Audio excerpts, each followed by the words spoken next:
Insider access. Exclusive content. Sports Radio 610. The Texans play here. An Odyssey station.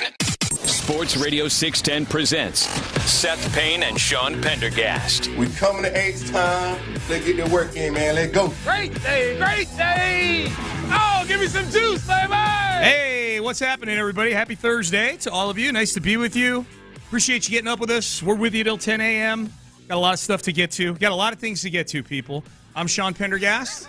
He is Seth Payne. I know, I feel like we got a lot of just crap we got to dig through here. A lot of important stuff. Everybody buckle up and enjoy this because it's going to suck. Pay attention and hold your applause till 10 a.m., please. One thing I've noticed this week, Sean, I think there's something about the offseason where you can recall the day of the week with no effort whatsoever. It just rolls off the tongue. I thought about that just now. now. With that? It's so funny. But I'm like, I literally, in my brain as I'm going, Happy Thursday, in my mind I'm going, good job, Sean. I'm not even joking. I'm like, this is 3 straight days I've gotten the day right. It's just weird because this year with the Texans especially, as we know, every single game until the end was noon. So it wasn't like there was a Monday night game that would have screwed up your schedule or your internal clock or anything. No, but the Saturdays were messing with me at the end for sure. You know, it was bad. It was bad all year. I understand that, but it got even worse when it was Saturday and the first day in injury reports coming out is Tuesday instead of Wednesday, and it was this is. I'd rather the Texans be playing right now. Don't get me wrong, but it has normalized my calendar for me a little bit. Yeah, thank you for noticing that, Seth. I appreciate that. Way to go, Sean. You got the day of the week. I mean, I noticed it, but then I kind of conspcuously brought it up in a backhanded compliment type of way. So, I'll take it. Whatever. I'll We've openly addressed it before. Oh yeah. So we do have a lot of stuff to get to today. Jim Harbaugh is the new head coach of the Los Angeles Chargers. So he is back in our NFL Former Chargers lives. quarterback, Jim Harbaugh? Former Chargers quarterback, former Colts quarterback, former Bears quarterback. He was with the Ravens for a year as well. Yeah. Oh, that's right. Yeah. That's weird to think of him with the Ravens because I still think of the Ravens as a young franchise. So that's crazy. It was the year the Colts drafted Peyton Manning. They didn't need Harbaugh anymore, so he went to the Ravens for a year. You know what? I 100% had to be reminded that he was a quarterback for the Chargers. Yeah. Even though it kind of fit because, he had that captain comeback moniker. So, with the Charger logo, it looked perfect for him with his square jaw and everything, Yeah. He sucked with the Chargers. But still, it was, I think he's kind of like Madden in that probably a lot of kids today, have no knowledge or, would never think that he was actually an NFL quarterback. Right. Madden wasn't a quarterback, but he was a coach. Mm-hmm. A lot of guys didn't know that Madden had actually been a commentator. Mm-hmm. And then the next level was, and then they certainly didn't know that he'd ever been a coach. They just thought of him as the video game guy. Yeah, really good coach too. He won a Super Bowl with the Raiders. So is Jim Harbaugh the one that can break the curse of the Chargers, which is basically the curse is having a lot of talented players, but always finding a way to get either not make the playoffs or get knocked out in pretty tragic fashion from the playoffs. The whole thing about Harbaugh is he's been successful every place he's coached. Yep. If you define success in terms of you got to win a championship or bust, whatever. But San Diego and Stanford, he just flipped them around.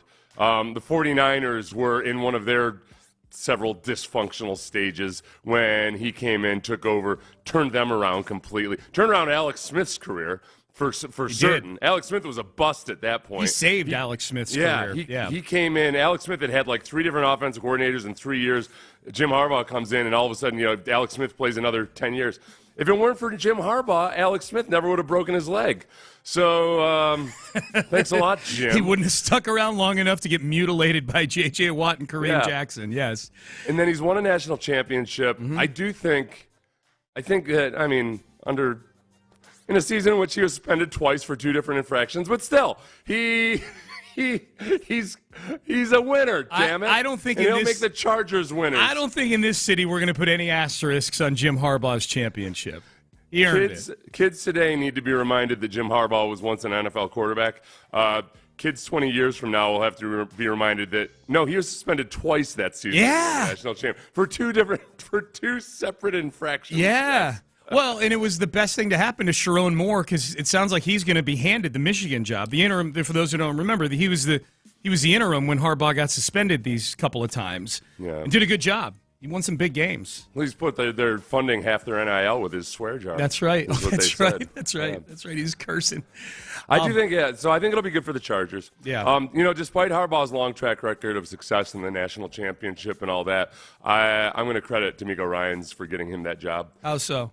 Former player, come back in to coach your team. Yeah, emotional connection, all that stuff. Yeah. National championship probably had a little to do with it, but I think more than getting to the Super Bowl with the 49ers probably came up during the conversations, I would think. But yes, D'Amico Ryans, congratulations. You got Jim Harbaugh the job. I was thinking about this yesterday. The AFC West, just from a coaching standpoint, you got Andy Reid, Sean Payton, Jim Harbaugh. I'm not doing this again. Why? Not doing this with the AFC West again. No, I'm not saying. No. I'm not. Okay, let me be clear. I know you're right. Remember 2 years ago? I do. It was supposed to be the greatest division ever because Russell Wilson's there and Derek Carr. They were going to have to form their own league. Yeah, Derek Carr had his greatest year, and Justin Herbert was an up-and-comer, and Patrick Mahomes is an alien, and all that stuff. Now, I'm just saying. I'm saying purely from like Sunday Night Football intrigue, sit down and watch a game. You're going to get twice a year. You're going to get Andy Reid versus Jim Harbaugh. You're going to get Andy Reid versus Sean Payton. You're going to get Jim Harbaugh versus Sean Payton. I wish if the Raiders had hired Bill Belichick, that would have been pretty badass. Oh yeah, that's Belichick, Harbaugh, coaching. Payton, and Andy Reid all in the same division. I think that I guess it is going to be one of those things that in hindsight looks exactly like what you had expected because it always felt like Harbaugh just had unfinished business in the NFL. Mm-hmm. If he won a national championship, then that was going to be his next bucket list item was to come and win a Super Bowl in the NFL. And I think it'll be really good. I think it'll be good for Justin Herbert. And the big question is just whatever.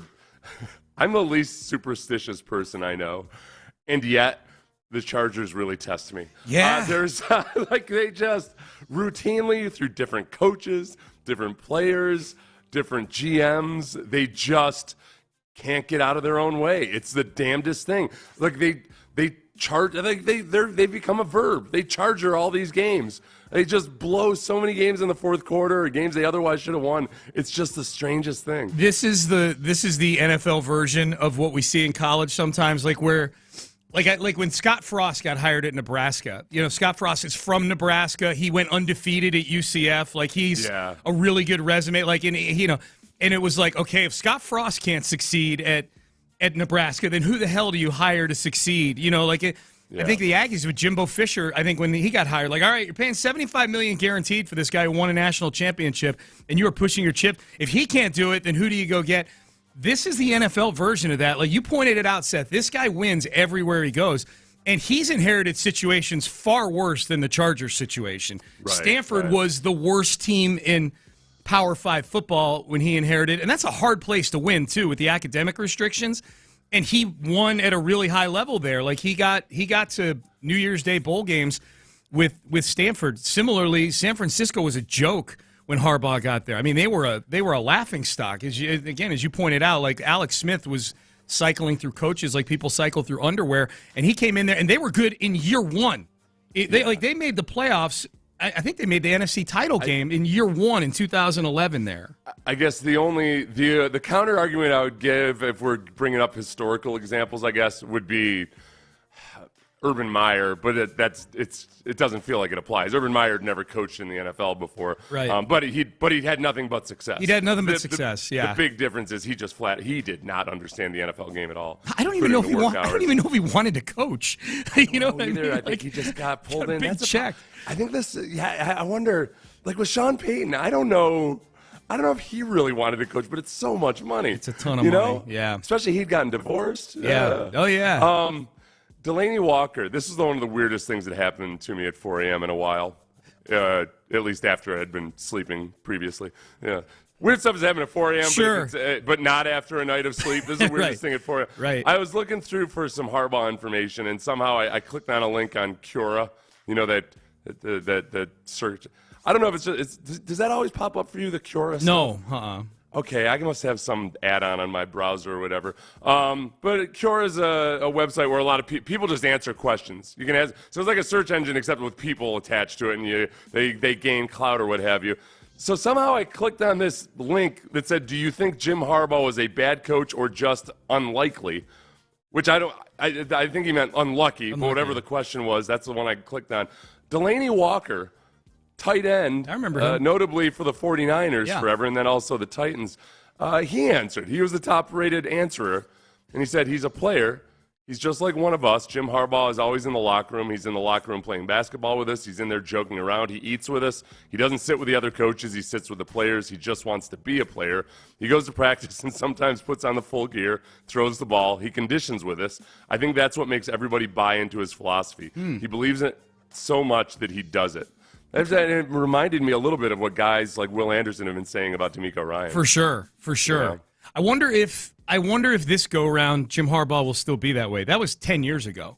I think he's still very much got that boyish attitude about things. Yeah. I mean, it's like all the stories from the recruiting trail where he's either sleeping at the house or something he's doing for fun and turns out to be illegal, like all that kind of Yes. I'm serious with that. That's not even backhanded. I think he's still got that element to him. And I think he was able to connect with college kids. You know, like in a way in this era where supposedly they're all different and nobody can connect with these kids. Right. I don't know. Jim Harbaugh was able to. Did you see the rumor that he's going to bring Greg Roman as his offensive coordinator?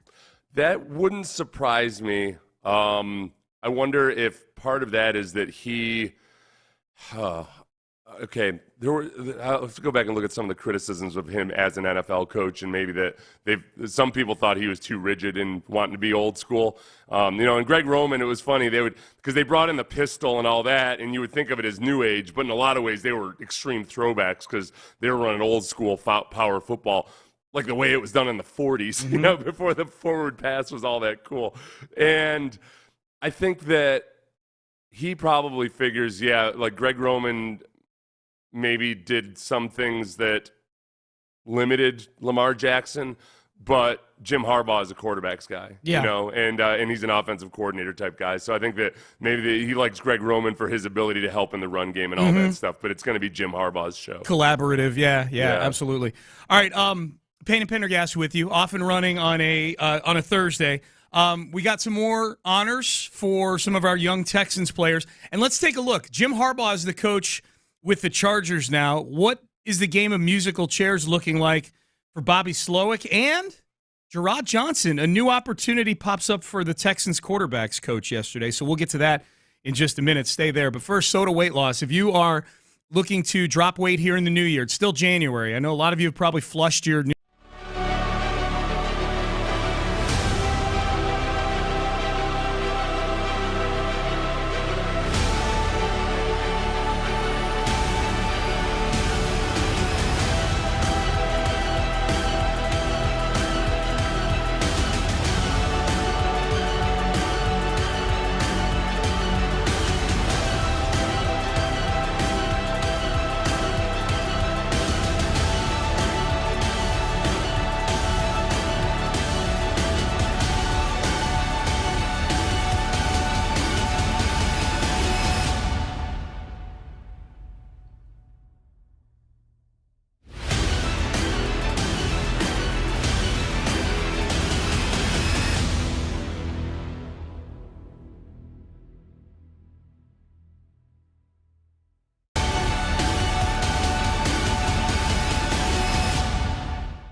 by Pfizer.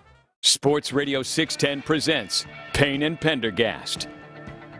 Payne and Pendergast with you on a Thursday. I'm going to show off the fact that I know what day it is. Every segment coming back. It's a Thursday. You've been nails with it. Thanks, man. Appreciate you.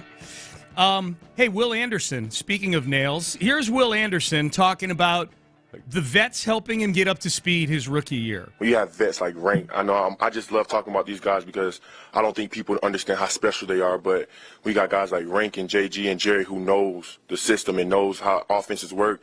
You know, they point out so many things. I'm like, bro, I didn't even notice that. Like, the back over there, the back's going to do that, and it's so crazy. Like, this tackle showing you this.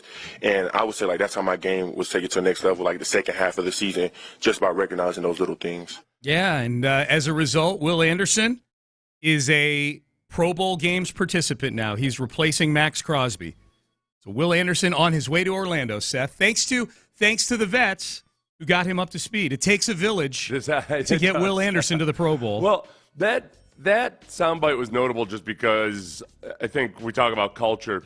D'Amico Ryans had talked about in his exiting press conference about the importance of just veteran players helping out younger guys, that's just part of, you know, what you should do. And not all veteran players are like that, but if you have a team full of guys that are kind of wired that way to basically coach their replacements, then it's a pretty, you end up having that many more coaches out on the field. And what he said is 100% true also about, like, dude, how did you know that? Or, oh my gosh, like, wow, I did, like, this information that they give. There are a lot of things that sometimes position coaches don't pick up on, or they don't realize that veteran players are doing.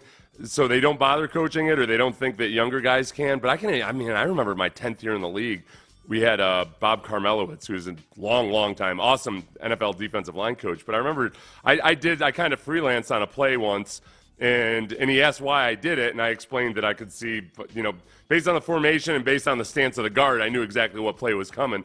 But it was on the other side of the ball, everything I was looking at. It wasn't anything greater. Like, lots of veteran NFL defensive linemen can do this. But he's like, you can see that from right there? He had a really raspy sport. He's like, you can see that from that side of the ball?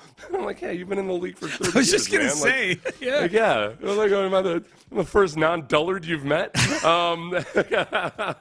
So sometimes when you sit down with the younger guys, sometimes you don't even realize how much you know, and you're just kind of talking through stuff with them, and it opens their eyes to, like, how much there is to learn, and that you just learn it over time by, like, sometimes you don't even know what you're watching on film, but when you watch enough of it, it's like one of those hologram pictures, or the hidden pictures, you know, where you're like, there's an image in there, but you can't see it, and you just keep staring at it, and all of a sudden it emerges. Stare through it, yeah. So that's what it's like as a young player. You're like, sometimes you don't know what you're watching for, but if you watch enough, the pattern emerges. And then it clicks, and you're like, wow, I can't believe I didn't see that. It's good for those young guys to see that, like, sitting in film with older guys, because, you know, it shows them what's possible. Yeah, that might be one of the harder things moving forward for Nick Caserio and D'Amico Ryans. And you pointed this out yesterday.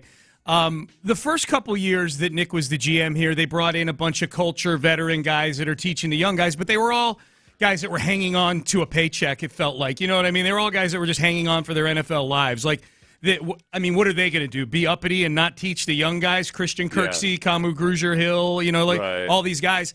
They were shopping in a different aisle this year in free agency, a better caliber of player. But I still feel like the players, from all the anecdotes that you hear. I mean, we interviewed Sheldon Rankins on one of the post-game shows this year. I forget which game it was. But we asked him about Will, and he talked about how Will's like his baby bro. You know what I mean? Like, that's his guy.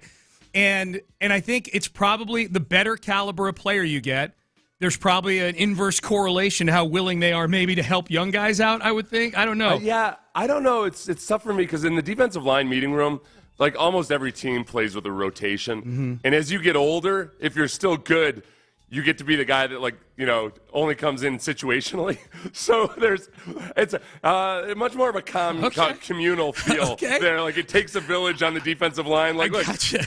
I just got to be one of the best 8 guys, not one of the best 4 guys or one of the best 2 defensive tackles. And ideally, if I can teach this young kid to be good enough to play, then I'm just coming in on third downs. You know, in my situation, it was just on rundowns. That's even fewer snaps. Okay, I'm glad we had this conversation. That's good. That's good. The other positions where it's more competitive. I'll tell you a story about that. Brant Boyer used to tell this story. Brant Boyer is now the special teams coach with the Jets. He's been there through 3 different head coaches. Yeah. He's an awesome special teams coach. Yep. But he was a rookie in Miami with Brian Cox. Remember Brian Cox? Just ultimate badass, old school, like ran a 5'1" 40, but somehow was one of the best middle linebackers in the NFL. Mean. Or outside, what was he? Outside, whatever he was. He was a middle linebacker, yep. Yeah, middle linebacker with a neck board. The neck flap, yeah. Yeah. So Brant's rookie year, like Brant's an awesome dude. He's a lot of fun to hang out with, and he'd be golfing with Brian Cox and going out with him and everything during the spring. And they're both linebackers. They get to training camp, and Brant's been hanging out with Brian Cox all offseason. He thinks he's an awesome dude and everything. They get to training camp, and Brian Cox won't even acknowledge him. Because, like, now he's the competition. Yeah. And Brian Cox says, kids, I got to tell you this. I don't know if he would make it in the NFL today because people are so damn stupid about the numbers and everything. He ran like a 5-flat 40. He benched 225 like 12 times. There was nothing about him when he tested that looked like he should be a good football player, but he was just an incredible badass. And he made it in the NFL a long time because of it. So during training camp, it was he like despised everybody else that was in competition with him.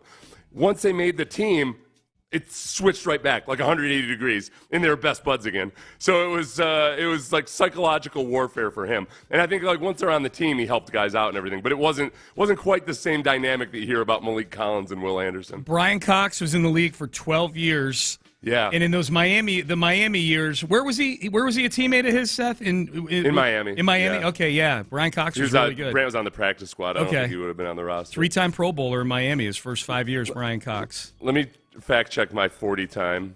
5.0 seconds. Really? Yes. Okay. Yes. Wow. I'm telling you. Yeah. Oh, wait, no, this is a different Brian Cox. It must be. I don't know. How do you spell his name, that Brian? Brian Cox. B-R-Y-A-N. It's B-R-Y-A-N, yeah. 5.0 40 time, 27-inch vertical. That's incredible, dude. He's basically me. He's me. I could have been a middle linebacker in the NFL based on my my 40. Bench press. Yeah, like I'm a 5'0", 40. Yeah. I got no shot. Bench press, 9 reps. He's a punter. He's basically a punter. He played in the NFL for 12 years. Well, that's how much of a badass he was. Like he didn't just hang around. He was a Pro Bowl inside linebacker. Yeah, and then he was on Hard Knocks. Remember, I think it was the Falcons Hard Knocks. He was a coach. Remember? Yeah. He was awesome. He was sitting there with a cigar saying, "You can't trust a man who doesn't have any vices." He's smoking a cigar. And he was also complaining about the Academy Awards, saying that, like, The Hangover never got nominated for an Academy Award. He got mad that, like, body comedies never got nominated for Best Movie. Yeah. That's right. That was that Hard Knocks. He was my favorite guy on there because I agree with that take. Oh, yeah. He's a character, man. He's great. So how balls to the wall is Will Anderson going to go at the Pro Bowl games? The backyard barbecue games that they play at the Pro Bowl. Like, Will Anderson is going to be the most try-hard guy ever at the Pro Bowl. He would have been the one that, like, a lot of the veterans would have been angry at because if they were playing an actual game, sideline to sideline, just like JJ, just like trying to get it. Except for like, he would have been all over the place. Yeah. He would have been getting yelled at by some quarterback. This is going to make me watch. The thing with Will though is, and this is what I wonder. I wonder if Will at some point, we have to find out if there's a dark side to Will Anderson. He's like I've told you before, he seems like a pure beam of light. There doesn't seem to be any malice in him, there doesn't need to be. No. You know, Merlin Olsen was like that. Merlin Olsen played alongside Deacon Jones, and those two were very opposite in like how much they wanted to injure people, and yet they were both Hall of Fame caliber players. So Will Anderson feels more like a Merlin Olsen type. Would you categorize Will's style of play as violent? No. I would say it's explosive. Okay. You know, sometimes I use violent when I mean explosive. Yeah, that's why I'm asking. It's more fun to talk that way. No, but you know what? If he learns to channel his explosiveness a little bit more, there is something when you attack the offensive lineman, that's where the violence really matters. Like like hitting the quarterback, like whatever. Like you're picking on a little guy. It's the offensive lineman, like where the violence matters. There's times where I think Will needs to be more violent with his hands.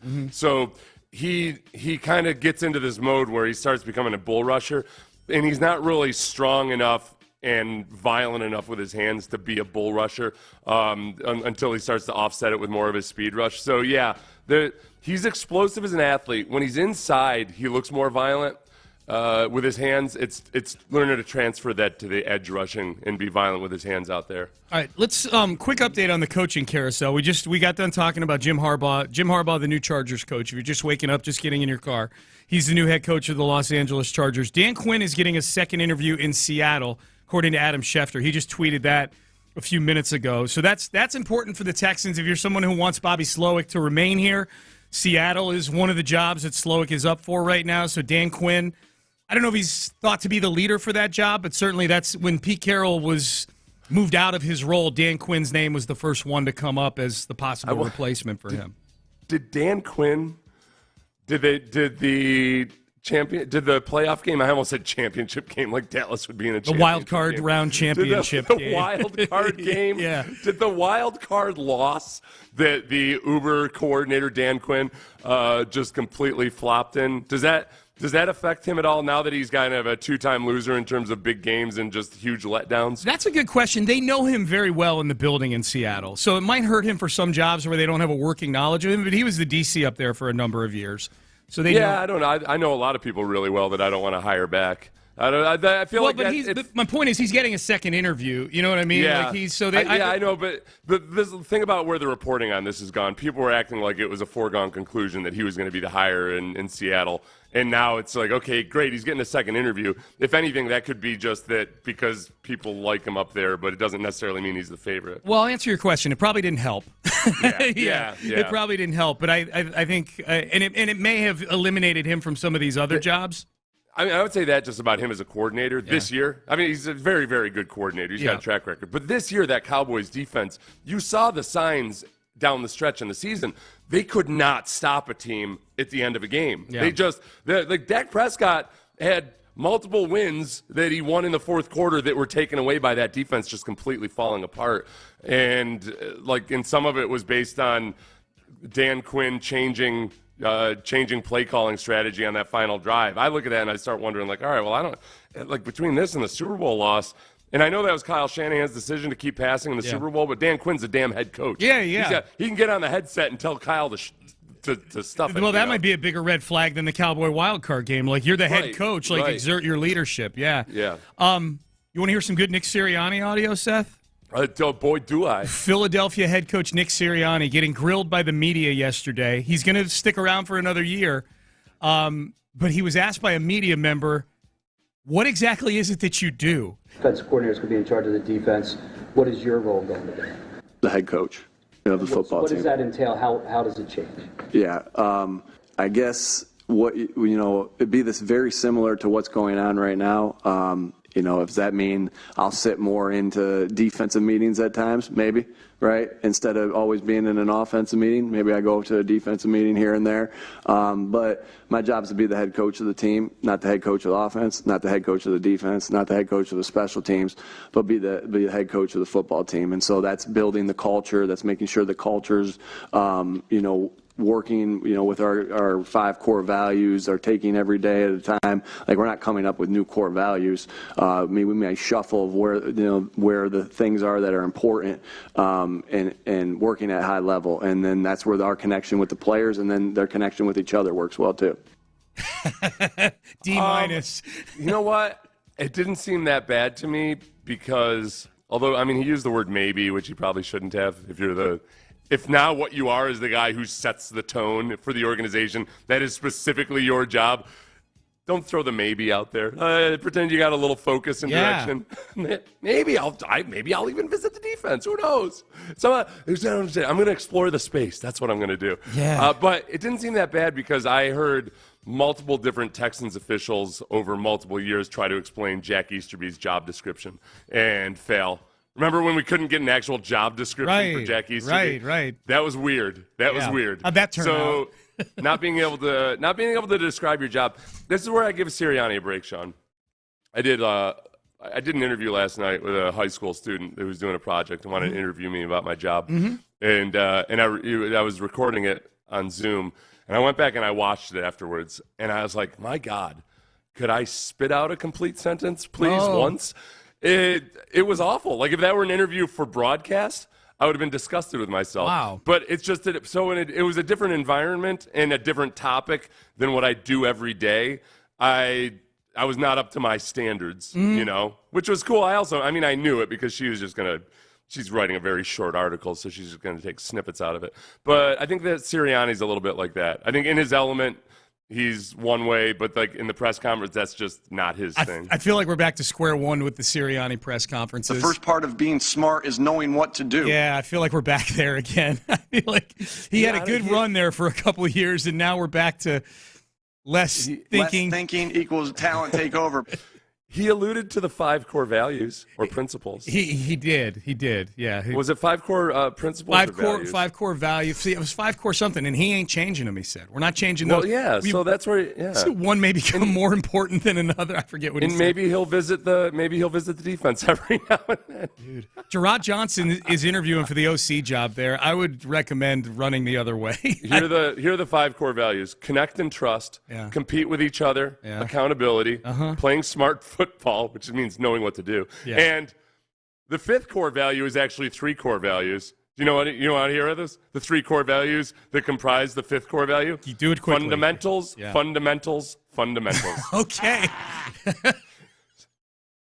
So it's actually 7 core values. 7 core values, but 3 of them are the same. 3 of them are fundamentals. Hammer it home. Yeah, I got you. All right, let's get to headlines next. We do have some more coaching carousel updates for the Texans. We've got a signing for one of the teams participating this weekend in conference title games, and a whole lot more. Rockets lose last night. We'll get to all of that in headlines coming up next. Bayway Ram on 225 in Pasadena.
Bill. Live from the Twin Peaks studios, Sports Radio 610 presents Payne and Pendergast with today's headlines. All right, let's get to headlines. We'll start with the Texans. Will Anderson Jr. headed to the Pro Bowl. Congratulations, Will Anderson. I had somebody ask me this yesterday, Seth. I'll bounce this question off of you. I've not texted this person back yet. But they said, hey, Will Anderson had 7 sacks. Jonathan Grenard had 12 and a half sacks, played as many games as Will Anderson, felt just as impactful. Why is Will Anderson going to the Pro Bowl and not Jonathan Grenard? Because that's who they voted for. I'm guessing for one, like Will Anderson has name brand appeal. A third of the votes are fan voting. And then the other part of it just might be when it comes to coaches voting, especially, there might be more of an appreciation for Will Anderson's run-stopping ability. Grenard plays. I mean, the cool thing about Grenard is he's undersized, but he's got zero fear about playing the run.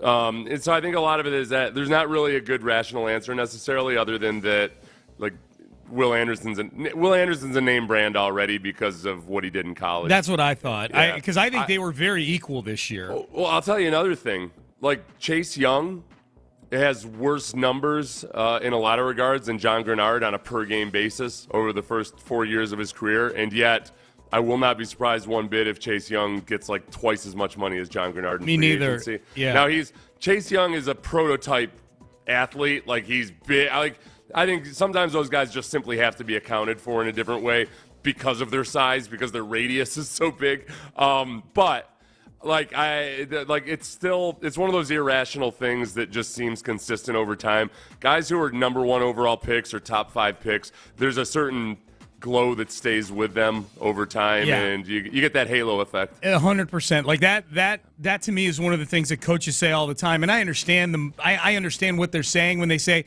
once you get drafted, you get to camp. Where you got drafted doesn't matter at all, which I think is partially BS, even in that environment.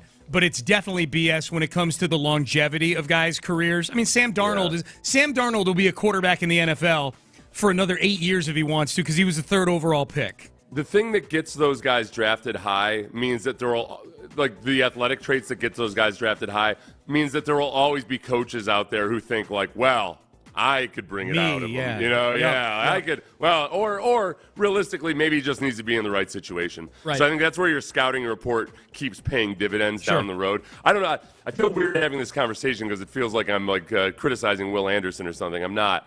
I think that it's just there's more PR for Will Anderson, and that's not anything that's bad for Will Anderson. It's just that John Grenard doesn't necessarily get the benefit. Yeah, I don't think I don't think he doesn't deserve to go. You know, yeah. Well, and as far as the Pro Bowl goes, just understand it's not a meritocracy. Like it's the Pro Bowl voting is extremely flawed. Yeah. There's plenty of guys there that shouldn't be, and vice versa. So just don't lose too much sleep over it. As far as the coaching carousel goes, Jim Harbaugh is the new head coach for the Los Angeles Chargers. We'll get to that in just a second. But as far as the Texans go, Bobby Slowick has his second interview with the Falcons reportedly today. The Falcons have a long list of candidates. Jim Harbaugh was one of them, obviously not anymore. Bill Belichick is sort of a mystery right now. A lot of heat early on in the process, and that's kind of cooled off. Ejiro Evero, I'm sure I'm mispronouncing that. We've pronounced it 18 different ways since he came on the scene last year. He interviewed yesterday for the second time. Aaron Glenn is up for that job. Raheem Morris is up for that job. Ben Johnson is up for that job. The Atlanta job, that is. Oh, you hadn't written Evero's first name. I had taught myself how to say it. What's the first name? Ejiro Evero. Yeah. I think it's Ejiro Evero is how you pronounce it. We had a pronunciation in the hotkey thing at one point. I forget. Gerard Johnson, a much easier name to pronounce, is he's interviewing for the Eagles OC job. So Gerard is up right now for Cleveland, the Saints, and the Eagles OC jobs. It's tricky. To me, Seth, the OC thing for Gerard is a trickier thing than Bobby Slowick for head coach. Like Bobby Slowick, if you're going for a head coaching job, some are better than others, but there's a massive paycheck sitting there. You get paid well to be an OC in the NFL, don't get me wrong. But as far as longevity goes, your shelf life is way less dependent on how you do when you're an OC and you sign up to go, especially when you go to a coach who's on a hot seat. I think Nick Sirianni and Dennis Allen, if you say yes to being the OC for either of those guys, there's inherent risk involved because I think either of those guys could get fired after this season, even if they have just sort of a slightly below average year. So there's risk there for Gerard, but he's a hot candidate right now for these OC jobs, Gerard Johnson. Yeah, and I guess the big fear is, okay, you lose one of them, okay, cool. You lose two of them, then all of a sudden, two out of the three main guys that were working with C.J. Stroud this year would be gone. Bill Lazor is a former offensive coordinator with a couple teams that has also been in the quarterback rooms. So it's like I haven't seen Bill being interviewed anywhere else right now or anything, but I don't think he's. I want to say he was still under contract, so I think he's still getting paid by somebody else. So he might just kind of be waiting to see what happens. So it's unlikely that C.J. Stroud would lose all three of those guys, but. The quarterback coach and the OC both being gone, I wouldn't be super psyched about that. I wouldn't either. That said, I'm guessing DeMeco Ryans has a list in his upper right-hand drawer of his desk, figuratively, of guys that would replace Gerard Johnson, of guys that could replace Bobby Slowick. Like DeMeco's not a dummy. I'm guessing he has a depth chart. If you're smart, you have a depth chart for all these things at the beginning of the year. You know, there's no harm in putting a depth chart together for the what-ifs out there. And DeMeco strikes me as a guy who definitely has a depth chart of guys that he would go to and find what he thinks are good replacements for both these guys. But I'm with you. Continuity, I think, is huge. Couple other things let's get to here. The Lions sign Zach Ertz, tight end. So he had been sitting out there. So Dan Campbell was saying he may play this weekend against the San Francisco 49ers. So he's not the Zach Ertz of old, but he's now on the Lions here. No, it's interesting, though, because that's one of those things that hit. And when I first saw it, my thought was like, okay, whatever, offseason signing. And then I remembered, the Lions are still playing the championship. Yeah. No, the knee-jerk kind of – without thinking about it, I had just discounted that the Lions would be making any kind of a playoff acquisition. Despite all the articles I've read and the games I've watched, I still can't really accept it that the Lions are in the championship game. Yeah. Like that's a possibility of something that happens in the National Football League. Yep. Good for them, man. Yep. And Zach Ertz might play, according to Dan Campbell, because Sam Laporta, their outstanding rookie tight end, is banged up, and Brock Wright, their other tight end, banged up as well. So he may get in and see some snaps, Zach Ertz. I like that Laporta. It was a couple weeks ago. He had a really bad drop in the first half, and then it was a game where he came back and you could see he was trying to atone for the bad drop. Yeah, he was truck sticking people, angry and upset at himself more. He was hitting himself as he was hitting these defenders. I like that, a little bit of that old school self hatred. Absolutely, that we miss. Mm-hmm. Yeah, these kids all like each other too much. Jersey they swapping. like themselves too much. Hate yourself, fool. Good advice. That's what Seth. drives you. That's how you achieve greatness. Yeah. Hate yourself. Yes. Self-loathing is powerful. It's a powerful tool. My God. You just got to channel it the right way. That's right. You got to stay away from the drugs, the alcohol, the bad relationships, the physical danger, the poor decisions, all that. But other than that, it can be an awesome motivating force. Be a very powerful Hate yourself. tool. Yeah. The eating disorders. Good advice. The sabotage relationships. Perfect time to give it out to. Everybody's But in the other car. than that, perfect. Just focus. I love it. Your former DC, Vic Fangio, out in Miami. He's expected to become the next DC for one Nicholas Sirianni in Philadelphia. So Fangio out in Miami. That ended up being a bit of a disappointment, that relationship there. They had a lot of injuries defensively. I'm biased here because I really liked Vic Fangio, and he did great things he taught me how to be a better football player to an extreme degree because his system was so damn.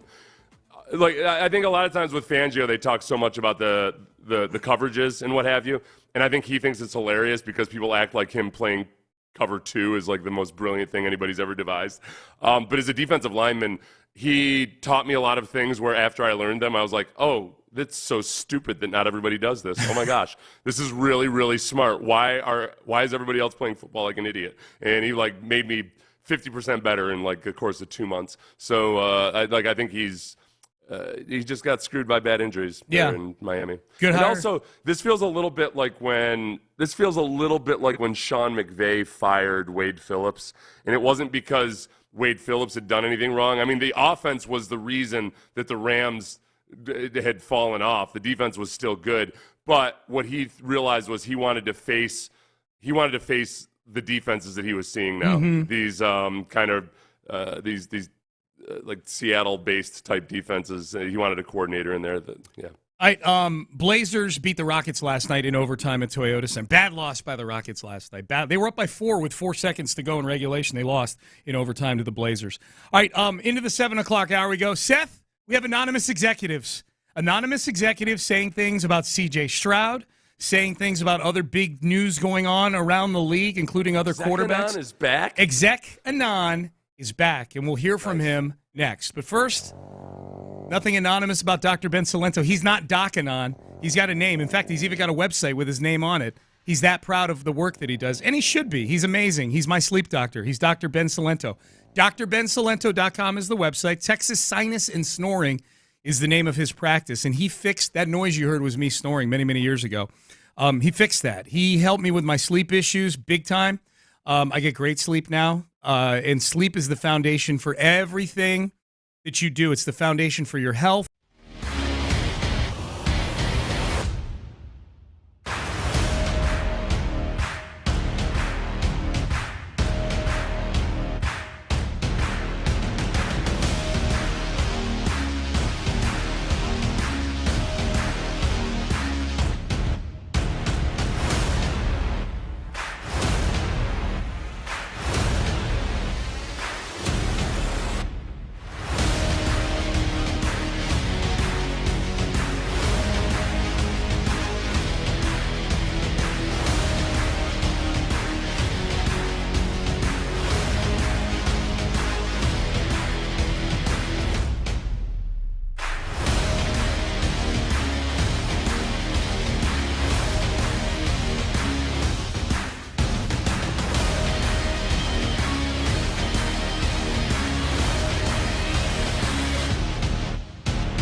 Pendergast. Here was C.J. Stroud earlier this week on his way out for the offseason. I was asked about having a chip on his shoulder going into next year. I wouldn't necessarily name myself as a guy with a chip on his shoulder. I just think I'm me, you know? Like, I don't really try to I used to be in the business of proving people wrong and people pleasing and stuff. I mean, that stuff's exhausting and it don't make no sense. Yeah, I like that one. That might have been my favorite answer of his press conference. Well, because it seems like he's been asked about it consistently every press conference for the last month or so.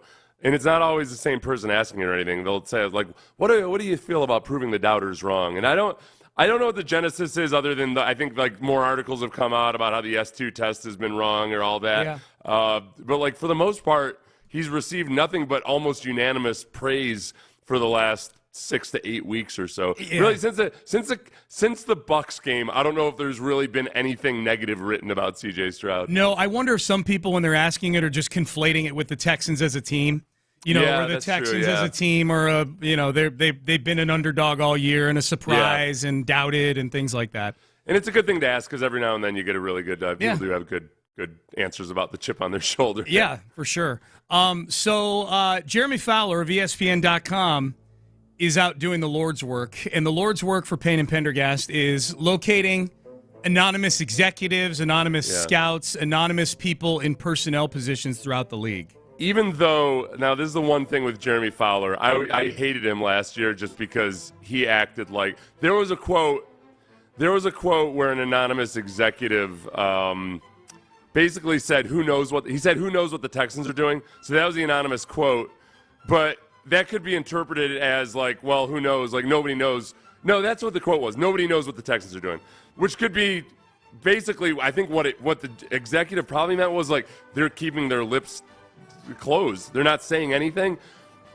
Jeremy Fowler treated that as like, nobody knows what the Texans are doing. Right. Because that was right when everybody thought the Texans were going to take a quarterback. Yeah. And they were almost like reporting it like a fact. But other than that, the thing about Jeremy Fowler is even if I think sometimes misinterprets the words, the quotes are the real deal. He's not fabricating quotes like some people who don't confirm their sources. Yeah. And say that our GM is leaving to go back to New England. Yeah. La Canfora. So he's got anonymous executives and personnel people weighing in on a bunch of topics. There is a Texans-related one. C.J. Stroud will finish top 3 in MVP voting next year. Here's what an anonymous NFC executive said. Quote, poise is so underrated in our league, especially at quarterback, and Stroud clearly has it. Throws the ball very well at all levels. Arrow definitely pointing out. Out, I guess. Yeah, Arrow's pointing out, and he's got and how about this, Seth? This might be the biggest progress of all. And he's got talent around him. End quote. Remember last year at this time where they would rate the wide receiver rooms, and the Texans would be like 38th out of 32 teams with their wide receiver room. Yeah. Now he's got talent around him. I don't know if you knew that. Yeah. Just got to keep Tank Dell away from offensive linemen falling on his legs. Yep. You keep Nico Collins healthy. It'd be nice to get a run game going at some point. Because of this offense and the way they operate, I don't know if it'd be possible for him to get an MVP unless they get the run game going. Because otherwise there's too many third and longs to convert. It's great and everybody will tell you, like, yes, you can set up the play action without a successful running attack as long as you're committed to the run. The problem is though, it makes it harder to complete those third downs when it's 3rd and 10 because you've gotten stuffed twice. So they need to get something going to make it a little bit easier to help them out in that regard. I'll tell you, in the take from this executive overall here is C.J. Stroud will finish top 3 in the MVP voting next year. I will say this, the Texans' schedule next year, and I think more people are aware of it now because the Texans put out a graphic listing their opponents. We've known who the opponents are going to be since the end of the season. But it's become a big thing this week because the Texans put out a graphic with their home and away opponents. We don't know when the games are going to be played. Hell, a couple of these games, we may not know where they're going to be played. They might play a game in London. Who knows? But why are you ignoring Brazil? They might play in Brazil. They might play in Brazil too. They might play in Brazil. Well, because sick of you're fixated on London. Well, because 2 of their opponents are definitely London games. But that doesn't bar them from playing in Brazil. You're very why right. Are you trying to kill my Brazil sorry to ignore your dreams. I'm sorry to ignore your dreams. This is where I think CJ has a great opportunity to finish in the top 3, he's got a ton of marquee quarterback matchups next year. Oh, The schedule quarterback-wise is really, really difficult for the Texans. They play Josh Allen next year. They play Lamar Jackson next year. Both those games are at home. They play Patrick Mahomes on the road. They play Aaron Rodgers on the road. They play Dak Prescott on the road. Yeah. They cross over with the NFC North. So you got a Jared Goff in there. You got a Jordan Love in there in Green Bay. And then I haven't even listed a division game yet. You know that they play inside. They play Tua next year. So there's a lot of really good, sexy matchups for CJ one-on-one next year, quarterback. And defensively, it's a big test because look, the Texans. One of the breaks they caught this year is that they didn't play that many genuine dual threat quarterbacks. They played 1 quarter of Anthony Richardson. They played Lamar Jackson in game 1 where Lamar Jackson wasn't himself yet. He was just still feeling his way out in that offense. But then, they faced Kyler Murray when Kyler Murray was still feeling himself out in that offense. And then we saw Lamar Jackson in the last game. So between the Anthony Richardson 2 touchdowns in 1 quarter and the 100 yards rushing that Lamar Jackson had, I'm getting a little bit nervous about Josh Allen. And let's see who else. Well, Dak Prescott, even he's not as athletic as he used to be, but can still hurt you with his legs. Yeah. Lamar's on there again, and it's it's gonna be fun. It's a fun schedule. It's gonna be way more difficult. This offseason's huge, man. Do we call Aaron Rodgers an athletic quarterback anymore? I gotta wait and see how he's running around after an Achilles tear. I'm not sure. I think so, probably, right? Like if he's fully healed. Were we calling him one in the first place? Like he uses his legs. I guess not anymore. I mean, it's like he can scramble and throw off platform and everything, but it's not like he was a rushing leader. No. Yeah, he ain't Josh Allen or Lamar Jackson. I'm more worried about scrambling is one thing. I'm more worried about the guys that can actually run for yardage. Yeah, designed runs, things like that. Let's look at a couple of these other ones, these anonymous executives. One of them saying Russell Wilson will end up with the Raiders. This is what an anonymous executive said. The Raiders need a vet, and they're one of Wilson's original teams he wanted to go to, talking about when he was getting traded from Seattle. Quote, he'd stay in the division, West Coast, and, I love this point, Wilson's wife, Ciara, can do a Las Vegas residency as a live performer, end quote. That's where I feel like that executive is underestimating how hard it is to get a residency in Las Vegas. Like, I'm thinking the same thing. I'm not trying to throw shade at Ciara or anything. I'm not plugged into pop music, okay? So I'm not like sitting here like, what's she done lately? But I think she's not really at the height of her career anymore, is she? I feel like most of the people that have residencies in Las Vegas are the kind of people that can command huge audiences all the time still, and they just don't feel like traveling. Yeah. And I don't know if Sierra's quite that level. Some are bigger than others. If you get a venue that's sized properly, I think you can go pretty far down the food chain of where you are as a star. Okay. For example, my buddy Wallace and I went and saw Donny Osmond. He has a residency in Vegas. Yeah. And it's not a huge theater or anything like that.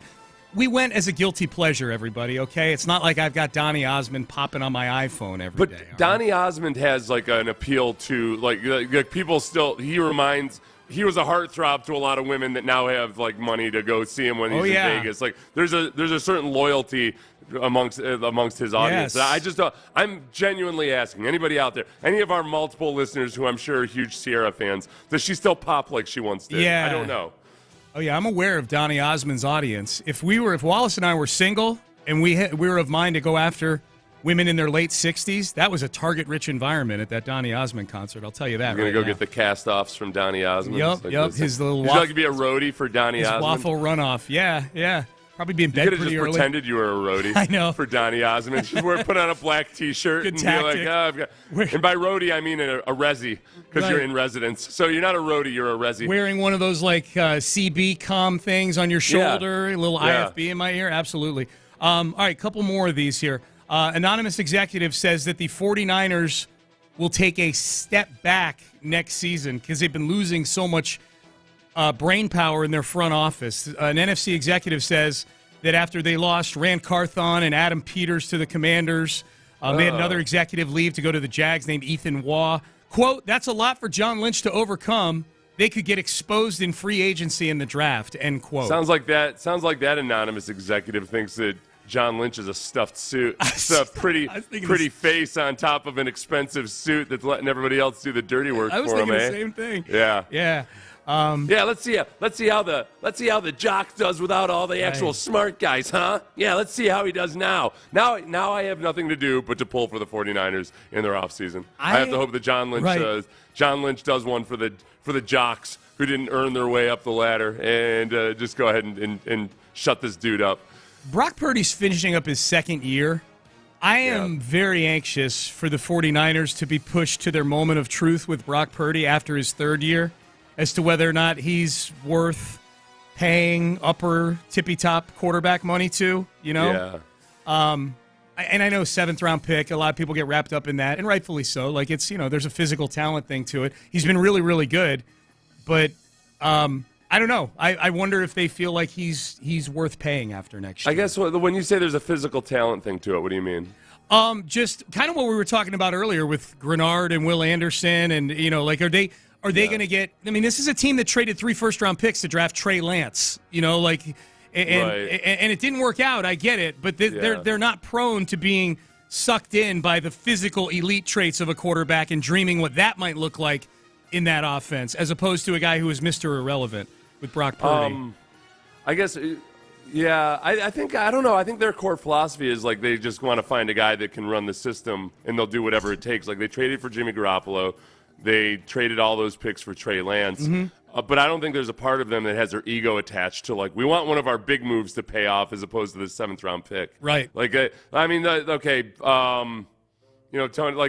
Romo got paid. He was a undrafted rookie free agent. Yep. I would see it more being like that. Yeah. I think. So you think they pay him eventually if he's if he plays next year like he did this year, like everything you said about those guys feels like an argument for why they would pay Brock Purdy. Like they paid all that for naught. Yeah. Now they have a guy that they know can actually run the offense. Yeah. Why wouldn't they pay him that actual cash? Yeah. I guess I still watch him and I go, okay, I don't think he's the reason they're winning games. You know what I mean? Like you're right. The trains run on time with Brock Purdy for sure.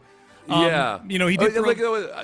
Honestly, I'll quote Mike McDaniel. Like he was kind of asked that same question. Like somebody said, "Well, hey, people argue that other quarterbacks could do what Tua's doing right now," and I agree with that. But Mike McDaniel's response was, "Who bleeping cares?" I think it was just more a matter of okay, why do I care? Like the 49ers, if they're looking at it realistically, they might have that same argument themselves. Well, look, gosh, we probably could do it with these multiple other people. All right, yeah, you've tried that, remember? You tried it with Garoppolo. You tried it with Trey Lance. You've tried it with multiple other people. It's working right now. Why overthink? They're not doing a power ranking of top quarterbacks. They're trying to get an offense that works. No, I understand, and I guess we still need to see how it works out through the rest of this postseason. They played the Ravens and Brock Purdy threw 4 interceptions a few weeks ago. He was bad against the Packers until that last drive. That's kind of my point is eventually there's probably going to be a game where Brock Purdy needs to go win it for them. He did against the Packers, Right, yeah. And then they've got all next year. It's next year's offseason that they'd have to make that decision. Yep. Let's see. Let's pick one more off the top here since we got a minute. Cardinals will make a playoff run. Anonymous executives. This one says this is an AFC scout, so not an executive. There is an NFL offensive coach says that's the best 4-win team I've seen in a while. They can make you earn everything. A scout says Jonathan Gannon seems legit, and they can kill it in the draft. If they add some vet pieces in free agency, they can surprise some people. Kyler Murray will be better with a full year coming off the ACL tear. And I guess that's where we are with the Cardinals. It's going to be Kyler Murray next year as their quarterback. That's the big unknown, and it's Kyler Murray in an actual NFL offense for the first time since he's been in the NFL. There was a lot that he was still learning when we saw the Texans play the Cardinals, and I was actually impressed with Kyler Murray in that game, for given how little experience he had in it, and just I don't think he looked physically quite right yet. He didn't have his legs underneath him yet. So I wouldn't be surprised if they're. What did this guy say? That they'll be a playoff team, or they'll be that they'll make a playoff run. Yeah. Oh, okay. I don't know about that. I could see them making the playoffs. That's what I would say. I could too, except the NFC is so janky and weak. You know what I mean? Okay, yeah. The NFC ain't the AFC when it comes to, it feels like we're dealing with, the AFC feels like the SEC and the NFC feels like the ACC in college. You know what I mean? It's funny, that guy compliments Jonathan Gannon in the defense. Their defense did finish 32nd overall in DVOA. Out of how many teams? Yeah. What's that out of it? Man. I think that, honestly, I think Gannon is getting probably praise retroactively for the Eagles' defense from last year. It's a great point. The Eagles collapsing now. The Eagles collapsing now has done good PR for both Shane Steichen and the Colts and Jonathan Gannon with the Cardinals. Huge. Because it's very easy to look at it and say, well, like, oh, gosh, I guess the big change was you lost both your coordinators. Yep. All right, let's go shopping for C.J. Stroud. C.J. Stroud needs weapons. Let's go shopping for him for the upcoming season. That is next. Oh, you don't have to go shopping for an attorney if you've been.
Sports Radio 610 presents Payne and Pendergast.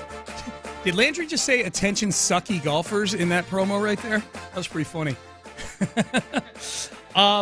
So let's go shopping for C.J. Stroud. C.J. Stroud needs some things. Let's treat it like it's Christmas time. He needs some gifts. He needs weapons. He needs a wide receiver. He needs maybe a running back or 3 or 4, but it's particularly wide receiver. I feel like you got Nico Collins, you got Tank Dell. They go get one more weapon this offseason, and it could be it could make for a really, really fun 2024. I think that's what a lot of people, Seth, want. The Texans, if they're going to spend their free agency money, I think there's 2 things. I think something to beef up the interior. This is my personal. I want something to beef up the interior of the defensive line, and I want a weapon for C.J. Stroud. If I'm prioritizing, if I can go make 2 splurges with all that cap space, those would be the 2 things that I would want. Yeah, it's funny. The one thing I'm trying to figure out exactly what I want as a receiver, like in terms of type of guy, because Tank Dell's not a slot, and yet I feel like if you were to add a slot type guy, you've got 2 tiny guys that I don't like. Even though Tank Dell's not really a slot receiver, he does more. He lines up way more on the outside. But so you might have to break type and have it be more like one of those big old hosses of a slot receiver. And it doesn't. You don't have to have a slot. They have a shifty guy in Tank Dell that can win quickly and all of that, and he can line up in the slot, and he does obviously. But if I were to, if you have 2 wide receivers that you already like, that's when I think typically you start looking at, okay, who can we draft or what can we do there? I don't know if that's where I want to necessarily. I don't know if I want to spend on a wide receiver, but I'm not going to oppose it if they do, obviously. Yeah, I mean the aisle that you're shopping in to get a big name is expensive. You know, T. Higgins and Mike Evans, I feel like, are the best 2. They would be the 2 that if they sign one of those. Like, first of all, I'd probably look at the numbers and go, okay, well, that's you just ate up a lot of money. Let's hope this works. But they would definitely, for me, and T. Higgins is the younger of the 2. Mm-hmm. I mean, that would be one where, if I put it this way, if I were one of the other 3 teams in the AFC South and I saw the Texans signing T. Higgins or Mike Evans, I would be like, oh, crap. Yeah, that's an embarrassment of riches you have right there. And you're going to be able to, Stroud. Like T. Higgins does that thing where he makes any quarterback better because he does that like Clemson type of 50-50 ball just dealio. Wild catch radius. Yeah. So those would be the 2 for me. The list I'm looking at here has Michael Pittman. PFF put out this list. Michael Pittman Jr. I mean, I guess you sign him, you're also hurting a divisional rival. Pittman is just a notch below those guys to me. He's a possession guy. Yeah. You know, like he's really good at it, but he's a possession guy. Yeah. So if you're looking to churn the sticks, I could see I could see maybe them looking at him and thinking, like, all right, this is a guy that's really reliable, and he can be one of these guys that just churns out first downs and helps sustain drives and maybe helps open up the run game, not because you're taking guys deep, but because he has to be accounted. I mean, that's honestly, it's kind of what happened with the Texans. They hit Pittman 3 times on like relatively nondescript little 10-yard outs and whatnot in the first couple drives, and all of a sudden the Texans were awful distracted trying to limit that area of the field in the passing game. They got run on for 200-plus yards. So I could see that as a silky, smooth, sneaky way of improving the run game, but I don't want to spend big bucks for Michael Pittman. Yeah, I don't either. The other names on this list, stop me when I get to a name that excites you. Well, you had mentioned Mike Evans, and yeah. That's just a huge question is how much is he going to command? Right. I feel it feels a lot like the Bucs will figure out a way to sign him or re-sign him because I think they can get Baker Mayfield for less than sticker price for a franchise quarterback, but they might be in that dangerous area, kind of like when Dan Quinn was the head coach of the Falcons, where they're like, all right, well, we don't want to get rid of him just yet because like maybe they're close. I don't know. And I feel like the Bucs might look at it as, I think, look, maybe we'll get the best version of Baker, but we can save some of that money on the quarterback, and we can have Mike Evans around for another few years. Mike Evans is an older player. He's in his early 30s now, which is in kind of that danger zone for wide receivers, and he's still a guy that relies quite a bit on his athleticism. Size, too, but athleticism. My fear with signing Mike Evans, Seth, would be that it would be kind of the football equivalent of like a 10-year deal in baseball where you're overpaying for years like 7 through 10. Like, okay, and this would be, I'm thinking like a 3 or 4 year deal for Mike Evans. So you go, all right, by the time he's 33 or 34, he'd probably be gone, and you'd be eating some dead money from a signing bonus or something like that. I think the comp maybe would be Devontae Adams, who he's in his 30s, and he signed a 3-year, $67.7 million contract when he went to the Raiders. So I could live with that. I think I could too. It's not all guaranteed, right? I think the thing about Mike Evans, though, too, is what were we talking about yesterday? It just feels like offensively for a team that says they want to run the ball, they got a lot of guys that are this receiving core is the identity of the toughness of the team. Your receivers on offense, the identity of the offense. If you want to be regarded as tough, then you need everybody else to follow the receivers' example. Yes. Do you hear me, offensive line? The receivers are the toughest dudes on your team.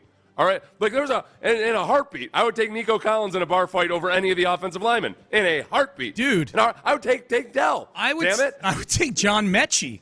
Mechie thinks he's an offensive lineman. So, I think Mike Evans fits that mold. Yeah. So I kind of like that, the grittiness of it. I mean, he is a dude that you want old school football players that just want to win football games. That's Mike Evans. He offered to take less money so they could sign Evans a couple years ago. Every time I start off a conversation trying to tell myself I don't want Mike Evans, I end up wanting Mike Evans. Yeah. I'm with you on that. I think it'd be really. And he would want to be here. He would want to. Yeah, he's from here. That's the other thing I was going to say. It'd be really exciting, like just from a local standpoint, to get him. Now, I think like Higgins and Evans are like they're in the expensive aisle, But I do think like if you believe Nico Collins is a number 1 wide receiver, and if you believe Tank Dell is just sort of a different kind of number 1 wide receiver from a productivity standpoint, like I think both are upper shelf wide receivers. I would be content with them signing like a kind of a middle-level veteran who's shown some things. Like the next 5 or 6 guys on the list that we're looking at here, like Hollywood Brown's a little different because he's kind of one-dimensional. We can't have another Hollywood Brown. Like that's the body type size thing. Like I think this team wants big physical guys. And I think Tank Dell's the outlier, but they want they want guys like Nico Collins that can break tackles after the catch. Gabe Davis. Odell Beckham Jr. Tyler Boyd is interesting from Cincinnati. He's already won a game for the Texans by dropping a ball in the end zone this year in Week 10 against Cincinnati. I don't think that's – that would be kind of like Jacoby Jones, who won a game for the Ravens and then goes to the Ravens and then won a Super Bowl. For him. Yeah, Tyler Boyd's going to I mean, that like a a threesome of Nico Collins, Tank Dell, and Tyler Boyd is pretty. They got to upgrade the non-Nico, non-Tank wide receivers. Like it's too big a drop off from those two guys right now. Like they need one of these guys, I think. Tyler Boyd would be kind of the guy. It's funny. One of the things I had looked at yesterday comped him to Robert Woods. So, like, I mean, oh, no kidding. Pushing aging Robert Woods out the door so you can have a younger version. A younger version of Robert Woods out there. I don't know. I like going with more size, and I'm too tied to the 49ers and thinking of Brandon Ayuk and Deebo Samuel and just what it's like. Those guys, you were talking about Brock Purdy and just how good is he. One of the things that makes it tough to tell is, man, they throw short of the sticks all the time, and it doesn't matter. Because those guys, they throw 2 yards short of the sticks. Those dudes turn up field and break 3 tackles and get the first down. Yep. And, that's what you get with guys like Nico. If you have one more like him, which is much more of a Mike Evans than a Tyler Boyd, We're getting some texts here. If Slowick and Gerard Johnson end up leaving, who within the organization is in line to replace them? I don't know that anybody is, but Seth, you brought up the name Bill Lazor, who's in the building right now. Bill Lazor has been a coordinator for a couple different times. Once with Cincinnati, once with the Dolphins, and he's been in the league a long time. But how was his title this year? I think it was like special assistant or something, but he spent most of his time with the quarterbacks. And CJ's mentioned him as one of the guys that he works with. So he's a potential. I think Case Keenum. I don't think Case Keenum would be a potential offensive coordinator immediately, but I think he could, if he decided to retire, which I can't imagine he would. I don't. Listen, it'd be dumb for him from a financial perspective for Case Keenum to retire, for one. Plus, I think he still likes playing football. He got to go out and win a football game, and then he got to go out and lose a football game, but he got to go out and play football. He did. I think doing it in Houston is probably – so they kind of have the assistant quarterback coach on staff already with Case Keenum, and I think they probably stick with that he might end up becoming like the Jason Garrett, Jason Garrett except he'll have been a better quarterback than Jason Garrett was in his career, but a veteran that sticks around for a long time just because they like him so much and he's so good for the younger guys. Senior offensive assistant Bill Lazor is what his title is. Another text. Need to go. No, he's the offensive coordinator with the Bears, not the Bengals. So. 2020 and 2021. That's right. Yeah. I have Wikipedia open. I didn't know Bill Lazor's resume off the top of my head, people, just so you know. People are saying it's steal Clint Kubiak from the Niners. Clint Kubiak, Gary's son, is in the same role with the Niners right now that Slowick was in when he was there. Passing game coordinator, I believe. Yeah. And you would almost, by signing Clint Kubiak on to be your offensive coordinator or quarterback's coach, whatever it may be, you're almost getting Gary Kubiak as a consultant in the process, I would think. If Gary Kubiak's going to take anybody's phone calls to get a little bit of advice, I would hope it's his football coach son. I wonder how much Gary would, how involved would Gary want to be versus just the normal, was George H.W. Bush was. His son could ask for advice, but he stayed the hell out of most things. Sounding board. Sounding board. I'm watching that show, The Good Shepherd, which is kind of a fictionalized account a completely fictionalized account of the formation of CIA. But one of the things that's true is that a lot of the early CIA members were Yaleys. They were members of the Skull and Bones Society at Yale. And that's what created a lot of conspiracy theories. But George H.W. Bush was a director of the CIA. So and then his son in the movie goes on. The main character in the movie is this guy from Yale. His son ends up joining the CIA and everything. Oh. But George H.W. Bush, I think Kubiak would serve in that capacity. Yeah, I think he could be a sounding board, or maybe but he's going to stay out of policy. Yeah, he's not going to get to his hands too dirty in anything. You asked me my opinion, and here's my opinion. That kind of thing. I don't think I would be surprised if Gary wants to be coming in and breaking down film every day. Maybe he does. Maybe depending on what the work schedule. I would take it if I'm a Texan fan. I don't think anything bad about Gary Kubiak getting involved. I feel like Kubiak. I think there's a lot of older guys in the NFL now that, because they can work from home, there are a lot of advisors to various teams that are just watching film and digesting it and writing up a report with their insights, and then they don't think about it for the rest of the week. Yeah. It's just kind of, it's another perspective, an opinion that a coach or a GM can use, and they trust this guy's opinion, but the guy doesn't have to be grinding it to do it. Yep. Okay, up next, do we agree with Jason Kelce's strategy in meeting Taylor Swift for the first time? We will have that for you. We have him laying it out for us here coming up next. But before we get to that, West Point Lincoln. West Point Lincoln, Katy Freeway, exit Kirkwood. Let me tell you first off the top, the 2024 Lincoln Nautilus is in. It's available. My wife drives a 2023 Lincoln Nautilus and absolutely loves it. If you want to go test drive the new Lincoln Nautilus, the 2024, they've got them on the lot at West Point Lincoln, Katy Freeway, exit Kirkwood. Over 1,000 new and certified pre-owns on the lot there. So a huge selection, an SUV or a car that fits almost every budget on the lot at West Point Lincoln. My guy Ryan O'Kane, the general manager, has a great staff there that's going to take care of you. They're offering huge discounts right now on the 2023 Navigators, the 2023 Nautilus. So if at some point in the last year you looked at those like, man, I would really like to get into these, but it wasn't right at your price point, it might be now. You got to go check it out. WestPointSales.com.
I've now won. Live from the Twin Peaks studios, Sports Radio 610 presents Payne and Pendergast. All right, top of the hour, we'll do the 8 at 8, the Ocho, top 8 stories to get you going. Seth, before we play this audio, I just want to confirm, you, as of this week, have been getting a little tired of Jason Kelce, right? Travis's older brother who was shirtless and beer chugging and attention grabbing and whatnot. I feel like Jason Kelce may have jumped the shark. Mm-hmm. I feel like he may have gone from Fonzie to Henry Winkler in this. Yeah, there's like it's almost immediately, even though he hasn't officially announced his retirement. Yeah, now that he's not a badass center, he just feels to me like somebody who's looking for attention on social media. Yeah. The fact that he's up in the booth with all those other wannabe influencers, except for Taylor Swift, who's a genuine influencer, but Pat Mahomes' wife, Jackson's probably up there somewhere. The Tay-Tay's up there, and he's up with his shirt off, conspicuously drinking his beer when the cameras are on him because he's got a Bud Light endorsement and all that, which is a smart move for taking care of your sponsor. I respect that. It just feels, you know what? I always looked at Jason and Travis as like, okay, Travis is desperate for attention. Jason is just, I always felt like Jason just was genuinely kind of just a fun guy. Mm-hmm. Now that he's done playing football, he's acting that way. I'm like, oh, no, he's like a wannabe Bert Kreischer. Yeah. I'm not getting it. Nope. He might be dead to me. He might be dead to me. He's been sucked into the Travis vortex of attention whore. Yeah. All right, well, that's unfair of me. It's unfair of me. That's just I can't deny the way I feel. Right. And I can tell that you don't really want to feel this way. I don't. No. Okay, well, let's see if this audio that we're about to play can get you feeling right again. This was Jason Kelce and Travis Kelce on their, what is it, the New Heights podcast? New Heights podcast. Yeah, because they're from Cleveland Heights, Ohio. Right. New Heights podcast. This week's episode where Jason and Travis discussed Jason meeting Taylor this week at the Buffalo Bills game. I'm not going to lie. I gave Kylie a heads up. The moment we got into the suite, I said, I'm taking my shirt off and I'm jumping out of that suite. And she said, Jason, don't you dare. I was like, hey, just letting you know what's happening. I'm not asking for permission. I'm doing this. Once a Kelce man's determined, there's no stopping him. And she was already telling me to be on my best behavior because we were meeting Taylor. This is hilarious. I was like, Kylie, when I met you, the first day I met you, I was blacked out drunk and fell asleep at the bar. This is part of the charm. This is part of the Jason Kelce charm. I want to make my best first impression. This is my best chance. My best first impression is the worst impression ever, so I could just build from that point on. Yeah, exactly. No, and actually, I know a couple guys in Philly that have hung out with Kelce a couple times who just say he's who you think he would be. Like he's like a fun dude to hang out with. That just is the guy you'd want to go hang out at a bar with. Yeah. I don't know if I get that vibe from Travis or not. So, okay, I'm glad you played that. Okay. I'm glad you played that, even though he said that he was going to take his shirt off as soon as he met. I feel like he did it I feel like he was doing it almost to prove that he wasn't going to have his behavior affected by meeting Taylor Swift. Right, yeah. Ironically enough, paradoxically, like he was going to do something specifically so he could that he would show that he wasn't having his behavior affected, even though he was having his behavior affected in doing that. If Taylor wasn't there, he would have just stood there in his windbreaker and waved to the crowd from the booth. He would have been jumping out into the crowd. Yeah. I think he was out with the Bills fans beforehand too. He was. So he's probably already lubed up a little bit. He was. Right? No, I saw footage of him. Do they do a thing where they drink out of a bowling ball? Or something like that? They do pretty much anything you can imagine. But yeah, I think they do shots out of a bowling ball. Yeah, that's what he was doing. He's surrounded by Bills fans. Yeah. He was doing shots from a bowling ball before the game. I thought you were going to say something about, do they do a thing where they jump onto card tables? I don't know is that a thing in Buffalo? Have they been lighting these tables on fire for a long time? I was kind of curious to see if he was going to jump onto a card table because that would be a pretty good indication that he was done playing football. Yeah. You know? It's just, but not a very good indication that he had just played 15 years of football. You know why? That's not the first thing you want to do usually at the end of an NFL season. Well, and especially because if he's retiring, what I learned from having a lot of friends who just retired from football, you don't want to jeopardize getting that line of duty payment, the workman's comp. Like if he's filing for all that scuttle that you can get when you leave the NFL because your body's all banged up. kind of tough to, it makes it a little tougher to get that, I would imagine, when there's footage of you on social media hurling your body off of a 30-foot slope onto a flaming table. I'm glad. You know what? I got denied on all that, and I was really glad I did, actually, because it felt, I don't know. There was no part of me that really, there's kind of almost like peer pressure on you to file for everything. And I know guys who are in less physical pain than me that have pretty nice disability settlements and everything. I couldn't fake the physical. I've got a lot of pain and everything, but I just couldn't, I couldn't act like I couldn't touch my toes and all this stuff. There's no part of me that, but there's also the part of me that wanted to be I don't want to concede failure at the age of 35. And then, what am I going to do the rest of my career, the rest of my life? I'm going to be limited from trying to get any physically better. So yeah, I don't know. You're a better man than me. Well, it feels weird. You know what? When you get sucked into it, and now there was a loophole in California when I retired. They closed the loophole, thankfully, because this is the part that felt the dirtiest about it was that if you played in California at all, then you were entitled to certain compensation from California, depending on what percentage of your career, how many games you played, all that. But that's the part where you end up suing for workers' comp. And I'm and that's the part, so you sue the Texans, and I sued the Jaguars, and I didn't like that. I felt, looking back on it, I'm still kind of, it wasn't the thing for me. For other guys, it made perfect sense. Sure. I wish I hadn't done it. Yeah. I should call Cal up and apologize right now. He may be listening right now. Cal, if you're listening. Hey, Cal, sorry I sued you, man. Sorry. Yeah. So the California thing, did you have to be employed by one of the California teams, or just if you played a game there? No, kind of with your taxes. Kind of like with your taxes, right? Don't you? Right. Oh, yeah, that's right. Yeah, it wasn't messed up because I had to pay a bunch of taxes in California. That's damn right you did. Yeah. It's all prorated. Some cities have entertainers tax, to where you go in and not only do you have to pay a portion of you don't have to pay a prorated state income tax. You also have to pay an entertainer's tax for having the privilege of having performed in San Francisco or something like that. Yeah. Oh, I wish I'd sued him harder. Yeah. Or at least introduce yourself as an entertainer to everybody that you meet. Yeah, that's true. What do you do for a living? I'm an entertainer. Says here you collected income in you made income in 2002 in California. What were you? I was an entertainer. Entertainer. That's what I was. Entertainer. That's what they call me. That's the right. Entertainer. The entertainer. Seth, the entertainer Payne. What do you think of Jason Kelce's strategy of being blackout drunk the first time that he met his wife, Kylie? I don't know if that was – I've heard the story before. Oh, I don't think that was his strategy per se. Yeah. I don't think he I don't think it was a premeditated blackout drunk. Were you drunk the first time you met Brandy? Yes. Okay. I was. That worked out. And no, you know what? You know why it worked out? This is why it worked out. I don't know if I was drunk. I became drunk because we were at a friend's. We had mutual friend, and we were at his birthday party. And when I first met her, she walked in, and I saw her, and I was like, "Holy crap, that's the prettiest girl I've ever seen." I was kind of and I was almost to the point where I got nervous. But because I was just drunk enough to not understand, I thought she was the girlfriend of another friend of mine, Phil. So I thought she was Phil's girlfriend.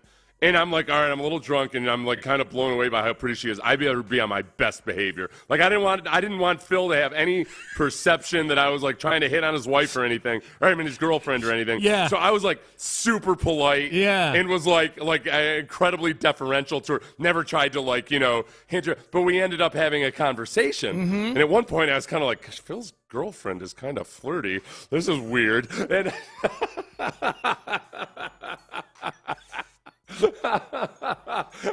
so I got even more kind of upright and I definitely not trying to hit on her. And I think because of that, specifically because I wasn't hitting on her, right, I was able to impress her with my actual personality. Yeah. She also, you know what happened too? I think she saw me talking to another girl, and it didn't go well.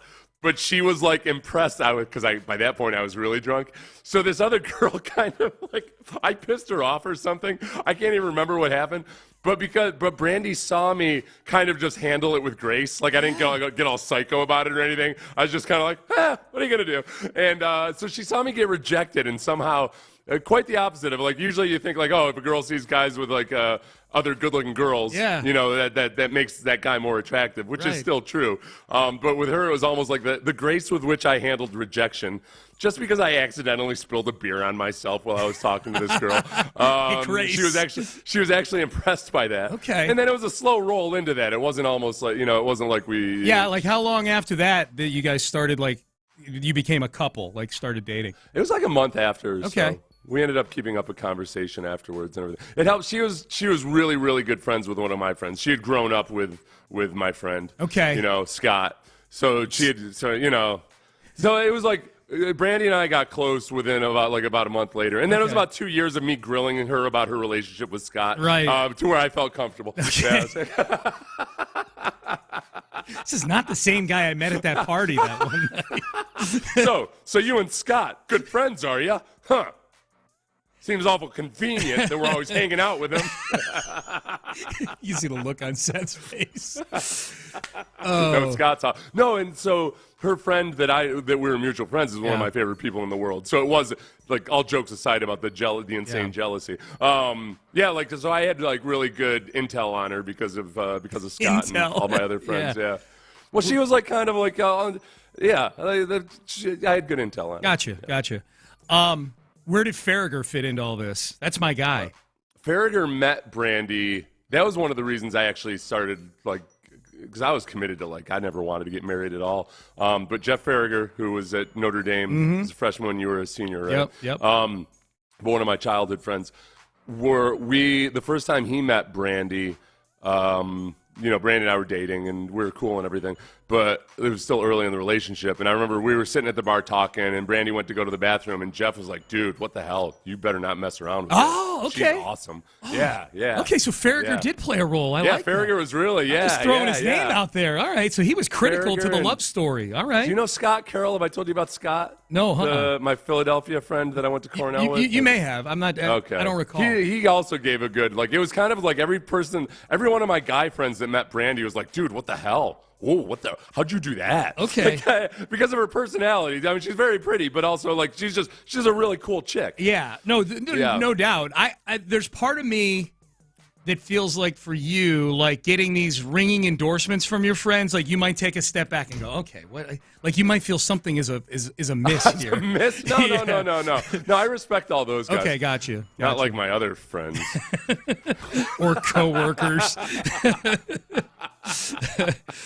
No, Farragher was the one that, and then Brandy loved Farragher because of this. So, you know, I have a pretty big head, like physically. Yeah. Metaphorically, too, but also physically I have a big head. Right. But Farragher's got a big head, too, and, like, physically. But when he was a kid, it was almost, like, freakish. Like, when he was an infant, it looked weird.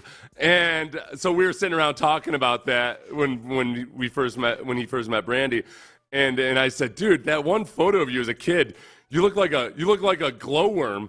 And if you remember glowworms, what they looked like, and Jeff's like, yeah, you look like a glowworm with a big head. And I was like, no, Jeff. She was like, okay, yeah. Farragher won. Brandy appreciated that level of wit. Yeah. And the fact that I didn't get it and I was owned without realizing it. And yada, yada, yada, you ended up getting married. Yes. Yeah. Then she roped me in. Yep. Then she trapped me. Yep. And it all started with alcohol and politeness at a party one day. No, the big thing, kids, this is a lesson, honestly. Yep. Like, just as much as you can in life with women, don't be a jerk like the way some pickup artists will try to tell you to be. Like, you don't have to be a jerk and give, like, weird insults and stuff, but do try real hard not to look like you're desperately interested. Correct. And the strategy for that, again, is that without being a player, it's like just go into any conversation with a woman or somebody you're interested in romantically, whatever they are, whatever gender, with the goal of just having a nice conversation or getting to know them. Yep. Like, just like, and that's like pretty much like any type of relationship, romantic or otherwise. Go into it with the goal of just getting to know that person and having a nice conversation and having fun. My God, women love guys who love to have fun. They do. They like to laugh. Absolutely. And that fun doesn't mean you getting boned. Just a fun, like good non-sexual fun, okay? Yeah. The other part comes later. That'll come in time. Yes. Yes. Patience, my pet. Yes. Yeah. All right. Let's get to you're listening to KLT HD2 on Odyssey Station. Let's get to some of the headlines here. The 8 at 8. Here we go. One. Will Anderson, Pro Bowler. He is been named as a replacement for Max Crosby it's the Pro Bowl games now. They don't have a game anymore. They have a flag football game. How balls to the wall is Will Anderson going to go in all these Pro Bowl game events? I'm nervous he's going to pull a hammy. I am too. Seth, you listed some of these events, and I'm this one here where the linemen are working together to move thousands of pounds of weight. Move the chains? This sounds hernia-inducing. Yeah, I don't like this one bit. The offensive and defensive linemen, each team of 5 players must work together to move 3,000 pounds of weight off a massive wall and be the first team to pull that 2,000-pound wall across the finish line. So it sounds like there's a bunch of weight on a wall. You have to take the weight off the wall, and then you have to pull the wall itself across the finish line. Yeah, I don't like that. Any event that has thousands of pounds of weight involved getting pulled. Yeah. For free? I don't like the danger being it feels like as I'm reading that, I feel like to make it more football specific, I'd like to see something more like a 7-man sled race or something. Yeah. Like the 7-man sled, like have 2 of them next to each other.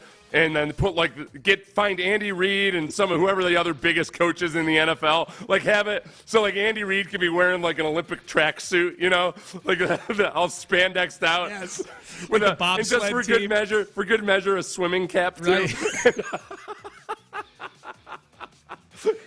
Who would the other one be? Who would the other coach be? Mike McCarthy. Mike McCarthy with his goggles. One with the AFC and one with the NFC. You even got the conferences represented. And the coaches, instead of facing the players like normal, would be standing on the 7-man sled facing the finish line. Oh, my God. That's tremendous. Congratulations, Will Anderson, but take it easy at these Pro Bowl games. 2. All right, the coaching carousel. We'll get to the big news in just a second, but let's keep it focused on the Texans. Gerard Johnson interviewing for the Eagles OC job. Cliff Kingsbury also interviewing for the Eagles OC job as well. Bobby Slowick is scheduled, Seth, to have his second interview with the Falcons today. I don't know how close they are to hiring somebody. I just know they've got the longest list of candidates of any team that I can think of. They're interviewing a ton of guys for their head coaching vacancy right now, and Bobby Slowick's one of them. So Atlanta, Washington, Seattle, and who am I missing? There's one other opening Carolina is the other one. Carolina's going to be Carolina. It feels like Carolina might end up being kind of like Cleveland was when, remember, they couldn't get who they ended up firing the defensive coordinator from the Jets. Mike Pettin. Mike Pettin. Yep. And Mike Pettin was like their 12th choice. Right. They just couldn't find anybody that would take that job. And he lasted 2 years. It's a payday. So that's what Carolina feels like it might be. I don't know. As far as the Atlanta job, I'm surprised there isn't more reckless speculation about how Belichick may have messed up this interview. Because I think was it just reckless reporting in that people assumed because Belichick was going there to interview that Belichick doesn't he's Meryl Streep or something he doesn't audition. Belichick just accepts your offer. I don't know. What's the deal? I do wonder. I mean, look, we got to know he is Bill Belichick still. I know he's had a bad last couple of years, but he's Meryl Streep. I do wonder how much of it was Belichick interviewing the Falcons, as opposed to vice versa. Belichick identifying, all right, is this something I want to get into? I think ultimately Belichick can be somewhat choosy. He may not wind up with a job this cycle. He may, a year off for Belichick may actually be one of the best things that could happen to him, And he also might actually let me finish this point, and then I got to say he might actually just be committed to only taking a situation that feels really good. Yes. I thought it was funny yesterday when John mentioned one of the reasons that Belichick might want to take the job in Washington was because it's close to Annapolis. Annapolis, Yeah. and that because he's a naval buff, a naval history buff. And I just had this image of like him taking the job with the Commanders, but then all of a sudden just being completely out to lunch, like just down staring at the ships. Taking tours of the shipyards all day long and going to like, you think I could talk to an admiral today? Could I meet hey, mister, is there any way I could meet an admiral? Yeah. Dude, that's like saying, like, have you ever been to Seattle has the Pop Culture Museum? Like, could you imagine John being like, there's a good chance he's going to take the Seattle job. He's a big fan of pop culture. They got the Pop Culture Museum and grunge. Everybody knows Belichick likes grunge. I'll tell you what, one thing I know about the Harbaughs, they love Chuck Berry, so that Cleveland job and the Rock and Roll Hall of Fame being right there, yes. I feel they could go see the Chuck Berry display at the Rock and Roll Hall of Fame anytime they want. They could walk to it from the stadium. Pete Carroll, huge Motown guy, definitely taking the Lions job for sure. That's what it's the equivalent of. What kind of barbecue does Harbaugh like? I hear he likes that tri-tip, which is more of a San Diego thing. Does he know that the team moved to Los Angeles? So Jim, why do you think Jim took the job? Huge fan of Hollywood and wax museums. Loves them. All right, speaking of, Jim Harbaugh is the new coach of the Los Angeles Chargers. He took the job yesterday, 5-year deal. And this is where the irresistible force meets the immovable object. I'm sorry. I started thinking about the new guy in Tennessee loving country music. Yes. So, okay, go ahead. Yeah, go ahead. exactly. Brian Callahan, Big Luke Bryan guy. Same last name as his first name. He bought a year-long pass to Dollywood last year. Now he can use it every day. I've been tempted. I love Dollywood. All right, so Jim Harbaugh, the coach of the Chargers. Seth, this is where the irresistible force of Harbaugh winning everywhere he goes meets the immovable object of the Chargers finding the most soul-crushing ways to lose seemingly every year. Yes. These things meet now at a vortex. Yeah, can he be the guy that removes that hex, that curse from the Chargers organization? I think some would argue that no, he can't because it's ownership itself that is the issue. But it's just too – I've told you before, I'm not superstitious one bit, but the Chargers really test me. Yeah, man. It's weird. It's really, really strange the way that they find all these ways to botch games that should be easy victories by the fourth quarter, whatever. I think that Harbaugh maybe is the right kind of crazy to counteract all of that and maybe restore glory to the Chargers franchise. Should be fun. And he can, in the NFL, he doesn't have to worry nearly as much about prying eyes looking into his various, he doesn't have to recruit anybody. Nope. You can do it all above board. And you don't have to sign Steele. You don't have to, you're good. I mean, you can try, I suppose, but yeah. 4. Quick one here. The Lions have signed Zach Ertz, tight end, won a Super Bowl with the Eagles back in 2017. Pro Bowler, like at his peak, Zach Ertz might have been the best tight end in football. They need a little depth at that position. Their rookie, Sam Laporta, is banged up. He played well on Sunday against the Buccaneers. He's a really good player, but he's banged up. Brock Wright, one of their other tight ends, is banged up. So, Seth, we might see Zach Ertz take the field for the Detroit Lions this weekend in an NFC title game. This would be one of those things where, he might end up, if the Lions win a Super Bowl, Zach Ertz gets a parade in Philadelphia, right? Yeah. They kind of, they love him so much. He's been around so long. Yeah. Mm-hmm. 5. Have you noticed that Mike Florio seems to have a new cause celebre? Tyreek Hill's divorce.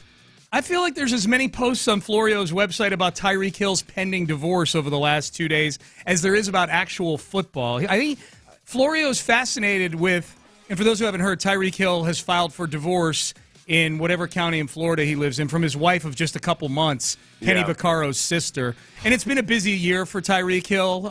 He's got multiple paternity suits against him. His house burned partially to the ground. He assaulted a boat captain. Well, he allegedly assaulted a boat captain or a charter worker, but that was settled. But settled it. Yeah, there's been a lot going on. I guess this would be normally. I like for the most part, people would leave this stuff alone other than that, even with his marriage, because of social media and everything now, like there's less of a line between what's public and what's not. But the thing that's got Florio going is that it was reported that Tyreek Hill and his wife were getting divorced, and then Tyreek Hill denied that he was getting divorced, even though there was paperwork in the Dade County or Broward County system saying that he had filed a petition for divorce. Yeah.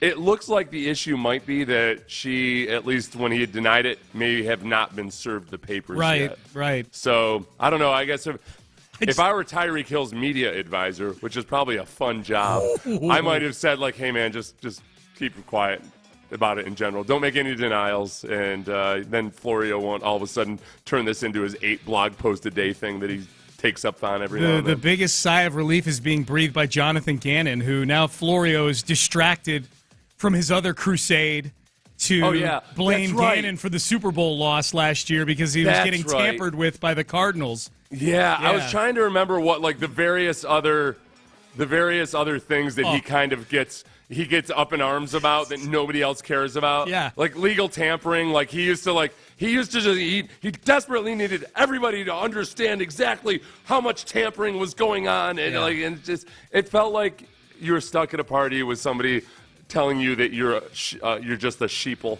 because you don't understand the impact of the Illuminati. And you're like, yeah, okay, Florio, I got it. Oh, yeah, I got it, totally. Yeah, I'm probably going to change the whole way I operate in life. It's amazing. Please leave me alone now. He gets so fixated on things. It's unbelievable. Remember that guy that I booted out of the bar we were in because he started talking to me about... I do. He told me I had to open my eyes because he was telling me something about some secret conspiracy that Warren Buffett had to like whatever. And I'm like, nah, man, I really don't. I'm not interested. I was watching. You better open your eyes. I was watching. Well, and you were being friendly with him at first, and then I was kind of like listening, sort of out of the side of my ear to the conversation you were having, and then I heard it go that direction. I'm like, ooh. This isn't going to end well.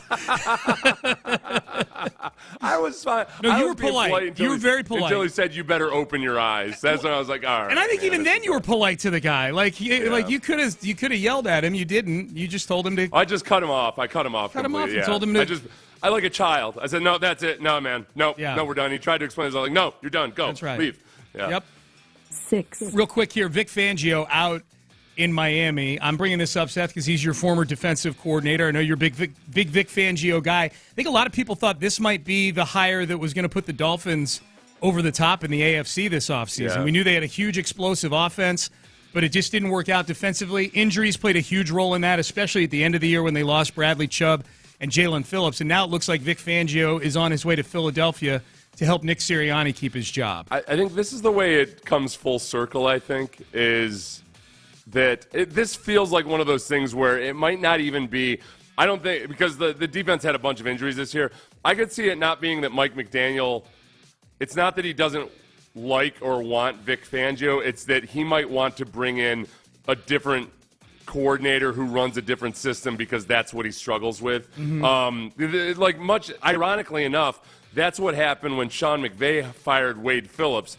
It wasn't because Wade Phillips' defense wasn't doing well. They were better than the offense that year, if I recall correctly. It was because he wanted to practice against a Vic Fangio-style defense. That's right. So he brought in Brandon Staley, who had worked with Vic Fangio. Mm-hmm. And so they could, practice against that and drill against that and get to know it and pick Brandon Staley's brain. So I'm guessing it might be something like that.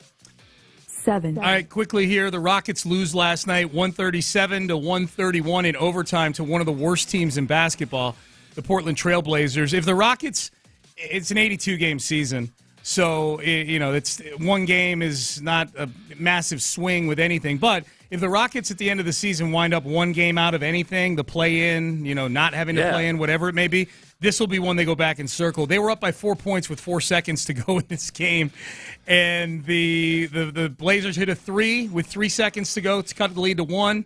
Rockets make a couple free throws, and then Jeremy Grant hits just a prayer, 1.1 seconds. So they inbound, and he throws a prayer off the backboard to send the game to overtime. And then the Rockets get steamrolled in overtime of this game. So Alperen Şengün was great, 30 points, 10 rebounds, 8 assists. But boy, just a complete collapse at the end of this game. A complete collapse. They had it was a nice win over the Jazz on Saturday. Mm-hmm.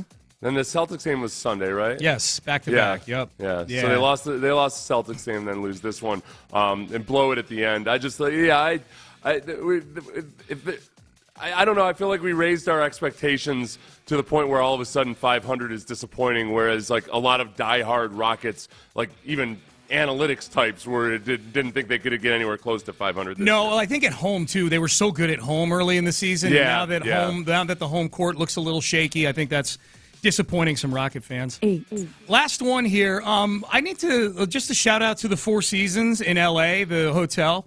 Maintaining decorum. Stop persecuting Britney Spears, please. Yeah. I'm a big Britney Spears fan. Evidently, a report has emerged making the claim that Britney Spears was banned from the Four Seasons Hotel in Los Angeles. Banned from the hotel, quote, due to complaints about her bizarre behavior and instances of stripping off by the pool, end quote. Spears reportedly stays at the hotel often, and the staff have allegedly been frustrated by some of her antics. While it's just reports right now, there is reason to believe they could be true. Spears has been long known to spend time at the hotel and even once shared a topless picture taken there to her Instagram, which I find to be just perfectly fine. I don't know what the big issue is. You get the impression, this is my impression on Britney Spears. I feel like maybe that what was it, the custodianship she had, that her father was the wrong person to be the custodian, but that maybe she does need a little bit of oversight somehow.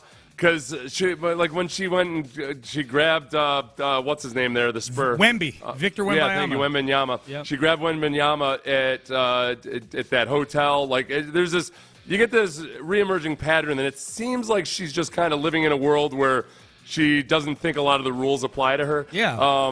And I don't know. She seems like a sweet girl. You know, I know she's a full-blown adult now, but there's a part of her that just seems kind of sweet and innocent. Yeah. And I wonder if, like, man, can you find some happy medium where somebody helps her control her life a little bit, but that genuinely has her best interest in mind? My feeling, it did not seem like her dad had her best interest. No. That's absolutely. Here's my thing. If you're going to march to your own drummer or set your own rules, hey man, if the worst thing you're doing is just stripping down by the pool. Oh yeah, you know it is what it is. You know, it's don't you get an image though of like it wasn't like she forgot she wasn't in Europe. It was that she might have been like on something topless and gesticulating or dancing or doing a TikTok or something. I don't know. I feel like it sounds like there's a pattern of behavior here. It's not just like one incident of her topless by the pool. Just go to her Instagram feed. That probably has a lot of the answers right there. A lot of random dancing going on her Instagram feed. I should get myself into a custodianship. Somebody being a custodianship of you, or you custodianing somebody else? Honestly, no. I'd like to get into a predatory custodianship, please. Is this the job advisor? Yes, I'd like to. Hello? No, I always felt like when I was an NFL player, I always felt like, man, like I think more guys just need to be advised to stick your money in a trust that you can't touch until you're 30. Yeah, that's true. Like honestly, guys in their early 20s. Remember, your brain isn't fully developed until you're 25. And there's a lot of things about judgment and other things that you just flat out, you're physically incapable of actually handling some of these things. Stick it in a trust until you're 30, and then, you can make your life-altering decisions then. Your brain isn't fully developed till you're 25, and you're in a vocation where your brain gets rattled around like a piece of popcorn inside a popcorn popper. Yeah. You're in a job where it ain't helping develop your brain either. All right, Payne and Pendergast with you. Basically, it's like your head coach might as well be grabbing you and shaking you like you're never supposed to do that. May as well. Texans who are seeking redemption in 2024. I've got a handful of names here, and if we could pick one that we want to realize the Texan redemption, who would it be? We've got that list coming up next. First, Ruben Mendoza is the general manager of West Point Lincoln in Sugar Land. That's the new West Point Lincoln location where they've got a huge selection of vehicles over.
Pendergast.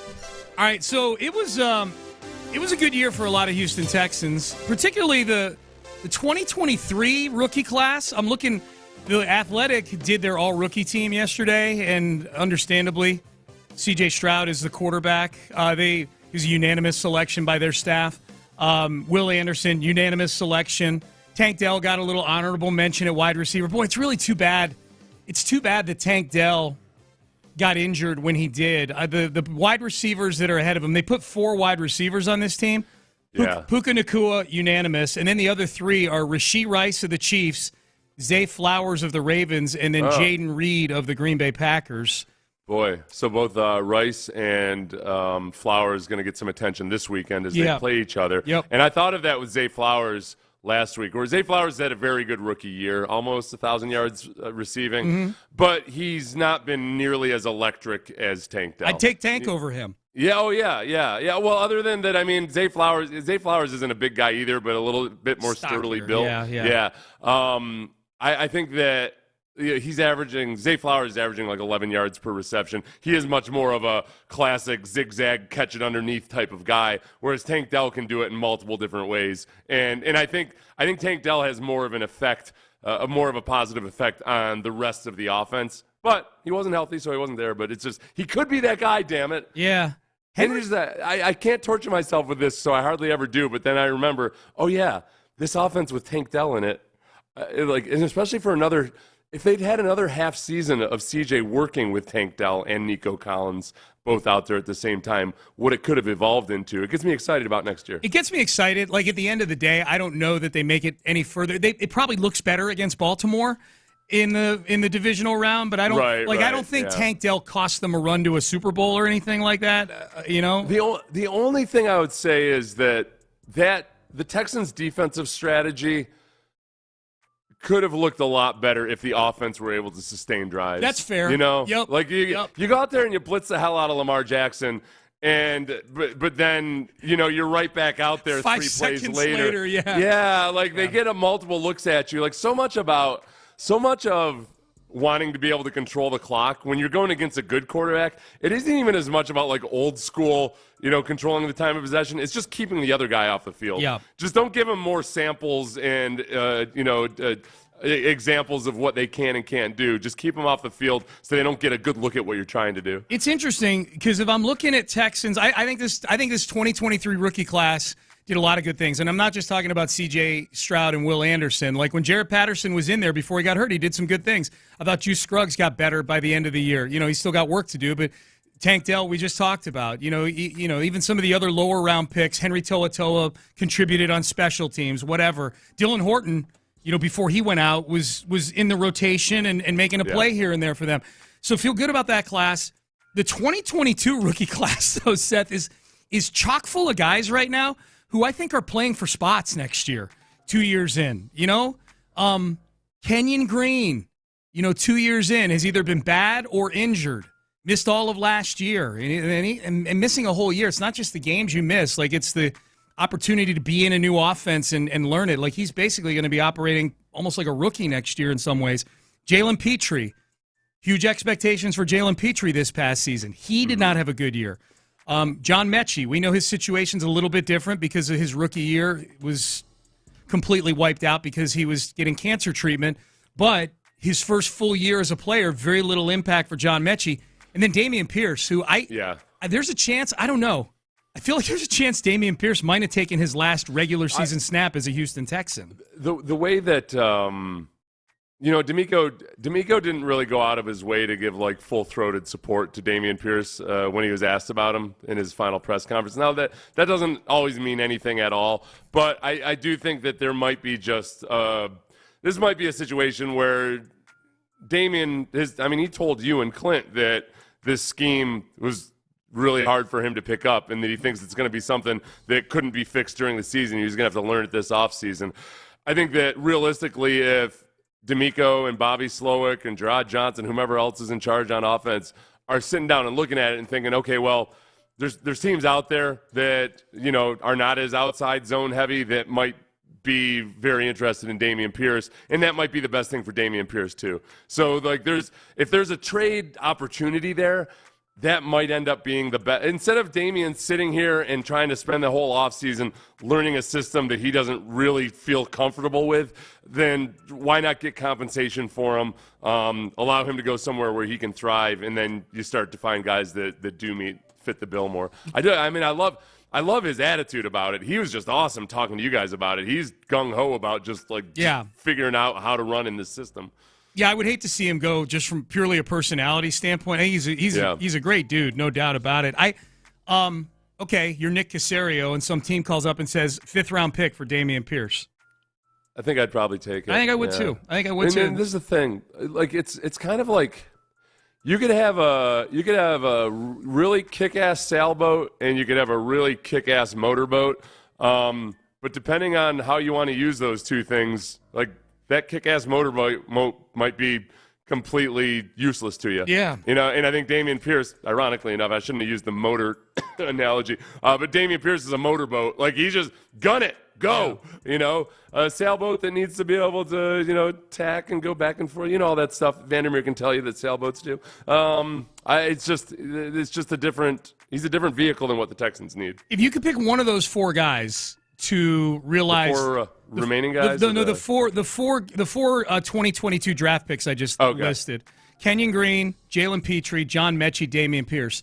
I'm giving you a wish. A genie has come down and said you can have one of them realize their full potential. Kenyon Green. Kenyon Green? Yeah. Offensive lineman's more valuable than any of them. So I would say Kenyon Green. Even an interior offensive lineman? Yeah. I would think just in general, because Jalen Petrie, athletically, I think there's a lot of untapped potential there, but it's not like he's one of the truly freakish, athletically gifted safeties. It looked like that at times 2 years ago because the Texans were just so bereft of talent. Yep. But he doesn't have the pure speed and this pure size of some of the genuine studs of the NFL, the safety world. Whereas Kenyon Green, if he can end up being a really a kick-ass offensive guard, that all of a sudden has the potential to turn this into a different type of offense. He does. It's unfortunate because Kenyon Green does have that attitude of wanting to maul people. We've been talking about how it doesn't seem like there's a lot of actual maulers. But I think between right guard, Shaq is a mauler. Shaq wants to maul people. He's getting up there in years. And I think Kenyon Green wants to be a mauler to his detriment at times. He just has to learn when to be a mauler and when to use technique. But if it's just a matter of health, I would take him. You and I have the same answer, but for totally different reasons. Mine's Kenyon Green also, and I think this is probably pretty accurate for what you and I, how you and I both treat things like this. You're looking at it appropriately so, purely from a football standpoint. I'm like, that was one of the picks from the Deshaun Watson trade. I refuse to lose the picks from the Deshaun Watson trade. So mine would be Kenyon Green, purely from the perception of I want the Texans to have won the Deshaun Watson trade. I suppose if you go on to get to a Super Bowl or win a Super Bowl, it means in some ways you've won the Deshaun Watson trade because it all led, good and bad, all led to this. But But in a vacuum, I need Kenyon Green to work out so I can look at it and go, they got Kenyon Green, they got Tank Dell with one of those picks, they got Christian Harris with one of those picks, they used one of those picks in a package to move up and get Will Anderson. The Deshaun Watson trade, man, if Kenyon Green can turn into something, then it's already a home run. Kenyon Green would be mine. I just wanted to double check myself on something. So if you look at the top paid safeties, Derwin James, Minkah Fitzpatrick, Jamal Adams, but $19 million a year for Derwin James, $18 million a year for Minkah Fitzpatrick, fully guaranteed $38 million for those guys. Where if you look at guards. What do they say? They're just doing, I'll just look at left guard itself. I think it's about the same. Quentin Nelson, yeah, it's about the same. $20 million a year for Quentin Nelson. Yep. Yeah. So it'll be, if either one reaches their peak, it's a similar price tag. Looks like I'm biased towards the fatties. I'm a little bit of a chubby chaser, I guess. A little fetish, yeah. Not a little fetish at all. Gigantic, blubbery fetish. Yeah. Get on over here, Joe Thuney. I got a story to tell you. What poster did you have on your wall when you were a kid, Seth? Hey, Joel Petonio. Will Shields, I got a bit of something else on my sleeve. I would say two other Texans I would throw into the redemption category for different reasons than the four young players I just named. Jimmy Ward and Titus Howard. Jimmy Ward, because he's got to stay healthy. They still have Jimmy Ward under contract for next year. So I don't know if Jimmy Ward can figure something out in the offseason to not have quad and hamstring and foot and all these other things going on with him. Yeah. But Jimmy Ward and Titus Howard both staying healthy, I think, the big thing for both of them. You know what? I'm glad you reminded me of that it was kind of a litany of various issues with Jimmy Ward. And for a guy that's in his 30s, that doesn't usually get better. It's not some of these guys when they're 22 or 23 and they have a bunch of injuries, soft tissue injuries. You think like, oh, okay, well maybe it's just bad luck. You get into your 30s, that's just the way things go. Yep. You know. Yep.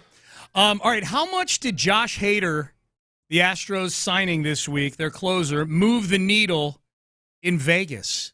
It did move the needle. Where are the Astros now on the World Series landscape? That is next. Men's Tea Clinic. Tomorrow is my Men's Tea Clinic day, Friday. You guys know that, especially if you go there and you see me there. There's always...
Chevrolet.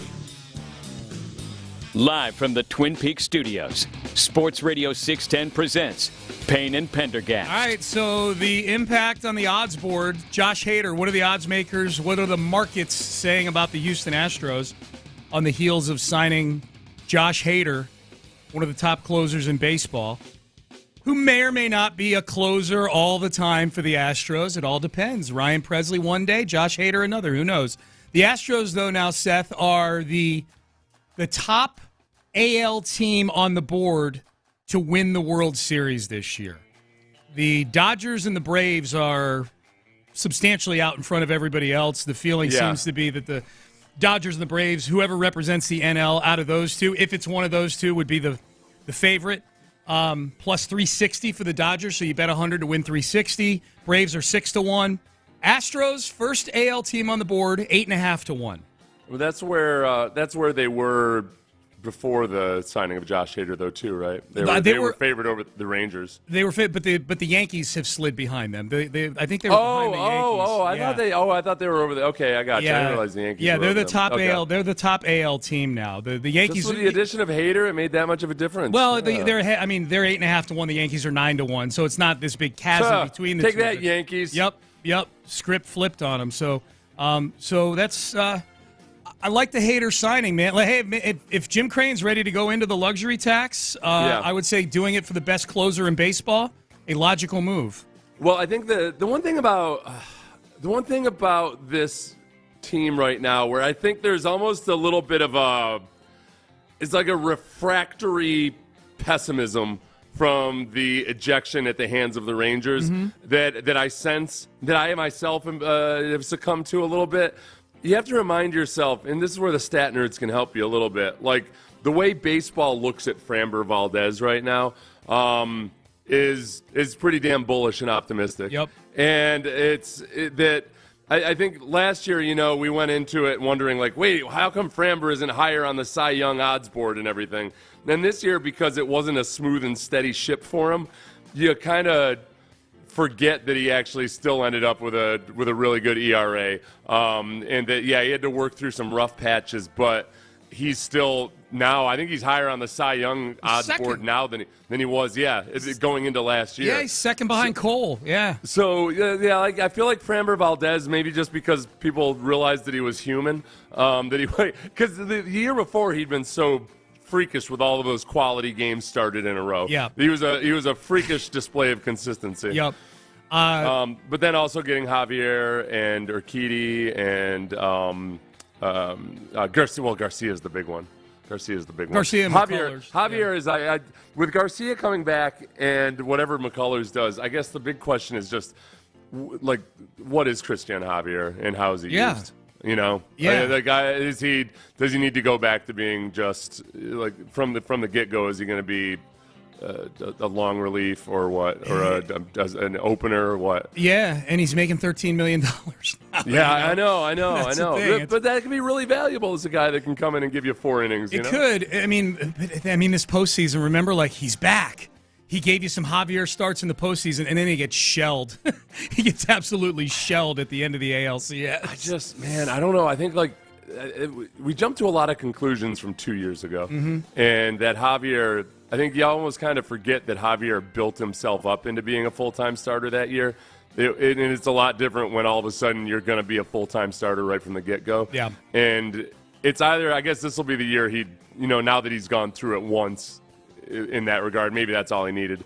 Maybe we should have treated him a little bit more like a rookie last year than a guy that was just full-blown ready to go be a full-time starter. Yeah, maybe so. Few texts here. We have someone asking, hey, guys, I listened yesterday when you were talking about the Texans' schedule next year, their opponents, and I missed it. Did you guys say how many playoff teams they're playing? Is it 7 or is it 9? It's 7. They play 7 teams next season that made the playoffs this year. Detroit, Green Bay, Buffalo, Miami, and then the 3 division champs that they play in their variable games, in their first-place schedule games, Baltimore, Kansas City, and Dallas. That's a pretty sporty group. And for basis of comparison, they played a total of 4 teams this season that made the playoffs in 2023. 3 teams out of the AFC North, Baltimore, Cleveland, and Pittsburgh, and then Tampa Bay, who won the NFC South. This is a much harder schedule next year. But well, yeah, and you know how that goes. I mean, there's always with the disclaimer on that paper, few teams that look awesome now are bad next year, and vice versa. Yeah. So, like, I guess of the teams that are good now that could do a nosedive next year theoretically, of that list, are there any of those seemingly awesome teams that might not end up being that great? They couldn't be that great. Let's see. Well, the Ravens lose a lot. Well, they don't necessarily lose them. They have a lot of key free agents. Yeah. They'll retain a few of them, but I can't see them falling off of a cliff, and Lamar Jackson's still going to be a headache no matter how good the team is. Yeah. But I could see them being not quite. I mean, right now, right this moment, they look like the perfect football team. For sure. So they might not be the perfect football team next year at least, but I think they're still going to be, because they have Lamar Jackson, they're going to be damn good. Baltimore and Kansas City are going to be formidable as long as they have that head coach and that quarterback for either of those teams. I think what's interesting, Seth, is that Buffalo, Miami, and Dallas, again, 3 playoff teams this year that the Texans play next year. I think you could argue that all 3 of those head coaches are on some version of a hot seat right now. Sean McDermott in Buffalo, Mike McDaniel in Miami, and Mike McCarthy in Dallas. Buffalo's got a lot of free agency. That's an old defense in Buffalo. Yeah, that was. I mean, there's a lot of talk. It seems like from what I see out of Buffalo, I think there was a lot of hand-wringing over whether that was the closing of their window. I think as long as you've got a stud quarterback, that window is perpetually open, and it might not happen the way you planned it, but it is, the degree of difficulty goes up for Buffalo this year. I think conversely, I think Baltimore, Kansas City, as you mentioned, are going to be good. I think Green Bay is ascending right now, probably. Like Green Bay may be hard. I know they're a playoff team and they won a playoff game. But that, they're 9-8 this year. Green Bay could be a 12-win team next year if Jordan Love keeps playing the way he is. You get that old blessed, test of, hey, full year of film on Jordan Love, and let's see what they do with it. They got to pay him too. Yeah, they got to pay him. So there's that. But yes, seven playoff teams. Text message: if we lose Slowick, won't the offensive scheme possibly change with a new OC? Couldn't Dameon Pierce still have a chance? Yeah, if they choose to get an OC who runs a different system, I don't see that happening. Yeah, I think that I think D'Amico feels the way I do about Kyle Shanahan, inspired originally by Gary Kubiak style offense, and worked in conjunction with Mike Shanahan as well. But I just call it a Kyle Shanahan offense. I think that the outside zone run is just such a chief component of what they want to do and how they want to spread the field. They want to spread the field horizontally as well as vertically.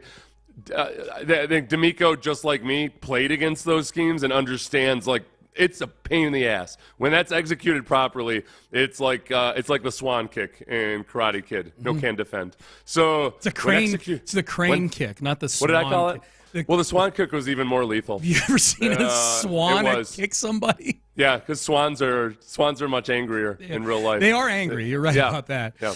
So the swan and or crane kick, when done properly, no can defend, Sean. It is true. No can defend when it's done properly. So that's where I'd be really, really surprised if they go outside of the Kubiak-Shanahan tree. The other thing about the Kubiak-Shanahan tree and this offense is because so many teams now run it, like Brian Callahan just hired to the Titans. He's a Kubiak-Shanahan guy. He's a Kubiak guy. Then you're also theoretically more capable of finding coordinators who share similar philosophies, so you don't have to reinvent the wheel every time you hire a new offensive coordinator. Like, how many times did you have to hear about Ben Roethlisberger, learning now, this is how Todd Haley does it. Sorry, it's going to be a year while we figure this out. And then it's Bruce Arians or it's whomever else. So I think I would be very, very, very surprised if they get an offensive coordinator who isn't going to run a pretty similar system if Bobby Slowick leaves. This system just yielded the greatest rookie quarterback season in the history of the sport. Why would you change it?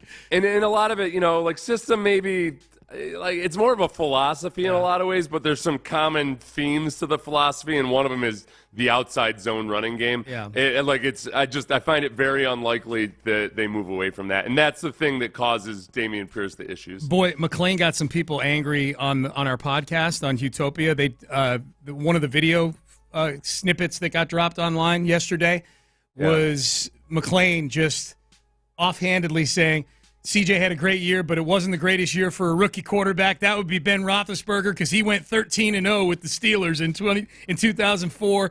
And he started listing Ben's stats. He's like 17 touchdowns, 11 interceptions. And I'm like, John, you're arguing against yourself right now. He got people so angry and so worked up. They're like, that's why this guy's not with the Chronicle anymore. Like, no, he chose not to be there anymore. But he got people so angry that he was citing QB record as the reason.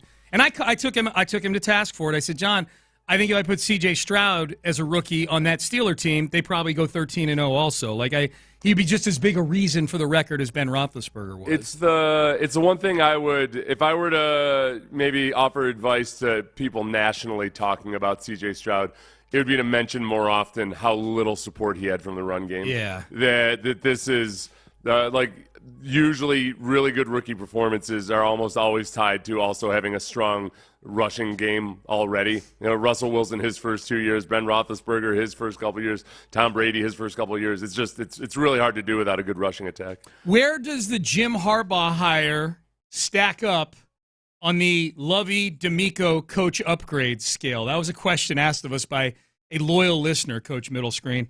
We'll assess that and maybe some of the other hires as well, where they stack up on that upgrade scale, and we'll do that next. Yellow Rose, if you want to upgrade your whiskey game, I had a couple little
Odyssey station. Sports Radio 610 presents Payne and Pendergast. Hi, Payne and Pendergast with you. Interesting question from our friend, Coach Middle Screen, loyal listener to the show. He tweeted this to me yesterday.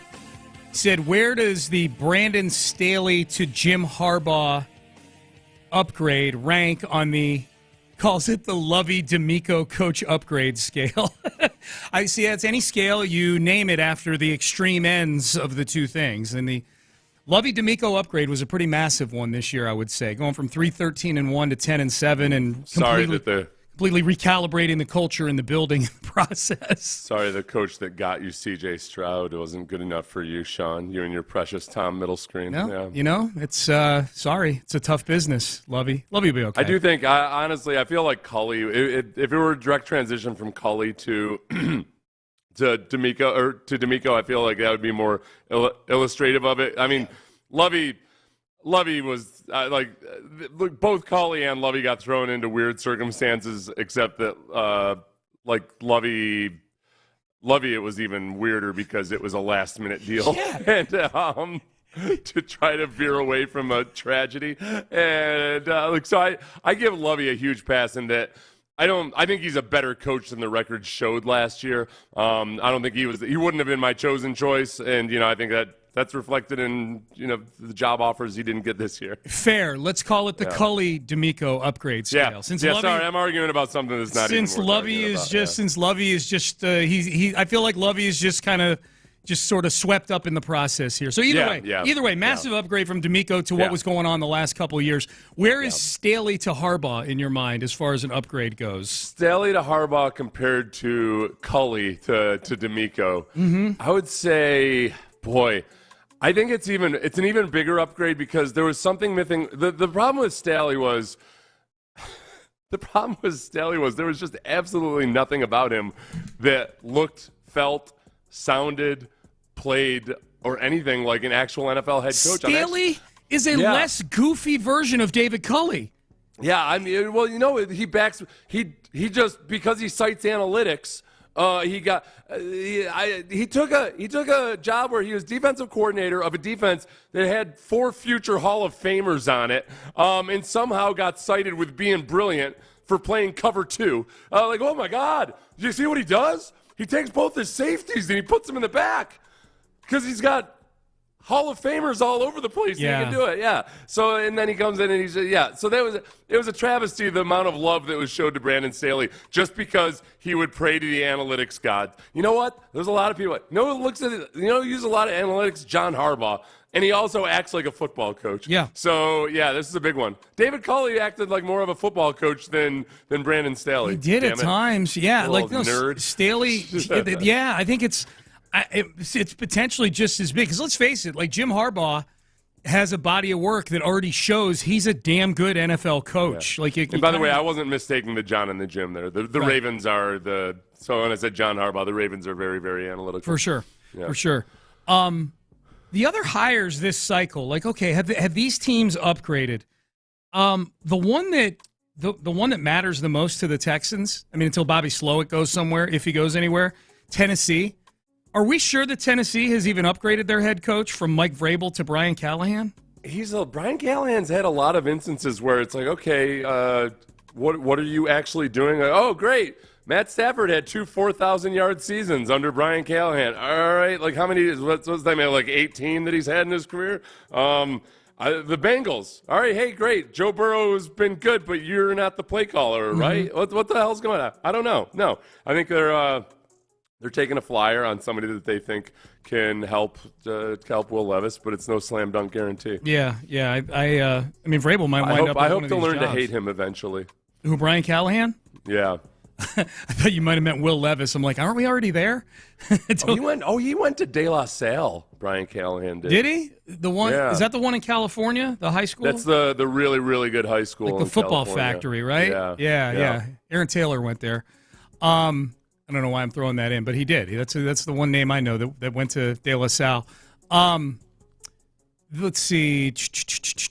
Hey, Sean, what are the teams that are for sure playing overseas next year that we play? Now, I'm going to tell you this, Texter. I'm going to tell you this and know that I'm acknowledging that they still could play a game in South America. Because if I tell you that the Jags and the Vikings are both road opponents for the Texans this year, and thus they could play in London, Seth will immediately jump in and say that I'm ruining his Brazil dreams by pointing that out. Yeah. They're playing a game in Brazil. Maybe. Not in Rio. Yeah. Sao Paulo? Sao Paulo, I think it is. Yeah. Yeah. Sao Paulo. So Sean and I've already gotten a Duolingo that I'll get the I'll get a group account, Sean, so you can be on my Duolingo account. Good. Yeah. We'll get like a business plan or something. What do we have to learn? Portuguese? Portuguese, yeah. Okay. Which I feel like once we learn Portuguese and become fluent in it, I think it's close enough of a cousin to Spanish that we can probably learn Spanish pretty easily. Yeah, we're like halfway there. Yeah, totally. A lot of times people will be like, "Why would I learn Portuguese? Brazil's a big damn country." Yeah. You know. Sure, it's basically useless to you here, whereas Spanish would be very useful to you. But still, it would. But if we're going to if you and I are going to become the Mike and Mike of Brazil, Sean, it first starts with actually being able to speak the language of the people in Brazil. It's a great call, Seth. It's a great call. We could do that. We could own Brazil. Yeah. Well, at least the football side of things. I don't want to piss anybody off. Yeah. Greeny. Casario made Lovey use Pep Hamilton as his offensive coordinator. How would Stroud have done with Pep? I don't even want to think about that. Why are you texting that person? Why 5 or 3-8, whatever you are here? Why are you I don't want to think about how Stroud would have done with Pep. How do you think Stroud would have done with Pep? How would Stroud have done with Pep Hamilton? Man, my favorite thing about Pep Hamilton was his ability to watch a play fail and then run the exact same play into the same front, like again and again. Not that hot. Persistence, yeah. Persistence. As far as but just the Brian Callahan thing, this is the thing about Brian Callahan, the new coach of the Titans. He does. Presumably, he's going to run like a Kubiak-style offense, the way they did in Cincinnati. But he wasn't the play caller there. You don't have to be a great play caller to be a good head coach. His dad is Bill Callahan. He's a long time, very respected offensive line coach in the NFL. He's currently the Browns Browns offensive line coach. So I don't know if he brings him with him. I don't know if the Browns say no, you can't go interview with your son. Maybe he brings his dad in for an interview just to not give him the job. The ultimate Freudian power play there. Can you imagine? And then he hires him, and then he's got to fire him in 2 years because the line sucks. He says yeah, you've got a job. You can be my nanny. How's that sound, Grandpa? He can't get your ass out of here. Callahan can't get Skoronski's short little T-Rex arms to block anybody. Yeah, I like He's that. Yelling at his dad because Skoronski's a bust. Yes. I like that. Mm-hmm. They do need now that actually, if the Titans were to get, I know an offensive line coach can only do so much, but if they were to get better offensive line play out of a Bill Callahan coached offensive line, that's something to monitor. There's a chance that Will Levis ends up being like a veiny Matt Schaub. Okay, so. It takes this system and does the absolute most with it. Yeah. Second round pick that does good in the Kubiak Shanahan system. Do you get totally different topic here? Do you get a lot of alerts? Are you signed up for alerts from different news outlets and pop culture outlets and things like that? Do you get?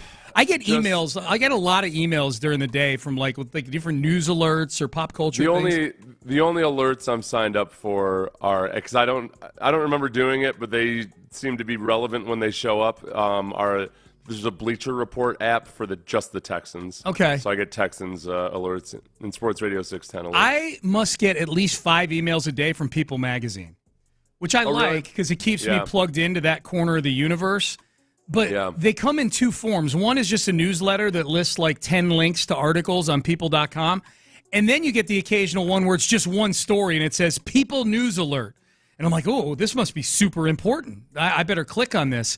I get a People News Alert yesterday, and the headline's the only headline in the whole thing. Crystal Hefner says Playboy's Hugh Hefner was bad at sex. Quote, I was relieved when it stopped, end quote.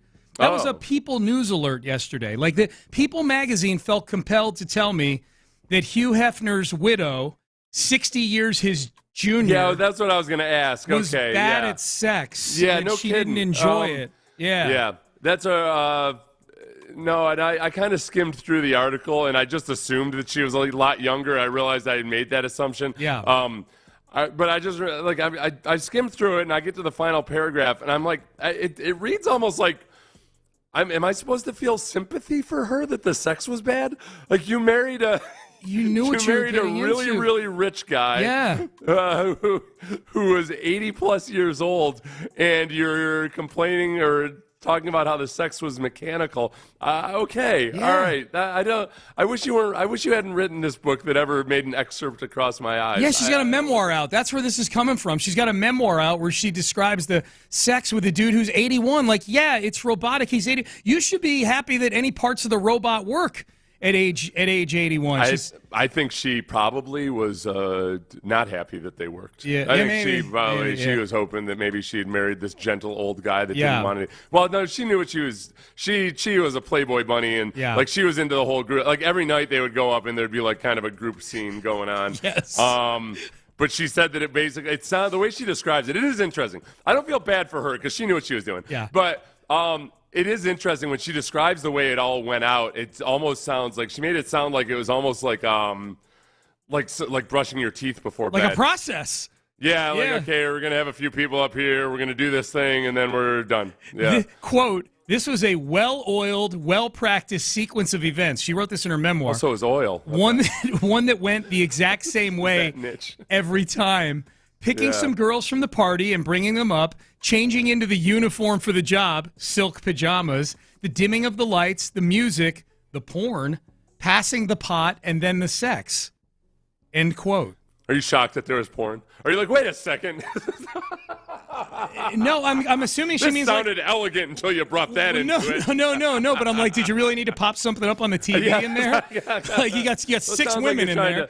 You're trying to flood as much basically dopamine into the synapses as possible. Obviously, No, like to be clear, just to clarify the change in my voice inflection there. Yeah. I was not appalled.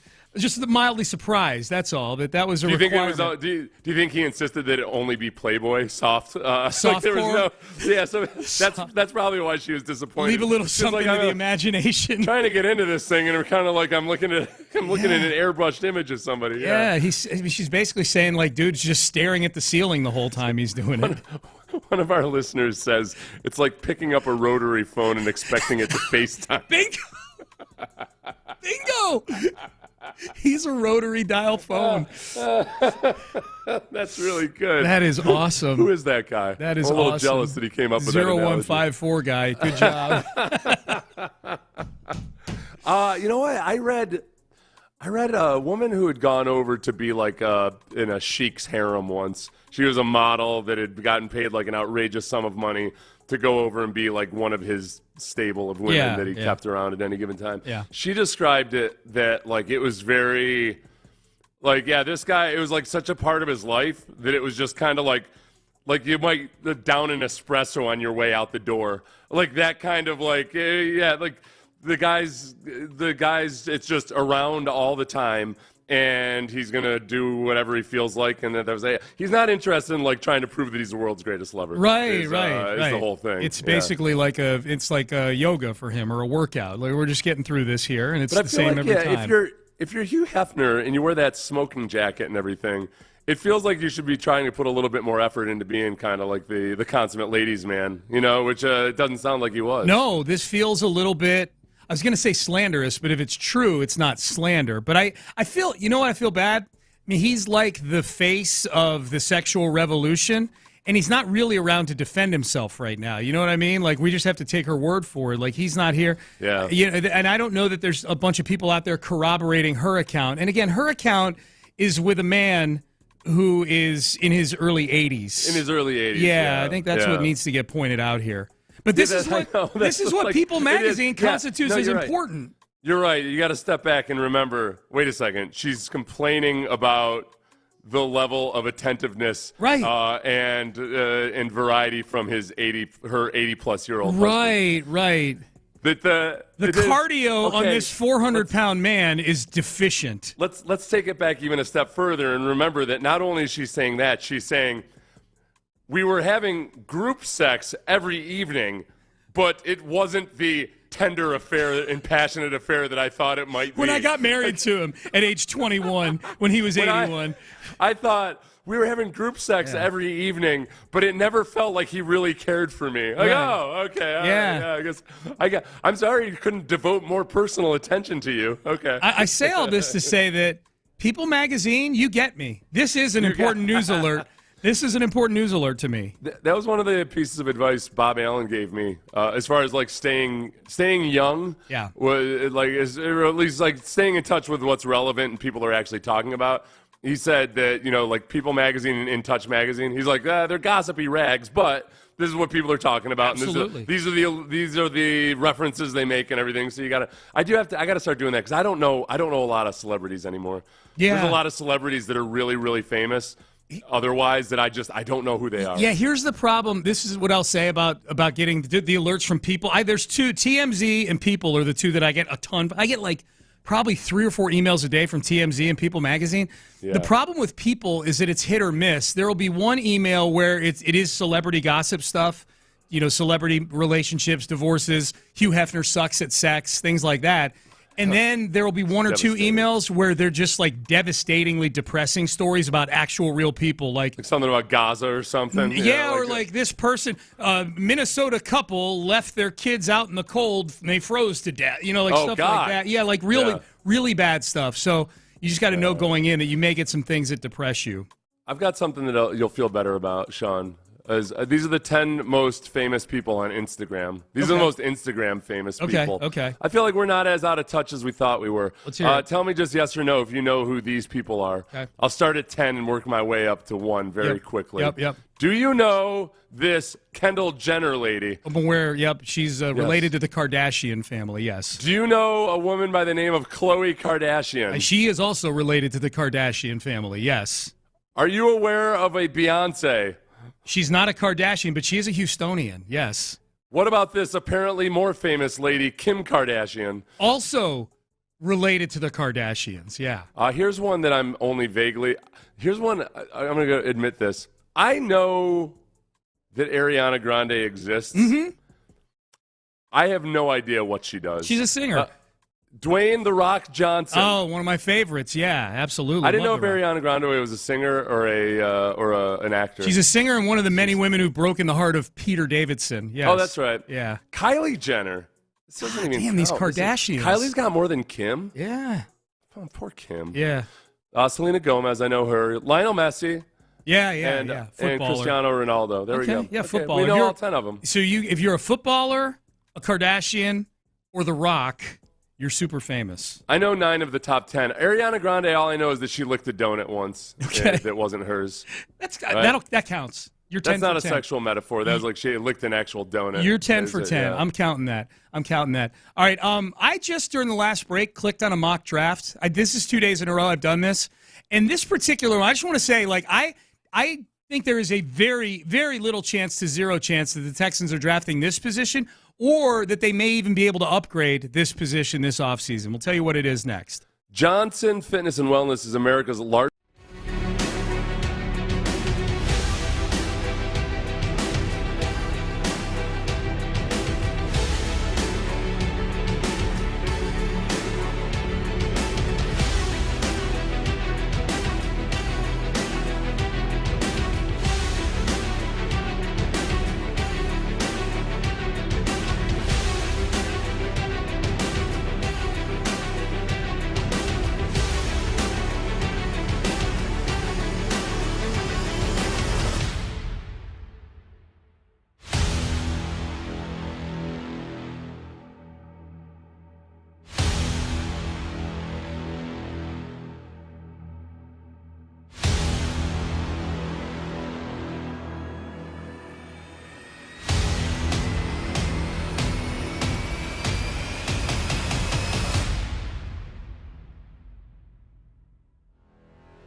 Sports Radio 610 presents Payne and Pendergast. It's hard to top the excitement from last year at the draft ever for the Texans. You draft a quarterback at 2, and then you trade up to 3 and draft future Pro Bowl, actually current Pro Bowl. Will Anderson's in the Pro Bowl. Defensive end. Seth, as you know, I've started to click on mock drafts again, now that the season's over for the Texans. I clicked on a CBS one just now, and I will say this, because I've heard a lot of people saying, you know what, it starts up front, and it starts with the offensive line. And I know you've said that, Seth, that the offensive line needs to improve. I will say this, if the Texans take an offensive lineman with their first-round pick, I think there's going to be great disappointment in the crowd next year at the draft party. This one has Amarius Mims, offensive tackle. Holy crap, 6'7", 340. Okay, maybe not. Yes. Yeah. Yes. Maybe not. I think it's going to be hard to. It's going to be hard to. There's going to be a tough pill to swallow if you choose to do a remake of the offensive line because of how much you've paid some of these guys. I guess. Well, especially because it's not like anybody's going to be excited about Titus Howard going to left guard. Which would be the move, I guess, right? I mean, you're paying him $18 million a year. Yeah, I was one of our listeners heard us talking about this yesterday, and he sent me an economics lesson on sunk costs because I was talking about you've already spent this money on the offensive line, and I guess I didn't explain it well enough. Yes, I do believe that you should never worry about sunk costs once you've paid something, but this is the difference. There's a difference between sunk costs in an investment world versus sunk costs in an operating business. So in an operating business, it's not just a matter of like, well, this stock's a dud, I better sell it. It's like, okay, I've got money committed to this thing. I've got a budget that I have to operate under, and I've got other areas of this business that I need to spend money on too. So the offensive line is what it is. These are the guys you have. These are the guys. They're cogs in the machine. It's a sunk cost, but it's also an ongoing business venture. It's not as simple as like, oh, yeah, we just sell this and buy another stock or something. Like, no, there's dead money involved with it. There's everything else that goes along with it. So when I look at the amount of money invested in the offensive line, I'm like, well, no, I'm not going to spend – I can't spend more money in that one area because it's not like it's an abysmal, atrocious offensive line in the spots where I've spent money. It's just that I've got other areas on the team that I've got money allocated to. Well, and I think, too, it's not as though it's a sunk cost and it's a lost cause and they suck and we've got to trot something out that sucks. You hope that there's the opportunity to improve it, that they can play better. Like Titus Howard has yet to play a snap at right tackle under this new contract. Presumably, he's playing a position that he was paid to play under this contract extension. As you've mentioned many times, Seth, and echoing what D'Amico or Slowick or one of them, I think it was Slowick, had said that this is the first year Chris Strouser, the offensive line coach, has coached in this system, and that there's an acclimation period for the coaching as well. So to me, when I hear sunk cost, I feel like, well, it's a lost cause, and we just got to flush it. And, while it could have been a whole lot better this year, there's the feeling, I mean, there's a reason you invested in those three guys, and you didn't really get a chance to see what it looks like. And I think the other variable, too, like, I'll be curious. I don't know if we'll hear about it or not, because oftentimes we don't hear about these things unless the player puts it out there. But it feels like almost every player goes and gets some sort of procedure done during the offseason just to clean something up. Yeah. I will be curious if whatever was ailing Laramie Tunsil's knee this season to where he missed every Wednesday practice and missed a couple games early in the season is something that's fixable, that he goes in and gets fixed and that he's fully healthy. Will we ever find out just how healthy Laramie Tunsil was this year? You know what I mean? The thing about the Marius Mims from Georgia, that people are – he's 6'7", 340, and you think like, oh, big, he must be fat or something. He's a really, really well put together 6'7", 340. Oh, really? He'd be He's really he's a specimen, man. And there's during draft season, usually at the beginning, I only watch highlights. I don't want to. I want to get excited about everybody, and then I want to tear them down as we get closer and closer to the draft. And then after the draft, I only watch highlights again. But Amarius Mims has played at a very good program. He's like a lot of tall guys. I think he does a certain amount of leaning and stuff that he can't get away with in the NFL. That's always the biggest question with offensive linemen a lot of times is like, okay, they're doing things that they can't get away with against NFL defensive linemen. Are they going to learn how to not do those things when they get to the NFL? And I would say Kenyon Green's one of those guys that he got away with a lot of stuff when he was in college that he could get away with versus college kids. He got to the NFL and he kept trying to do those same things, and he got kind of victimized for it. Yeah. And he's also been injured, though, too. So that's just the biggest question. But there are a lot of offensive linemen out there that I don't like. No matter what the normal composition of the team is right now, I'd get excited about a bunch of them. Yeah. So you got an overload at a position for a year if you think the kid can be really, really special moving forward, especially 6'7", 340. My God. I want to say the example was Jonathan Ogden. When Jonathan Ogden got drafted to the Ravens, they already had – the Ravens are a team that does not care what they already have at the position.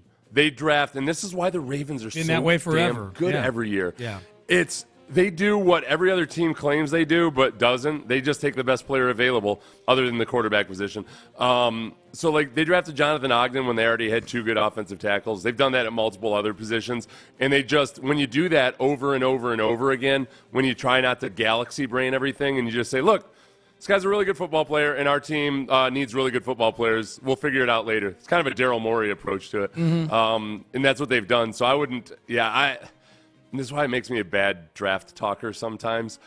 I genuinely usually just say, give me the best player available. I don't want to target certain positions. I want to take the best actual football player, because I've just seen too many damn guys that you try to go for a certain position and you end up with these busts who can't even play football at all. Yeah. Because you overthink it. Mm-hmm. So, yeah, man, 6'7", 340. The next few players taken are a safety, a corner, Jared Verse, the edge rusher out of Florida State, Chop Robinson, edge rusher out of Arizona. I think free agency could impact some of this, too. Like, if Jonathan Grenard leaves, I got to imagine that getting one of these edge rushers that's at the back end of the first round might bump up for the Texans. Yeah, I don't know, too. I think, D'Amico is just right there out in the open talking about how they need to commit resources to the defensive line. Mm-hmm. And you rotate defensive linemen. If economics were not a factor, there are a lot of coaches in the league that would rather just have 8 starting caliber defensive linemen. Yeah, just rotate them all through. Yeah. Some teams are built from the back up, and some are built from the front back, and this is going to be one. Kind of like the Giants when they won their Super Bowls, I think, we're built from the front back. Yeah. So, yeah, we'll see what happens, man. We'll see what happens. Litmus test for an online draft expert. It's a text, is if they had the Texans taking an offensive lineman in the first 3 rounds, if they do unfollow them. I disagree with that.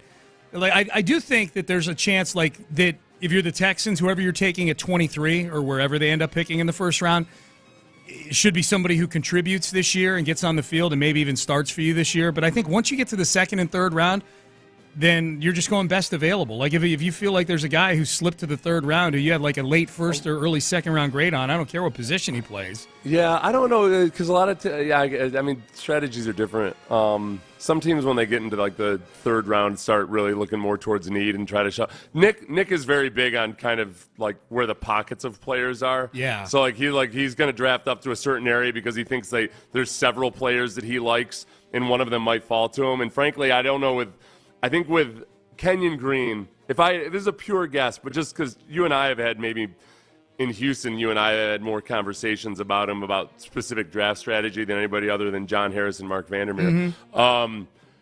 When they traded back from Kenyon Green, my guess is that they had a similar grade on Kenyon Green, Kyle Hamilton, and the defensive line. Jordan Davis. Yep. And they figured, okay, I've got a trade available where I can go back 3 spots and one of those guys will fall to me, then so be it. That's where that one stings, because so far it looks like either of those other 2 guys would have been a much better choice than Kenyon Green. Yeah, Kyle Hamilton's a first-team All-Pro. Yeah, I mean, it's so in that instance with Nick, I don't think he. And again, this is pure speculation based on everything he's told me. I think there's a chance that any one of those 3 guys, either a defensive lineman, an offensive lineman, or a safety, would be the guy that he would take. And it's that's where you can't say that he specifically targeted a position. Yep. He doesn't. And I like this way of thinking. And again, it probably makes for bad radio. You have to have the humility to accept that all of these are just vague approximations and guesses. So to think that oh no, this is the 19th best player, and this is the 20th best player, and then this is the 21st best player. Like, any guy that's been in the business for any amount of time knows that that's the dumbest thing you could ever say. Yes. So, like, Nick, I like the way he thinks about it. Now, executing the strategy, that's a whole nother area. Yep. NFL head coach gets asked, so what is it that you do? We'll grade his answer. Also, a fun fact about the AFC title game this weekend, a trend. It actually involves the Houston Texans. We'll have that for you as well. Stay there. Daisy Ranch Dip and Daisy from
SportsRadio610 Live from the Twin Peaks studios, Sports Radio 610 presents Payne and Pendergast. All right, so we know Nick Sirianni, the head coach of the Eagles, he's under some fire. He's got to get this thing right. They lost 6 out of 7 down the stretch. They went out of the playoffs in embarrassing fashion to the Tampa Bay Buccaneers. He had to get rid of both of his coordinators.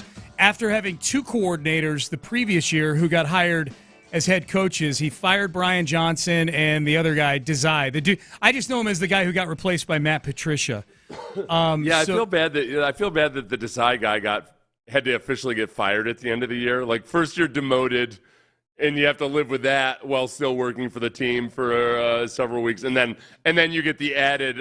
By the way, yeah, you're definitely fired. Yeah, you're right. That's a tough. It's like getting fired twice. So Nick Sirianni keeps his job, but he had to meet with the media. He and Howie Roseman, the general manager of the Eagles, met with the media yesterday.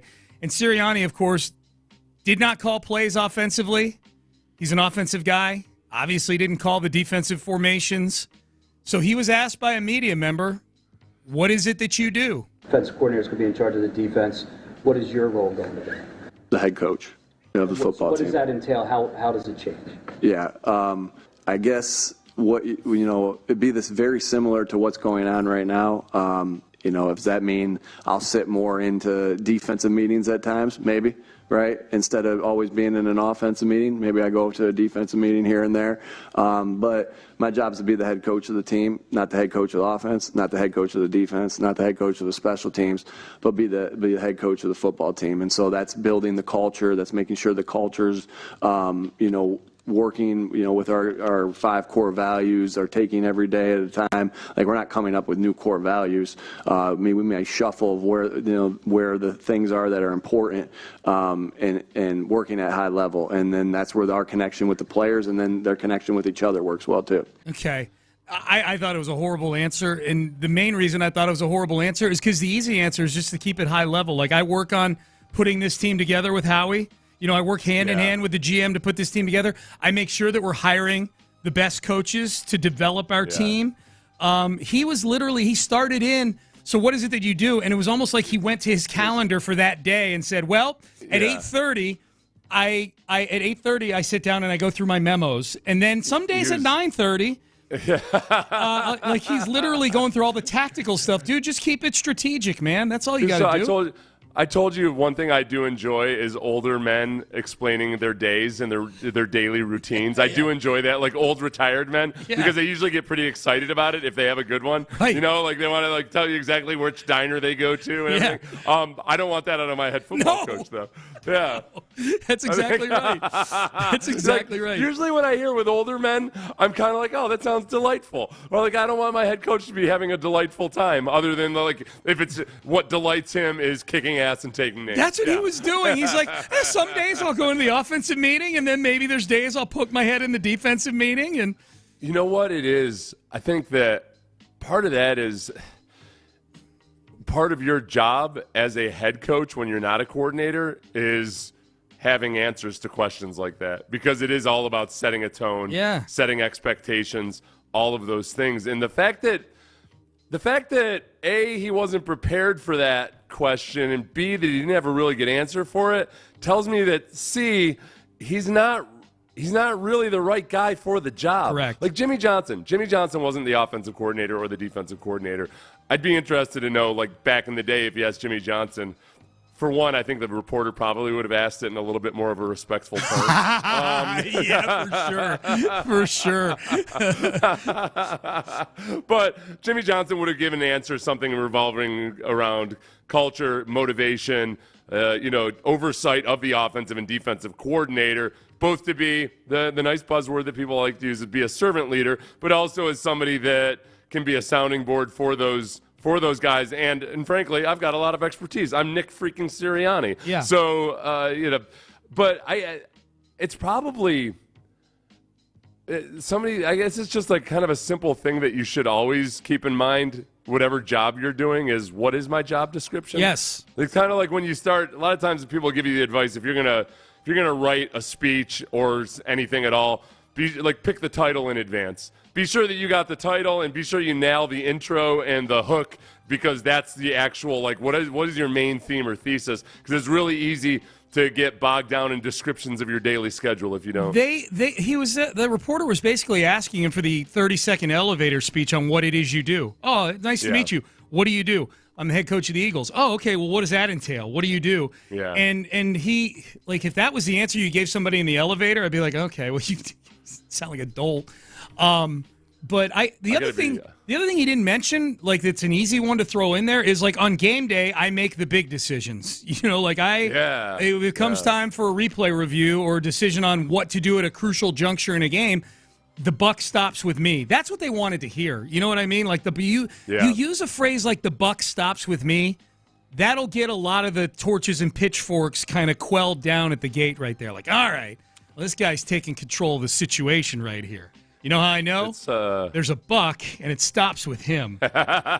Just told me. One thing I've learned from hearing various politicians talk about things about crafting the message is that people claim that they want details, and they might really actually in their heart want details, but they don't actually want details. They because they won't remember any of the details. They want broad sweeping promises. They want broad sweeping philosophies, all of that stuff. And they're generally placated with all of that. That's who us clowns will vote for, basically. Right. Make me a promise. Tell me I'm pretty.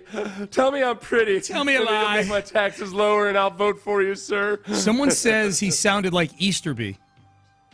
Did he sound like Easterby to you? Yeah, where he's kind of just hopping around from place to place, hoping that something clicks. Yeah. And fire the word culture and core values out there a few times. My favorite part was when he's like, we have our 5 core values. It's not like we're going to change our 5 core values. He made it sound like they might shuffle them around based on importance at one point. There may be certain years where fundamentals is number 2 on the chart.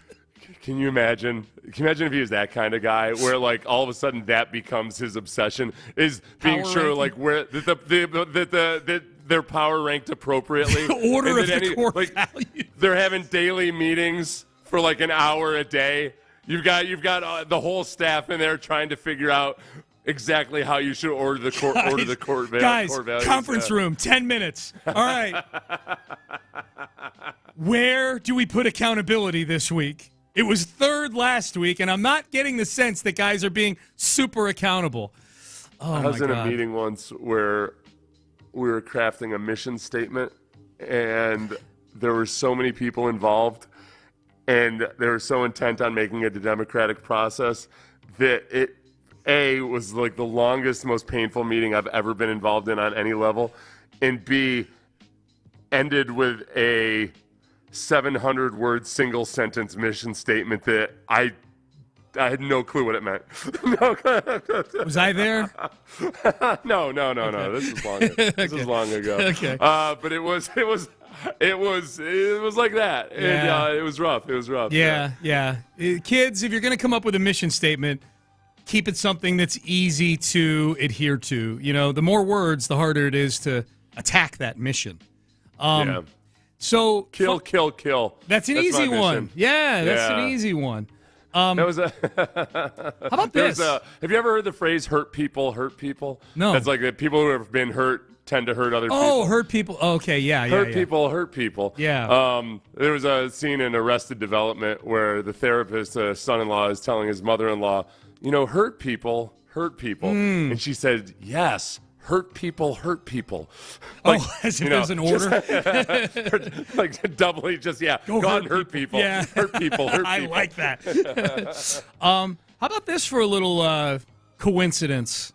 Whoever beats Josh Allen in the playoffs always loses their next playoff game.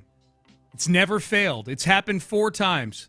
Josh Allen's been knocked out of the playoffs 4 times. The very first one was the Houston Texans. Back in the 2019 season. They knocked out Josh Allen. The next week, they go to Kansas City and blow a 24-point lead. Okay. The following season, the Chiefs beat the Bills in that legendary AFC Championship game. Yeah.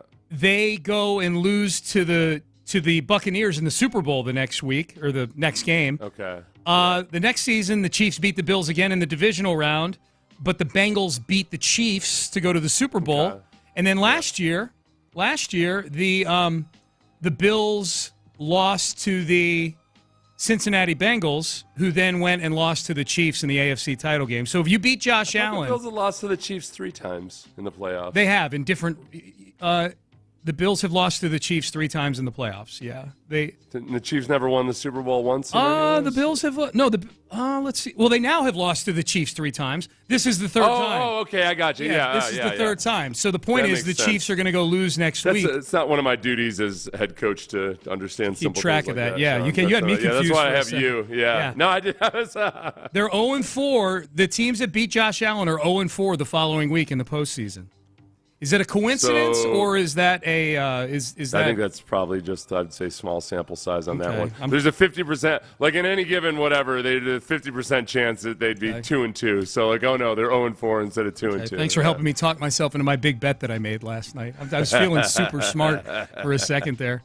I'm in on the Ravens now, man. I'm in on the Ravens. I think the Ravens, honestly, for 2 reasons. One is just that I've seen them up close and personal. I went back and I watched that Bills game a couple times, the Chiefs-Bills game. Yep. And it's just that the weaknesses that the Bills have, the Ravens do not have, most specifically the linebackers. The Chiefs attacked the Bills linebackers. The Bills had no choice but to blitz at a certain point, and then the Chiefs are Pat Mahomes still very much capable of taking care of you versus the blitz. That was one of my favorite moments of the game, actually, was when Tony Romo said, well, these Bills linebackers, if you don't have linebackers who can cover, you got to blitz. And then 2 plays later, you see, that's why you can't blitz Pat Mahomes. I got to go find that today. He's going to tear you apart. I need to go find that today, Tony. So bad. Oh, I need that. Marquez Valdez-Scantling all of a sudden showed up too. That's a big X factor, I suppose. As their deep threat. He's been kind of skittish all year long, and then he really showed up big time in that game. Yeah. Pat Mahomes is kind of dragging this group of weapons to the Super Bowl, or trying to. I mean, Rashee Rice is a huge part of what they do too. The rookie John Lopez is here. Hello. Lopez, not a rookie. Not a rookie. Not a rookie at all. Not a rookie. How are you doing, my friend? I'm doing fantastic, man. It's Thursday. You can see the weekend from here, and we got a lot to talk about. Are we on? How far into Slowick watch are we now? Like, he's interviewing with Atlanta today.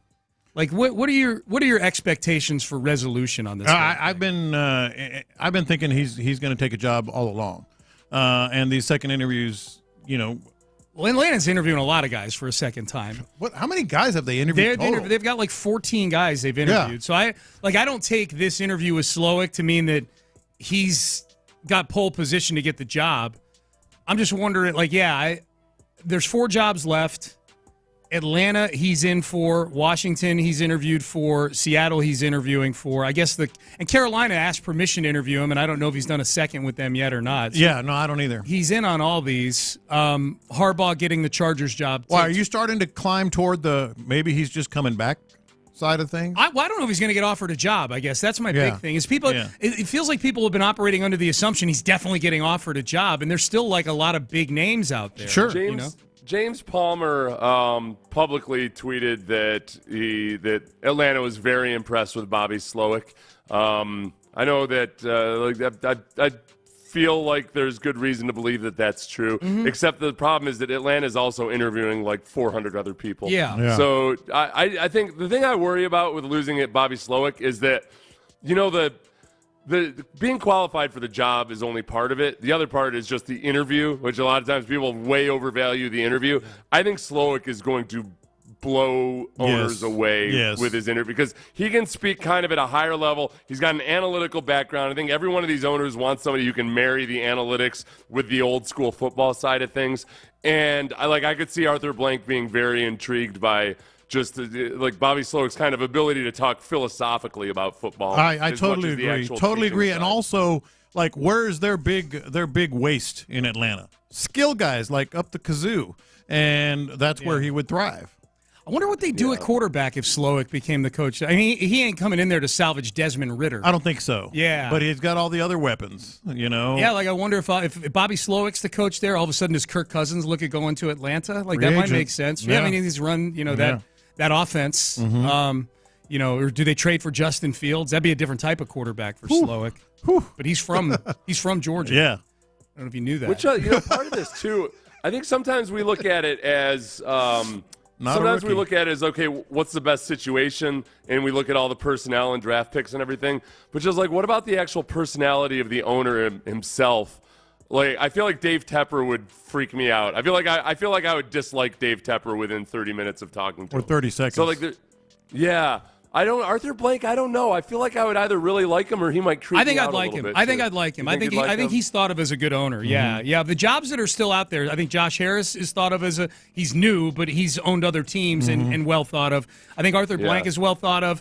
Seattle might change ownership here at some point, right? That's owned by Paul Allen's family, so that's a big question mark there. Who's going to own that team? And then Dave Tepper is a clown show. Yeah.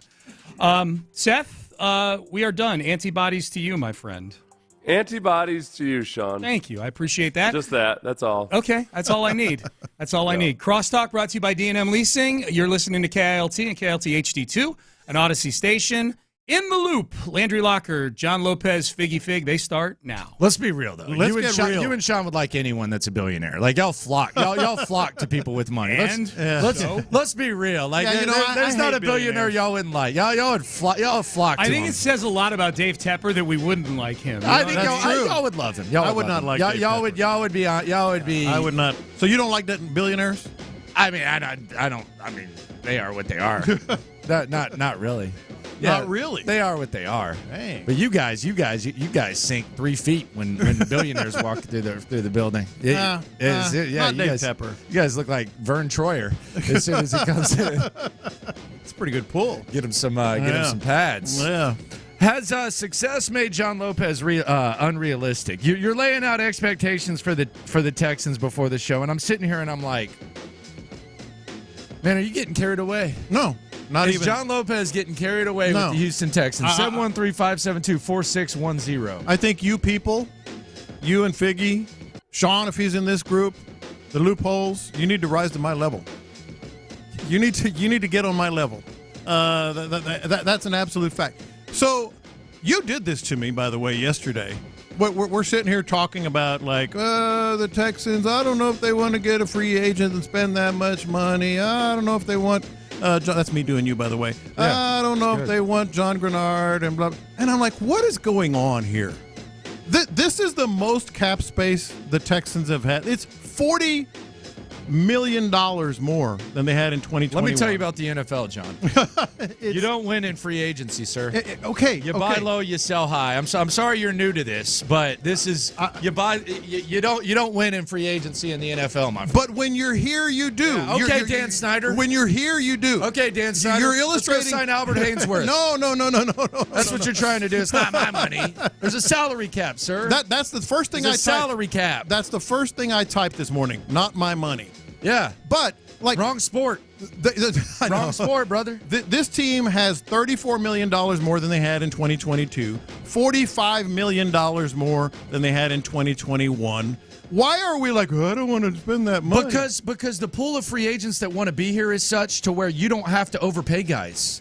Guys want to be here, so you can go find like better versions of Sheldon Rankins. You can find better versions of all these guys. It's the world is your oyster. You don't have to fall in love with Jonathan Grenard. I'm glad you said that because I think you can sign Jonathan Grenard and go shop some more. You have the money. Like, we're in a new world. They're not shopping at Aldi anymore. They're at Central Market. You can do both. This is not like, hey, Texans had a good year. Let's give them a juice box. Nah, man, you're at the big boys table. You're at the big boys table now. And that's why I think, there's never been a better time to address key, big, free agents. Change your mindset. Change the way you think about this team. This is the third most cap space in the entire NFL, and they did pretty dang good when they had $34 million less last year. They did pretty dang good getting free agents. I mean, I'm talking like get your guys, spend the money, By the way, you do have to spend a certain amount of money every year, on free out of your cap. They will. But why are we thinking small when the team told us we're not thinking small? It's not thinking small. You're thinking small by just trying to throw this around. It's not. You got to be selective. Yes. Welcome to the NFL, man. Yes, you got to be selective. Welcome to the league. I mean, I think you can get what do the Texans need right now? Safety, big time, right? Antoine Winfield is a free agent. They should have taken him instead of Ross Blacklock. Antoine Winfield is a free agent. Wanted a local guy. And I think he's 25 years old, right? Something like that? Yeah. He might get franchise tagged, though. Oh, no, we can't get Antoine Winfield. Why not? No, Winfield will be fine. Why not? Winfield will be fine. Yes. But the Grenard thing, you got to move on. No, I think you got to sign Grenard. Move on. You got to sign Grenard. You worked magic with him, and you're going to let him walk? I heard Clinton's show yesterday, man, and props to them because this had me feeling some type of way, man. How's that? I'm driving around. The news breaks during our show that Will Anderson's going to be in the Pro Bowl. Mm-hmm. So he's going to be playing dodgeball, perhaps. Mm-hmm. By the way, if you back into the Pro Bowl, you got to play dodgeball, right? Like you can't just sit on the side. You got to do something. If you back in, like he should be doing. I don't even know what the other games are. But yeah, I mean, you got to do that. If you back in, you got to play dodgeball, right? Mm-hmm. Like you can't be too cool for school. And you're a rookie. Yeah. I mean, come on. Yeah, you got to go out there and play dodgeball. But I'm listening to Clint Stoerner. I'm listening to Ron Hughley, which you should every day, 2 to 6, right here on Sports Radio 610. My guys are sitting there saying that Jonathan Grenard deserved the Pro Bowl bid over Will Anderson. They're saying, "Wow, what a reputation Pro Bowl that Will Anderson just got. Jonathan Grenard deserved this. Why the hell is Will Anderson going to the Pro Bowl instead of Jonathan Grenard?" I actually see their point. I mean, I think Will Anderson deserves it more, but I can see their point. Double-digit sacks. How many did he finish with altogether? 12? Yeah. Something like that? Yeah. Yeah. I mean, 12 sacks gets you to the Pro Bowl most years. Doesn't it? So why he ain't get in? I'm not saying I'm going to jump on the table for him, but I see their point. I absolutely see their point. So you think based on what you saw that Jonathan Grenard was better than Will Anderson? No, I said no. I said I would put Will Anderson in first. But I see the point of it. You have put up those kind of numbers, and you're not a Pro Bowler. I can have that argument. I can have that discussion. Right? I guess, man. I don't even know what the Pro Bowl is anymore. It's a joke. That's what it is. It's really just a paper. I mean, it means you had a good season, but I don't know what it means The anymore. Pro Bowl is for bonuses. It's not for anything. It's not for us.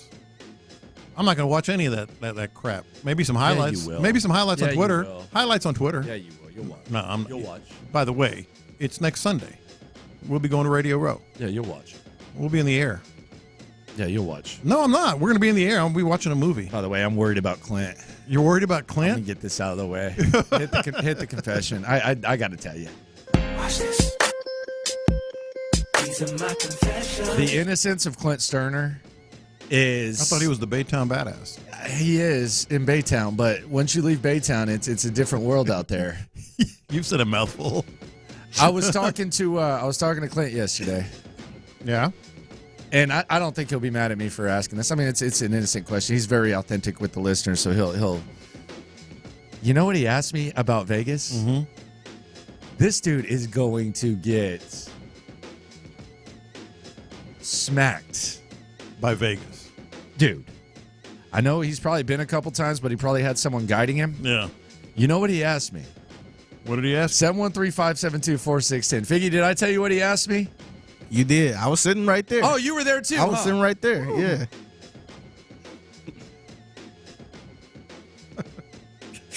My guy, Clint Stoerner. Mm-hmm.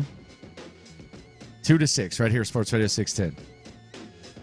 He asked me, "Where's the nearest casino when we go to Vegas?" I said, "Brother, you are in for a treat." He's going to get crushed. He might end up, mess around and get a face. You thought tap. you had to get in a car to go to a casino. How about walk 3 feet in any direction? Vegas is the casino. Walk 3 feet in any direction. Get off the airplane. Get off the airplane is where the nearest Going casino. to Vegas is going to the casino. Yeah. He did not ask you that. Figgy, I promise he did. He was dead serious. So where's the nearest casino? Yeah. Where can I get a beer? Man. Do they have any barbecue at the barbecue cook-off? I'm worried about him, man. Where's the nearest barbecue? I'm worried about him. You should be. He is gonna cut loose. You know, we've been talking about who's gonna really feel it in Vegas. I think Clint just took the lead, man. Oh, dude. Yeah, I think Clint just took the lead. Oh, dude. Man. Go down there in your PJs, brother. Just make sure he don't lose his house. I don't know if I have or not, but I may have. If you want to change your scene, just go right there. I'm sitting there and I'm like, man, this is gonna be just keep an eye on him, man. Smack. By the way, I'm really down on myself right now. You're down on yourself? I'm very down on myself. Why? Like, I just feel like I'm a failure. I feel like I failed the family. You're good enough. No, but I don't feel like I'm like a good. I don't feel like I'm like a good man of the house anymore. Oh, was there a project you couldn't do? No, it's not even a project, man. Like my streak is over. Like I feel like a clown. What happened? This is the first day. Forgot to take the trash out, dude. Oh no. Y'all's trash. Now you got to wait another week. No, because there's the good thing is they're building houses in here, so there's like a big ass dumpster. So I'm gonna just drag. So you're gonna break the law. Pretty much.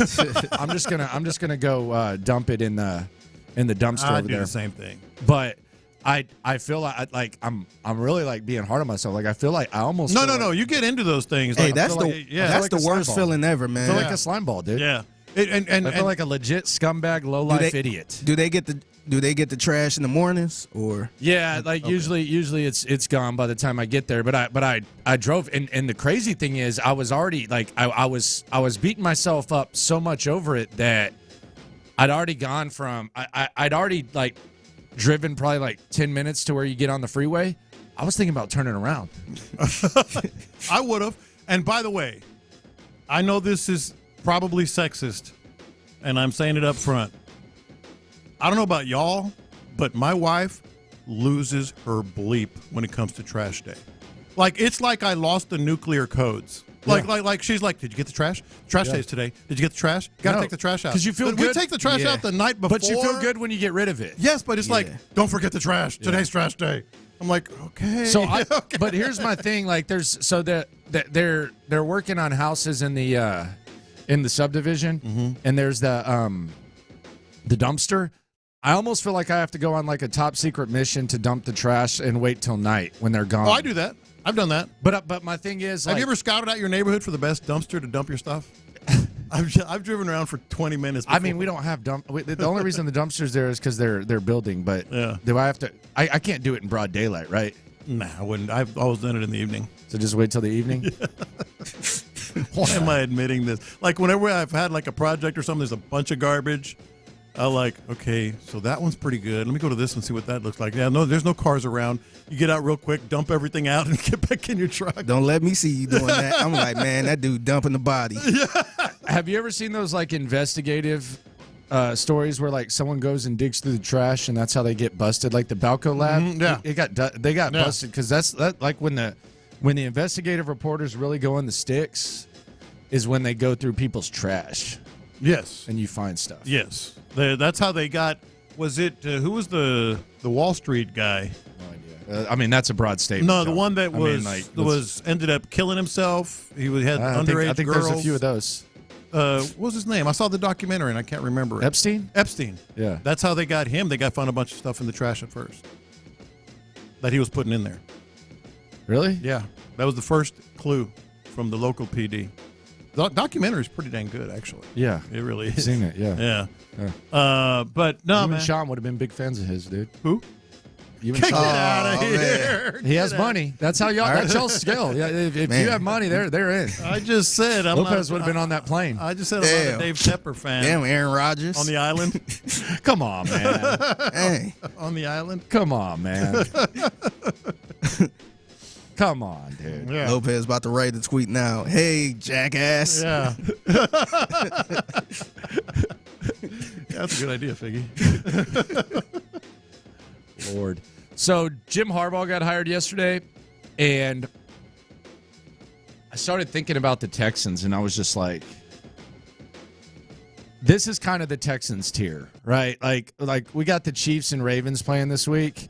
I kind of feel like I've been like snapped back to reality, where I don't even like consider the Texans in that tier. I don't care if you think they're a step away. I'm not even like looking at the Ravens and the Chiefs. Like if the time comes and next year the Texans establish themselves as in that tier, and maybe they get an opportunity, a puncher's chance to face those teams, I'll get there. Yeah. But right now, like the tier I'm looking at with the Texans is Jacksonville, Chargers, Dolphins, maybe, and the Chargers. So that Jim Harbaugh hire kind of hit me. I'm like, man, yeah, they elevated. That's gonna be tough. They elevated, but I was looking at it as well, and I'm like, okay, conference championship game. This is this week.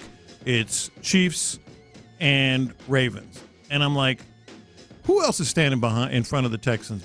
You know, that has to be a real contender for next year. Because if I talked about we're in a new world. This is a whole new world, and you got to start treating it as such. And I started looking at these teams, and I thought, okay, the Bills, dude, they're imploding.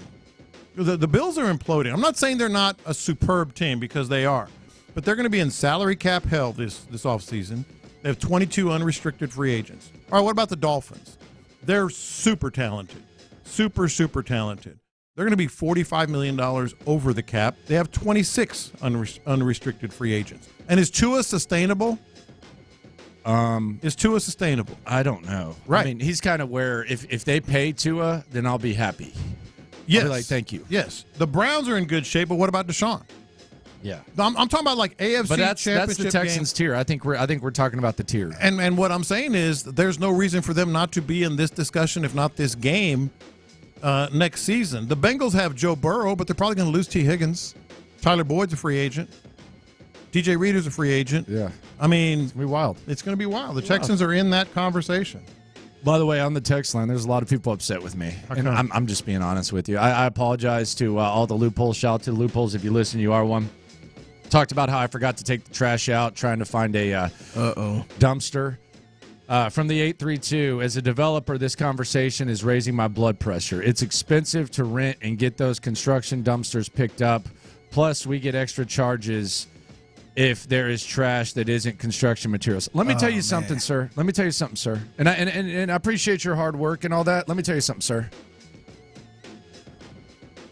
You know how much trash y'all leave out in the middle of the road from your jobs? Nails. Yeah. I've gotten flat Nails, tires. Trash, all that. Like it's in my yard, and it's my job to pick it up.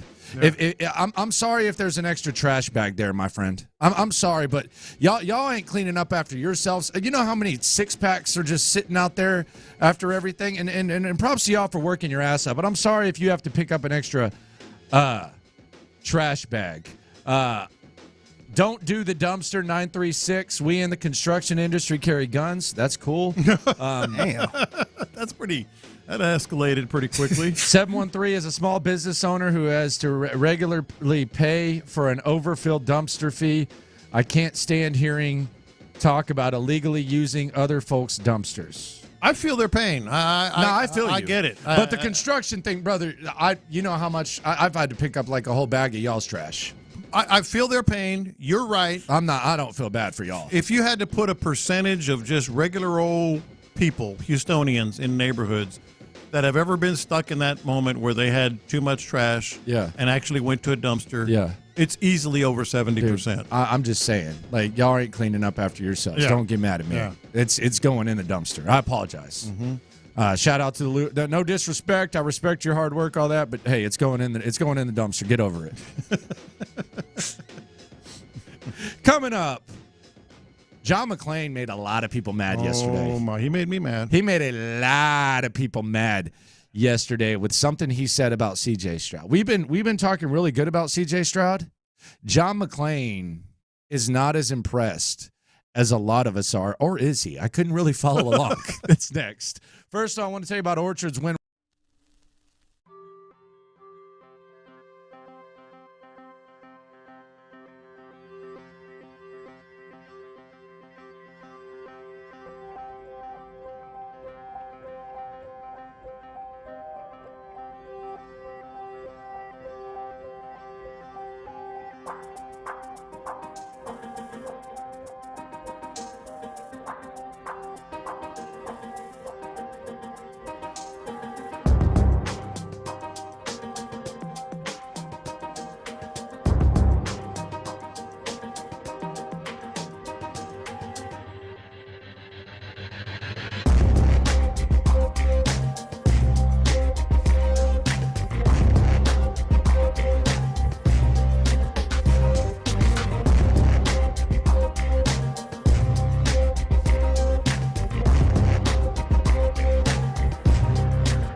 just makes me pick my phone up and call you guys. You're in the loop on Houston's sports leader. Your champ, 610. Sports Radio 610. I would say C.J. Stroud had a pretty good rookie season. I've heard people say that it's the best rookie season in NFL history. I've heard it. You heard me say it. And the numbers kind of match that. However, John McClain on the Utopia podcast with Sean Pendergast, he broke the internet. I think this is the most attention that the Utopia podcast has gotten by far because of something John McClain said about your quarterback, C.J. Stroud. And the interesting thing here is he says something, but then he kind of presents the counter for it. Well, this is why I was looking at it, and I saw the clip, and I'm like, huh. Because we'll set it up this way. He said that C.J. Stroud, in fact, did not have the best rookie season in NFL history. That's correct. And then he told us why he did. Yeah.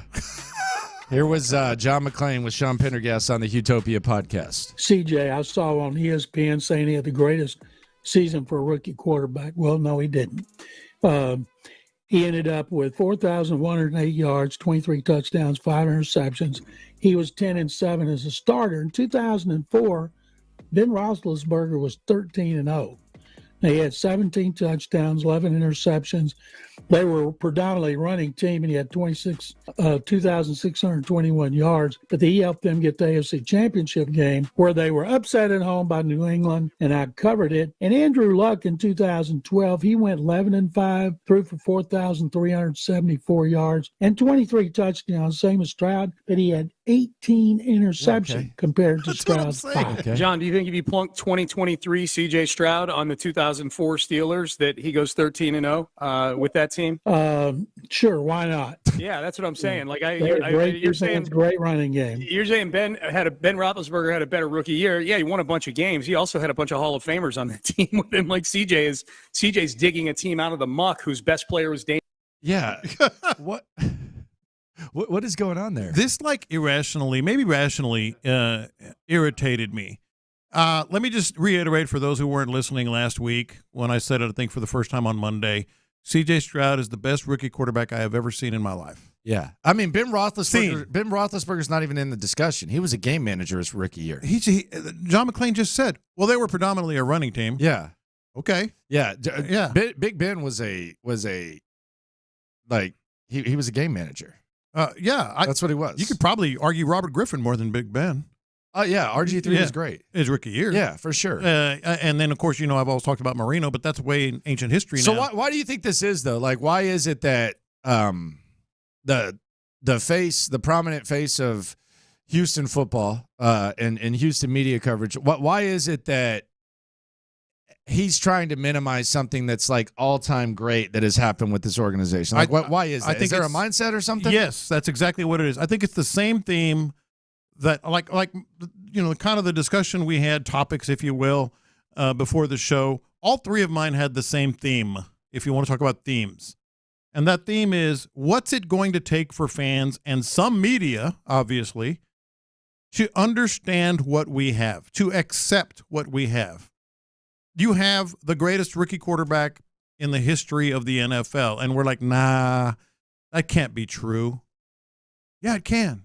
It's hard to believe, but it can. It can be true. That's why, like when I was talking about free agency, that's the theme. When I'm talking about like some of these teams that the Texans could be in the conversation with to play in an AFC Championship game next year, that's the theme. People automatically go, nah, that can't be right. Nah, not Houston, not the Texans. What are you watching? Like it's hard to get over it. I get it, because it's 22 years of, well, we can't have nice things. Get over it. Get over it. That's the best I've seen. That's the best there's been. Like he put out stats. Well, Andrew Luck, yeah, but he had a ton of interceptions. Well, Ben Roethlisberger, yeah, but they were a running team and he had a lot of interceptions. Okay, you're stating the case for us, for me anyway. I don't understand. What's it going to take for people to get over this? over the sins of the past for the Texans? Yes. I mean, it should be over. It should be. It's been a mediocre 2 decades. I know that they don't like when I say that, and I've heard Vandy go on the rant about mediocre. No, it's mediocre. Haven't been to an AFC Championship game, sir. Yeah. Like, every team in the division has been to the AFC Championship game, sir. Like, it's been mediocre. It's been a very, very mediocre history. Like, if you take the history of the Texans 2 decades and the parity that is the NFL, like the expansion teams before them, outside of Cleveland's in their own category, but the Jags, the Panthers, they were in the conference championship in 2 years. You haven't been there, and there's been a certain period of incompetence, but it's done, man. Like it's over. It's over. Like, you have the coach that you want, you have the quarterback that you want. So like all this like natural, hey, let's look for reasons to minimize it. Like I do think you need to channel expectations, and you don't want to get ahead of yourself. But like the I don't want to say they deserve the benefit of the doubt, but it's not. The mindset's got to change. Mm-hmm. I still ask the question though: is it going to take like you have to get to an AFC like even next year they go 11-6, let's say they win the division by 2 games. They roll through the divisional championship. You're still not going to really buy it that you can't have these nice things. It's going to take getting to an AFC championship game. Maybe, but wouldn't that be a good thing? No, I think so. You don't think this is like so? You don't look at this as Landry Locker, John Lopez, Figgy Fig with you. You don't look at this as setting the bar high and not settling for less. You look at this almost as poor us no matter what. I think a lot of people are in that mindset, and I have consistently said we're in a new world. The bar is higher. Understand that, accept it, and embrace it. And then I think the Texans probably are going to embrace that. It goes back to the free agency. I think they are going to do some things that they've never done before, and I'm looking forward. I'm excited to see what those are. But fans are going to be like, let's. I mentioned Antoine Winfield. I mean, he might get tagged, but let's just say he's out there. You bring him in. People are going to be like, oh, Ed Reed. 2.0. No one's going to say that. He's 25. I'm not saying they're literally going to say that, but people are going to be like not wanting to buy it, not wanting to realize that the Texans just made a badass, bold move and elevated the. I think you're taking it too far now. I'm just saying that. Am I? I think you're taking it too far. I mean, did you hear McClain? Yeah, McClain. On YouTube and Twitch, we have people all the time. Kind of pushing back on this. Man, he's getting roasted for that. Well, he's getting roasted for that now, but with pushing back on the higher bar, the new world, and I was just using that as an extreme example, but that's what happens, and I'm dumbfounded. Like, you can be this good. You can turn it around and have those expectations. And you still had some people, I ain't saying all, but some people that saying, see, the same old Texans. Right. Yeah. It's just like, this is not the same old Texans. It's not. But, like, how do you watch C.J. Stroud play every game and say Big Ben had a better season? I remember when he lost the AFC Championship game, Patriots, blah, blah, blah. Like, how do you watch C.J. Stroud and then say that Big Ben was as good as him as a rookie? You can't.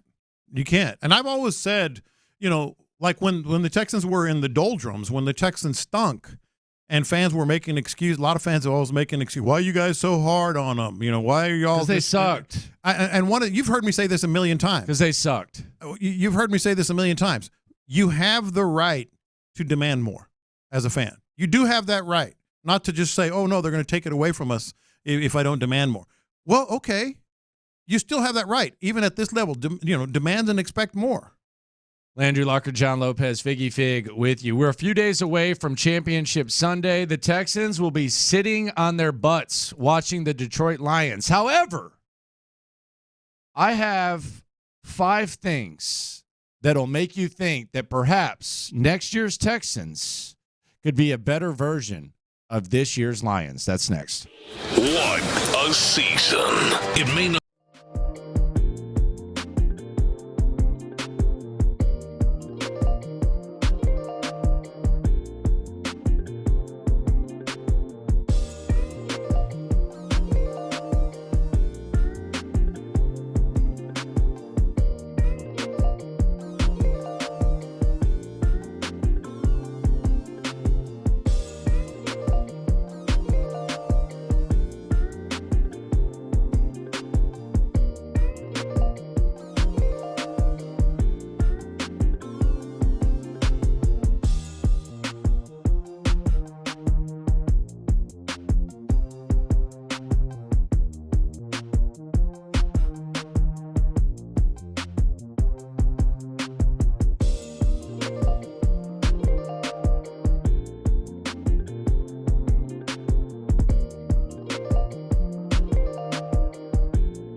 on Houston's sports leader. Sports Radio 610. Texans, they're sitting and watching the Lions this weekend. I got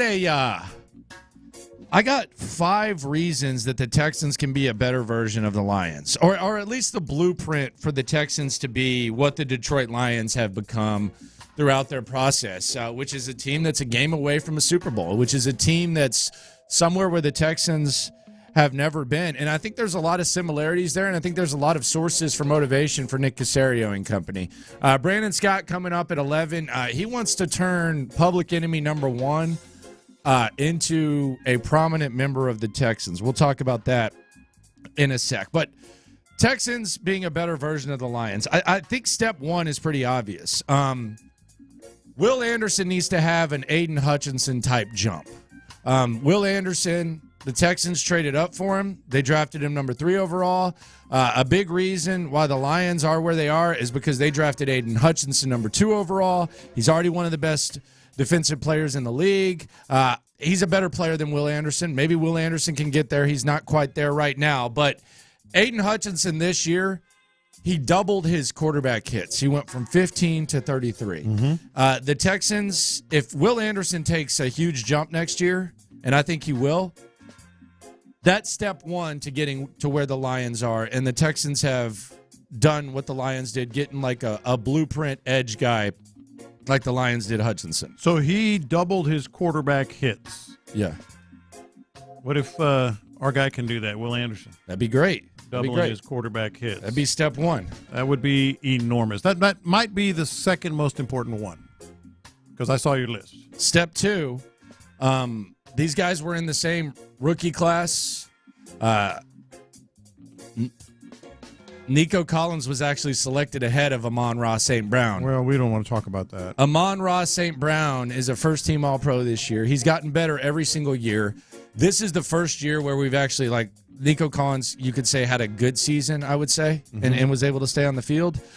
Nico Collins developing the same manner in which Amon-Ra St. Brown does. If he improves next year the way that Amon-Ra St. Brown has improved every year, on top of the Will Anderson, Aiden Hutchinson type of climb, then I think you're off. I think you're heading in the right direction. I think it's enormous. I think Nico, the confidence level that he's going to be going into next year is going to be off the charts, absolutely off the charts.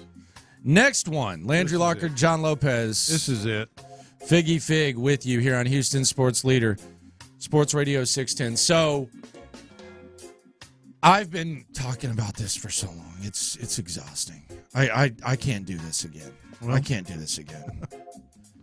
The Texans don't take the running back position serious. They just This year 6 for you, man. They just don't do it, man. Whether it's B.O.B., whether it's Nick Caserio now, they just don't do it. But part of the reason the Lions are where they are, and they're somewhere where the Texans have never been, is because they've taken the running back position serious. Last season, they had Jamal Williams. Jamal Williams had 17 touchdowns. Jamal Williams had 1,000 yards. But you know what? That wasn't enough for them. They went out and they signed David Montgomery from the Chicago Bears. And they are reaping the benefits of unrealized potential from David Montgomery, who has over 1,000 yards and has been their starting running back. That wasn't enough, though, because in the first round, they did something that got criticized a lot. That positional value BS that we hear a lot. They drafted Jahmyr Gibbs. Jahmyr Gibbs is making plays for them. He's adding a whole different element. And Jared Goff, for all his limitations, he has the luxury of being able to either hand it off to Montgomery or Gibbs or throw it to Gibbs in the backfield.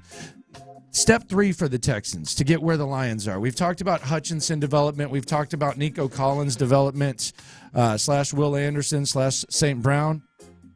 Invest in the running back. Please take it serious. I'm tired of doing this. I'm exhausted. It is exhausting. At begging for running back, paying attention to the running back position. This is number it's exhausting. one. This is number it's one. Driving me nuts by a long, long shot. Can I give you a list of the starting running backs for the last 4, 5 years?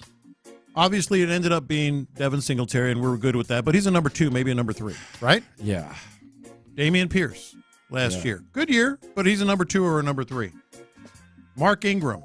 Oh, my God. I don't need to say anything else. The ghost. David Johnson, Carlos Hyde, which. And by the way, even when they invest stupidly. They traded for freaking. Almost said the F word. They traded for freaking David Johnson. and then I guess Lamar Miller. That's sick. Lamar Miller is the gut. Lamar Miller is the star. It's pathetic. Like that's 5 years, and they paid his ass. That's 5 years of paying number 2 running backs, at best number 2 running backs. Invest in the backs, man. Invest in the backs if you want to get where Detroit's at. So, Will Anderson, Aiden Hutchinson-like development, Nico Collins, Amon-Ra St. Brown type development, investment in the running back. Next one, young offensive weaponry, man. The Detroit Lions, like you thought they were on the cusp. You know how they got over the edge? They drafted Jahmyr Gibbs, and they drafted Sam Laporta. Sam Laporta's been the best tight end in the league this year. He has been. He's been the best tight end in the league this year. Now, I know Travis Kelce's flipped the switch in the playoffs, and he's looking like his old self. But in the regular season, Sam Laporta, who they drafted in the second round, best tight end in the league. What's Sam Laporta done in the playoffs? He's done his thing, too. Exactly. He's done his thing. Yeah. Offensive weaponry, young offensive weaponry is the next step for the Texans. Give C.J. Stroud what Jared Goff has gotten. That's step 4 for the Texans to be a better version of the Lions. Yes, and I think that starts here I go with the theme of the day again with free agency, and I think you can talk about that with the maybe even the wide receiver position, certainly the running back position. There's some really good running backs out there, and the young offensive weaponry, either the draft or young guys that you can get. Final step, and this is encouraging, and this is why I say a better version of the Detroit Lions. Coach and QB development and growth. Like Dan Campbell, for whatever you think he is, he's developing as a coach. Whether it's believing in his team, whether it's the message, whether it's the in-game stuff, Dan Campbell has an identity. Like the Detroit Lions have a strong identity. The other day, they're at the 2-yard line. It's 4th down. He doesn't even hesitate. Boom, let's go. Touchdown. Yeah. And they never really looked back. I mean, they ended up, it got a little bit interesting, but he kind of set the tone. He's grown as a coach. I don't think he's like as firm in his decisions before. D'Amico Ryans is starting off ahead of Dan Campbell. Like he could very well be the coach of the year. If his development is proportional to what Campbell's has been from year to year, then you go from elite head coach to perhaps the cream of the crop. Mm-hmm.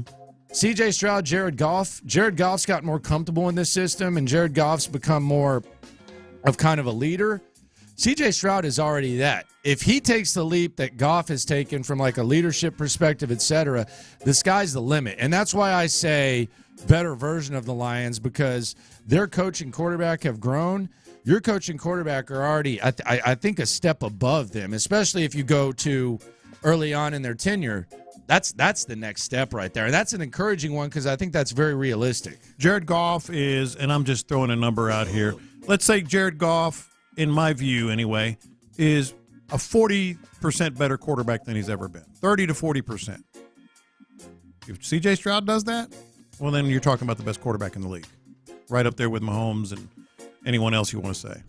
Landry Locker, John Lopez, Figgy Fig with you. So that's the 5 steps to being a better version of the Lions. Hutchinson, Will Anderson-like development. St. Brown, Nico Collins-like development. Invest in the effing running back. Young offensive weaponry and coaching QB growth. You mentioned what Dan Campbell is doing, and I actually had this conversation a couple days ago, I think. Like, why can't the Texans have that kind of culture? No, you don't want that kind. That's not authentic. Like, D'Amico Ryans cannot be Dan Campbell. Yeah. He's not going to be. So, like, there are different types of cultures, but that culture has set in. Like, that's what the Lions are. Yeah. This is completely different. This is more excitement, accountability, good dudes, if that sets in a little more, then that also can be a big factor in passing or getting beyond what the Lions are. Yeah. Yeah. No doubt. On the text line, this always comes up when we talk about running backs. Like, let's get over this. Cut the music real quick. We got to stop this. On the text line and on the YouTube, this always comes up, like when I start talking about investing in running backs. Mm-hmm.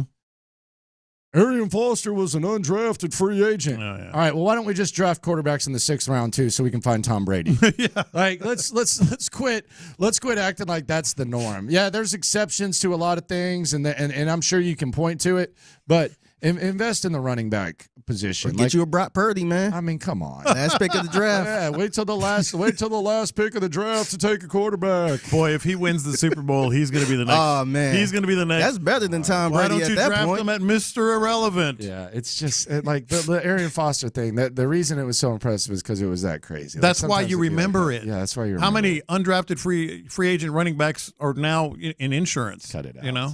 Coming up, the Texans tier. What tier are they in? And Brandon Scott, he wants to make public enemy number one a top priority this offseason. Let's talk to B. Scott. He's got some crazy things to say next.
All right, Brandon Scott's in the building. Let's talk running backs.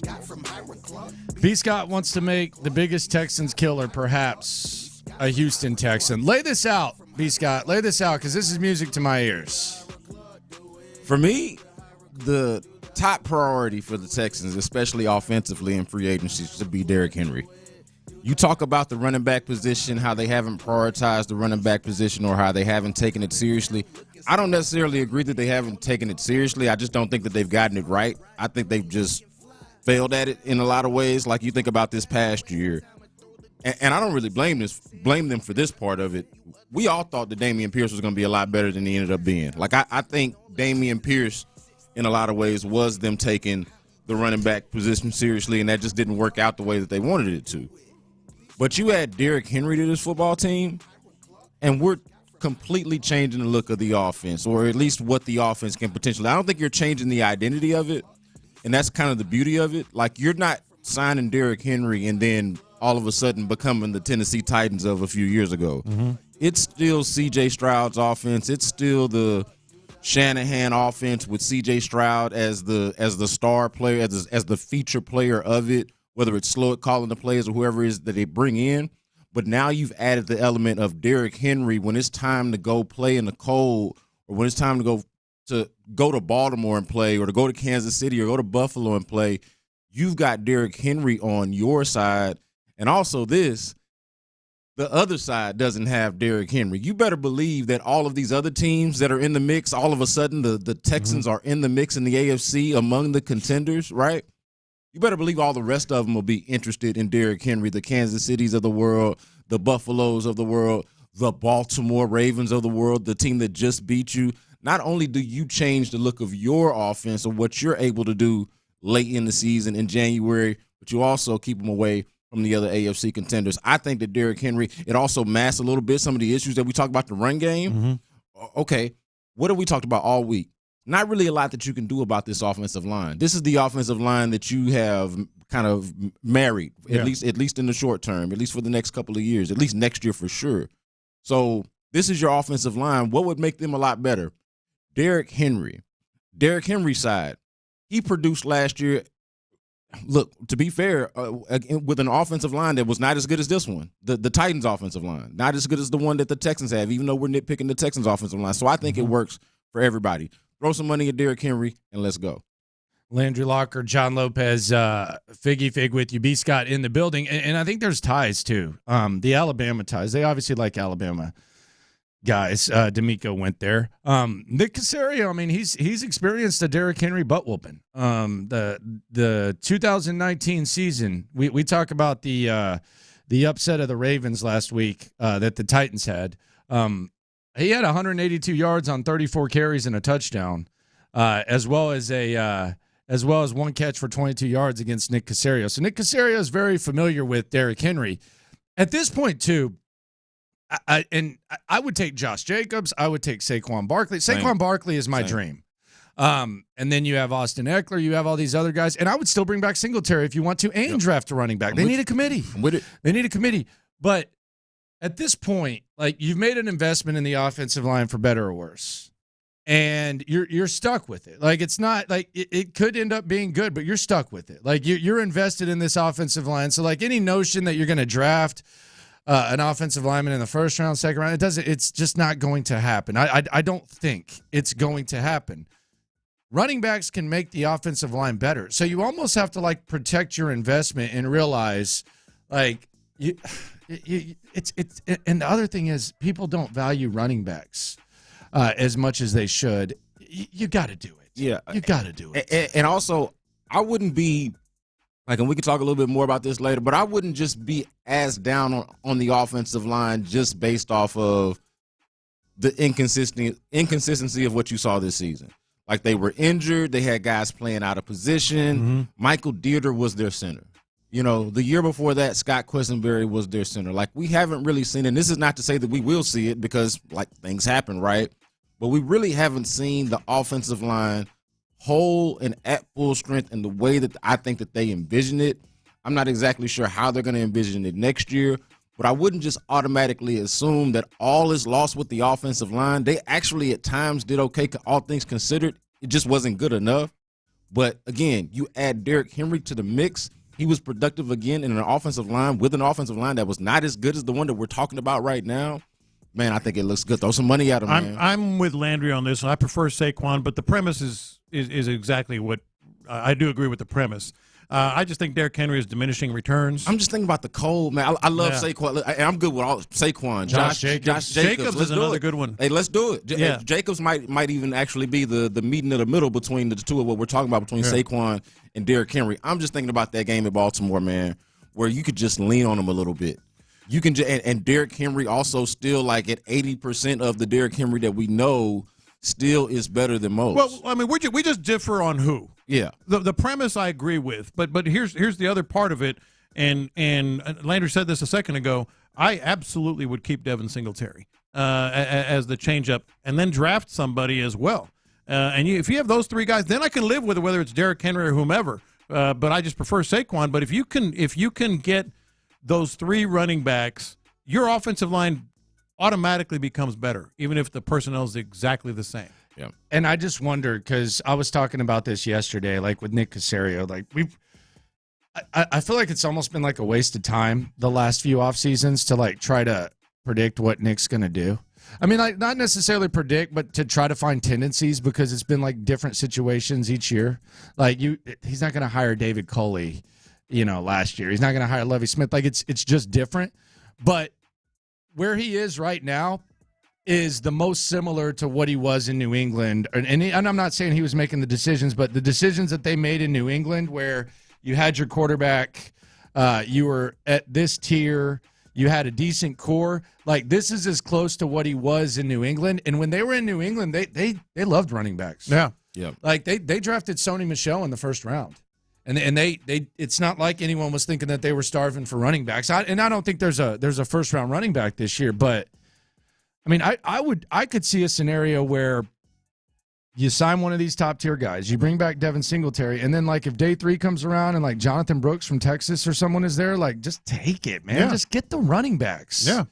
You need it. It's like like you can almost get by if you had to with the receivers that are here. Yeah. Tank Dell, Nico. You can't get by with Devin Singletary and Damon Pierce. Can't do it. And that's my point about the offense. So like it's still going to be about C.J. Stroud. Like I don't think I can stress that enough. Like it's not like you're sign Derrick Henry and hand the ball off to Derrick Henry 30 times a game. Yeah. That's not what it's going to be. Like Derrick Henry is just, and again, like y'all are saying, bring back Devin Singletary or somebody like him, right? Like somebody that change of pace, scat back, but also somebody that can really is probably more well-rounded of a back than he probably gets credit for. Yeah. And give Derrick Henry, go offer Derrick Henry the contract that you gave Robert Woods last year and see what he says. And say, hey, here's 2 years. We'll guarantee you $10 million to make it even a little more. Here's $12 million guaranteed. Let's go win a Super Bowl next year. Yeah. Let's do it. And the sins of the past, all of those names that y'all rattled off in the previous segments, the David Johnson, shout out to David Johnson, who I still see around town sometimes, but the David Johnsons of the world, the Carlos Hydes, and the who else did we have? The Rex Burkheads of the world. Like we can forgive the sins of the past with just an easy Derrick Henry signing with a franchise quarterback. You can play in the cold. Let's go. I'm good with the Saquon stuff. I'm perfectly fine with it. But I'm thinking about Derrick Henry, what you can do with him late in the season, and also keeping him away from those other teams that could also use him. The other thing is, and we got some breaking news involving Bobby Slowick in a second. Like, I'm not going to fall in love with what Devin Singletary did last year. No. It was fine. He's nice. He's a nice back. He's a nice back, but he should be in the role that I think they signed. He shouldn't be the key to your success. He should have been in the role that they signed him to be in. You're right. Like it's no, absolutely, yeah. Like that's a good point. They signed him to be a backup change back, of pace. change of pace back, and what the plan that they had as the lead back just didn't quite work out. Same thing with Dameon Pierce. Honestly, the year before, he was just a late round pick. I don't think they thought he was going to be their best offensive player.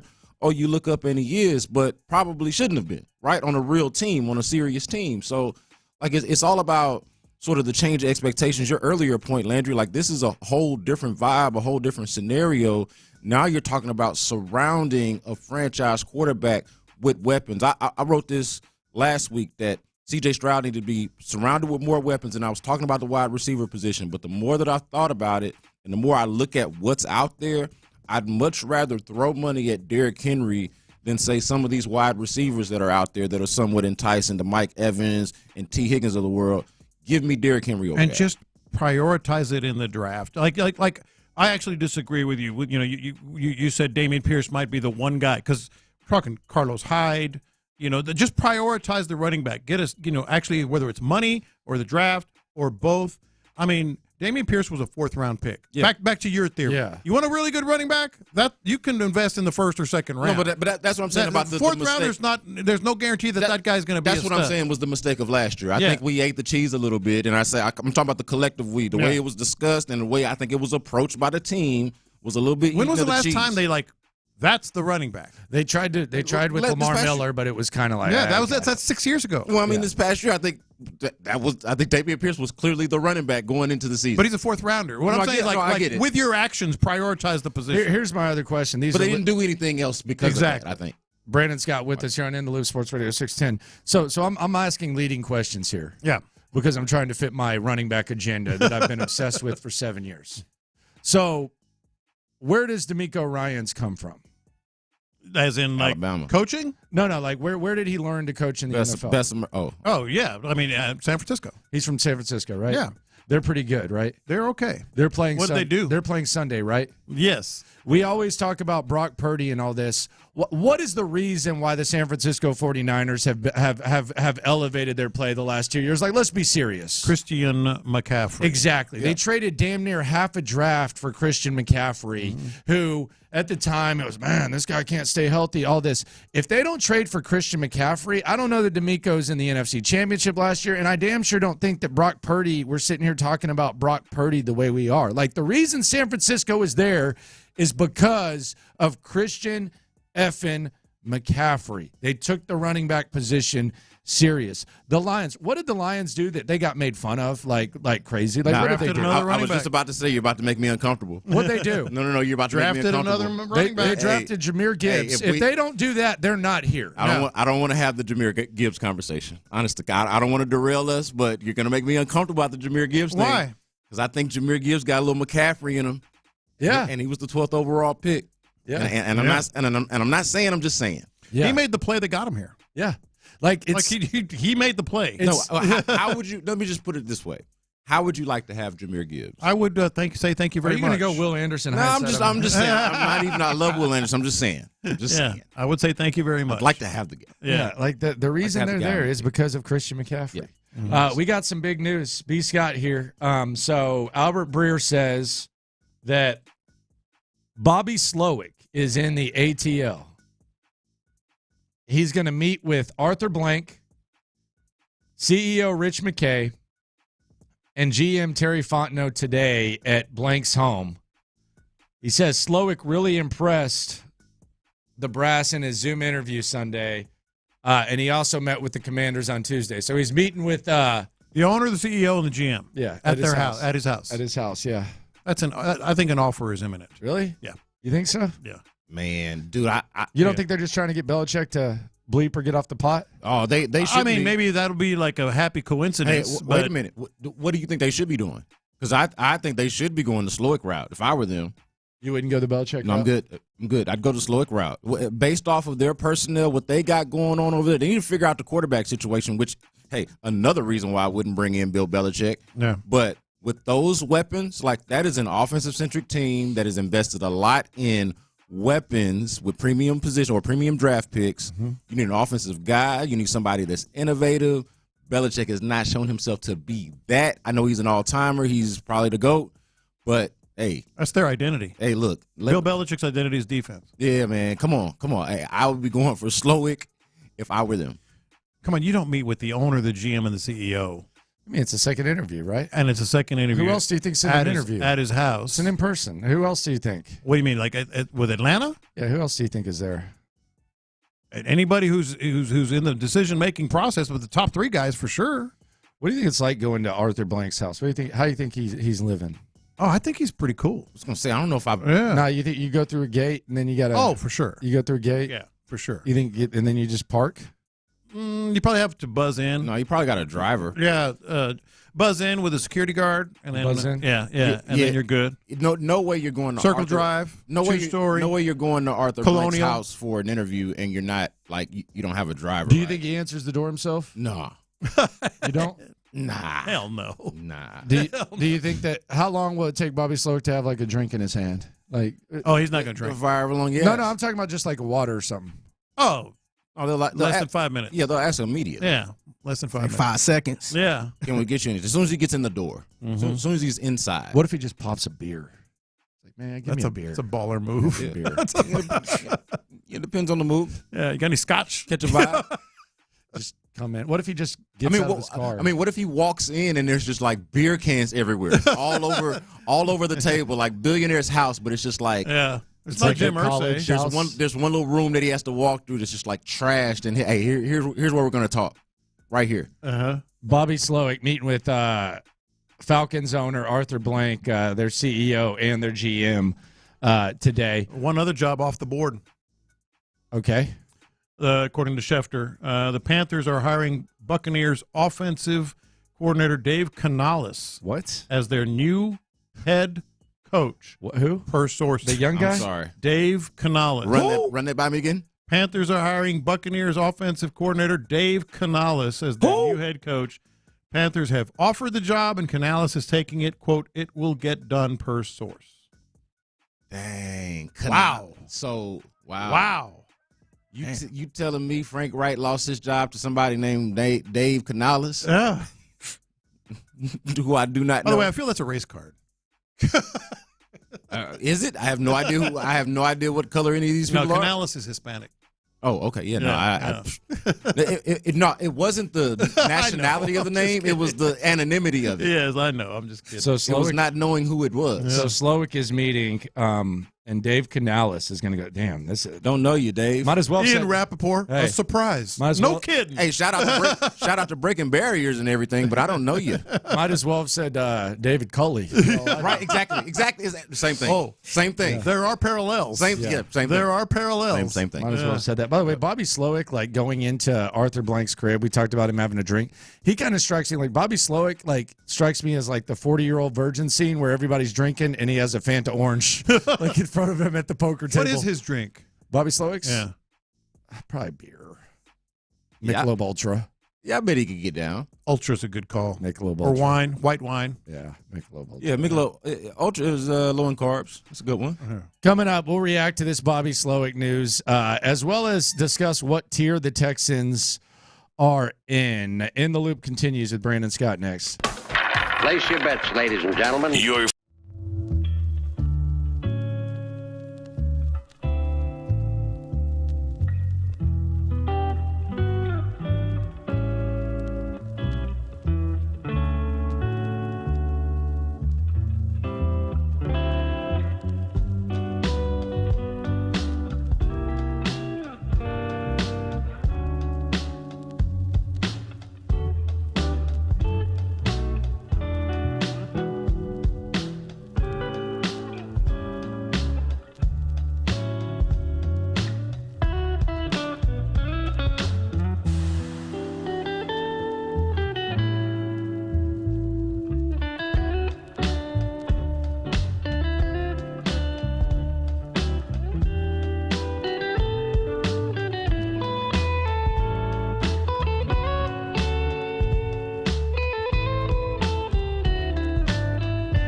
be, baby. This is for you. It's going down. Yes, sir. You better watch out for cash money. Cause we landed Brandon down. Scott in the building. Hey, don't act like you're not feeling this. Brandon Scott in the building, man, here on In the Loop, Sports Radio 610. So, Bobby Slowick's in Atlanta. He's meeting with the shot callers of the Atlanta Falcons, and the interview is at the crib. I don't. You can't have someone over to your crib if you're not going to hire them, right? Well, you can, because I think they interviewed Vrabel at his house yesterday, because Harbaugh canceled his. Right. And then they interviewed Vrabel, but now Slowick's going to the crib. But not with the CEO and the GM there. But aren't they always in the interviews? I don't know if, like, you got all three at once at the house. Yeah. Going to the crib definitely feels more like a party than an interview. Especially once you've already interviewed. It feels more like now the going to the crib is like the consummation of it, the celebration of it. Yes. That's what that feels like to me. Do you think you get Home Depot hookups if Arthur Blank hires you? I mean, not that you need them, but like, didn't he found Home Depot? Yeah, I'm sure you get. I'm sure you're connected at that point. Damn, dude. Yeah, so you can just go. You are a made whatever he man wants at at that Home point. Depot. Get some lumber. Shout out to him, Bobby Slowick, man. Imagine at that point going to Home Depot and not getting a discount. Like I know somebody. You think Gerard's waiting for this? I'm not trying to put you on the spot, Lopez, but Gerard's got to at least wait to see what Slowick does before he takes, because he interviewed with the Eagles yesterday. Mm-hmm. Like, Gerard's got to at least wait for Slowick, right? Yes. Right? Absolutely. And that's not. I haven't asked. I mean, that's common sense, though, right? If he's not, that's a big mistake. Well, he's got family here. His wife has family here. Yeah. He's got a lot of people here that he grew up with in Humble and everything else, and a chance to become offensive coordinator. It's a clear path towards being a head coach. For sure. Like, it's a very clear path towards being a head coach. Yeah, absolutely. That said, I mean, maybe, that the clearer path for him once he weighs everything is going to be somewhere else. I don't think so. But you got to wait, right? Yeah, you got to wait. You got to wait and decide. I would be just shocked, dumbfounded if this has not already been discussed. And we've asked about this, and I don't feel like we've gotten like clear answers. Like, yeah, and no reason for him to give us a clear answer. We'll hear from Gerard 12:35, by the way. But I would be shocked if this has not been discussed on some level. Like, there's a strategy here. We just are not necessarily privy to it. But I'd be shocked if there's not some level of, hey, I'm waiting to see what happens with this position because I could be up for it. I'd be shocked if they haven't talked with each other about it, Slowick and Gerard. Yeah, that's what I mean. Yeah, because, like, you guys know this. Once the offseason hits in every sport, not just football, the coaching gossip is, like, off the charts. Like, who do you think's getting that job? Have you heard anything on this guy? Because they're all looking for their next, kind of thing. So, I'd be shocked. Because if Gerard Johnson is an offensive coordinator candidate in other places, and the offensive coordinator position could be open here because Bobby Slowick is a head coaching candidate in other places, then why would Gerard Johnson not be an offensive coordinator candidate here? Just logic dictates that he would be. Especially when C.J. Stroud, like, just gushes about him, and it changed my life. Yeah. No, it's obvious that he would at least consider the timing of what the situation is here. Landry Locker, John Lopez, B. Scott here. Bobby Slowick meeting with the Atlanta Falcons at the owner's house. So we had some head coaching news drop during the show. The Carolina Panthers, they've hired their coach. I didn't see this one coming. Dave Canales. Dave Canales from Tampa Bay. That young offensive coordinator that they showed on camera a couple times the other day. Hell, they sliced up the Texans too. Jim Harbaugh with the Los Angeles Chargers yesterday. I want to focus on the Chargers. That's the Texans tier, right? Like the tier of where the Texans are. I don't think Baltimore, Kansas City. How you doing up there? Mm-hmm. Like I understand. Like y'all are a tier above where the Texans will be. Los Angeles, like the Harbaugh move, really kind of impacts the Texans because I feel like that's their tier, correct? Yeah. No, I'm with you. It impacts I think more immediately.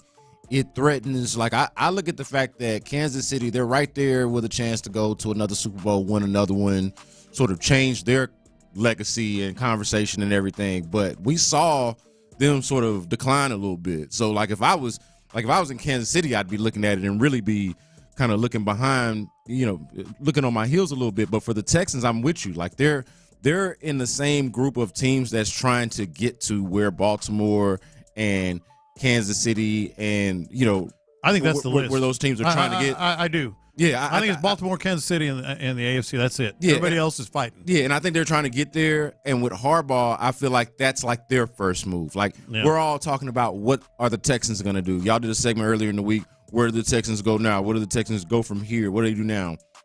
The Chargers just showed you what they do from here. They give Justin Herbert a real coach, an offensive coach, a fixer, a guy who knows what he's doing and knows a thing or two about quarterback play, a winner everywhere that he's been. So it's hard to even imagine you take the success of John Harbaugh, basically has never failed as a coach, and Justin Herbert, who's got this otherworldly talent, bring them together. It's hard to see it failing. So that's an obstacle for the Texans, I think. So, like, all the more reason why this offseason is huge. But it's not done until it's done. Because other people are doing Was it his things. first 3 years that they went to the AFC Championship game? NFC Championship? Yeah, first 3 years. So, yeah, I mean, look, I would definitely bet on Jim Harbaugh. Boy, that's going to be so confusing now. And I'm the worst with it. Yeah. If you got a brother and I know who he is, I'm going to call you by his name. Yeah, but period. The odds are definitely there. But like to the texter's point, yes, I know the Bills are still in the AFC. I think they're in that tier right now. I think the Bills really are upper tier. No, the Texans tier. Really? Like I think they're imploding. They're better, but they're imploding. They're confused. They had a bunch of free agents. The and they're over the cap. at the very least pointing sideways. Yes, at the very least with Buffalo, the arrows. And I don't know about Miami. I mean, how sustainable is Tua? They got weapons. They're going to have to make a tough decision. Just fired their DC. But see, that's another team that if you add Derrick Henry, now that team looks different. Now it's got an element to it that, hey, Tua's not that good in the cold. All right, well, we got a solution for that. We can throw short passes and run Derrick Henry in the cold. Yeah. Like to me, that's all the more case for it. Don't let him go to Miami or Buffalo or the Chargers, the teams that are in your tier, and certainly not the ones that are above you, the Baltimore and Kansas Cities of the world. Bobby Slowick's in Atlanta. He is talking with the Atlanta Falcons at the owner's home with all of the shot callers. Brandon Scott in the building, Landry Locker, John Lopez, Figgy Fig with you. It'll be interesting to see how this Gerard thing does play out. A lot of options. The Philly situation. He's interviewed with Cleveland, and he's interviewed with the Saints, and there could be more to come. Who knows? Yeah, and none of those teams that you mentioned have a better quarterback than the Texans. No. So, like, who would you rather play on top of the fact that he's from here and his family's here? Like, the personal element on top of the professional element? Like, I don't see the argument unless it's money. I don't see the argument for any of those other places. No, I agree, but, and as much as I said it feels like there's an offer imminent for Bobby Slowick. Doesn't mean it's going to happen. Yeah, no, that's the argument. That's the argument. If Bobby doesn't get a job. Yeah. Derrick Henry. Man. You can't quit Derrick Henry. No, dude, you got to do it. You've got to do it. Like, to me, where did this come from? And another thing, Derrick Henry is also slightly underrated in the passing game because he's such a mauler. He's so damn big, but he's like not necessarily elite, but like serviceable in the pass game. And then you have a change of pace, bring back Devin Singletary or again something like that. Imagine Derrick Henry in that Texans uniform. Dude. The new ones too. Yeah, the new ones. Sticking it to Amy Adams Strunk. The new Derrick Henry sitting there in the. Oh man! Hey, go to Amy Adams Strunk and say, "I see your DeAndre Hopkins, and I raise you a Derrick Henry." Derrick Henry. He's sitting back there in that backfield. It's a better option to me than overspending on any of the expensive wide receivers that are out there. Who I'd also like to see here because it's not my money. I wouldn't mind seeing them here either. But if I'm just trying to be smart, what I think is something good to throw money at, I think throwing money at running back, specifically Derrick Henry, or like if Saquon Barkley. Like, to me, that's an easy conversation. If you can get Saquon Barkley, is my guy. I'm just worried about Derrick Henry's. How much tread is left. Well, but that's the key. I don't know if Saquon is Devin Singletary on steroids. Yeah. But to me, the key part with Derrick Henry is like it's a 1 year, 2 year deal at best. Yeah. You know what I mean? Like, I'm not like I could see Saquon 3-4 year deal. Yeah. Give him Jonathan Taylor's deal. Let me Given ask what you the both Colts this. gave, what the Colts gave Jonathan Taylor, give Saquon that. Yeah, no, he's worth that. Let me ask you both this. Absolutely, 'Cause but I think this is gonna Derrick be Henry telling. feels like he could be had for the 1 or 2 year deal. Just hey, $10-12 million guaranteed up front. You don't have any time to think. First answer that comes to mind: Mike Evans or Derrick Henry? Derrick Henry. Yeah, Derrick Henry. Derrick Henry. Yeah, Derrick Henry. That's all you need to know about where their real problem is. You didn't say Saquon. I would have been really in on that. All right, Saquon or Mike Evans. Saquon. Well, and think about it, they've got Same thing, right?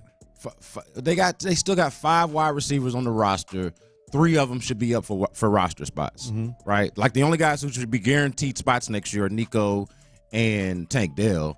The other 3 guys that are under contract, John Mechie, Robert Woods, and Xavier Hutchinson, love them all, but they should be up. If you're upgrading the roster and you're serious about getting better, those 3 guys should be fighting for roster spots. Let's play Stay Loyal or Quit coming up. There's 4 polarizing guys on the Texans roster. Are you staying loyal to him or are you quitting? Plus, Nick Caserio speaks on his approach, and Bobby Slowick, he's in the ATL. Could he be on his way out? Next.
Lopez and Landry Locker.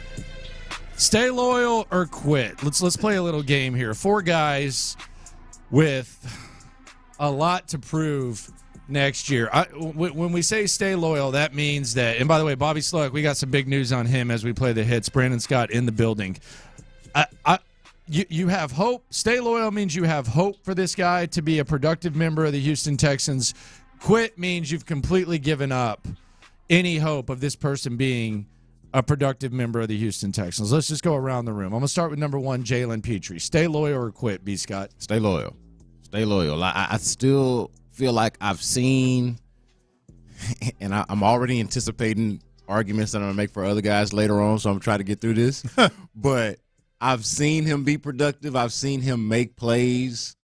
I feel like I know about the work ethic and the tangible stuff too behind the scenes, so I'm going to stay loyal with that. I feel like he's, comes from good stock and is going to, bounce back. So, yeah, I'm going to stay loyal with that one. I'm with you. I'm going to stay loyal. And I've been his biggest critic. I was disappointed in him, and he should be disappointed based on what the expectations were heading into this year. But I think there's hope for Jalen Petrie to be a productive member of the Houston Texans. Yeah. Well, I mean, you're talking about Antoine Winfield. You already want to get rid of him. Like, I go back to what world are we living in, man? We're not living in that world anymore. Yeah, I mean, and maybe he'll develop in 2 or 3 more years. That's fair. He's gotten his hands on the ball. Maybe he can catch it. You quitting? You quitting? I don't know. You quitting, man. Petrie? I see your point. You quitting? You've seen Jalen Petrie make plays. How often? Early on. Like even when he made interceptions last year, we criticized his play. When he blitzes, it makes me cringe. Last year, what do you have, 5, whatever it was. He led the league in missed tackles. Yeah, yes. But he ended up having to try to make tackles that he shouldn't y'all have are to make make me look so bad the defense, here. I'm going to make the front seven was so terrible. I mean, yeah, come on. You quitting? I'm thinking. You quitting Petrie? I'm sorry, I got higher standards than y'all. So you're quitting him? Give me a big-time safety. Okay. Give me a big-time safety. You want to quit Petrie? Lopez Nah, I'm not. Let's remember. I said this was going to be a conversation a few weeks ago. We're romanticizing his rookie year. I'm not. We are. I'm not. In a general sense. D'Amico mentioned him by name and said, keep doing what you're doing. No, don't. I might have romanticized it. I might have. We're I might. What? We're like, oh, he had those interceptions and he made some big play. Dude could not tackle. I mean, it's not personal. I just feel like his first year, we saw something in him. Okay, let's go to the second year then. The issue. Okay, let's go to the second year then. That's my issue, Lopez. The highs were good. Yes, the lows. I don't deny that. The lows were really low. Really low. That's why you almost sway me. Look, because I'm like, yeah. I mean, the lows were pretty bad. I know I'm the bad guy here for fans that are. No, I love Jalen Petrie. You're getting a lot of support on the text line. A lot of people ready to quit that Petrie. But here's the thing: I still can't get over catch the damn ball. I thought that could have turned the whole game. Jalen Petrie got quit by John Lopez. If you're just tuning in, I guess you better go to IJustGotQuit.com. I guess. Okay. I mean, let's. What world are we living in? I started the show with that. We're not that world anymore. Yeah. Okay. Full transparency. I spent 3 years in Stafford. And I still live close. Oh, okay. I shop at the same grocery store. I should be honest about that. There was a theory yesterday, and I think this was 0061, who's the funniest texter in my opinion. 0061 said that Jalen Petrie needs to go back to living with his parents. Ooh. Because he lived with his parents. And he played okay. He lived with his parents his rookie year, and then he moved out. And maybe he's not going to bed on time, or he's not. The bed's not made. The laundry's not there. Maybe he's got too much on his plate. Maybe he needs to go back to living with his parents. I'm not saying it's off the table that he elevates. What I am saying is we should have higher standards. Yeah. Yeah. So you quit Petrie, okay? Yeah. John Mechie, quit or stay loyal. And keep in mind, and we know his story. He's told us twice. We've interviewed John Mechie twice. We love the young man. He's told us he wants to be treated like a normal football player. He does not like the feel-good story will always be a part of him. He wants to be treated like a normal football player. Stay loyal or quit John Mechie? I'm going to stay loyal to John Mechie, too. Yeah, here's the thing. And this is the reason why. He did have 3 catches for 44 against the Browns. No, and it's not even that. It's not – I'm going to be honest about this one. This one is not really based much off of what we've seen. Just to me, I think he is a smaller investment at this point. Like, I think the Petrie question matters a lot more because that's your starting safety. Yeah. So, like, if I'm wrong on that and Lopez is right, like, that matters to me a lot more. If John Mechie is your 5th or 6th receiver, which at this point he is, I think that there is room to grow from within that. So, like if you're talking about, hey, we're expecting John Mechie to be a go-to guy or like a major factor. Like a number 3? Yeah, no, then we're having a little bit different of a conversation. That sounds like you're kind of quitting now. Yeah, no, am I quitting on him being like a top 2, top 3 guy? Like a starter? Sure. But on the team, like quitting altogether, no. Let me just say what John Mechie has been 1 year into his season. I won't even count the rookie season. You know, I won't say 2 years. This will be his 2nd season going in. You know what he has been? What's he been? He's been a poor man's version of Keke QT. Like, honestly, like we saw more from Keke QT. He got 2 seasons. But he gave us more. Keke had some legendary games, man. Legendary. Dude, he set the rookie reception record his first game. Yeah. Like 15 catches in one game at one point. I'm quitting. Mechie had a catch in a playoff game. 3. Yeah. I'm quitting John Mechie when it comes to expecting him to be a 55, 60 catch guy. I am staying loyal to John Mechie, and I think it's easier than staying loyal to Petrie. And the reason is, let's treat him like a football player, just like he said. Forget that he had cancer. He still missed a year. Yeah. He missed a year. He did, and he had a torn ACL. He had a torn ACL when they drafted him. So if this was his rookie year, and it was all coming at him at once, I'm loyal. Okay, so you're staying loyal to Mechie. Yeah. Figgy, you quit Mechie or you staying on it? Yeah, I'm out on him, man, because I think the window is open right now, and it's a lot of talent out there to just be staying loyal to somebody who could be, coulda, woulda. All right, this is interesting here. They like this guy, obviously. Well, they liked him last season. Well, I thought. Yeah. Titus Howard. Staying loyal or quitting? Yeah, I don't know. I don't have a choice. I don't think you've got a choice. I was about to say, do we have a choice? You have a choice. Yeah, no, I mean. Do you believe in him? This is, do you believe in him? Do you believe in him? No, they paid him. We know what's going to happen. Okay, so he's there. He's there. But do you believe in Titus Howard being a really, really, really good right tackle? At right tackle, yes. I'm staying loyal to Titus Howard at right tackle. You are. If they move him to left guard, I'm not only not loyal to Titus Howard, I'm not loyal to the decision makers who make that decision. Shout out to so it'll be a double quit. Shout out to Roberto Duran. No mas.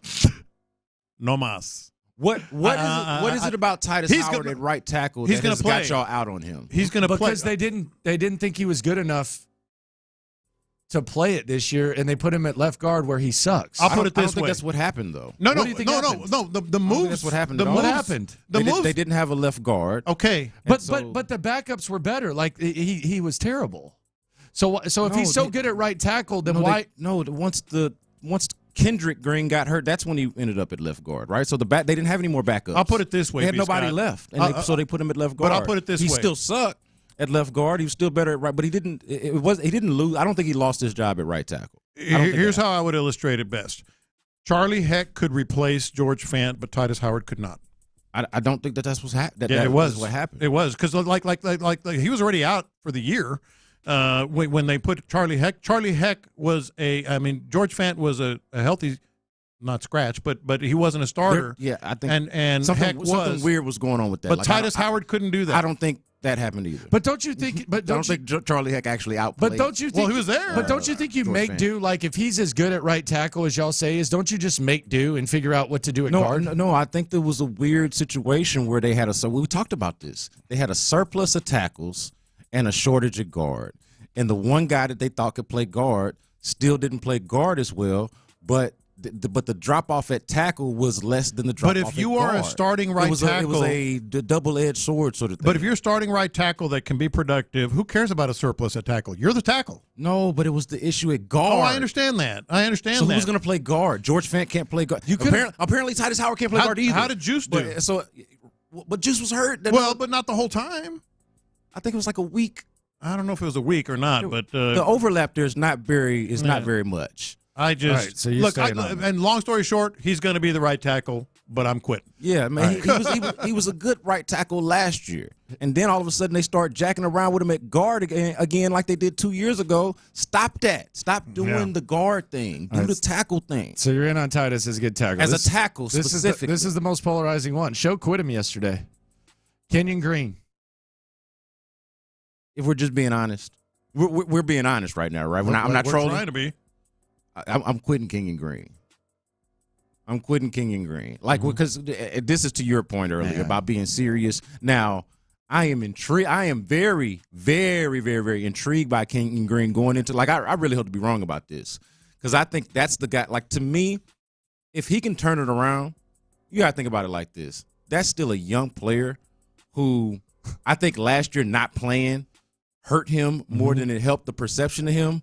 What really could actually help him by not playing last year, get healthy, and actually go out there. Yeah, he had to get away and be hard. He was hurt, and it was hard to watch. Yeah, but now he can go out there and actually be the thing that they need. Somebody that's a badass in the run game, a mauler, right at left guard, specifically at his position. Yeah, and he's had a chance to actually go out there and get healthy. He wasn't really healthy as a rookie, and we saw that he wasn't healthy. Sounds like you're not quitting him. To play.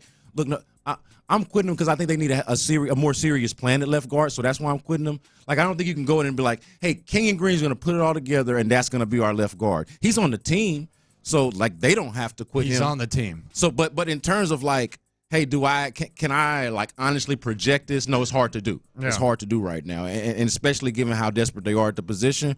But I'm real fascinated by the competition there. Is it Kenyon Green? Is it Jared Patterson? Do they bring in a free agent? What does it look like? He's kind of a poor man's Petrie to me. He's going to be on the team. He's going to play some, but you got to look at it differently. Yeah, you've got to set a higher standard. You can't mess around. Yeah, you can't mess around. Yeah. Here's my thing with Kenyon Green, and I maybe I'm reading too much into this. Like, you ever like see someone and you're like, man, that dude belongs. Like that dude just belongs. Like even Derek Stingley. Like Derek Stingley doesn't say much, but you look at him at the D'Amico Ryans press conference. You look at him walking around. You're like, when he walked out of training camp, you're like this cat. Like even like in the, it's like this cat belongs. Kenyon Green just seems like a overwhelmed kid. Like Figgy saw him at the press conference, and Figgy was like, "What? What is this?" He was sitting next to Wade Smith, and I'm like, "This look awkward as hell." And they both played pretty much the same position. Kind of got a baby face, kind of. It was like a high schooler sitting next to a grown man. But I think that's a real important thing to remember. Again, the urgency of the position is the reason why I'm like, "Hey, just take it seriously." We talk about running back taking it seriously. I think you got to really take guard seriously. But they might have Juice at guard and Patterson at center next year. Like they or flip flop. Yeah, I think Juice is probably more of a guard, and Patterson plays both. But like, yeah, that combination is going to make Kenyon Green's situation interesting. But to this point that Figgy's making, and we're making about how young he is, like he is actually, I think, 6 months older than C.J. Stroud, or 6 months older than Will Anderson, and 7 months older than C.J. Stroud. Yeah. They are, which is to say they are the exact same age, born the same year. Like he's that young. They need to pick a position and let him go for him for Kenyon Green. I wouldn't put it past him being a center at this point. Well, he's a guard. He's a guard. His position is not his problem. Yeah, right. It's the health, right? It's the health and it's the consistency. But I like Juice at left guard. You do? Yeah. Yeah, he got his ass whooped Saturday. I think he's good. I think he's going to be good. He was bad on Saturday. No, he wasn't great, but I think he's going to be good. I'd like to put Juice because now Juice is supposed to be a center and he's supposed to be a guard. I'd like to put Juice at center. I'd like to put Juice at center. Man, I tell you what, like he actually you need a left guard. Juice on Saturday he adjusted my plans for Vegas. When we go to Vegas, I was going to go see the Michael Jackson tribute at Cirque.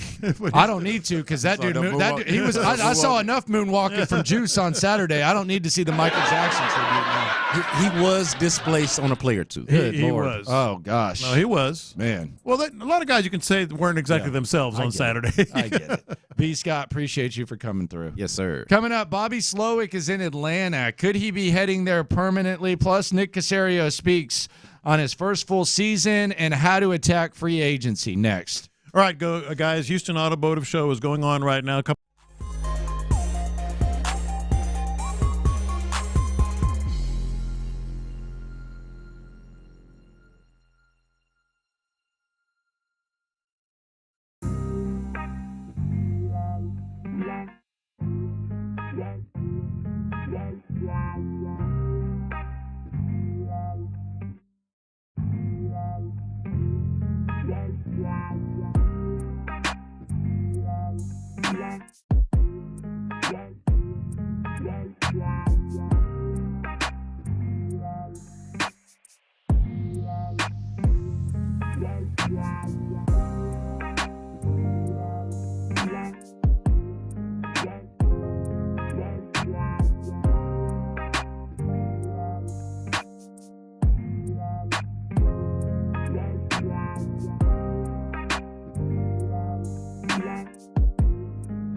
This was after Jim Harbaugh.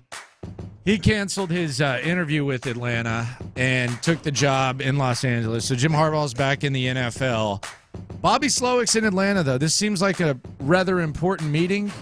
Could they have their eyes on Bobby Slowick after the Bill Belichick thing? Who knows? But this is the way that Breer is wording it. It does seem that's the interesting key thing. that they're at Arthur Blank's house. I don't know if that's normal or not. Well, it's not just for show. Like, you can have another in-person interview at the facility with the GM and go over some stuff, maybe the owner, whatever. But you have them over to your house with the CEO, the GM, and the owner, and that's not just for show. It means something. Now, they may not offer it to him. They may end up, moving on to someone else, but it's not just, like, it's serious. It's a very serious situation in terms of him potentially getting that job. Elsewhere, Carolina, they have hired Dave Canales as their head coach. He's the offensive coordinator for the Tampa Bay Buccaneers. Buccaneers won the playoff game.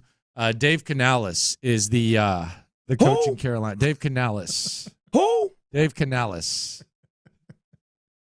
He's taking his talents. I think the Texans defense familiar with his work. Well, that is true. Yeah, he did a good job. He's there. a Pete Carroll guy.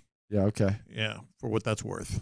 But I think it says more about Dave Tepper than anything. I mean, good for him. Heck, man, you want to offer me a head coaching job in the NFL? Sure. It's one of only 32.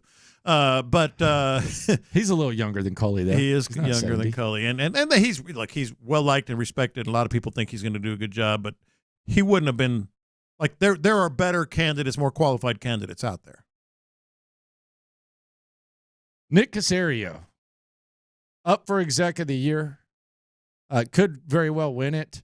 This is Nick Caserio talking about the first full season of the current era of Texans football. Yeah, it's been awesome. And the reality is, it's funny. He's the same person the day that we hired him as he was after the Baltimore game. His consistency, his attitude, what he brings to the table on a day-to-day basis, it's just infectious. And the team and the building, everybody fed off of it. So it's been awesome to work with him step by step. We're excited about what we put in place this season, and we're looking forward to the offseason and continue to build on some of the things that we have in place. Big year for Nick Caserio, obviously, with everything going on. But, man, that low-key, the best thing that ever happened to this team was them figuring it out and getting along the way they have. The finalists right now for the Texans, you have DeMeco Ryans is one of the finalists for Coach of the Year. I think he's got a strong chance to win that. The AP Assistant Coach of the Year finalist is Bobby Slowick. So Bobby Slowick could very well do that. He's in Atlanta, if you're just tuning in. And then the AFC Offensive and Defensive Rookies of the Year, C.J. Stroud and Will Anderson. They haven't announced any candidates or finalists for Executive of the Year? I don't even know if they do that. Like, is that like something they present? It is a thing. Is that like a before? I don't know when. I feel like that's something you present on the red carpet. Hey, congratulations, you're the Executive of the Year. Yeah, I don't think I've seen it. I searched a little bit that they have the exec. So he may well be up for Executive of the Year as well. Did you see the Comeback Player of the Year finalists? Go ahead, dude. Tua. All right. Well deserved. Matthew Stafford. Well deserved. Baker Mayfield. Very well deserved. Joe Flacco. Well deserved. And DeMar Hamlin. Not deserved. Not deserved. Well, it's kind of deserved. No. I mean, he's on the field. No.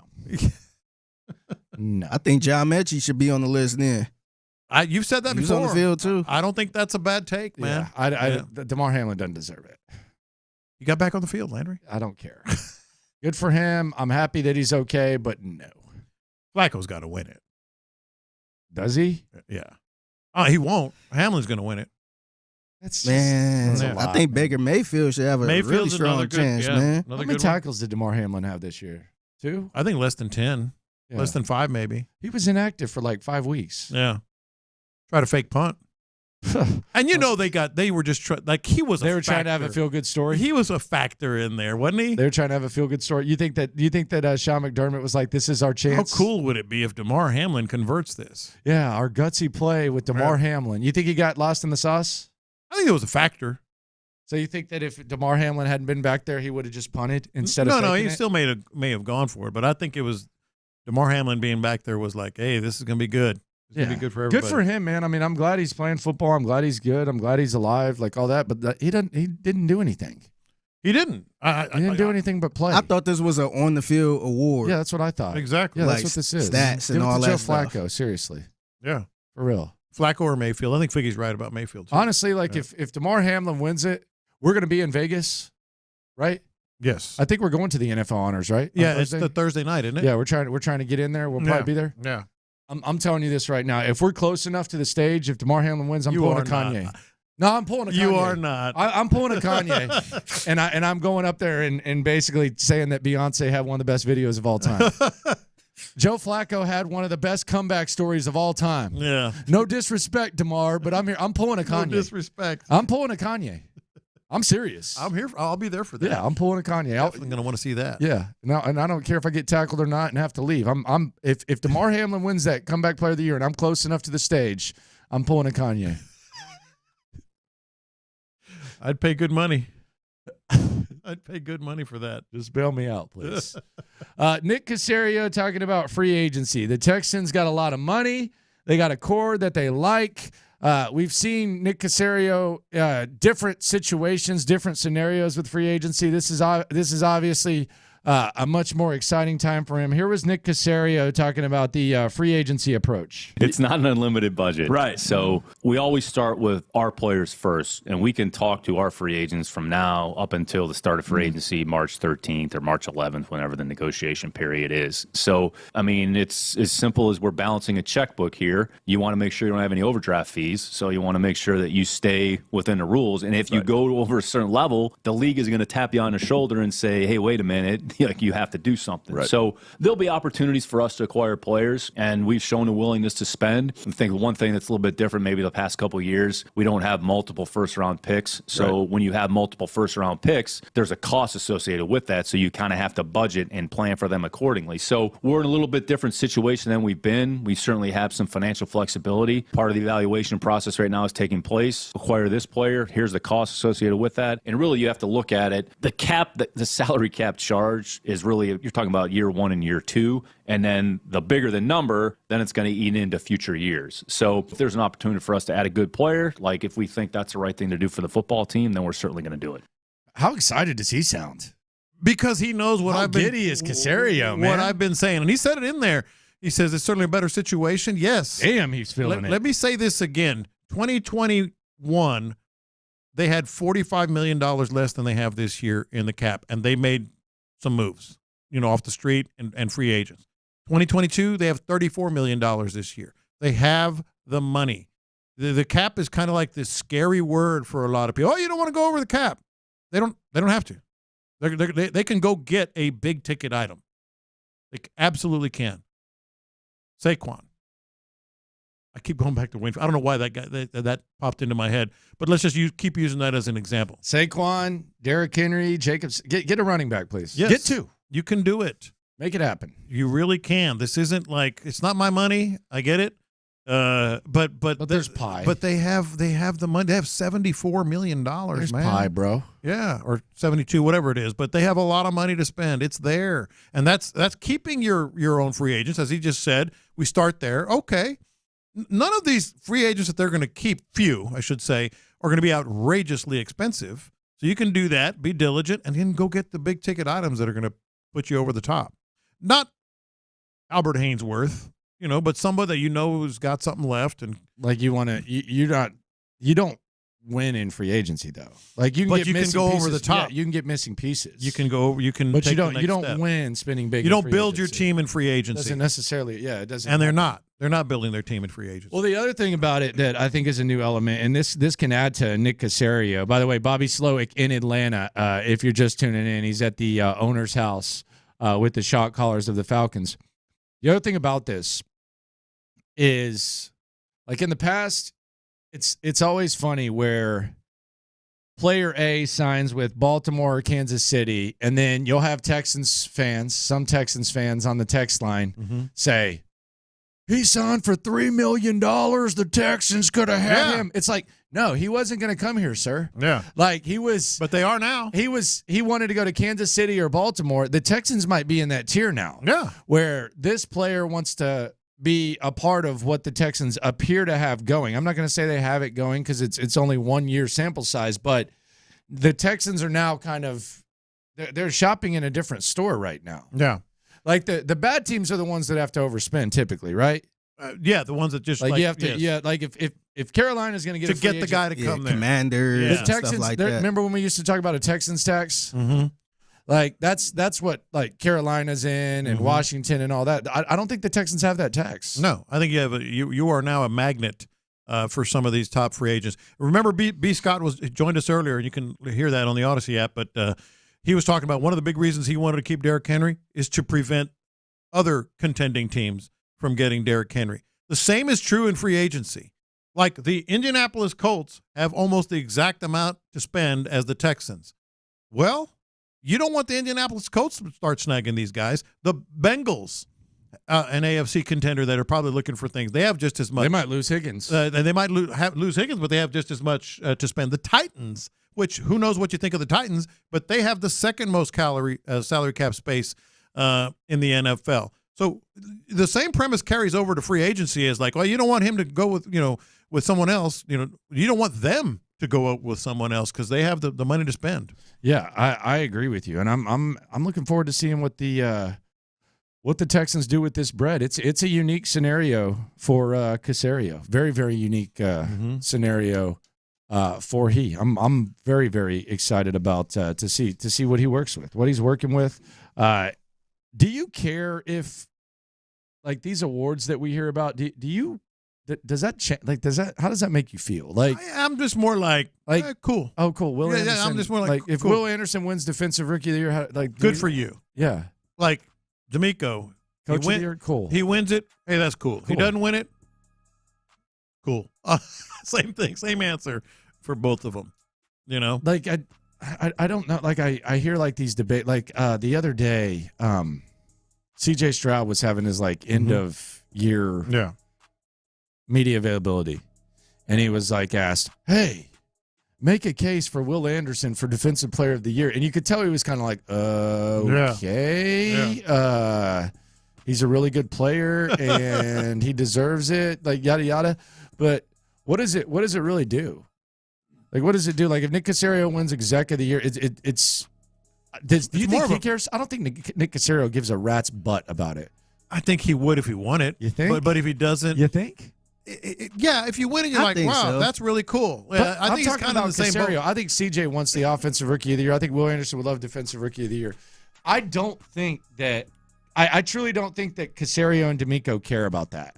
Look, I think from Caserio point of view, that's good on his resume. He drafted the defensive rookie of the year, the offensive rookie of the year. What's he need a resume for? No, you never know. I think that's good to show why he's validation. I think like all these awards, the players, if you get both of them in one draft, the biggest reason the players and really Caserio and D'Amico, if we're being honest, care about him, and I don't even know if the D'Amico and Caserio. But you know Caserio. You think Caserio cares? If he wins it, he's going to be happy. If he doesn't, he's not going to care. Now, players, they get bonuses, so that's why they care. Like, I'm sure Will Anderson, hey, you win Defensive Rookie of the Year, AP, you get such and such. So, like, he cares just more on like that. And now we're making a little extra scratch here. But I think he just wants that validation. Don't you kind of want him to get slighted though? Like I don't want Will Anderson to win because I want him to look at it as motivation. Chip? Yeah, I want Will Anderson to not get it so that he can look at it as motivation. Yeah, I'm rooting against him, and I like Will. There's a confession. Nah, I'm rooting against him. I want him to come back angry next year. Man, I should have. You guys screwed me over. F. Jalen Carter. That's what I want. Like I'm rooting against him. For my own selfish reasons. I actually don't think that's that bad a theory. CJ's a no-brainer, though. Like, that Puka thing was pretty funny. I mean, Nakua would win it any other year, but he isn't going to win it this year. Yeah, it's CJ. all day. CJ's going to be at the honors. He was a monster, man. CJ's going to be wearing his best drip at the honors too, man. Yeah, he probably is. Yeah. We're going to get all those cats on Radio Row, man. Oh, we are? Yeah. That's breaking news. Absolutely going to get Presented by Low T and Yingling Fight. We'll be at the big game, so we're going to get all of them, huh? It might be afternoon, just depending on the schedule. Well, we as a station. Yeah. All of them. D'Amico, CJ, Will Nick's going to be there, right? I don't know if Nick's going to be there. Well, I mean, if he's got to be at the honors, right? With this team? If he's not like going to a finalist or something. If he's there, you know where he's going. Where? Come on. Where? Payne and Pendergast, man. Oh, I thought you meant like going in Vegas. Yeah, Nick's going to be on Payne Nick and Pendergast. Casario, Texans GM, joining us on the show. Nick, you okay on time right now? Yeah, he's there. Yeah, that. I thought you were talking about like Las Vegas where he's going. No. Yeah. Yeah, he'll be on Payne and Pendergast for sure. Mm-hmm. Over under 40 minutes. So that means we get CJ. Yeah, over under 40 minutes. That's a tough one. That's the number. I'll say under. 43. I'll say under. 43. Yeah. 43. 43 minutes. Okay. You doing good on time? Coming up, lunchtime confessions. The big news in the NFL yesterday, it hit me a lot different than it would have even 2 weeks ago. I'll explain next. All right, guys. If you're looking to lower your car payments in the new year, you know.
In the Loop with John Lopez and Landry Locker is presented by La Michoacana Meat Market.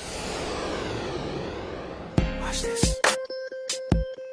These are my confessions. Lunchtime confessions. We confess our sins to you, the loophole. Shout out to the loopholes. If you listen, you are one. Some of these confessions have to do with sports. Some have nothing to do with sports, but we're transparent with you 24/7. Let it hang a little bit lower during lunchtime confessions. It is time to confess. Watch this. These are my confessions. I don't have a clue who's going to draft who come April, but I got a hunch I know who the Chargers are going to draft. Who? They got the number 5 pick? Yeah. Brock Bowers. That is a Jim Harbaugh special. They will not take a tight end at number 5 overall. Vernon Davis, he is all about that big. He didn't draft Vernon Davis. No, I'm saying used him. Yeah, they didn't draft his ass. Damn, I didn't realize they had the number 5. Yeah. Man. Yeah. Brock Bowers will be a Charger. No way. No way? No way. They ain't taking him 5. Unless he wants to get fired. And he might. No, I think that's got Jim Harbaugh written all over it. Run the ball, tight end, all that stuff. Watch this. These are my confessions. Speaking of Jim Harbaugh, yesterday when the Chargers hired Jim Harbaugh, I immediately thought about how this impacts the Texans. And I got to confess, I feel like the Chargers are creeping up on the Texans, and don't be fooled by what happened last year. That was an absolute disastrous head coach. He was a clown. He was a joke. Brandon Staley was terrible. Jim Harbaugh made the NFC Championship his first 3 years in the NFL. I'm not sitting here saying that the Chargers are going to be in the AFC Championship game, but they're right there on equal footing with the Houston Texans, in my opinion. And that's how I looked at this signing. So my confession is I have a healthy amount of fear for the other team in the Texans tier, the Los Angeles Chargers. Yeah, and I think that's a legitimate one. He's going to do a good job. There's no question about that. He's done a good job everywhere he's been. Watch this. These are my confessions. Mel Kiper got me again.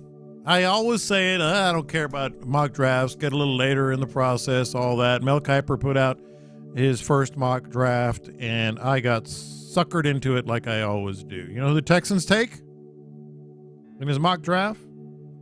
Jerzon Newton, defensive tackle from Illinois. Wouldn't mind it. I wouldn't mind it. Wouldn't mind it. I wouldn't. I looked into him a little bit as I saw his name there. He had the Bears taking Caleb Williams, the Commanders taking Jaden Daniels, number 2. Okay. And then the Commanders number 2, New England, Drake May. Yeah.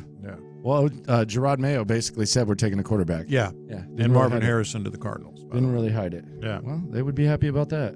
Watch this. These are my confessions. I'm worried about Clint in Las Vegas. I'm very concerned. We'll talk about this when we talk to Clint Stoerner and Hughley. Yesterday, Clint, we were talking about going to Vegas. He said, how close is the nearest casino? Brother? That is so funny. Boy, do I have a surprise for you. We're going to talk about that pigskin. I'm worried about him, man.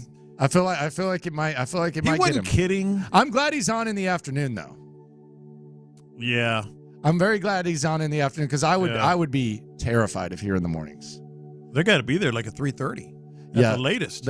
But I keep hearing like the talk about, oh man, you got the show starts at 4 Vegas time. It's like, dude, your clock's not reset. It's still Las Vegas. Like you're gonna wake up in Vegas at like 6 a.m. or 5 a.m. just based on your clock, and it's 7 a.m. to you. Will there be a day where one of us, I'm talking about the entire Sports Radio 610 team, gets back to their hotel and sees Sean and Seth leaving the hotel? It's possible. Figgy? I think so. I think so. Possible. Where are you guys going? We got a show. We're doing the show. Oh. Hey, what y'all doing now? Watch this. These are my confessions. Speaking of Las Vegas, I mentioned this to you a little while ago off air, and it's my confession. I can't decide on a bankroll, man. What are you going, 20K? No, 30K? I'm not going 20K. I usually go to Vegas for like 2 or 3 days, and then I kind of know my bankroll. Yeah. Man, 5 days. You're probably at 20, 30K? No. 25? I'm open for suggestions. 15? Let me give you an example. 15K. I usually do, for 3 days, I do $500 a day. But that's a lot for 5 or 6 days. I don't know. I don't know what you're. Can't decide. I don't know what you're going to do. I don't know. I mean, it's my Make it a cool 1,000. 1,000 a day? Yeah. Why not? Because it's a cool 1,000. So if I go 500 a day, what is that, 2,500 or so? Yeah. That doesn't sound like enough, does it? I mean, depends how you do. Make it 2,000 a day. What are you trying to do, Figgy? I'm trying to sound like the lady from Coming to America. Depends. Make it a cool meal. Make it a cool meal. Depends what you do, man. Can't decide. This is a decision I'm wrestling with. Because you don't want to be stupid. But I want you to be a public bankroll guy. I want to be in your pockets. Why? Hey, let's have a segment. Let's have a segment every morning in Las Vegas in Lopez's pockets, and we track every amount of money you lost. It's for accountability, and it could be a brag or one. Lost. Can you commit to in Lopez's pockets? Vegas edition. I'm actually considering this. In Lopez's pockets. I think it's fair. And then you can say, like, you summarize, like what you lost. I lost $900 last night. In the OG's pockets. Hey, I won 1,000. Yes, in the OG's pockets. I don't mind this. Put it in here. Put it in there. I'm putting it in here. Ideas in the OG's pocket. I think this is a good idea. I think it is too. But I'll do it too. It could be really embarrassing. I'll do it too. Yeah. But I'm just going with a couple, hon. I'm not. I wonder who gonna lose the most money. Clint or John?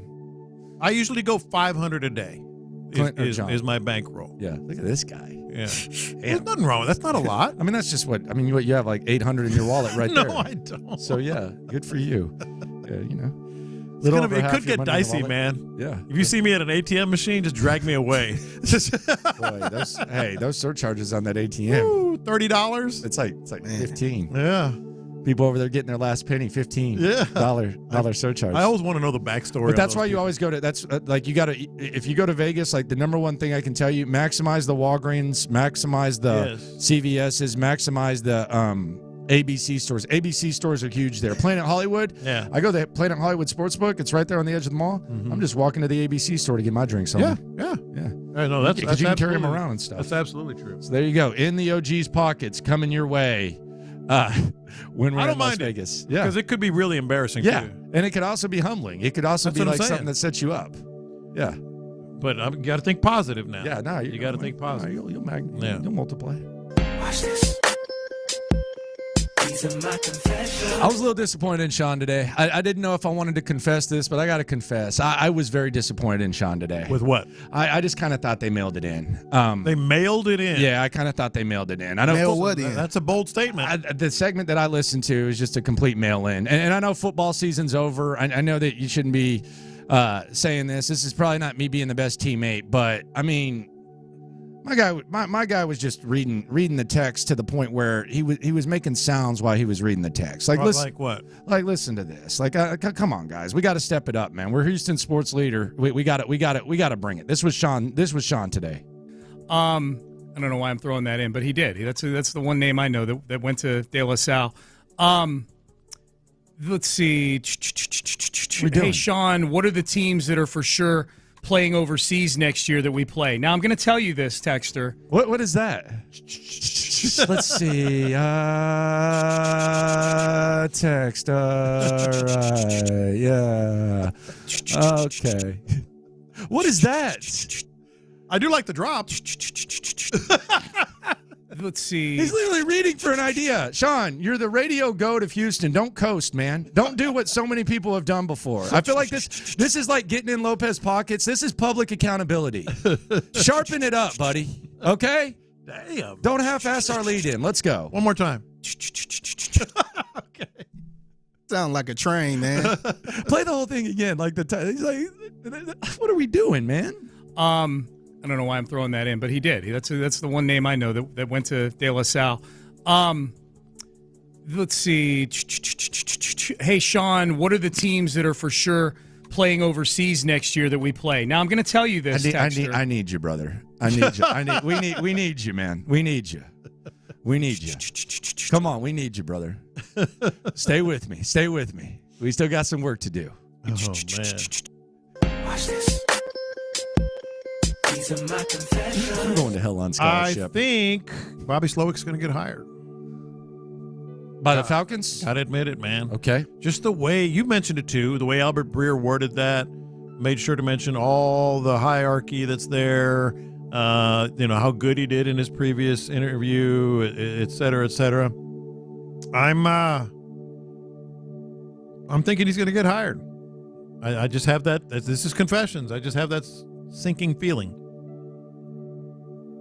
We'll see. We'll go around the NFL. Let's see. Text line. Sean, please stop that. Be ready, man. Be ready, man. We need you. We need you. You said Bobby Slowick's gone? My confession is I think he is. That could mean that Gerard Johnson is the OC of the Houston Texans. Step on up. Friend of the show. Yes, Let's sir. get to know Gerard Johnson. He joined the show last week, and now it's more topical than ever. Sit crisscross applesauce. Let's get to know potentially the next offensive coordinator of your Houston Texans next. The Astros are...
Loop with John Lopez and Landry Locker. All right, Gerard Johnson, man, friend of the show.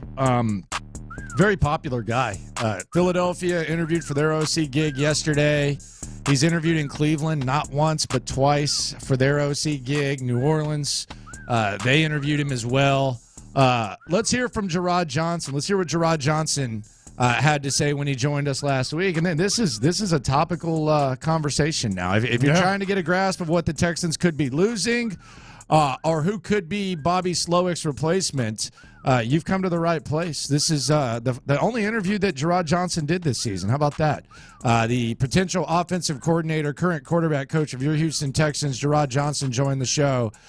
Starting with just an overall assessment of what this experience has been like. Honestly, for me, it's just been a blessing, man. I mean, you hit it all. You hit it all, right? I mean, I've done a lot in football and a lot of different areas from everywhere from coaching little kids to high school to college to training pros to coaching pros, so I'm just very thankful for my football journey. I think it's given me a very unique perspective on the game, an appreciation for people, an appreciation for the process, and then like you said, to meet CJ at a young age and then to kind of for life to work out to where I get to coach him at this level and for him to have the success he's had. I mean, I'm very fortunate. I feel like I've been very blessed, and I'm just thankful, because there's a whole lot of things that led to this road that you, at the time, thinking back on it, you don't know why they happened or, what they happened, whether they're positive or, didn't go in my favor. But at the end of the day, it all led to here. I'm very fortunate and thankful to be in the spot I am coaching the guys that I'm getting to coach.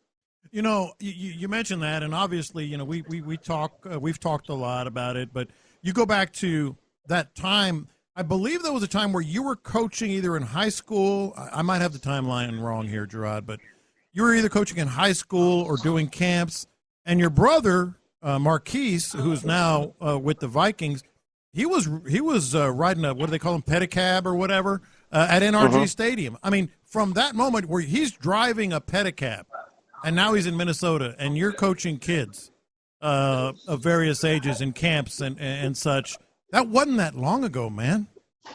Yeah, it really wasn't, but I think a lot of it's testament to, our childhood and how we were raised and just being coaches' kids and us knowing that we wanted to be coaches, and that's kind of how our dad kind of led us. Growing up, he was a coach at Humble, of course, but our dad was kind of our hero, and he instilled a lot in us. And so we knew at that time that it was just a matter of just work every day, hard work and prayer undefeated, and that, hopefully you do enough good things that at some point someone recognizes or an opportunity presents itself, and at that point, you make the most of it. And, yeah, Marquise got his first job he was coaching at Galena Park High School, doing the pedicab on the weekends to make extra money, and he ran into Ray Wright, who was an assistant strength coach at the time with the Texans. He was on the back of his pedicab. He kind of told him his story, and Marquise would wake up first thing in the morning and go just volunteer and watch during the spring workouts, the Texans. And that's kind of what got him his first relationship. And then he got on a couple different places after that. And then Ray called him 5 years later when he was at the University of Tennessee and gave him an opportunity with the 49ers. And that started his NFL journey. So, I mean, really just a testament to having a lot of people who poured into us and instilled a lot of work ethic into us. But like I said, we've been very fortunate, been very blessed. But it definitely was a lot of people that helped us along the way for us to chase our dreams. Talking to Gerard Johnson here on In the Loop on Sports Radio 610. So we heard Daniel Jeremiah said, he doesn't know what C.J. Stroud can improve. You know him pretty well. What can C.J. Stroud improve? What are the biggest areas of improvement that you think that C.J. could focus on? I mean, really, there's just always something, and it's just at the end of the day, like I don't even consider it improvement. It's just more like the focus. Like, I went to the Manning camp when I was in college, and we got to talk to Peyton. And one thing he shared with us, like, somebody asked him what's the difference in college and the NFL, or what's it like being an NFL quarterback? And he's like, look, you spend, 40 hours a week, however many hours you put into this game plan to give yourself a chance on Sunday, and you'll find out on Sunday if it's any good or if it's not, and you got to do it all over again. I mean, the consistency of really just doing all the things we've been doing and just keeping it sharp, because every Sunday you'll get tested, and so you just got to keep the consistency up, and that's the hardest thing about it. So, I mean, like I said, him getting better at something, I mean, there's plenty of things out there. You're always going to be on your footwork. You're always going to be on your mechanics. You're always going to be on decision-making, because you got to stay sharp, because as you're trying to get better, the defenses are getting better too. There's always a new coverage. There's always a new scheme. There's always a new check.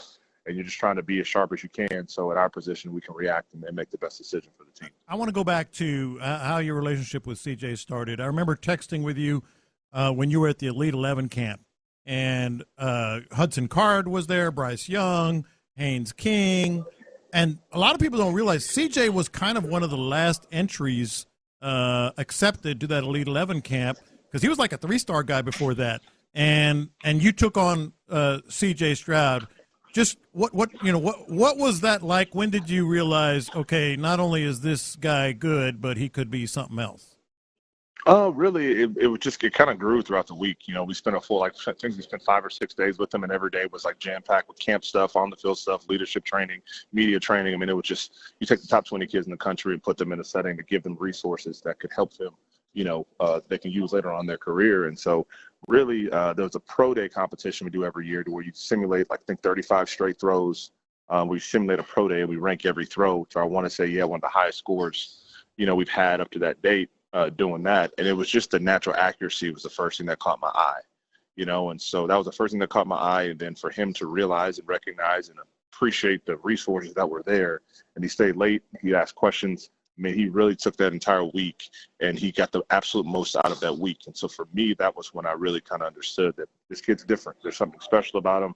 He's hungry to learn. There's an edge about seizing a moment to where, he probably took that week more serious than any other player there. And I think he greatly benefited from it. So he puts a lot into it. He works really, really hard. And, I think a lot of his success is a testament to how he was raised, things he's been through.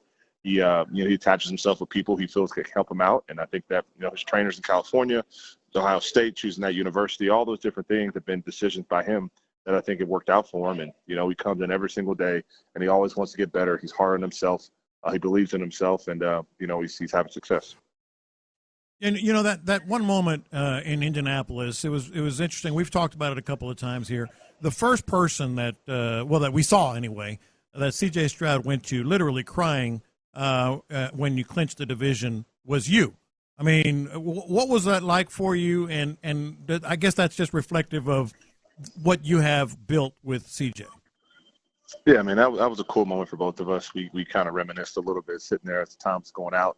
But for me, I just think it comes down to respect. I like to think he respects me. I respect the heck out of him. And there's a mutual respect for each other and kind of what we've done in each other's lives, And so I wish the kid all the best. And, it's like I said, it's a testament to him. And I think he's special. I'm just very fortunate to be a small part and kind of his journey. But he's a special kid. That was a special moment for us. And I just think it was kind of like a respect to both of us. Like, man, we're really having success at this and just appreciating each other. You mentioned Bobby. Bobby's a friend of the show, Bobby Slowick. Obviously, his name, he's a pretty popular dude. What makes Bobby Slowick so effective as a play caller, and what's he been like to work with? He's been great, man. Like I said, the biggest thing for me is that from day one, he had a clear vision. He had a clear message. And he's very direct. He's very blunt. It's very clear. It's the clarity of which his expectations are, how he installs plays, how he coaches. I think just sets the standard for everybody else around him, And so I just think he's a really sharp mind. He's a great play caller. But I think the biggest thing is it's just he sets a clear picture and a clear vision of where we're trying to go. He speaks with the end in mind. And at that point, it's all the steps it takes to get there. And for us to kind of get to this point, he spoke about this moment in the spring, how he sees the offense going, how the pace we're going to play with, the physical mentality up front, the efficiency in the pass game. All these things have come to light. And all you can do is respect that. And he had a vision, and that vision's kind of working out well for us. And, he's definitely sharp. He's bright. He's one of the best guys in the league. Do y'all align philosophically when it comes to, like, play calling and game plans and stuff like that? Yeah, we do. I mean, we do. Like it's kind of funny. I'm a coach's kid. He's a coach's kid.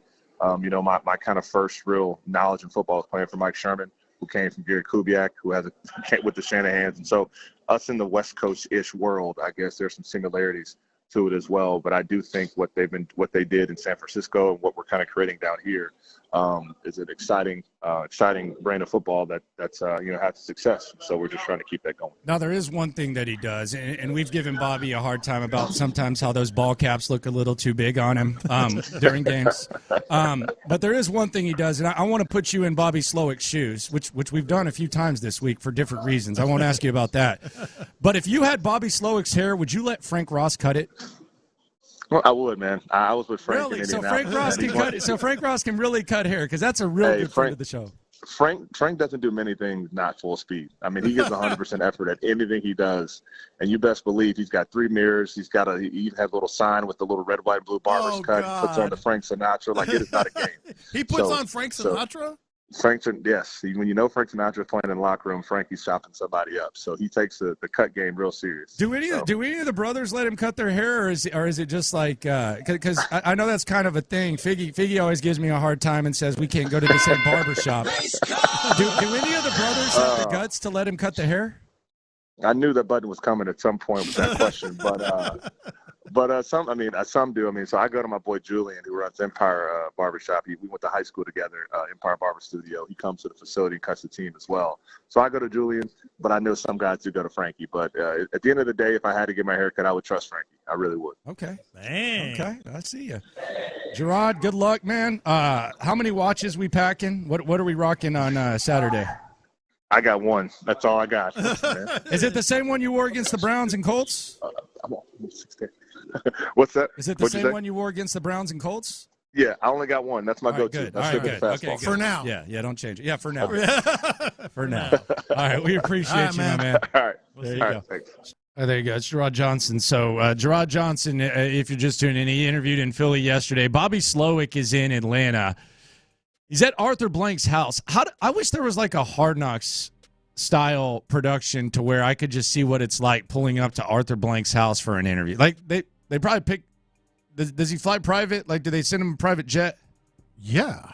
So absolutely. So Bobby Slowick, like from Houston, he goes to the private jet. He gets on, and then they like just drive him there. But not like a limo. They probably had like a black like SUV. an Escalade, yeah, something like that.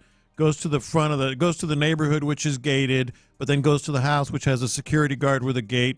Has a circle drive. Really? It's a colonial. Okay. It's a 2-story, probably about 78, not too pretentious, about 5,000 to 7,000 square feet.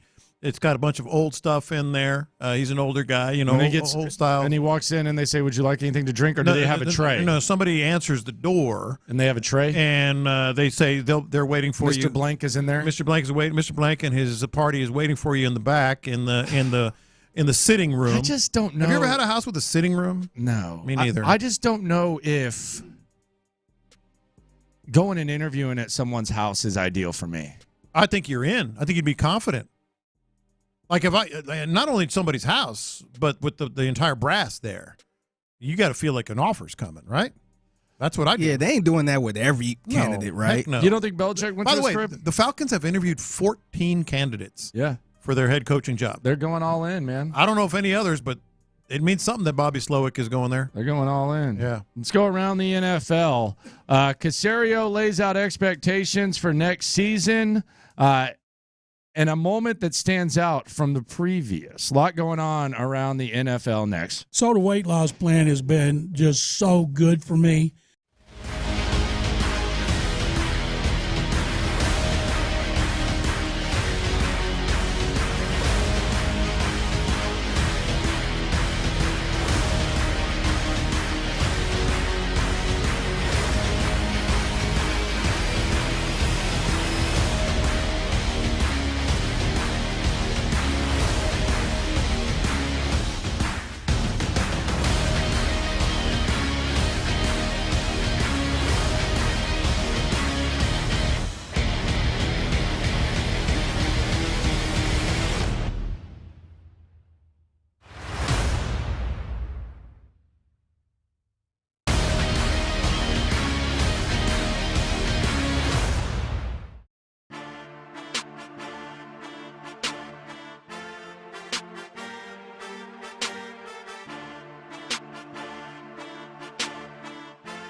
Maybe higher. KILT FM HD2 Houston.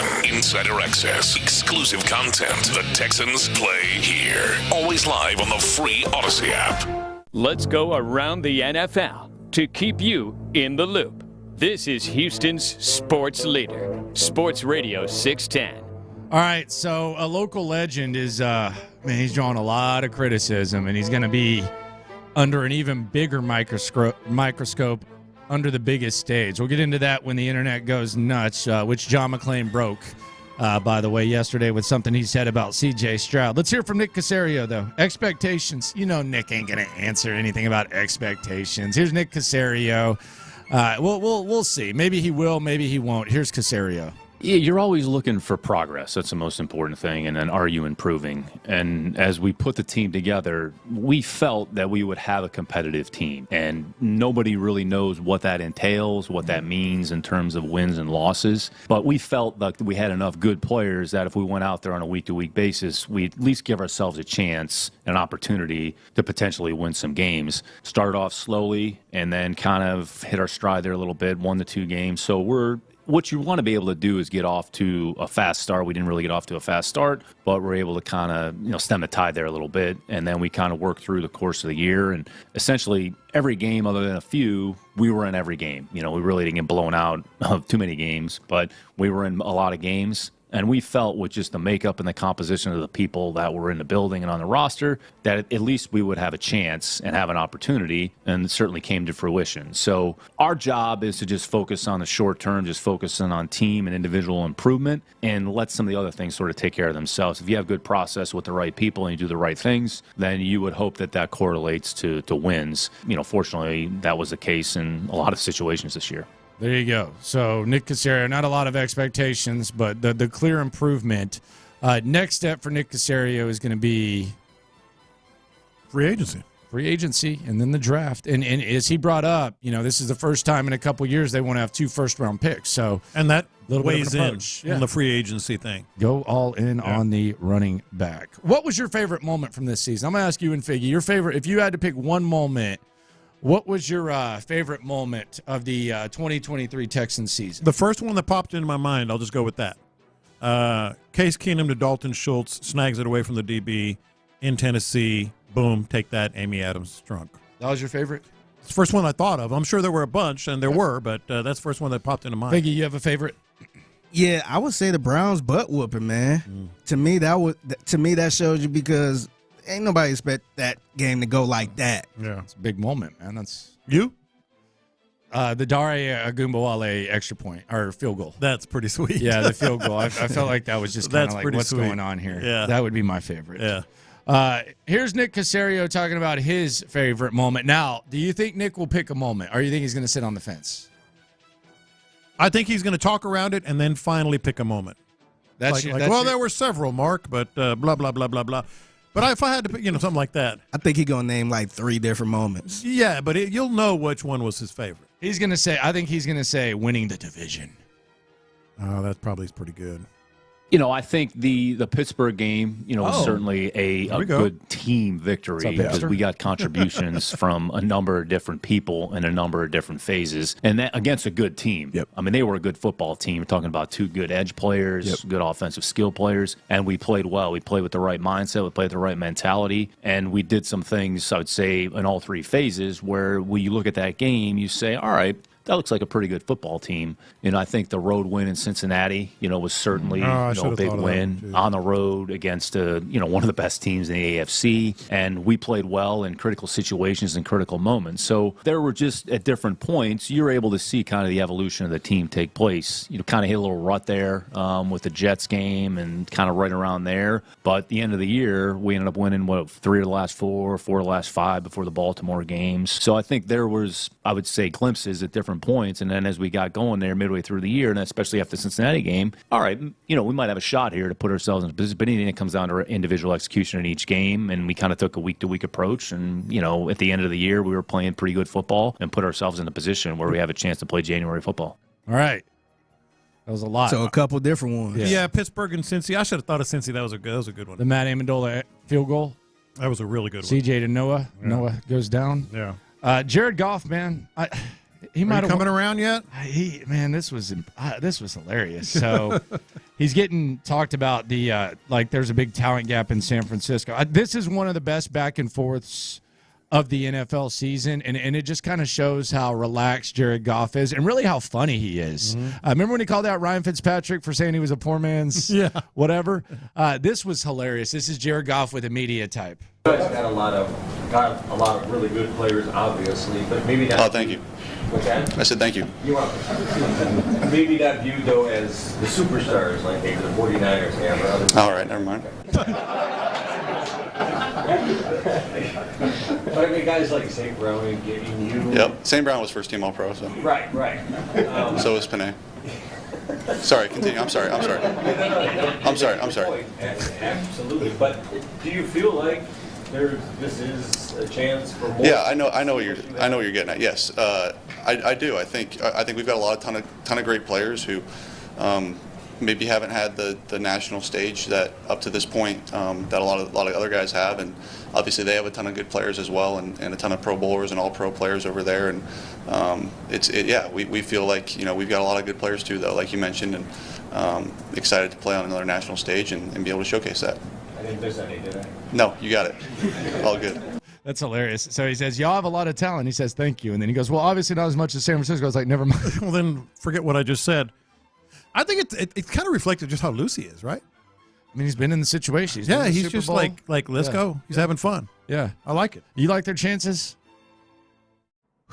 No, I don't. I'm pulling for him. Here's my thing with this Lions thing, and you know how I'm not big on the Lions. I don't know why. It kind of disturbs me that I don't like the Lions more. I feel like they're a likable team and easy to root for, and I like a lot of their players. For some reason, I just find myself not rooting for the Lions.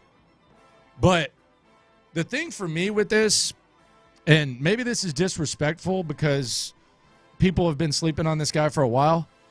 Like, if you told me that Jared Goff, like the Lions were in the Super Bowl and they were facing the Ravens or the 49ers, I would say, man, I don't think Jared Goff can outplay Patrick Mahomes or Lamar Jackson on this stage. I don't see that.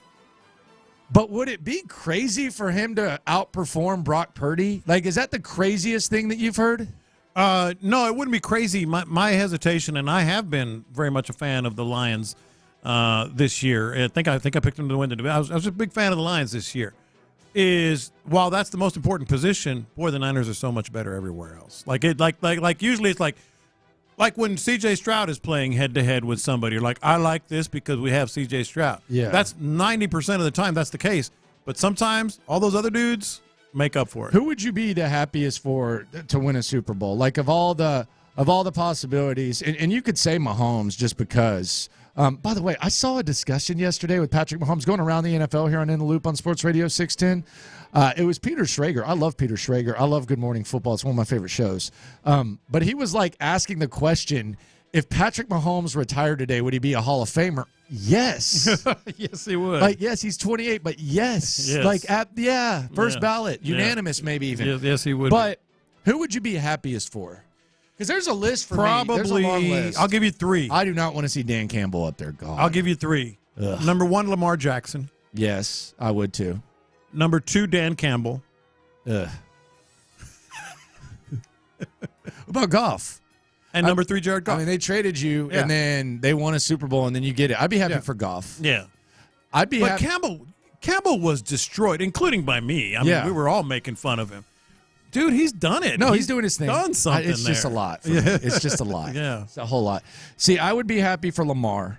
Big time. Very, very big time for Lamar. I would be very happy for Jared Goff. But I think that the guys that I want to win the most, I want Kyle Shanahan to get one because he's been so close, and I feel like he's the best coach. I feel like sometimes his success doesn't match just how good he is because we simplify it so much as Super Bowls. So I would say Shanahan, 1, and then this is someone that probably wouldn't even make most people's top 25 list. Mm-hmm. My fellow Texas guy. I Trent Williams, man. I love Trent Williams. The Longview's finest Trent Williams. I love him. Man. Yeah, that's a good one. Christian McCaffrey. What about Ron? Ron Hugh. He already won one. Yeah, but wouldn't you be happy for him? No, not at all. Not even a little bit. Here is Lamar Jackson talking about the Kansas City Chiefs in the marquee matchup on Sunday. We can't overshadow what's in front of us right now. Not at all. You know, those guys are the former Super Bowl champions, and to be a champion, you got to go through a champion. You know, so that's pretty much the mindset. Yep, we'll see how that goes. It's going to be interesting. I do think Lamar has kind of shook them haters off, though.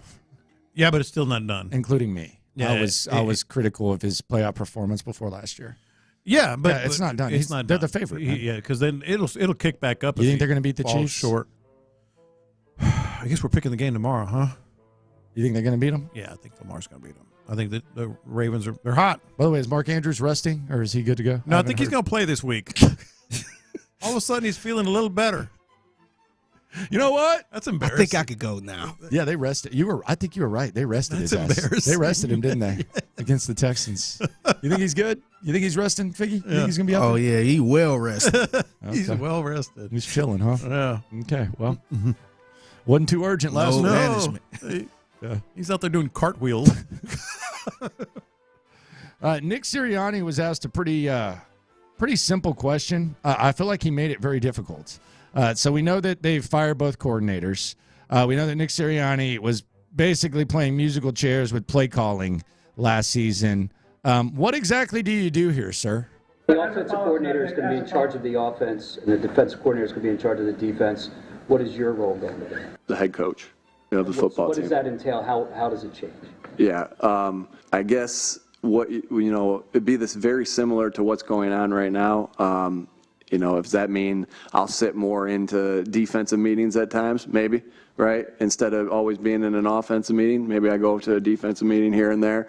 But my job is to be the head coach of the team, not the head coach of the offense, not the head coach of the defense, not the head coach of the special teams, but be the head coach of the football team. And so that's building the culture. That's making sure the culture's, working, with our 5 core values, are taking every day at a time. Like, we're not coming up with new core values. We may shuffle of where the things are that are important and the most important. But that's diving into that, building the culture, having a relationship with the guys on the football team.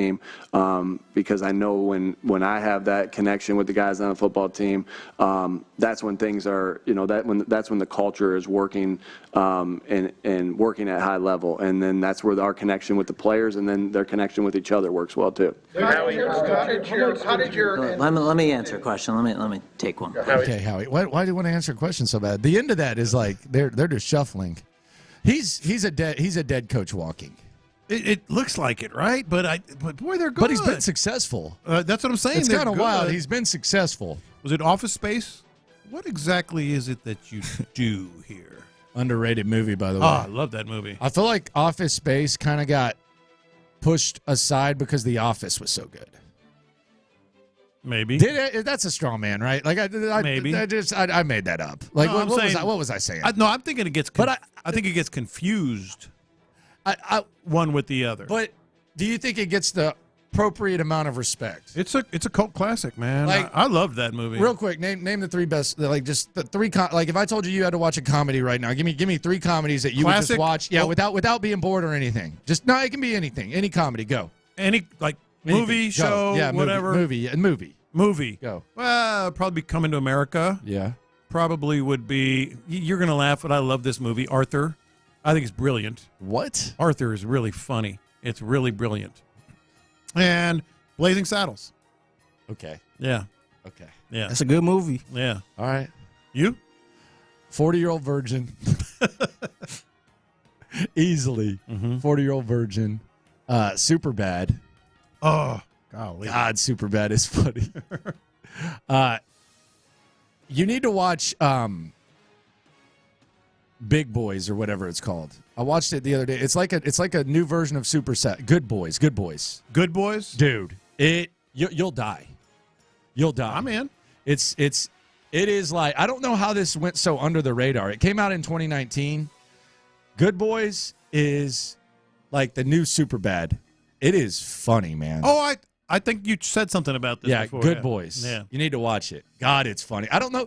Sometimes I don't know how they let these kids talk like this. Like, if I were these kids' parents, like, they're like 12. Oh, you were telling somebody else about it. I heard you. Yeah, they're just dropping F-bombs. They're, like, talking about, like, sex toys and, like, all this stuff. Dude, Good Boys, 100%. All right, it's I'm in. so stupid, but it is hilarious. It's only an hour and a half, too. Yeah. Yeah, you got to check it out. If I watch Good Boys, which I was going to do anyway, you got to watch Arthur.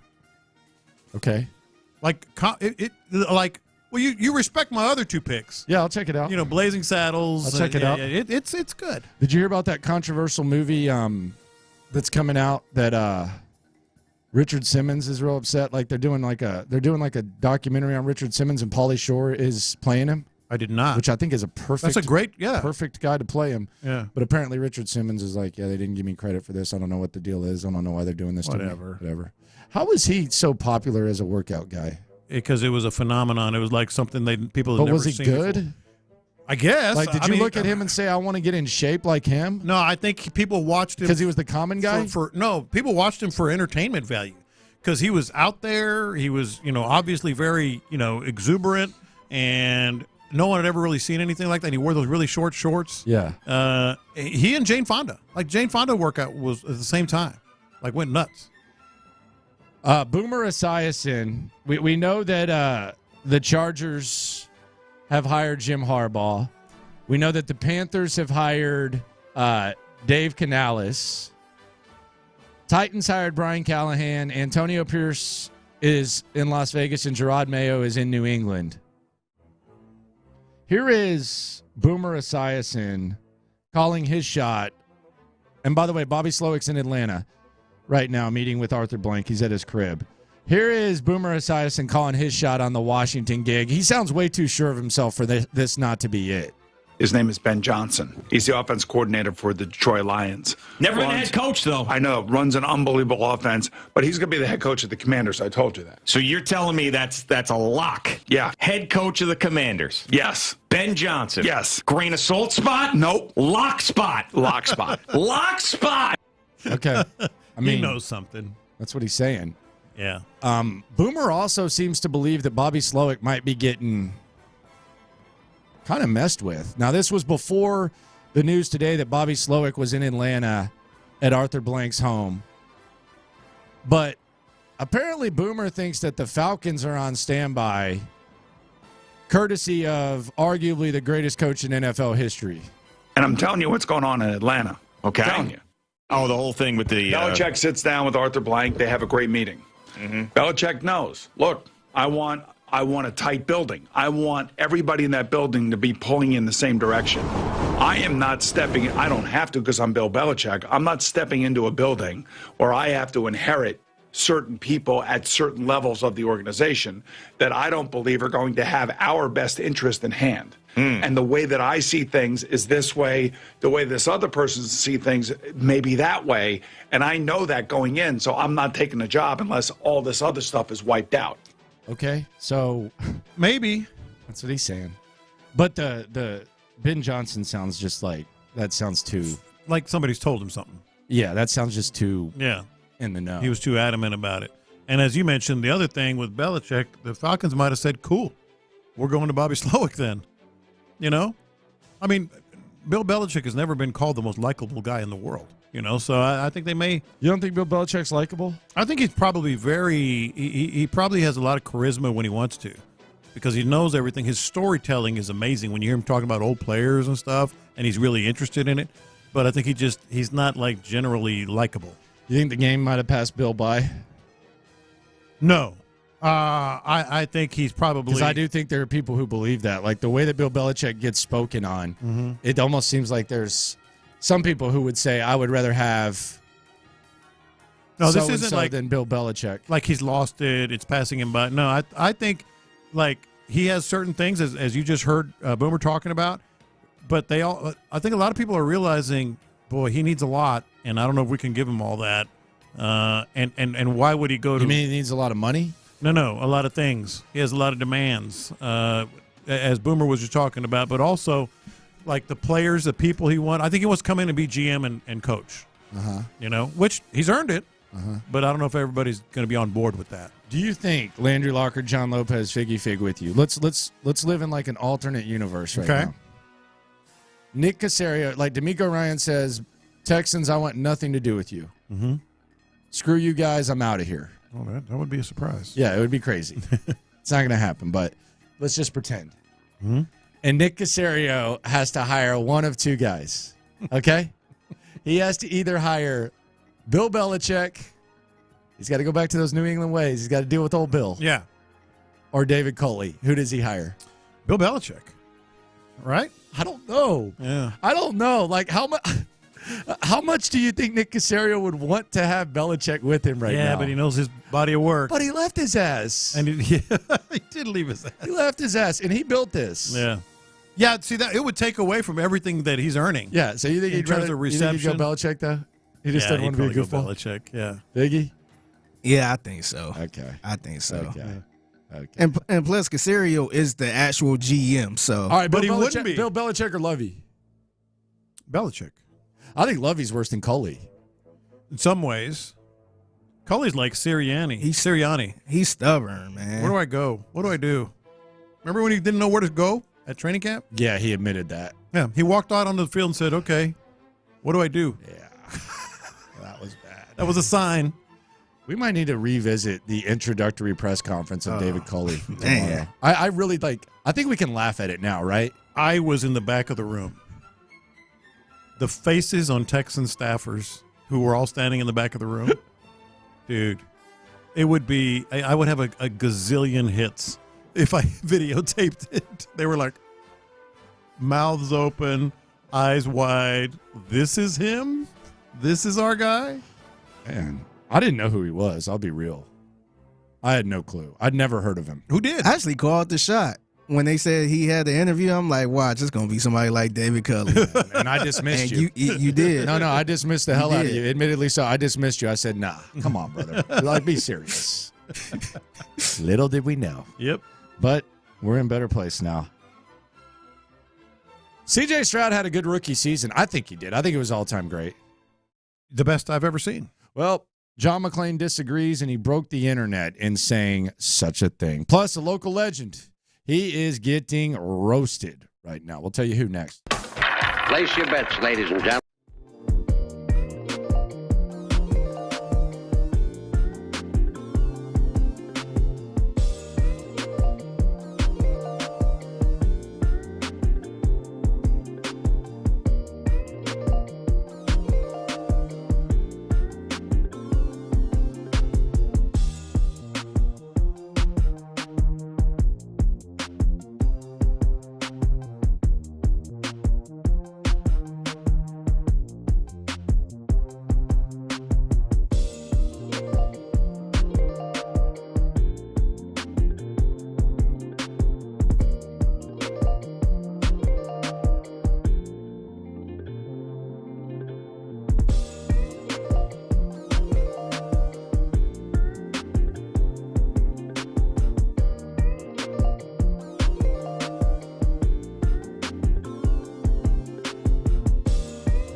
sports leader. Sports Radio 610. In the Loop with John Lopez and Landry Locker is presented by La Michoacana Meat Market. I got the internet going nuts. Internet going nuts here on In the Loop on Sports Radio 610. Landry Locker, John Lopez, Figgy Fig with you. John McClain, he was on the Utopia podcast. This was what John McClain had to say about C.J. Stroud's rookie season, much to the dismay of our buddy, our guy, our friend, our teammate, Sean Pendergast. C.J., I saw on ESPN saying he had the greatest season for a rookie quarterback. Well, no, he didn't. He ended up with 4,108 yards, 23 touchdowns, 5 interceptions. He was 10-7 as a starter. In 2004, Ben Roethlisberger was 13-0. They had 17 touchdowns, 11 interceptions. They were a predominantly running team, and he had 2,621 yards. But he helped them get the AFC Championship game, where they were upset at home by New England, and I covered it. And Andrew Luck in 2012, he went 11-5, threw for 4,374 yards and 23 touchdowns, same as Stroud, but he had 18 interceptions compared to Stroud's 5. John, do you think if you plunk 2023 C.J. Stroud on the 2004 Steelers that he goes 13-0 with that team? Sure, why not? Yeah, that's what I'm saying. Like you're saying great running game. You're saying Ben Roethlisberger had a better rookie year. Yeah, he won a bunch of games. He also had a bunch of Hall of Famers on the team with him. Like CJ's digging a team out of the muck. Who's the guy's not playing worth the damn. This really irritated me. No, I did. Like, he gives you, like, he wasn't. Well, first of all, he was. He's the best rookie quarterback I've ever seen. And then he starts giving stats that make our point. The guy's not playing worth the damn. Ben Roethlisberger. Well, they were a really big running team, had a bunch of Hall of Famers, and had more interceptions than C.J. Stroud by far. Oh, Andrew Luck?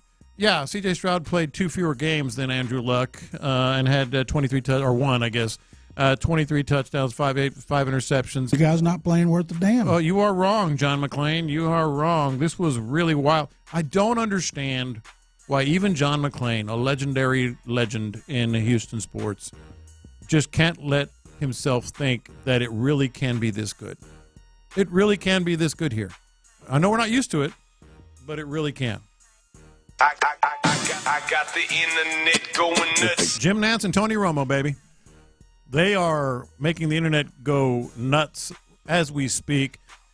Andrew Marchand is a legendary television writer, all things TV. Yeah. Roasting him in the New York Post. Like, when Andrew writes something, everybody in the industry pays attention. He's that big. Yeah. He's that big. Let me give you a couple of anecdotes here out of the story about Tony Romo and Jim Nance, who, by the way, are calling the Super Bowl. Oh, Lord. That's the kicker. Even halfway through Romo's decade-long deal, CBS sports executives have an issue because Romo and his partner are manning broadcasts that lack chemistry, storytelling, strategy, levity, and are discombobulated. Well, other than that, it's smooth sailing. I'll tell you what, Jim Nance is flipping out at this, by the way. Oh, for sure. For sure. Like, maybe I don't think Romo even cares. Like, I don't think he cares enough to care. But, like, that's why, like, sometimes when you talk bad about a production, it's like, man, if this person really cares, then that's going to hurt them. But I don't think Tony Romo gives a damn about his quality of work. Jim Nance does. Oh, he's going Ron Hughley. Jim Nance does. He is. He's going full Ron Hughley on this. There's no question. Are you kidding me? He goes on to say, this has left the duo endlessly searching for lifelines. Gene, Tracy, dude, Jay. Why do they... Do you like this referee thing that they've done? I do. No, I do. I think it's perspective. They overdo it. Maybe. Well, but you're seeing why now. Yeah, but man, like, I feel like you have to be Mike Pereira or Dean Blandino. I do like it. Sometimes I'm like, oh, okay, I didn't think of that, or whatever. Really? Not occasionally, but I think it's just perspective. But as far as like, this is what I think the call is. Why do I care what you think? You're a ref. Who cares? Well, I think it's we're not like I'm not always cheering for one of the teams. No, I know, but I don't care what you think. I'd rather hear what Romo and Nance think. Not in an ideal world, but what he's saying is they're so bad. They're just throwing lifelines to anybody that can talk. Dude, and then the ref will come on. Yeah, it could go either way. Wait till you get a hold of this line. A zinger at old Jim. Okay. He has been late to recognize big plays and mistakenly calling incompletions as catches and vice versa. Yeah, Jim's struggling. Hold on. But I think it is Romo. Romo's the problem. If he were not calling the game, Nance comes across more like he would be in a luxury box than in the stands. Ooh. Yikes. Ooh. Yikes. Yikes. They're getting destroyed. Yikes. And then he ends the column with Gene, Tracy, Jay.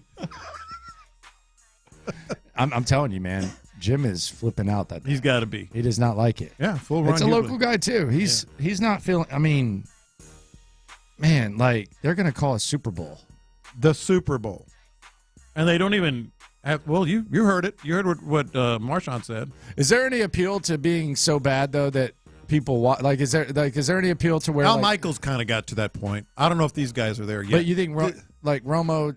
Is there any part of them that's like? I'm just talking about myself. Like Al Michaels, I started laughing about it. Romo and Nance, I'm like embarrassed for them. I'm like cringing. Well, are you kidding me? They don't get along.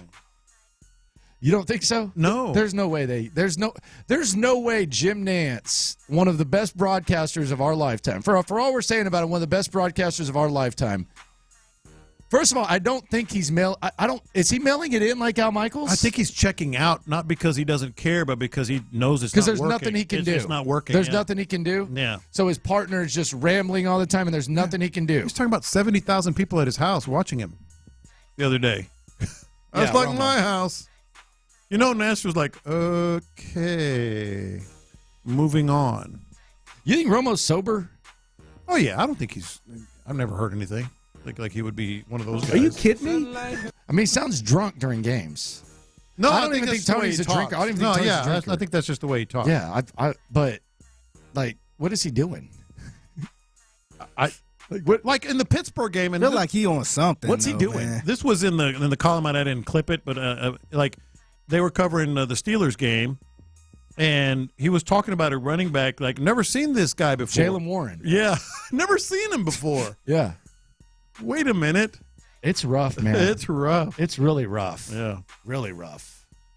I got the internet going nuts. So there's word on the streets that Jalen Green might be expecting.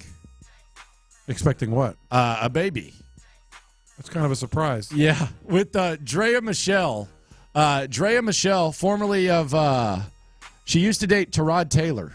Okay. She was on Basketball Wives. She's got a nice roster, to put it lightly. You want me to go through like all the guys that she's been linked to? Her hit list? Yeah, you want me to go through this? And by the way, she's the girl. She's the girl who on Breakfast Club said that your honus can get deleted. Okay. All right. So here's her list, and we I don't know if this is true or not. She's 39. Jalen's 21. Hold on, let me catch my breath. It's that big, huh? Tyrod Taylor, Orlando Scandrick, French Montana, The Game, Ray J, Wiz Khalifa, Bernard Berrien, Chris Brown, Diddy, Lil Wayne, Fabulous, Paul Pierce, Gilbert Arenas, Javaris Crittenton, Deshaun Stevenson, and Kenyon Martin. Holy moly. That's a lot. That's a lot. That's a lot. Damn, Jalen. He made a shot. Damn, Jalen. I'd be after Ken and Martin. That's ridiculous. after K Martin. I don't want to be after. I don't want to be next in line after Kmart. That's for dang sure, man. That would be intimidating. I always wonder what it's like being like Shaq's ex-wife. Painful. I mean, and she's married to your pastor, right, Fig? Yeah, man, Pastor Keon. Shout out to Pastor Keon, man. Congratulations. But You are much more secure with me. As soon as a lady tells me that she used to date Shaq, I'm all right. Nice to see you. Peace out. Nice seeing you. Yeah. Yeah, you might have heard of my boyfriend. Oh, you work in sports? You might have heard of my ex-boyfriend. His name's Hakeem. Please don't say Olajuwon. Please. All right, I'll see you later. Please. All right, bye-bye. Big gulps, huh? Yeah. You better be a king from Coming to America. Yeah, something like that. I got the internet going nuts. We talk about her a lot, maybe too much, but this one's got to be said. It's all over the internet. You saw what they're doing to Taylor Swift, right? Yeah, there's a AI sexual man. image. That should be a felony. That should be a felony. That should be a felony. I don't care who you are. Doesn't matter. Like that, getting on the internet, an artificial intelligence X-rated image. You should go to jail for at least a year. I mean, come on. That's disgusting. No matter who you are, no matter what you think of her, posting AI-generated nudes in compromising positions, that's prison. That's charges. Yeah, that's pathetic. The other day, I was watching TMZ, and I guess Taylor Swift has a stalker, and he got arrested. Like for the third time. Yeah, he got arrested for the third time. He's like a stalker, and my God, I mean, if you saw this guy, first thing, this guy's a stalker. That is a stalker. Yeah, right like there. it's sometimes these stalkers like are under the radar, but he's a stalker. But they showed where he was, and like she has an apartment or condo on the street. Like just like you remember in Boston when like we drove a regular person. Get a gate, man. Yeah. Like I don't want to like I'm not trying to victim blame someone because it's scary when you have a stalker and stuff. But you're Taylor Swift. Somebody like that can't stay in an apartment like that. You can't stay in it. You can't stay in a people can walk on the sidewalk and see you spot. I'm sorry. You're Taylor F. She Swift. ain't a normal person. No, I get it. And some people can do that. Like people like there's some billionaires that can do that. There's a lot of people, but you're anonymous. You're mostly anonymous. Your fans are known for being crazy as hell. Well, and your face is more anonymous. Yeah, and you're like you can't be living there. No. You can't do that. Well, look, I mean, perish the thought.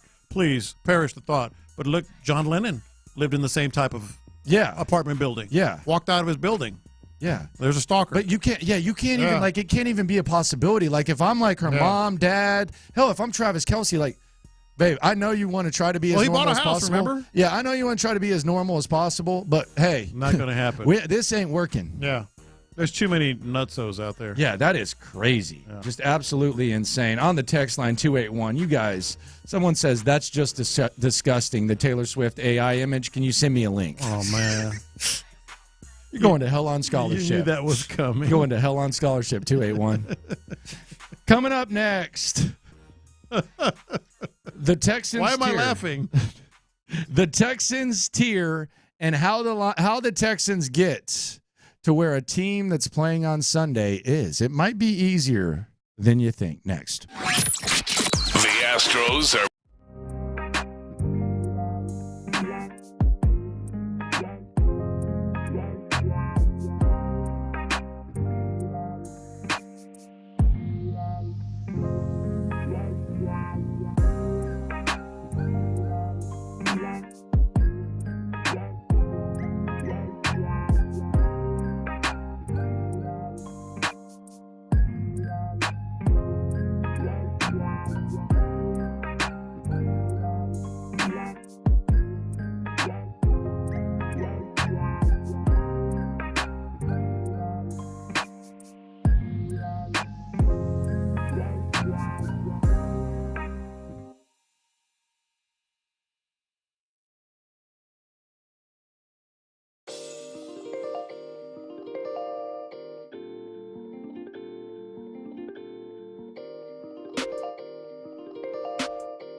Thank you, Figgy. Live from the Twin Peaks studios, Sports Radio 610 presents In the Loop with John Lopez and Landry Locker.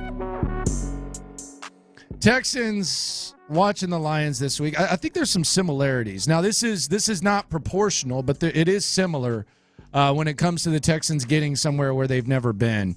I do think you can look at the Lions and their path and see some similarities. Similarity number one, if the Texans want to get there next year, the 2024 Texans versus this year's Lions, a big jump from Will Anderson. Aiden Hutchinson, he was really, really, really good last year. He's great this year. I think he had 100 pressures. He doubled his quarterback hits. He went from 15 to 33. He's drawing a lot more attention from opposing teams. I don't think Will Anderson is as good as Aiden Hutchinson was his rookie year. And who knows if he'll ever be as good as Aiden Hutchinson. But there is hope. I'm not going to completely dismiss it. But if he does have the same progress and improvement that Aiden Hutchinson did, I think that would be step one towards the Texans being a team that's sitting and watching championship weekend versus a team that is actually playing in championship weekend. He's one of many, but you mentioned Aiden Hutchinson. I think you said he went from 13 quarterback hits. 15 to 33. 15 to 33. This isn't the be-all, but Will Anderson had 22 quarterback hits this year. So if he can improve on that, if he can improve on that, then now we're talking. So I don't know if he's ever going to be that, but I don't know that he's not, you know? Yeah. Next potential similarity, they were in the same draft class. Nico was taken ahead of him. First-team All-Pro Amon-Ra St. Brown, his continued development. If Nico Collins, after his first successful season in the NFL, first complete season in the NFL might be a more fair way to put it. If he can continue to progress like Amon-Ra St. Brown along with Will Anderson, that's another huge thing that could get the Texans where the Lions are right now. Don't you think the standards are going to be like that, about like that going into the season? Especially if they don't, with Tank Dell back, he's going to be huge, of course. But Nico as the guy that can stretch the field, make those big plays, I think it's reasonable just to say that. Running back investment. This is number one. The Lions, not only did they sign David Montgomery the year after Jamal Williams had a career year there, they signed him, and then they drafted Jahmyr Gibbs. And that investment in the running back position, they got 1,000 yards out of Montgomery, and Jahmyr Gibbs has added an element that they did not possess. And most likely without this running back investment, they're not playing here. This is really important for the Texans, especially when you look at what the running back market is going to be, who's going to be available, and the opportunity that the Texans have along with their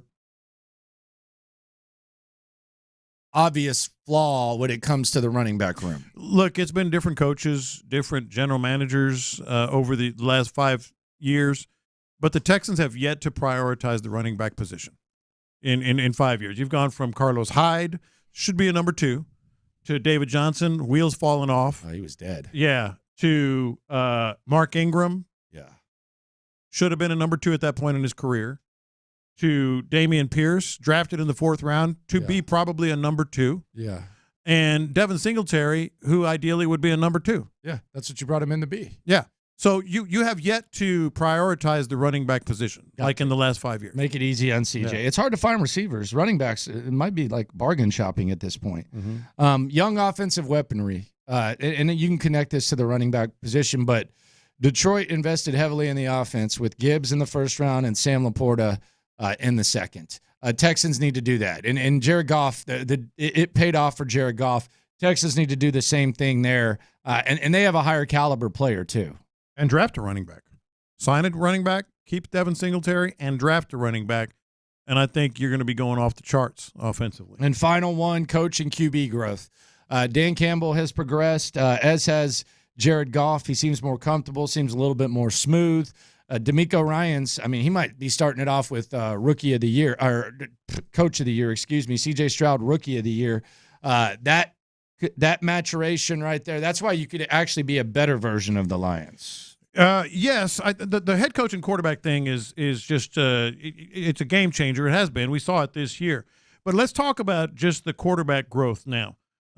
He's often compared, he being C.J. Stroud, often compared to Joe Burrow. He's so far ahead of what Joe Burrow was as a rookie. And he only played in 10 games as a rookie, but still he started. Can you imagine if he makes that kind of a leap, that kind of an improvement from an already best rookie season that a quarterback's ever had? He's often compared to Joe Burrow. If he takes a leap from here, man, we're gonna have some fun. Yeah, we're gonna have some fun. And it doesn't seem crazy, right? No, like at all. It doesn't seem crazy at all.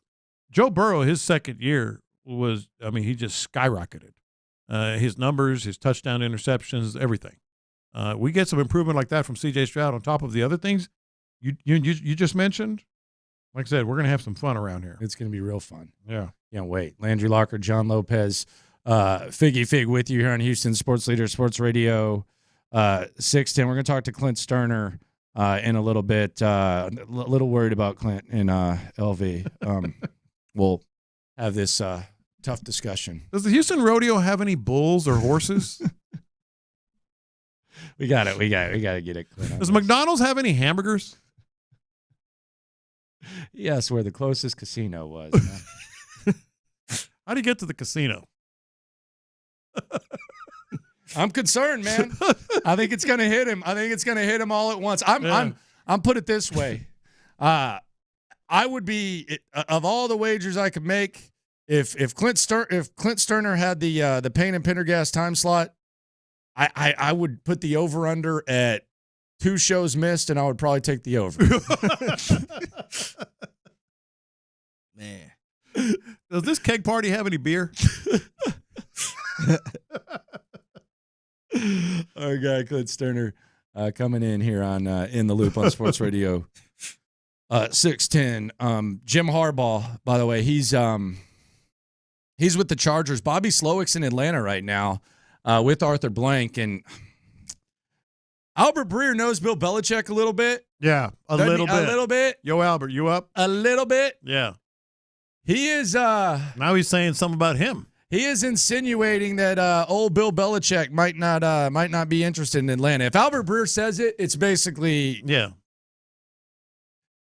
when it comes to Belichick, O'Brien, all that, you gotta take that as the gospel. Yeah, it was him that tweeted this morning that Bobby Slowick was at Arthur Blank's home with the CEO and the general manager.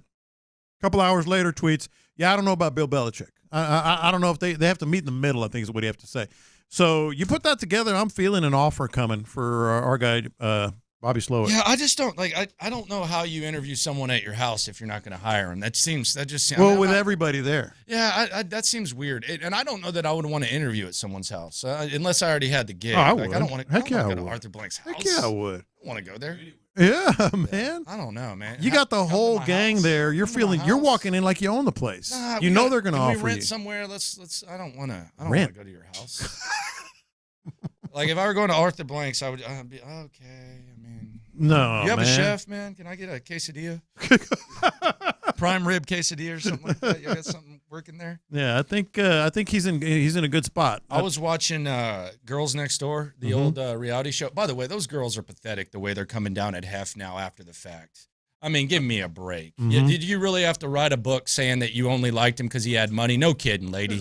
Leave it out. Oh, there was sex and parties going on at the Playboy Mansion. No kidding. Yeah. But I was watching, man. They used to, like when he had his 3 chicks with him, Hugh Hefner. Man, they could just pick up the phone and call the kitchen downstairs, and it would be like the most random order. You could say, "Yeah, could I get some? What do you feel like? Oh, a milkshake? Yeah, strawberry milkshake. What? Nachos? Oh, beef and chicken. All right, beef and chicken nachos. Do y'all have chocolate donuts too? Like they could just order everything." That's what I would do at Arthur Blank's house. I would just. Well, then you might be hurting your chances to get that job. Who cares? That's all right. As long as it wasn't like a get out situation, I'd certainly interview at the house. He's getting an offer, right?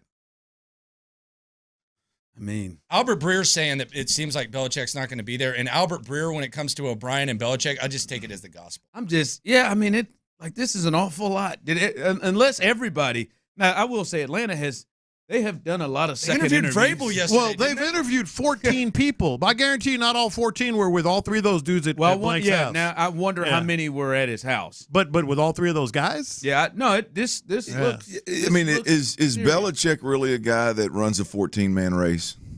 No. I mean, to me, Belichick's a guy, you're either enamored with the 6 Super Bowls and you're just going to ignore the last 4 years and you're just, hey, man, it's Bill Belichick, the greatest ever. Yeah. I'm going that route. Or that never felt right. It didn't. It felt real weird. Yeah, he just doesn't seem like a 14-horse race for me, man. You see Bill at Chick-fil-A after the interview? Oh, Belichick? Yeah, he went to. I guess they don't have a lot of those in Boston. I think they have a few. So Belichick just rolled into Chick-fil-A. But he went in. He went in his suit. Like Bill Belichick just went in at the counter and ordered at Chick-fil-A. I mean, he missed the opportunity to get through the most efficient. Oh, you're the biggest Chick-fil-A driver. Oh, I mean, I'm blown away. I love it. I am every time I go in there, like I'm waiting for somebody to make a mistake. Like I'm waiting for somebody to disappoint me. Bill Belichick. I mean, I want to send what they do to Sonic so bad. Yes. Man. Do you ever drive through Sonic or do you go to the thing? It doesn't matter, man. I've tried them both in time. Well, they ruined Sonic when they put a drive-through Bill instead Belichick of making said, it a pull-up. They got any Chick-fil-A's in Atlanta? We're worried about you, Clint. They got any casinos in Las Vegas? Why? Because you asked where the nearest casino was in Vegas. I was like, Clint is about to go YOLO. It's right downstairs. Hey, 2 years of baby raising. Yeah. Right. But I saw a picture of the hotel. It looked like a hotel. You can't walk 10 feet without hitting a casino. Well, I'm sorry. I didn't assume that we were on the Strip. I assumed. I mean, you go far enough off the Strip, there are normal hotels, I assumed that we. Bro. Oh, we're on it, yeah. Okay, well, I didn't. I assumed by one picture that I saw that we may have been a tad bit off the Strip. I like it. Well, I am going to have a good time. I can't wait. And then thank God you're not the morning show. Goodness gracious. Yes, that's precisely one reason I could never do a morning show. You're listening to KILT AM, KILT HD2. Sometimes you just let it flow, though, and you just keep it going, right? Yeah. Crash after. The Drive is live. The Drive is live. That's right. The Drive is live, and we're all in attendance. Clint's in the building. Tyler's in the building. And Tyler is in the building, and we are very happy that Tyler is actually in the building. Last night, to pull the carpet back, as we say here. Pull it on back. Check that, as I say here. We pull the carpet back. Hey man, we had a little staff get together. Yeah, had a good little time. Team bonding. Yeah, it was fun. Yeah, that's right, team bonding. Most of us came on out, had a good time, and shared a drink, just had a good time out there. And of course, I was an early leaver. I think number one. Did I pull the number one card? I believe. Yeah, I think so. Listen, I'm going to tell you right now. First, I knew I needed just one drink, and I couldn't go overboard. It was steak night, and I hadn't had anything since my 4 o'clock snack, which was a protein shake, and I was twitching. And everybody is ordering steaks. I had to walk away from Clint because Clint had that steak, and then he had the layered jalapenos laced up where he could have gone jalapeno bite with steak or dipped that jalapeno, which I'm sure he did, in the baked potato that came along with it, with the cheese. I then watched Figgy order extra cheese, and they gave him a little bowl. I was wondering about that. And I was thinking, I know what I would do with that. I would sprinkle. So, I'm still going to my AA meetings. I'm still not there. That steak night over there is for real. And I'm telling you, here it comes. Clint had one. Lopez had one. I mean, everybody. Figgy had one. Everybody. So I had to walk away from Clint as he was still finishing his. And you get a steak. And you get a steak. I had 8 ounces of chicken breast and spinach waiting on me at the house, and it was 8, and I'm twitching. I gotta go eat. You're like, I want that red meat, man. Hey, you're on a mission, man. You're on a mission. I respect you for making the decision to unplug and get to the crib. And now, I bounced out early. You left at a respectable time, right? You got 2 youngsters. Whenever the Rockets game was over, when that game was over and took my last pull off an old wolf killer, time for me to go to the house. Those of you on YouTube and Twitch, hello. How Text you doing? line as well, 713-572-5610. I would like for you to, and I'm gonna give you a little time. Give you a few. You got about a minute. I want you all to think Clint said he got home after the Rockets game. That's in the 10 o'clock hour. It was in the 10 o'clock hour. It was 10 o'clock hour. I left at 8:01. 713-572-4610. Those of you on YouTube and Twitch, what time do you think Tyler walked into the door? Now we'll give you a little bit of time. I want to see your thoughts. 8, 10 o'clock hour. What time do you think Tyler? As I will tell you, Tyler was last. He closed down where we were. It's my style. Him and Chris Santiago. They closed it. They were last. What time do you think Tyler Milner fell into his house? All right, I just want to give you some thought. Are you disappointed, Clint? You know the time. Are you disappointed by this time? Yes. Or you're still? See, I'm not. I'm even more disappointed after talking to him about it. The only thing I'm disappointed in is you didn't get a steak, did you? No, and I really wanted to. So now I don't know if he ate. I ate, but I really wanted that steak, and I kept forgetting. Maybe we'll find out what Tyler ate. But the last thing I heard coming out of Tyler's mouth, he was shaming somebody for not wanting a shot. I see people on YouTube and Twitch. On the second round of the shot. Oh, he was in the shaming? Oh yeah, he was shaming. Yeah, everybody wants one but you. He tried. And then stared him down while everybody else continued their conversation. He's staring Landry down, and I'm like, bro. Well, we all took one, but Landry, it was a family community thing, and Landry, no, I don't want a shot. And then disappeared. Tyler disappeared. I'm assuming he went and ordered the shots, and Max. Oh, he started ordering shots. Oh my God. No. He ordered the round. He asked everybody first, ordered the round, and Max 5 minutes later. He's coming over my right shoulder talking about shot, another round. He's want to buy another round. Everybody said, hell no. So nice you do it twice. Hell no. All right, as I'm looking on YouTube and Twitch, Steven, 2 a.m.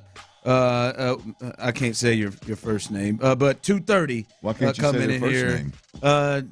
Tommy Dang, 2 a.m. A. Reese, 11:50 p.m. A. Reese, you the nice one, huh? Clinton McCarver, T. Mills stumbled in the door at 3 a.m. from the text line. Oh, Clint. Tyler got home at 1:30. 3:15 after his food run. I love the details in here. DoorDash. 3 a.m. That's what you got. 3 a.m. 4:30 as someone rolls in here. I believe T. Mill rolled in at 1 a.m. Tyler, what time did you get in the house? I rolled in at 4 o'clock in the morning. It's Wednesday night. It was a good one. It's Wednesday night. It was a bit late. It was a good one. Hey, do I sound nasally? A bit now that you. Oh, I do. I didn't think I did at all. Maybe I do a little. I can sense something just a tad bit off. If I didn't know, like if I had not seen you when I walked out the door last night, I would not probably notice it. But yeah, I didn't go too hard, but I stayed up pretty late. 4 a.m. on a Wednesday. That's a Wednesday to remember, my friends. On a Wednesday or not night. Remember. 4 a.m. What Megan had to say about it this morning? She was gone when you woke up, wasn't she? She was gone when you woke up. Kissed my head and said, "Have a great day." She didn't know. She didn't know what time you got in. She does, but she's cool. Good to be young from the text line. Good to be young, boys. I mean, say it louder. Man, Wednesday night, Tyler. Wednesday night, we had a little staff meeting, and the thought was to go have a drink after, and you turned it into a 4 a.m. Grow up. Well, I'm grown up. I'm here for a good time. You're just living a different grown up life. Grow up and go home, Tyler. We just have different lives, you know. Yeah. It's beautiful. Said you said you're going the wrong direction. He said this work thing is over. I'm gonna hang out with some friends. That's what he said. This work thing is over. Well, I'm telling you. Because I could see Tyler falling over somewhere in the heights. I'm disappointed. That seems to be a Tyler move. I didn't. Wednesday, I'm going to tell you what. If I ever roll in at 4 a.m. on a Thursday morning at 4 a.m., yeah, I'm going to have a hell of a story. I'm not going to and I'm going to look like hell. I'm not disappointed. Feel like hell. I am completely used to it. It was a little deeper than I thought. I was in the feeling of smells like a 1:30. What did I give you? 2:30? Did you say what you said? I think that's what I said. But hey, man, I was out late, but I'll say this. Y'all have seen me a lot more drunk than what I got last night. I kept it under control to an extent. That means you quit drinking when I left then. Well, I didn't do that. Because you were on your way at 10:30. So he had turned the corner at the time you left? Well, and I left before 10 because I got home at 10:30, so I left before, he was having a good time. He was having, because he was starting to turn the wheel when I left. He was starting to turn it just a bit. Hadn't completely hit that corner. Hard left. Look, he had the tattoo sleeve pulled out and was explaining all the details to a couple of strangers when I at one point. But I know.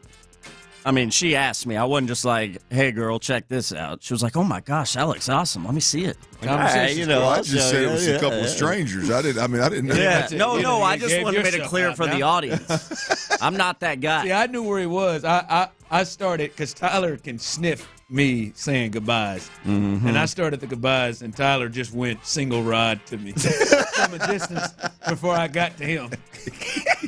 But then I gave you a hug, and then pulled me in and tried to talk me into one more drink. Oh, T-Meal. All right, somebody who hopefully did not stay out till 4:00 in the morning.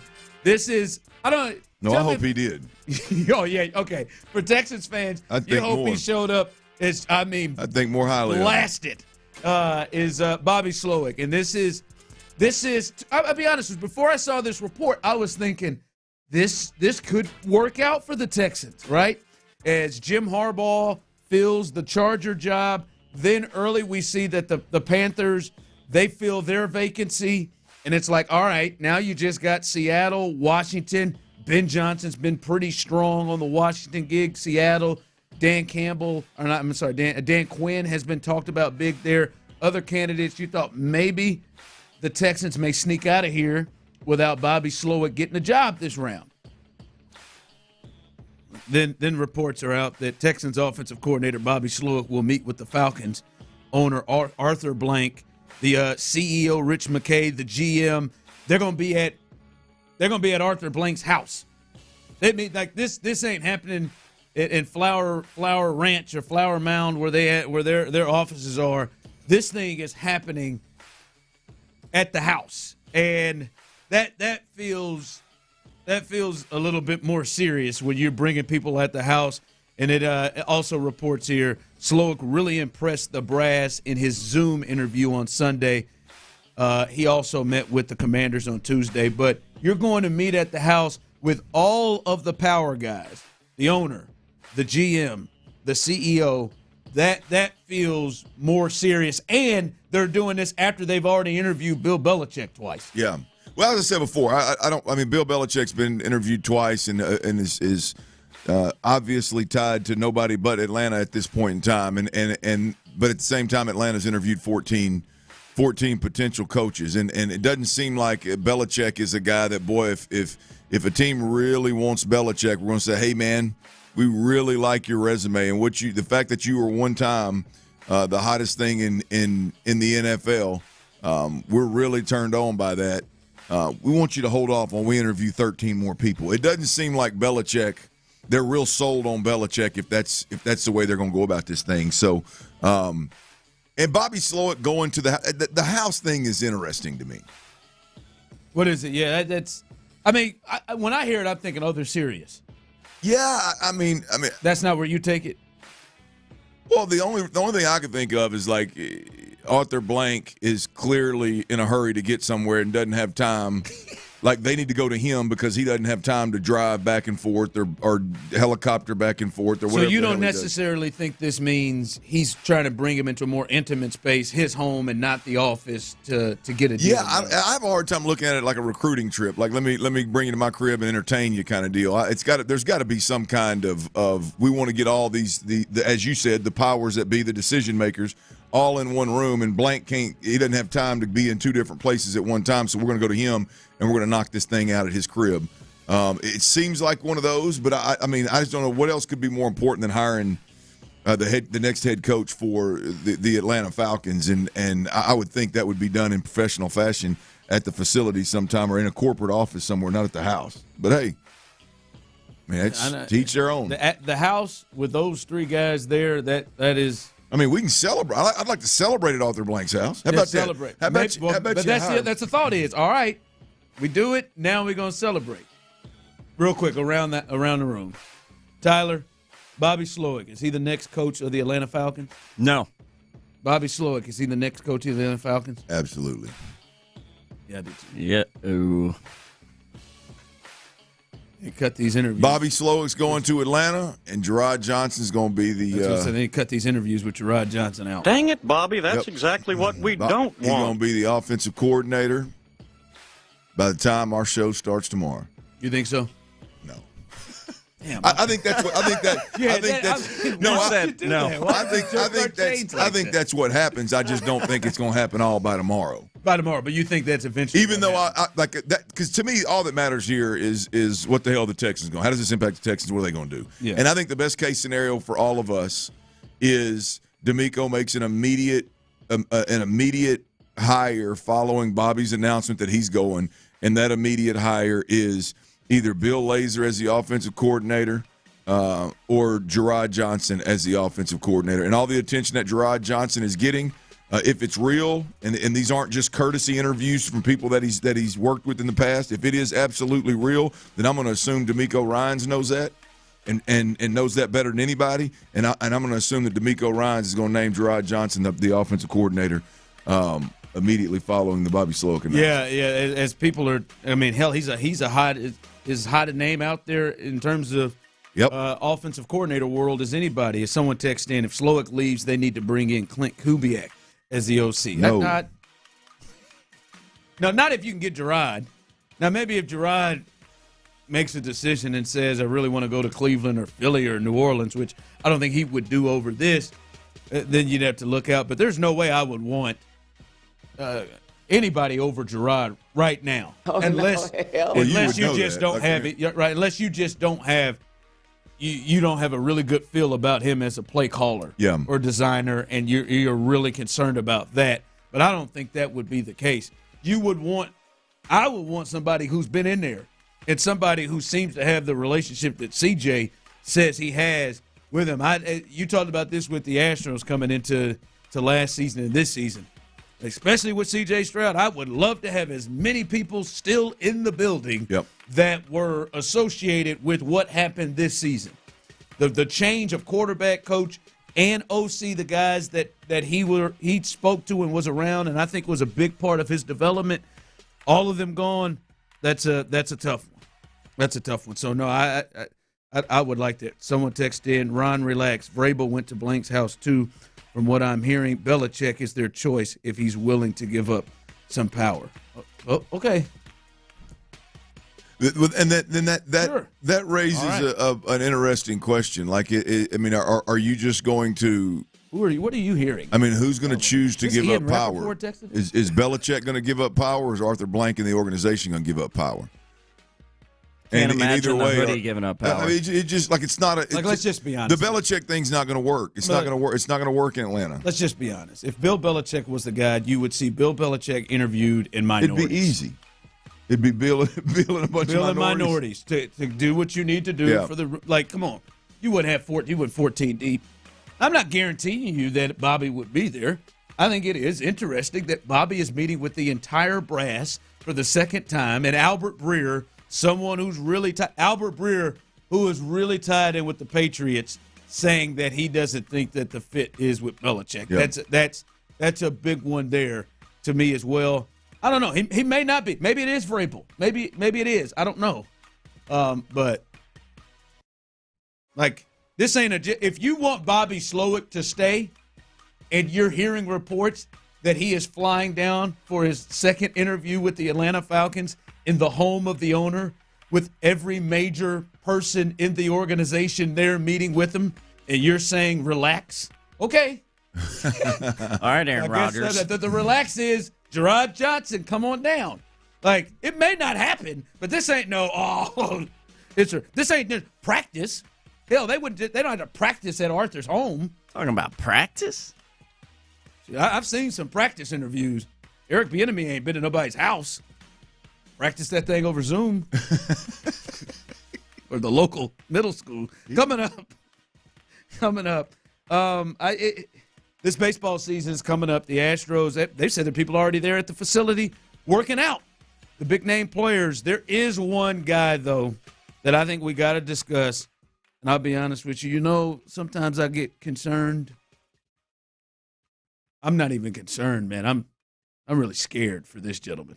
I mean, full-blown scared. I'm full-blown, yes, full-blown. Ron, category, what is it, red, whatever? Category 5, full-blown scared for this guy. We'll discuss that coming up next. But before we do that, you've heard me. You've heard me.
Sports Radio 610 presents The Drive with Stoerner and Hughley.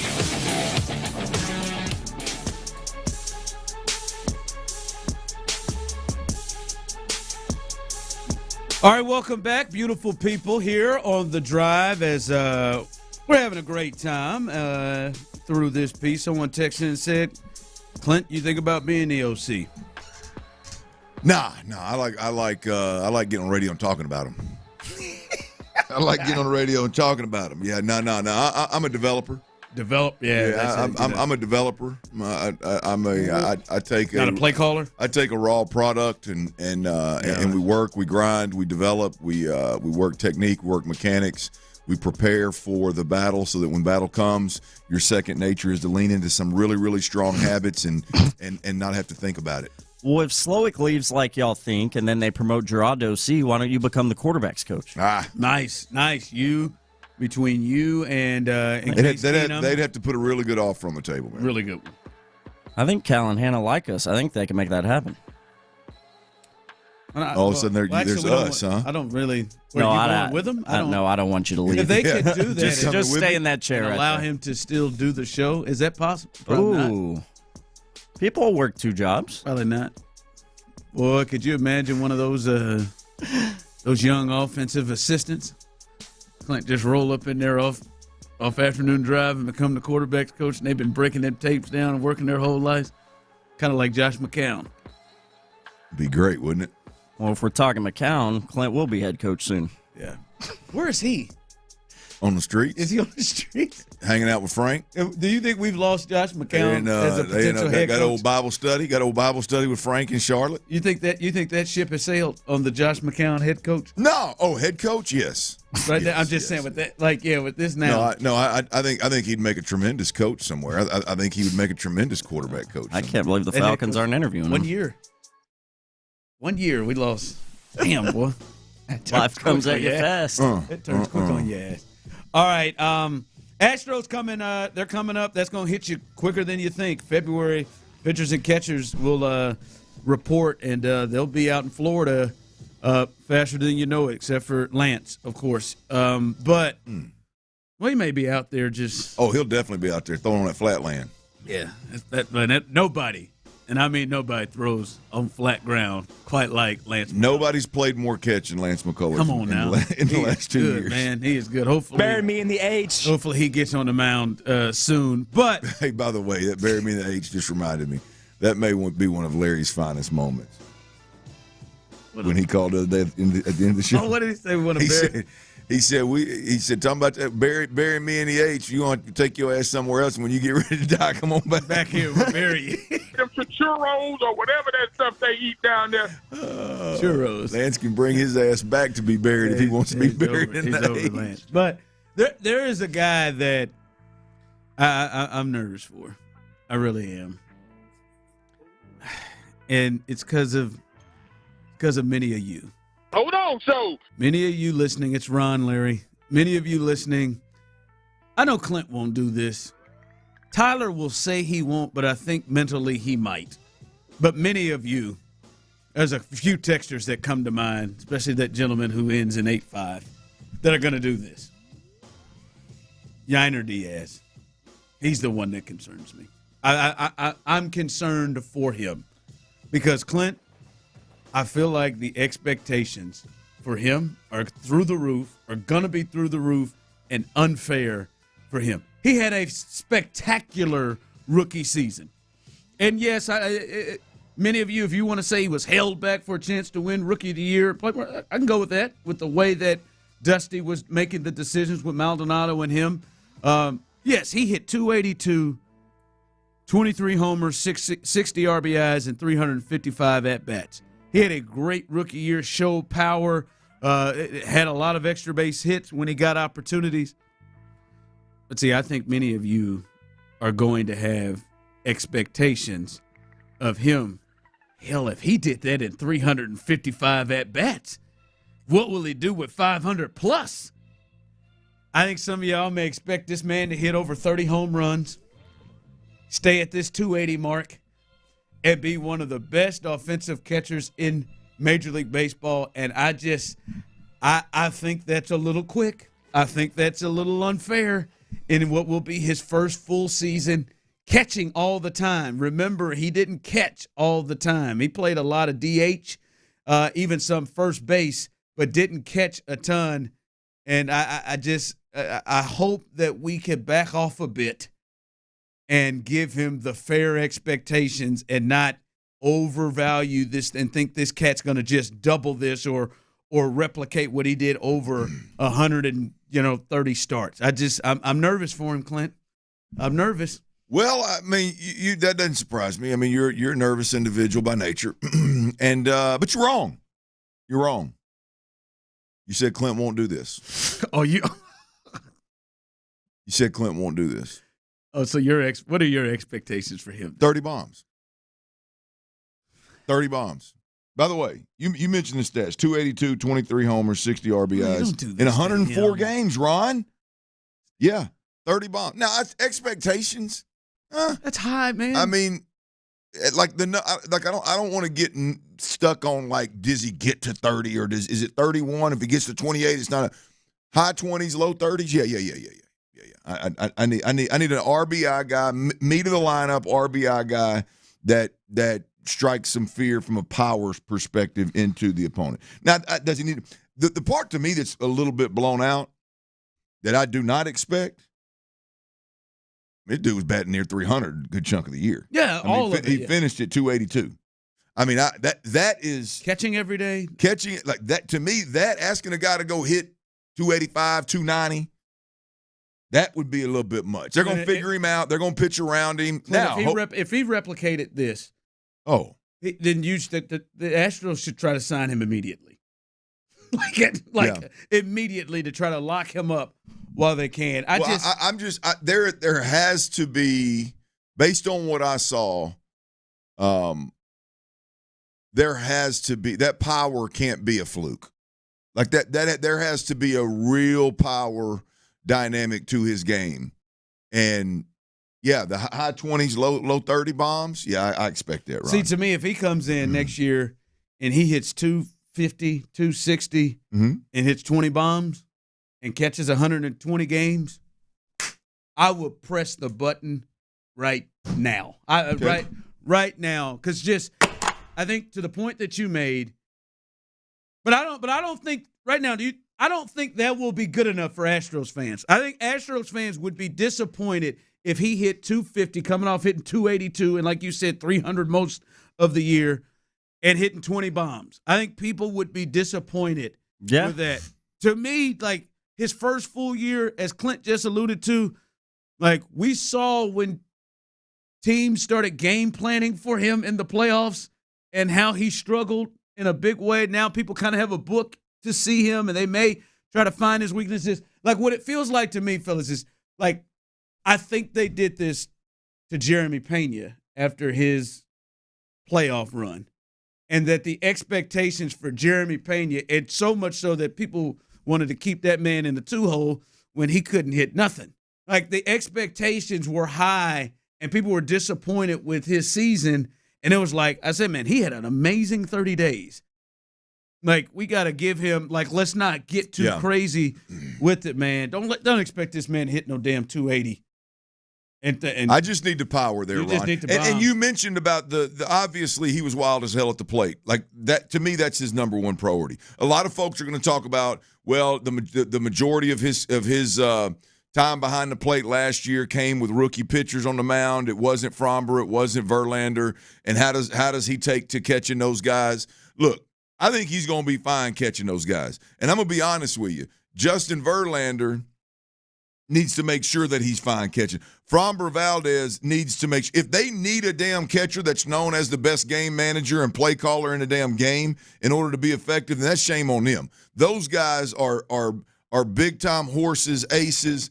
If there is some kind of dynamic where Diaz doesn't bring to the table enough from a game manager, game-calling standpoint, then them two-head honchos they got to make that work. I think he's going to be fine behind the plate catching everybody and anybody. Oh, I think he's going to be. I think he's going to be great. It's that low and outside. Yeah, It's that wild ass chasing everything. But still, I think when you blow out the year, he is going to have a good offensive season as a catcher. I just think some people are expecting like the best offensive season from a catcher that the Astros potentially have ever had, and I don't know that's fair to put that on him. His first year catching 120 games, and people knowing who he is coming in. All right, coming up. The Texans are going to have some big decisions to make. Some big decisions to make on an area of the field in which head coach D'Amico Ryans said earlier this week that they have to get better in. We'll discuss that area and see if this is a move they can afford to make. That's coming up next.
Print at Staples. Use save. See how that works. Staples Print Big Sale. Print more, save more. Up to $100. Ends 2/10. Visit staples.com/print for details. Live from the Twin Peaks Studios, Sports Radio 610 presents The Drive with Stoerner and Hughley.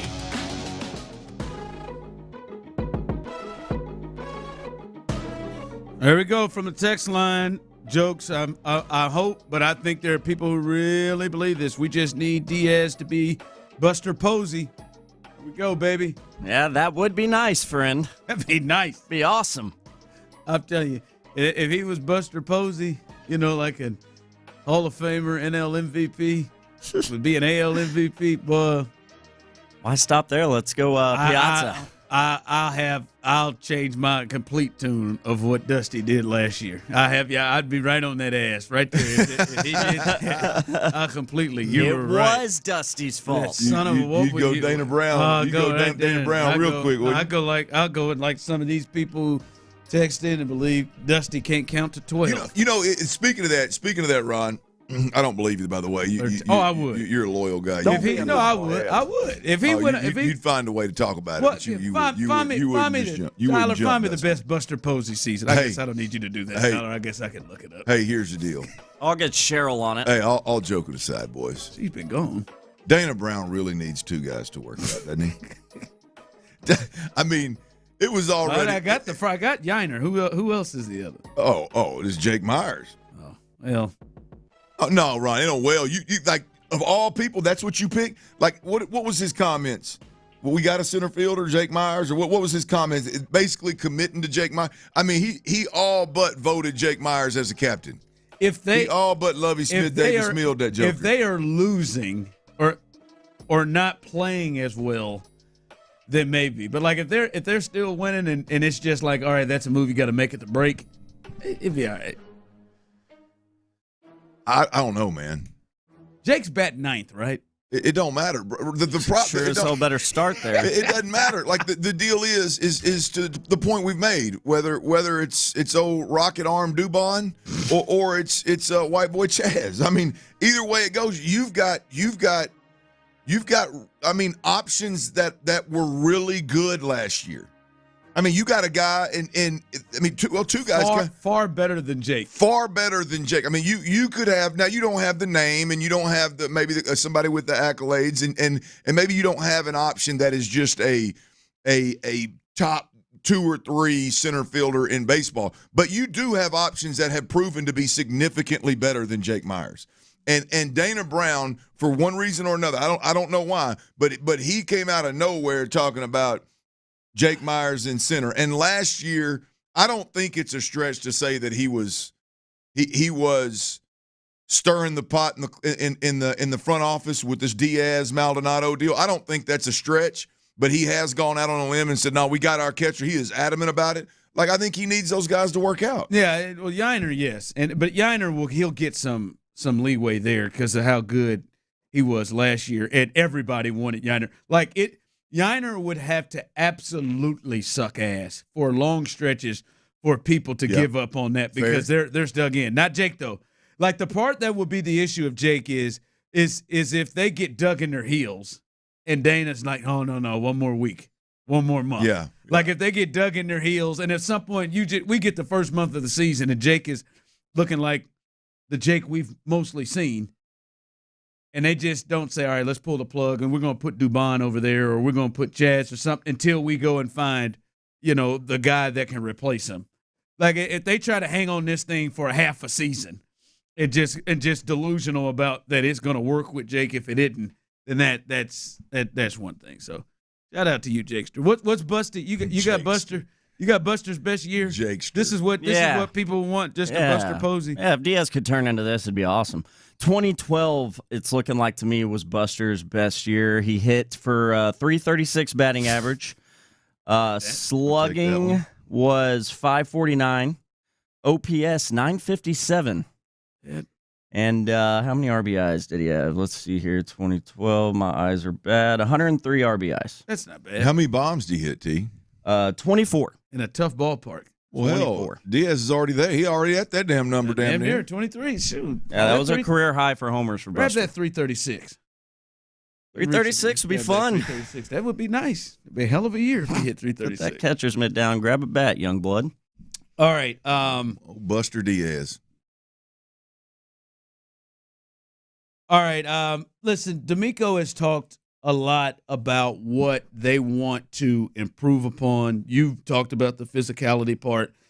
I know a lot on the O-line. D'Amico has really kind of talked about making some improvement on the D-line and having some improvement there. This was D'Amico earlier this week. This is after the Baltimore game and his feelings on improvement up front defensively. The front, again, is everything for me, and we'll invest a ton of resources into the front. If you want to play good defense, your front has to be elite. And that's why I envision us playing elite defensive football. And we have to get better there. And to get better, you have to invest the resources there up front. So that's what we'll do. That's where our focus is heading into the offseason, is to make sure our front gives us an opportunity to win some games. All right, Clint. And people out there, Drive family listening, I want you to get your thoughts on this as well.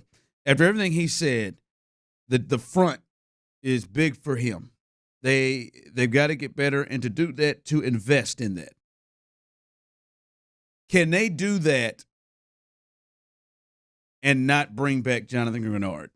Because Jonathan Grenard is going to be a free agent, and Clint, as we know, that contract year is undefeated, and he put together a 12.5 sack season and stayed as healthy as he's been as a pro, right? He's got an 8 sack season and a 12.5 sack season. And just for note, Montez Sweat, the last outside linebacker defensive end to sign, edge rusher, he was traded in the middle of the year from Washington to Chicago, and then they immediately signed him this year to a 5-year, $105 million deal, $72 million guaranteed, and he had the same amount of sacks as Jonathan Grenard, same age. So the only difference in the two is one has stayed healthy damn near every single game of his career, and one has been injured, which is Jonathan Grenard. Sweat has been more healthy. So understanding potentially the area of pay, maybe is a little less, but you can understand the area of pay. This is going to be $60 million guaranteed plus to keep him, and probably if not more. Do you think they can get done what he's saying without bringing Jonathan Grenard back? Oh yeah, no, absolutely they can get it done. But if you don't bring Jonathan Grenard back, you got to sign somebody and pay somebody in that position. I'm not of the belief that you got enough. You got the edge position taken care of in house. I'm not of the belief that you could draft an edge in the 20s that's going to be a guy that you plug and play and put him next to Will Anderson, and you're going to get the product that D'Amico Ryans just talked about. Yeah, with Barnett and everybody behind. No, that ain't it. I mean, they're just, you're talking about a different animal. I mean, those guys. I think Barnett is good depth. I think he's a good counterpunch to your two starting edge rushers. But it's to me, it's 6 one way, half a dozen another. I mean, you either pay Grenard because you know what you got out of him, you know what you're getting out of him, or if you let him walk, you're gonna have to go pay somebody the caliber of Jonathan Grenard or better, and sign him and bring him in here. Yeah, because you can't.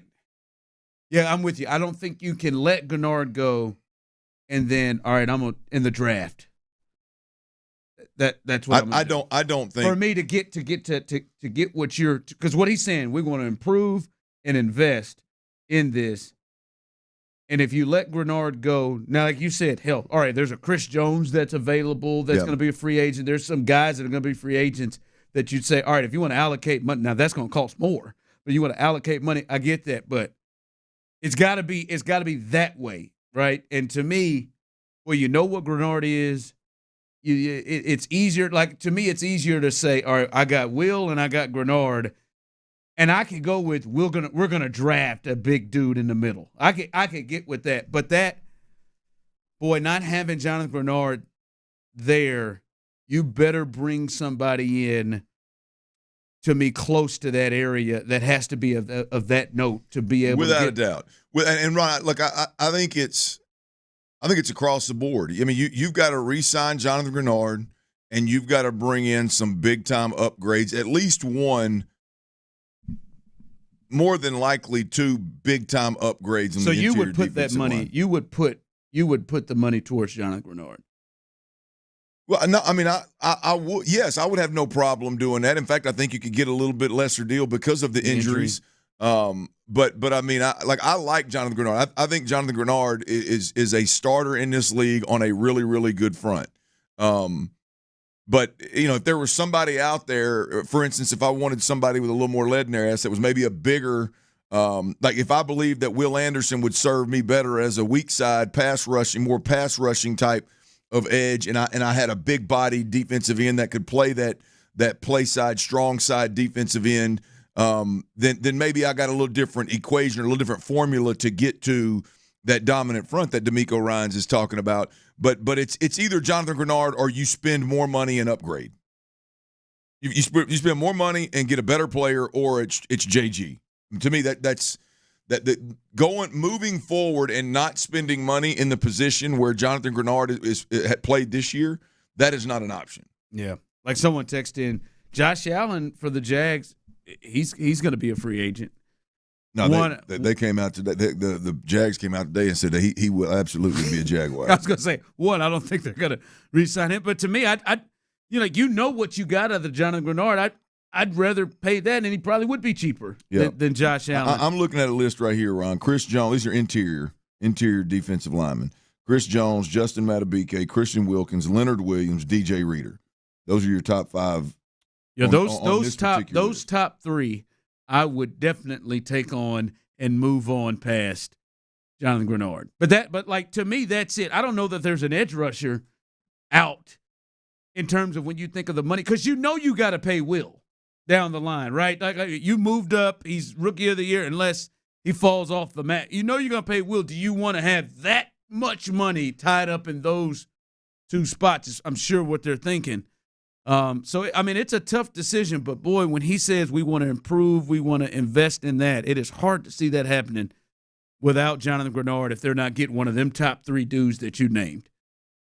Because those dudes, all right, I can feel with that. You give me Barnett, somebody in the draft, with Will Anderson and Chris Jones or Christian Wilkinson in the middle of it. I can roll with that. All right, coming up, we'll give you the absolute latest on what's happening with your offensive coordinator right now, as he had a second in-house interview with the owner, Bobby Slowick. We'll get to that, as well as news, more hardware for your head coach, D'Amico Ryans, and some of the other big news in the NFL. We'll discuss that coming up next. All right, if you're out there and you're suffering from breathing problems,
you pick, you can't go wrong. Choose wisely. Choose Wendy's new 2 for $3 Biggie Bundles. Limited time only. U.S. price and participation may vary. Not valid in a combo. Single item at regular price. KILT FM HD2 Houston. Insider access. Exclusive content. The Texans play here. Always live on the free Odyssey app.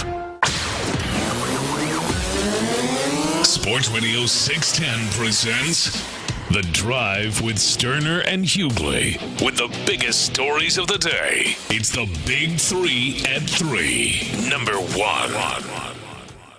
All right, as we are looking at coaching season, we've seen some other vacancies being filled in the NFL, and as I said, man, it felt like this was a positive, maybe a potential positive thing for the Texans, because the Panther job was filled earlier. Mike Canales, Tampa Bay Buccaneers offensive coordinator, was in Seattle before that. Helped turn Geno Smith around, and then helped Baker have the season he has had. So that's who Bryce Young is going to be working with. He's going to Carolina.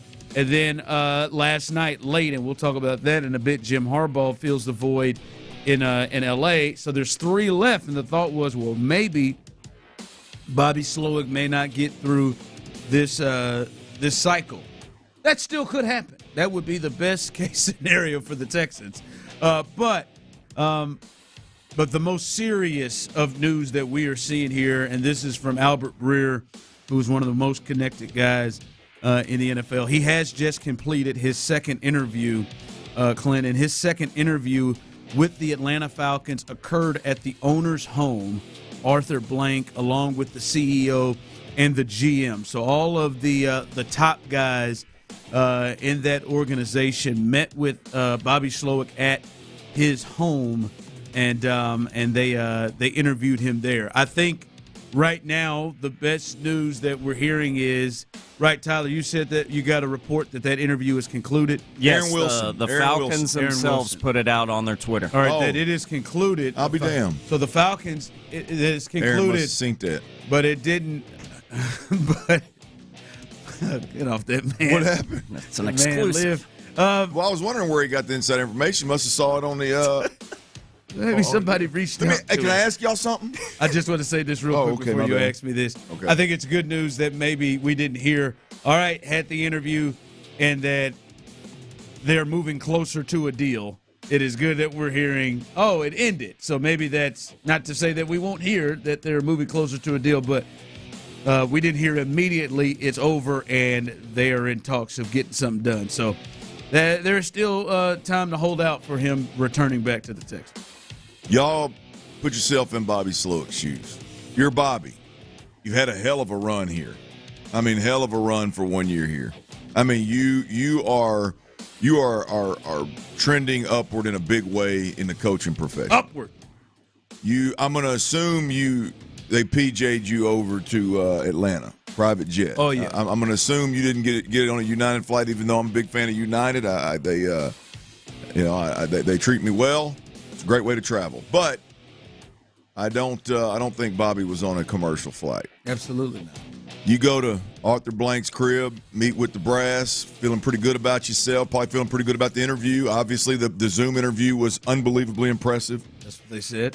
You leave Arthur Blank's crib. You're in Atlanta. What's next, boys?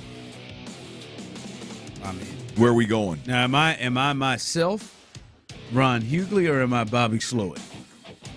Yourself. I don't want you to guess on what Bobby does. Okay, myself. You just pull out a Blank's crib, probably in a. I bet it was a van, a conversion van. Nice. Yeah. I'm gonna probably go to OLG, Old Lady Gang. Get me some food there. Shout out to Candy Burris, her spot. I'm gonna go probably get some food and drinks there, and I'm gonna roll this thing. And I'm just trying to do things to get me to Magic City. Oh, you're gonna waste some time to get to Magic City. Yeah, I was just about to ask what the strip club was. Food, maybe go check out the Coca-Cola Museum I've heard about, and then I'm trying to slide down, just waste time to get me to around midnight, and let me slide down to Magic City. Is Magic City the place with the wings all the athletes really like? And the ass. Well, yes. I mean, but they claim the wings are really good. Yeah, the wings are really good. Lemon pepper out here Ooh, lemon pepper my wings. Crawford really liked. That would be your best bet, Roms. Hey, I got to stay in Atlanta and get me some wings, boys. You're gonna stay until 3. Now you're really gonna push the pilot on the PJ getting back to Houston, man. Yeah, I mean I might blow the job, but yeah, I'm gonna get it. In Atlanta, I'm gonna have a good time. I was thinking more about are you going straight to the airport, or are you gonna grab some grub and maybe a pop? I didn't know you was gonna. I didn't know you was gonna try to hold the plane up and go to Magic City. Yeah, I'm gonna try. Well, I mean, if you're gonna go there, if I'm there, I mean, you got to see that. Do you feel Arthur Blank out and see if he's a member there? He's not. He sleeps in a coffin. Does he really? He looks like it. What are you saying? The white guy that looks like a vampire can't be a I'm just member saying, a white guy Magic looks City? like a vampire. Looks like instead of a bed, he has a coffin. If you pull up Arthur Blank, that guy looks like he sleeps in a coffin. Bit pasty. I bet you Bobby goes straight back to the PJ, straight back to the airport. Bobby does. Yeah. Might buy him a new nice hat first. Bobby will be here in an hour watching film. Bobby's a worker. Me, I want to have a good time. Real quick, Atlanta. Would you like this spot for Bobby Slowick? Would you like that job in Atlanta for Bobby Slowick? How do you feel that fit works with him? I don't know what kind of quarterback that we got Ritter right now, but what's your thoughts about that if that was a potential place he would go? I like him a lot there. You've wasted, or let's say you've invested, because they're not a waste yet. You've invested some premium draft picks on offensive skill players. Desmond Ritter, I personally believe, is a very capable quarterback under the right circumstances. And you look how C.J. Stroud had to play this year.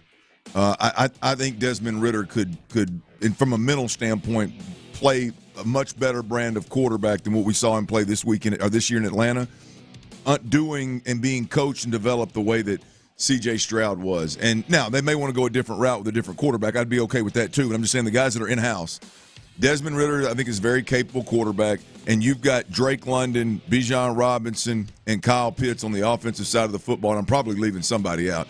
But those three guys, you got to get them to producing, man.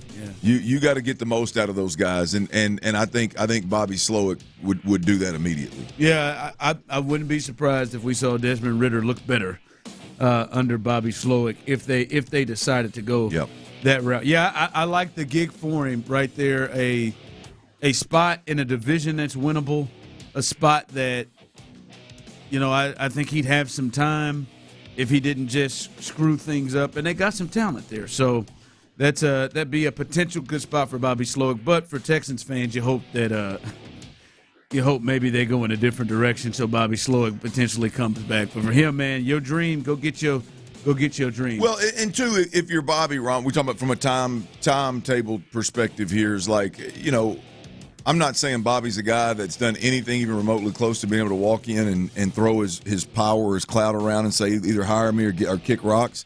But I do believe that if you're Bobby Slowick, you got to feel some kind of way about a squad that's interviewed 14 people. You make it back to the second round. They've interviewed 9 people. I think I heard Lopez say earlier in the second round. Now you've gone in and you've met with all the brass in the owner's house. I mean, if you still aren't convinced that I'm your guy, am I feeling warm and fuzzies, and do I really want to jump and make that move? Yeah. So we'll see here. Bobby Slowick finished his second in-person, not just in-person and at the owner's home with the Atlanta Falcons. Big 3 at 3, number 2. All right, Clint, and this hit us really, really, really late into the show. The second half of the final segment yesterday, Jim Harbaugh left the University of Michigan and accepted a deal with the L.A. Chargers, a 5-year deal. He returns to the NFL after coaching the San Francisco 49ers, going to 3 straight NFC Championship games and a Super Bowl. He was 44-19-1. I know the Chargers, Clint, are a team you've looked at, and Justin Herbert in particular you've looked at and felt they've underachieved, and maybe people view them more than they should based off what they've actually done. Your thoughts here on Jim Harbaugh coming to the AFC and going to the Chargers, what he may do to that organization. Oh, look, I mean, he's a great culture guy, a great glue guy. I mean, a great some people will disagree. I think he's a great developer. Maybe developer's not the word. Maybe it is. He's a great offensive mind that will ensure that whatever they're doing offensively fits what Justin Herbert's strengths are. He's not going to force his quarterback to play left-handed. He's not going to be happy with running some kind of offense that's going to put up huge numbers. You're always going to be playing from behind. There's going to come, stats and the box scores are going to look good, but at the end of the day, you're going to win 8-9 ball games and you're not going to be in the dance, right? I think they're going to be a physical football team. I think they're going to run it really well. I think the days of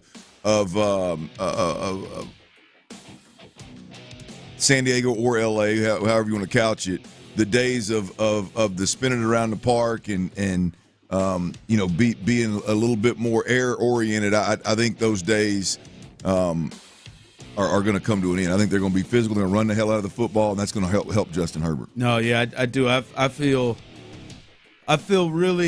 like this Chargers team, Clint, could be the Texans of next year, next NFL season. The kind of turnaround. Now, I don't think the turnaround would be as big as the Texans because where they're coming from. Yeah. But they are 5-12. They've got a last place schedule, which will help them. Their division outside of the Chiefs, the Broncos and the Raiders are still kind of in transition themselves with new coaches. And, they lost 7 of their 12 games were 3 points or less, including to the Cowboys, including to the Dolphins, including to the Lions. They lost a lot of close games, and with the different schedule. And Jim, that's the thing about Jim, man. It's usually an immediate impact. Right, like Stanford. Remember how bad Stanford was before he took over Stanford? Well, I mean, Ron, they just threw the stats up a while ago on the TV. San Diego is the only school he took over that was winning when he took them over. They were as winning a program when he took them over as he won, but it was over at 80% clip. So I mean, everywhere else was major turnarounds in terms of winning percentage. So I think it happens. I think you're right. I think it happens quick there. I mean, look. I'm not saying he's challenging for the AFC Championship or Super Bowl. But Ron, to your point, the 7-point game, the 1-score games, the 3-score games, that is what Jim Harbaugh, I'm confident he will fix. They will do all the things that ultimately will put them in a position to make fewer mistakes, to be more physical, to dominate the clock when they can.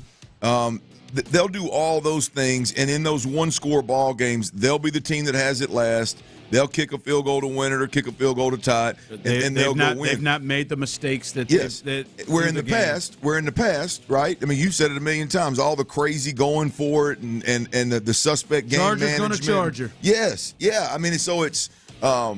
I think Jim Harbaugh will at the very least do that. But that whole thought, there's a lot of really bad football teams. Well, we watched it here. We watched the Texans. There's a lot of bad coach teams, too. Right. But, Ron, this bad football team here, I remember having callers and people calling, well, it can't be that bad. They only lost by 7 points. They had 5 games last year were 1-score games. Come on, man. That's what bad teams do. They lose close games. Good teams win close games. Bad teams lose close games. I mean, throughout a 17, 18-game season or 18-week season, that's what happens. Yeah. They ain't going to lose 6-0 to the Patriots again. That bad. They lost 6-0 with Justin Herbert to the Patriots. Oh, no. Hell no. That's not a part of one of the 7 games they lost by 3 points. Think about that. They lost 6-0. Think about that. Patriots. Justin Herbert. With Justin Herbert. Oh, my God. And Keenan Allen and Austin Eckler.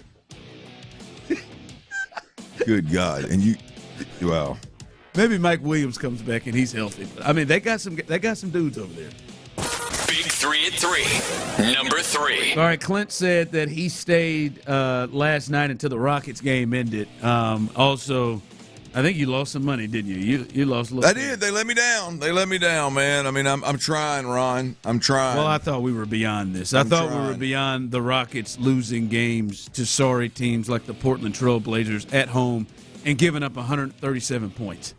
Right. If you play a 12-win coming into the game, Portland Trailblazer team, that's one of the worst teams in basketball, and you lose, and Jalen Green gives you 29, and Sengun gives you 30, 10, and 8, and you lose in overtime to the Portland Trailblazers. Like that, I thought we were beyond that, and they have really hit a tough stretch. They are 3-7 in their last 10. And Udoka and the boys gotta get this turned around and pick it up. Up 4 with about a minute and a half left. I need him to win by 4.5. Jalen Green misses a dunk. We'll get them tonight, bro. No, I'm done with basketball. You ain't done with them. Scared money don't make money, man. We got to get it back. That's fair. You know what? He's gonna go somewhere else. Well, before you do, I will take that 200. How did you? Did you? Because you was in there betting. I saw you in there betting Auburn, Alabama. I let him ride for 2 weeks over a stack, and he's going. Well, that's different. I can't. I'm not going to pay you till my bookie pays me that money. That's a large sum. That's like when my bookie pays me my money, I'll pay you. Your bookie is my bookie. Not to mention, you shorted me on the last one and owed me $50 for 2 weeks after that. Do you have your money? 30, 10, and 8. Do you have your money? That's gotta beat the Trailblazers. You're right, Ron. You're right, Clint. No. You're right, Tyler. I thought we were just throwing them all around. All right. Coming up is one of the most popular sports in this country in a serious problem. One of its top broadcasters, one of his top talkers believes that they are. We'll discuss that and get your thoughts coming up next. All right, our Vision Homes, y'all. We're talking.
believe us? Check out our brand new Twitch and YouTube live stream. Every show, every day.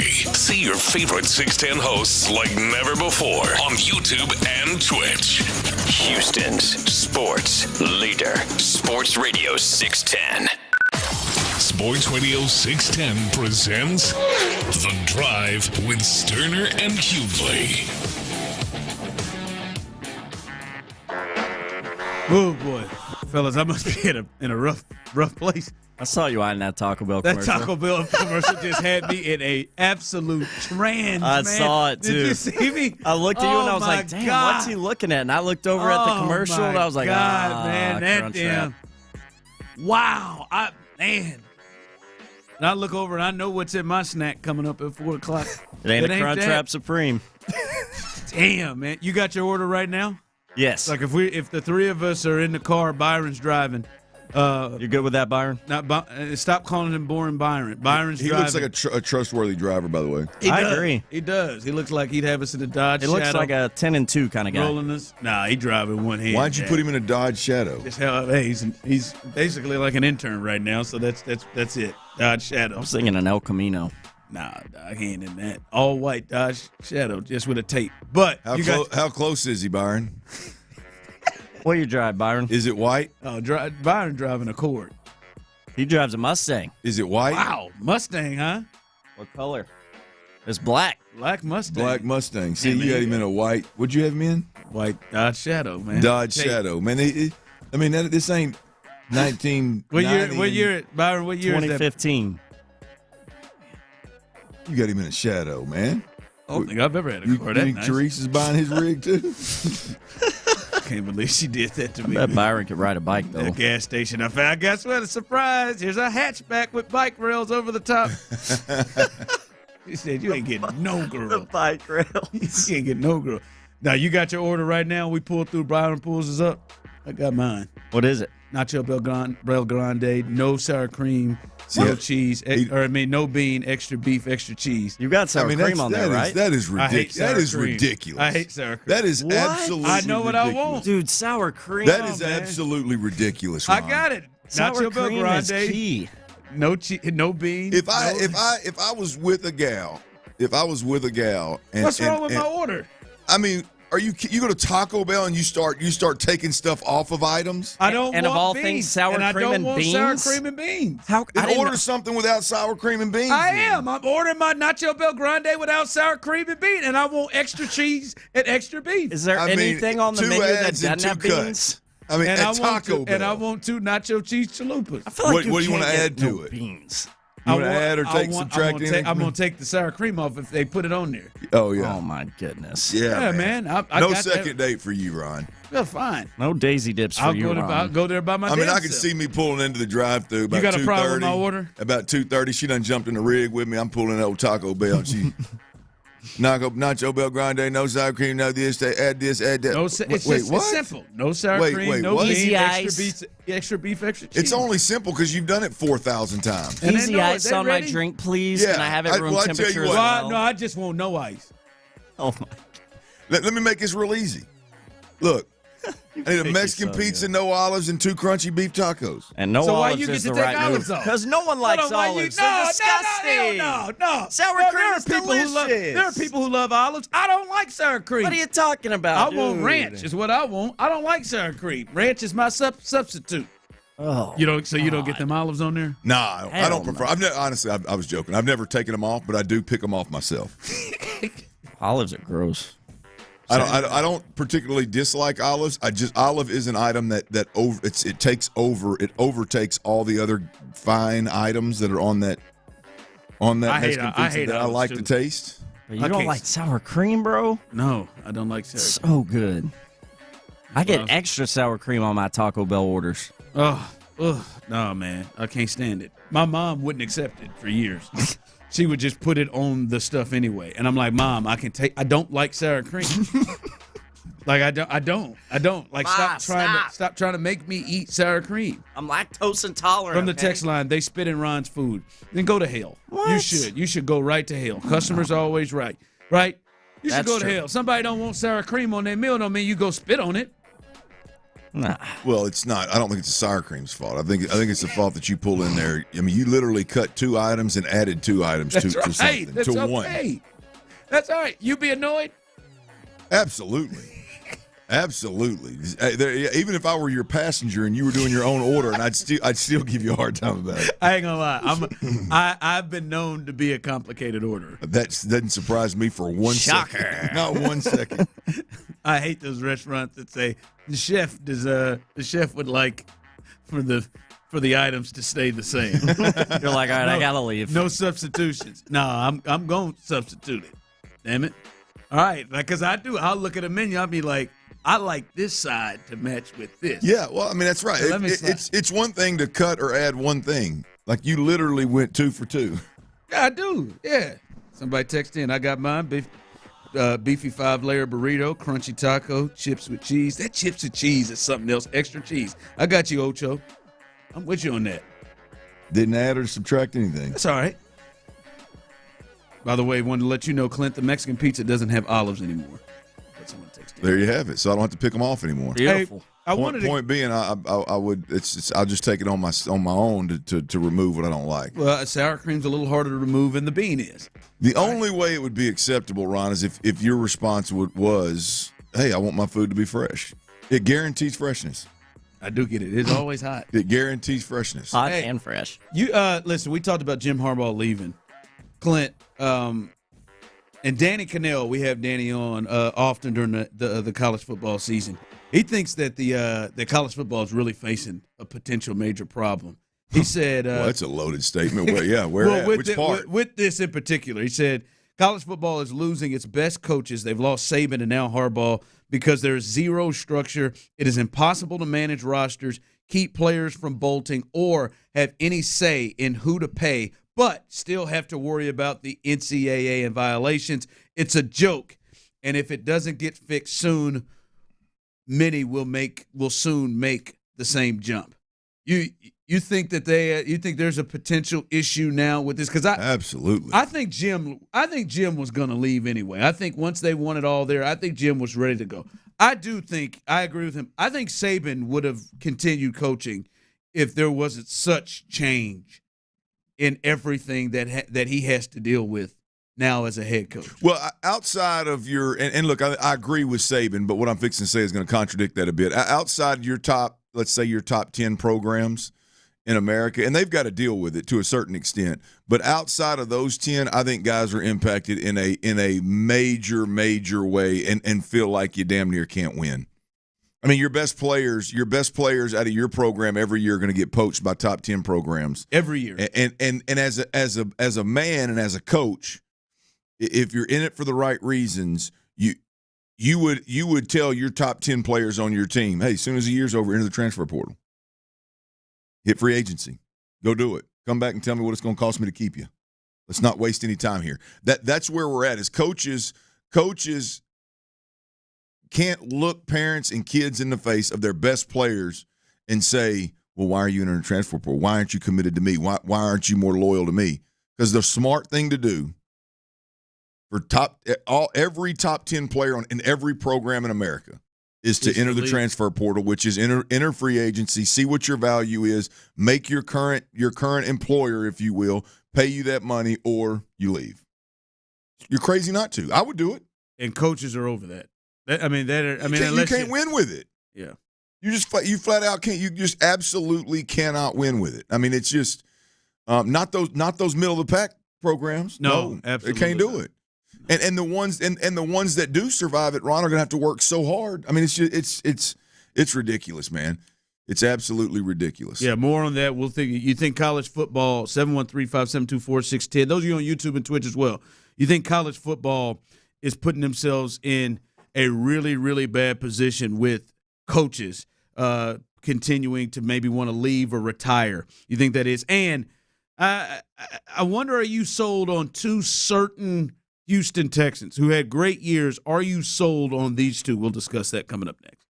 All right, before we do that, I got to tell you about Ron Kraft Chevrolet, baby. Right now, we got huge savings on select Chevy Silverados over at Ron Kraft Chevrolet. You can save up to $15,000, including $1,000 trade allowance when trading a 2010 or new vehicle. If a Chevy Silverado.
So bundle your renters and car insurance with Progressive and put the savings toward a new car. It's time.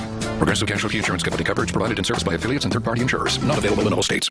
Live from the Twin Peaks studios, Sports Radio 610 presents The Drive with Stoerner and Hughley.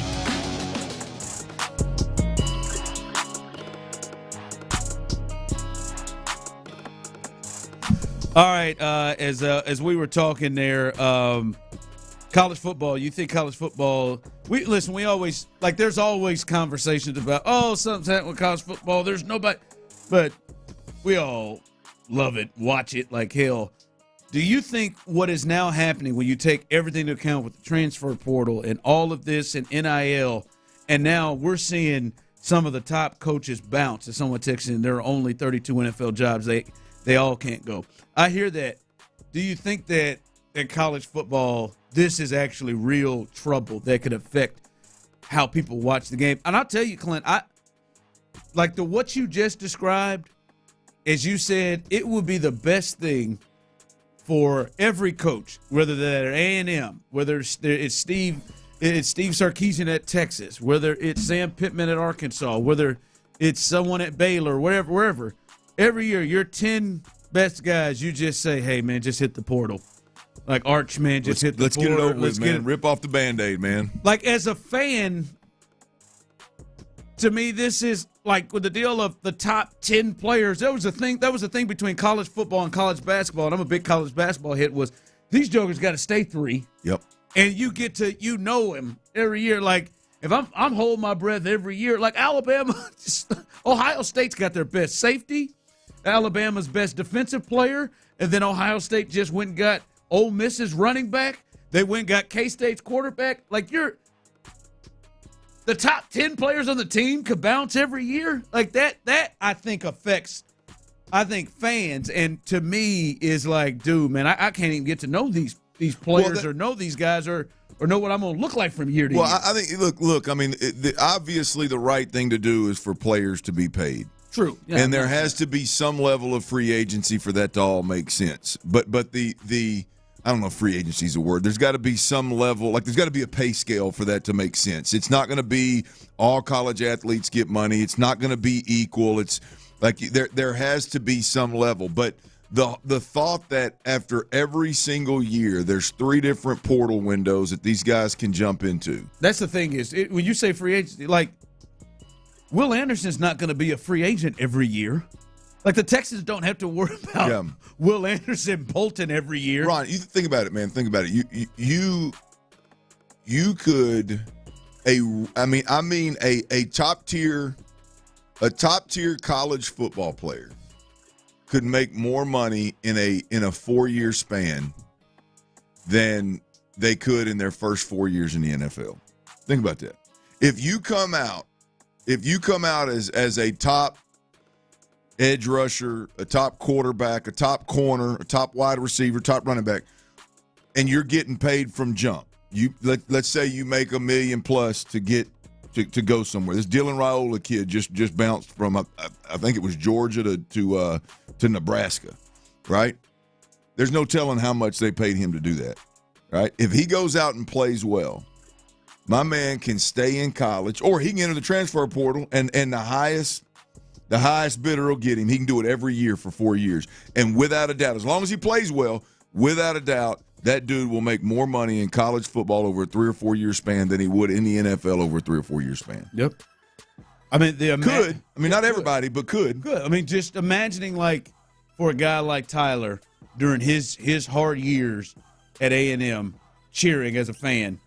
If Mike Evans and Johnny could do that every year, if you're a fan of the team and you're holding your breath every year, all right, boy, this is you start looking at players out there. Boy, it's a great year. Boy, they're great. Like right now, I'll be honest with you, I don't know how Kansas is keeping their quarterback. Both of them. I don't know how they're keeping either one of them. Well, Jason's gone, but he graduated. He graduated. It's 6 years. But Jalen Daniels, I know is better than some of the quarterbacks at good schools, at schools that think they can make it to the playoff. Yep. in the SEC, the ACC, and the Big Ten. I don't know how they've kept him, but I think about it every year. Like, all right, he's gone. Like, he's gone. Like, you go watch somebody who's playing well, he's gone. He's not just to the league, but to Ohio State. Right. Right, and it is just – but that is a problem. But now these coaches are like, to hell with this, man. I'm out, man. I'm good on this, man. I'd rather go somewhere else. It's just wild. All right. As we are here live on The Drive, two guys, 713-572-4610. Those of you on YouTube and Twitch, jump in on this. Two guys that had big-time seasons, big-time bounce-back seasons, the best seasons we've seen of them. Nico Collins and Derek Stingley Jr., two guys that Nick drafted that had the best showings we've seen them have. I'm curious. Y'all completely sold on those two? Are you sold on those two? Are you sold on Nico Collins and sold on Derek Stingley Jr. as like, yes, these are cornerstone players that when it comes up, and it may come up very soon for Nico, like we can pay him. I feel good about what I've seen after this one season because this season right now is the outlier for Nico and Derek Stingley Jr. Are you sold on those two? 713-572-4610, YouTube and Twitch. Jump in on this. You want to define sold for me. You had to define sold. You define it then. Look, I think Nico's the tough one for me, because he's up sooner than Derek Stingley. Like, I could see Nico Collins and his agent really seeking more money than some teams are willing to pay Nico Collins right now. That's the one for me that is a tough gauge, I guess. It's a tough gauge. Now, if the answer is just, are you sold on the guy? Yeah, I mean, I think Nico would be a kick ass too. You're sold on that? Yes, absolutely. I never look. I thought Nico was going to be your man beating 50-50 ball catching guy or an absolute bust. I never thought Nico Collins would turn into as well-rounded a receiver as he was this year. I just didn't see it coming. Never thought we'd see it. Well, here we are right now. And at the end of the day, it's, you know, he is a great route runner. He's really good at run after catch. Big bodied that can block. I would love him as a 1B, or if you want to call it a 2, whatever you want to call it. I think I'm sold on Nico there. Yeah.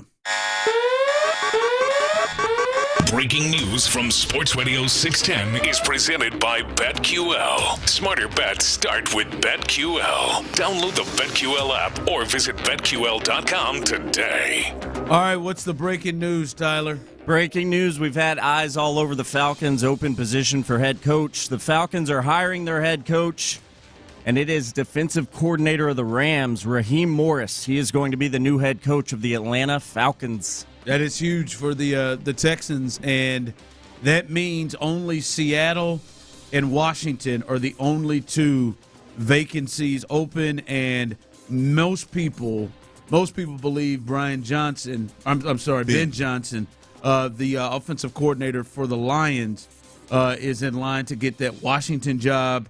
And then a lot of people felt like Dan Quinn was in line to get the Seattle job, although he's having another interview with Washington now.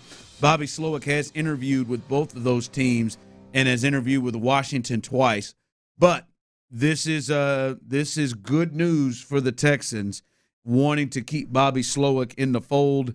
There are now two jobs that are open now. Raheem Morris going to be the next head coach of the Atlanta Falcons. They go defense this time with that group. Absolutely beautiful news, y'all. I mean, this is big. I mean, the best thing for the Houston Texans is for Bobby Slowick, Bill Lazor, and Gerard Johnson to all return next year under the same structure that they're in right now, and let's ride. Let's run this thing back and see what we can get accomplished. And now we're not completely out of the woods here because, as you mentioned, there's two other jobs that have yet to be filled, Washington and Seattle.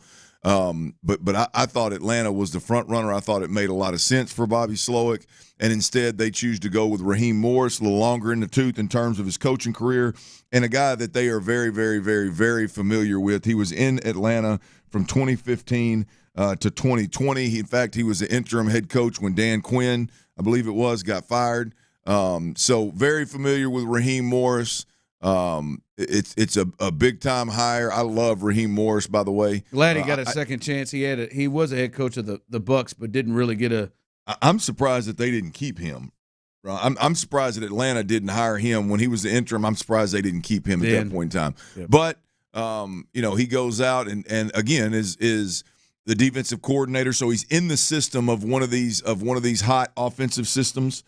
So you got to think that he could be like a D'Amico Ryans type, who's the next up and coming, and bring that OC with him from L.A. Rams where he was to Atlanta. It's but for us here in Houston, man, this is big. I mean, you're one step closer to keeping Bobby Slowick in Houston for another.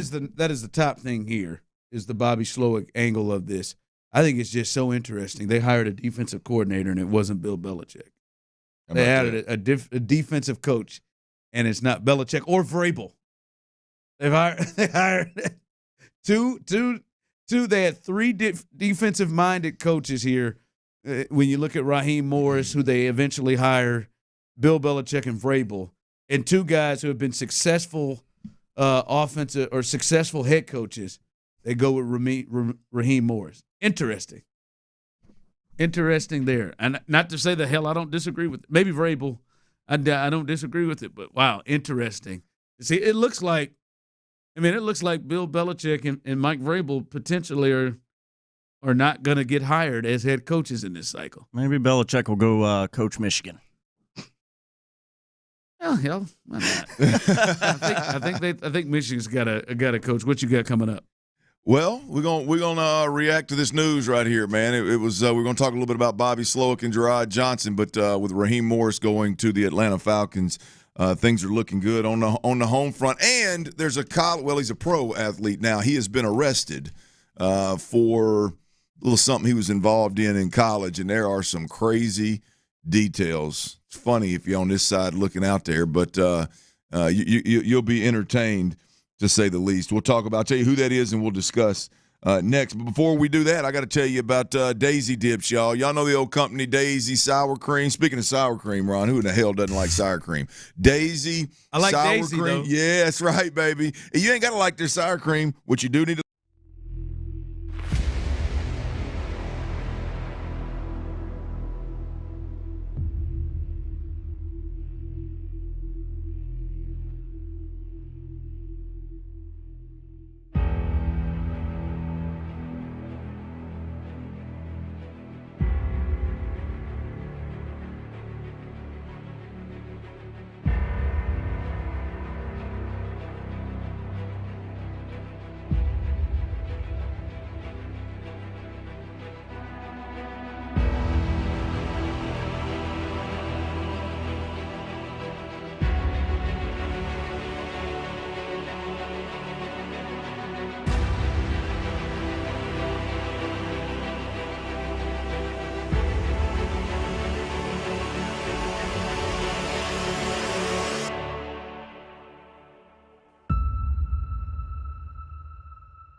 800-462-3333. 800-462-3333. KILT FM HD2 Houston. Insider access. Exclusive content. The Texans play here. Always live on the free Odyssey app.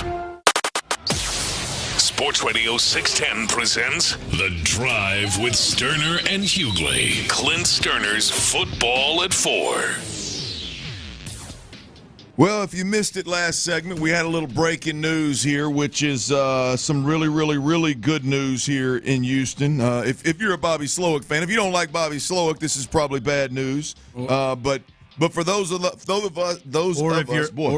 you're Bobby Slowick, yeah, I mean, Bobby Slowick may or may not have seemed like he wanted that job. Adam Schefter, he announces that the Falcons plan to hire Rams defensive coordinator Raheem Morris as their head coach, per sources. After the Falcons interviewed 14 different head coach candidates, including Bill Belichick, Mike Vrabel, and Jim Harbaugh, Raheem Morris ends up getting the job and returns to Atlanta, returns to that division where he was once the head coach of the Tampa Bay Bucks. He was once the interim head coach of the Atlanta Falcons, was with the Falcons from 2015 to 2020. 2020. And he's been with the Rams organization under Sean McVay over the last handful of years. Won a Super Bowl out there, didn't he? Yeah, I think he was the DC. Right? I think he was the DC and won a Super. Or was the Wade Chargers head coach the DC then? No, he was gone by then. But anyway, nonetheless, he did a hell of a job with that defense out there, and now he returns to Atlanta. The good news here for us, again, if you're a Bobby Slowick fan, if you're a fan of the production that we saw on the offensive side of the football, the development of the quarterback here, I'm not assigning credit. I know a lot of people like to do that. I'm not assigning credit. But at the end of the day, if you want to see more of C.J. Stroud playing well, you want to see more Tank Dell contributing and playing early, you want to see more guys like Nico Collins, who I thought we knew who he was, completely change and become 1,000+ yard receiver. That's a big time player for the organization. You want to see things like that, the ability to overcome offensive lineman injuries big time, the ability to overcome wide receiver pass catcher injuries big time, the ability to overcome not being able to run the football. If you like that, this is all good news, because Bobby Slowick is two jobs away from absolutely 100% returning to the Houston Texans. There were 7 job openings. 2 of them remain open. That's Seattle and Washington. And it's widely believed, which take it for what it's worth, Ben Johnson, the offensive coordinator for the Detroit Lions, is likely the choice in Washington. He was the one that everyone felt was going to get a job this year, maybe the hottest candidate. And Dan Quinn is likely the candidate to get the gig that's the Cowboys defensive coordinator, to get the gig in Seattle. Again, he's got a pass with Seattle as well. And so we'll see what happens. Those are the only 2 openings left. If Bobby doesn't get one of those 2, which he's tied to Washington, so there may be a possibility. Was from San Francisco. He was actually in that system, which I doubt there's anybody remaining. Even ownership has changed since the Shanahan days in Washington. Hell, what hadn't changed? The logos changed, the names changed, everything in Washington has changed. But Bobby Slowick is still a hot candidate. We'll see what happens. But Ron, I don't know about you, man, but I've talked a lot. I've had myself in the mind frame of Bobby Slowick's gone. Who's the next guy? Now, is it Gerard Johnson? Is it Bill Lazor? Is it somebody else? This right here is music to my ears, man. Perfect world. You come back, schedule gets a little bit more difficult. You add a bunch of talent, offensively and defensively, and you bring back your entire offensive staff intact that exceeded expectations this year.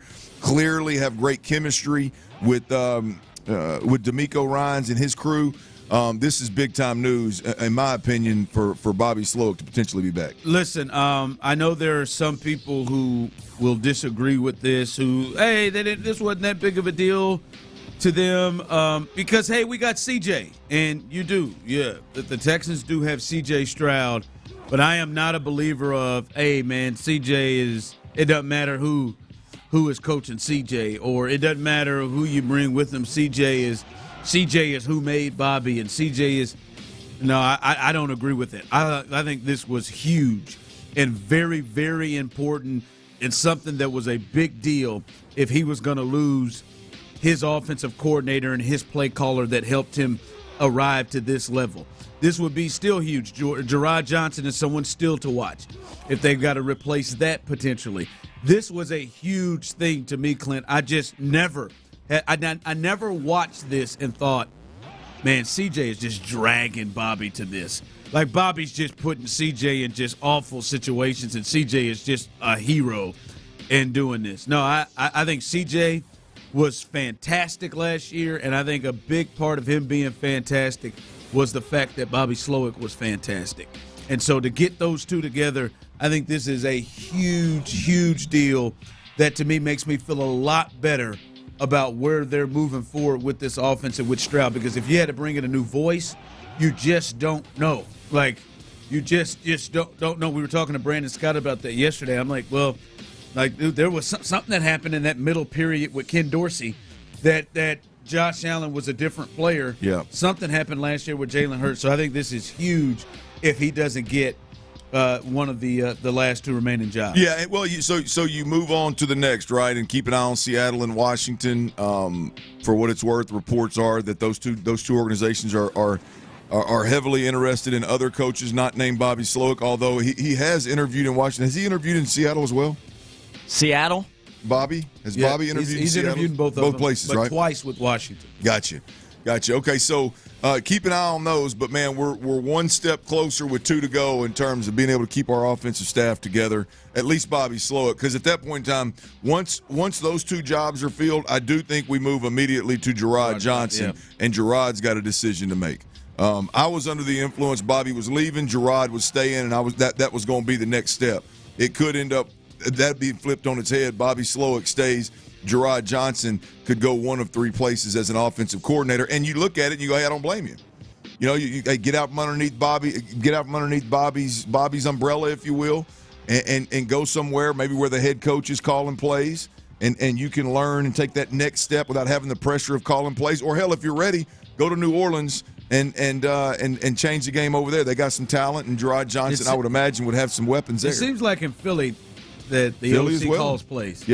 Yeah, Philly as well. I don't know. There's some word on the street is that he wants to take my boy back. Brian Johnson got undercut over there. That could be a very, very risky move for a guy like Gerard Johnson, and because Brian Johnson being a Baytown guy and potentially being done wrong up there. I don't know what happened. I'm just telling you, word on the street is that wasn't only up and up, and he may have just been the one that caught the blame with some stuff that was going on in that building. And if that is the case, you better believe that Brian Johnson and Gerard Johnson know of each other, being from right here in the same neck of the woods, and in the coaching circles, they know of each other, and they will have a discussion, and Gerard will have to, I would imagine, have to take that into consideration when he decides what he's going to do. But Raheem Morris to Atlanta, Bobby Slowick one step closer to staying in Houston. Hello, Houston. How you doing?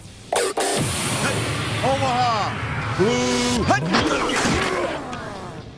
Y'all ain't gonna believe this. Buckle up. Tyler, you're a gambler. Buckle up. Keele Boute. Y'all remember that name? LSU wide receiver. He's with the Patriots now. And everything I'm reading, he's still with the Patriots.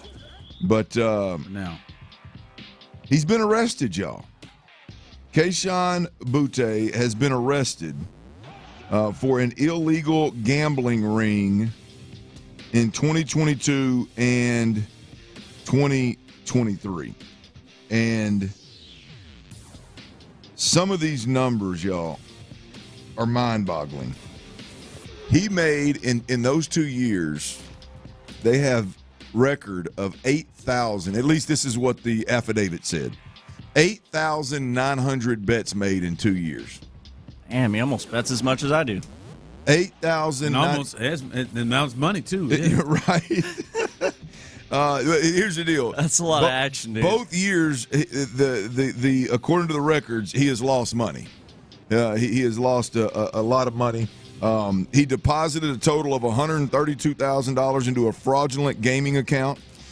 He won a total of $556,000+, but used most of that money to make additional bets. He ended up withdrawing $50,000+ from that account, which means he lost, if you do the math, $80-something thousand on, and that was one of the years. The other year, I think he lost like $16,000, something along those lines. Huh? I can't even imagine it. Yeah, I mean, could you imagine being a player? It gets better. Y'all check this out. So, covering college football in 2022, I didn't do much of it this year, but I covered it in 2022 pretty tight. And this Keele Boute was my number one receiver in America. I thought he was going to be. Remember coming out that year, going into that last year, he was at LSU. He was in the top 3 receivers, and I thought this dude was the truth. I thought it was over. I thought, he's going to go out there and absolutely kill it, right? Well, if you remember, there was some turmoil the entire. This is Brian Kelly's first year down there. And there was some turmoil. Him and Brian Kelly reportedly were butting heads consistently. He got caught in Atlanta with the employees. Apparently, they all 3 dudes had took turns and had fun with this with a female employee, and he got caught. And anyway, the employees got fired. He kept his job on the team somehow, some way, and kept playing. By the way, I believe it was all consensual there. I'd make sure I make that clear. But anyway, so he was always in hot water there. They start the year, not this year, but last year.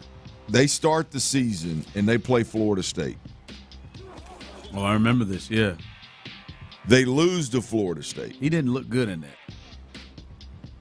He scrubbed his Twitter account, his social media, on 9/4, which is the night that they played Florida State. He scrubbed it everything LSU, and everybody went nuts. Oh, no, Brian Kelly's done running off Boute.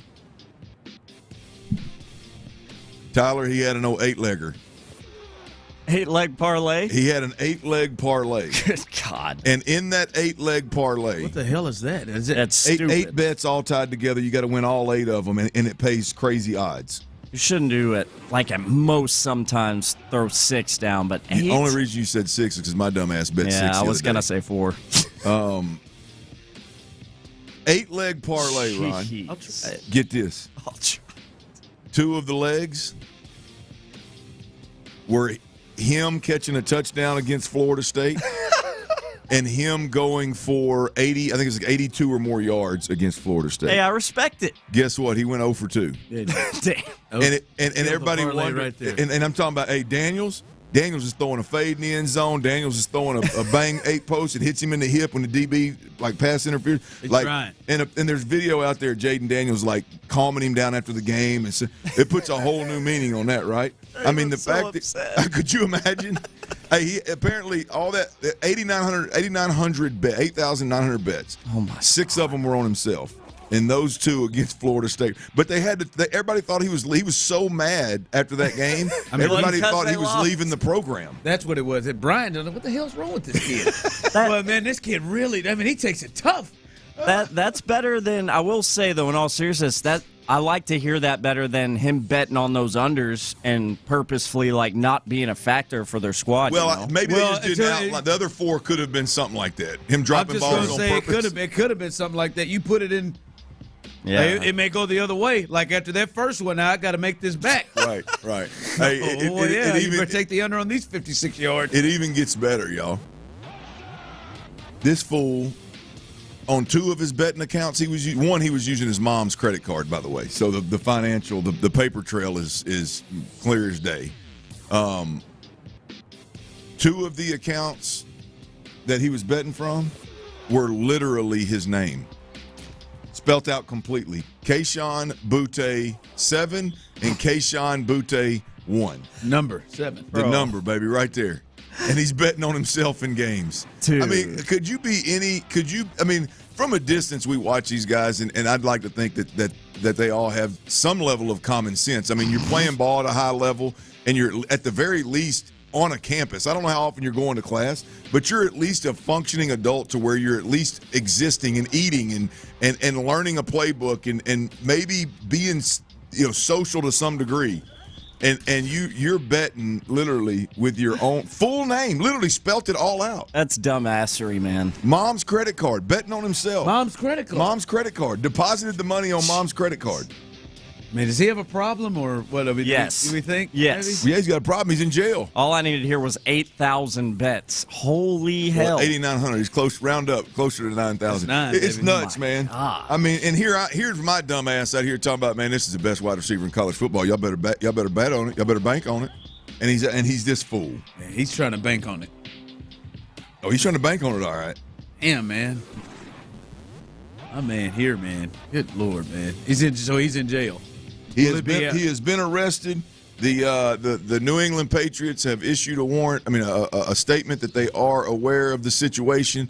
He is coordinating or cooperating, I guess, with Louisiana authorities. You think he plays in the league again? Ooh, man, I don't know. I don't know how deep this thing is. Yeah.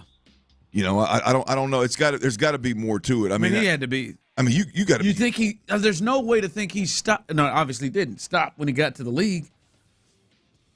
Yeah, I don't know, man. Just betting like hell. Like, I mean, Jameson Williams got like 9 games. There's no way that guy who bet that much just stopped. Just quit, man. In all seriousness, I hope he gets help because he's got a problem. No, he damn sure's got a problem. I mean, well, can we just start the problem? The problem starts with just being an idiot. Yes, oh, absolutely. Can we start there? Yes, jackassery. Yes. I mean, before we chalk this up to no, yeah, I'm with you. Somebody else's fault. Can we chalk it up to he's an idiot? Not somebody else's fault. I mean, he just clearly has a gambling problem. Yes, for sure. Led by himself. That's a real thing right there. All right, coming up, I Take want it from Tyler. I want to hear this from you all. because I want to. Rockets over tonight.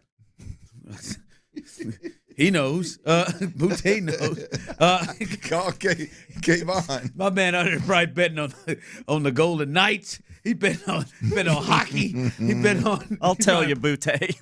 Pacing with Costa Rica and Panama. Damn it! I'm gonna start referring to your bookie as Boute. Boute. I like it. All right, I want to get Boute say. I want to get your thoughts here. 713-572-4610, YouTube and Twitch.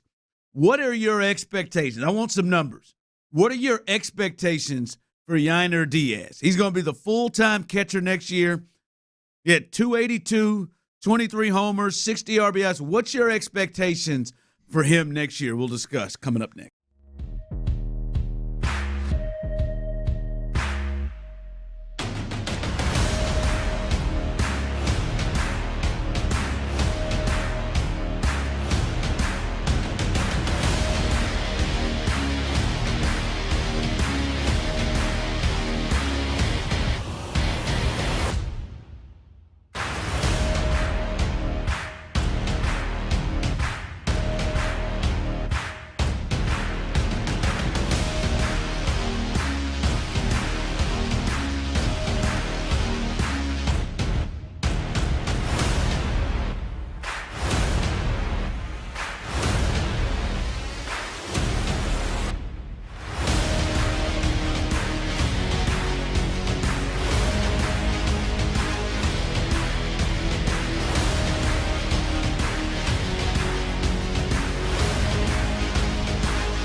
Favorite workout mix on the free Odyssey app thanks to Planet Fitness. There's plenty of options to help you find your groove. Check them all out on the Odyssey app thanks to Planet Fitness. Believe in big fitness energy.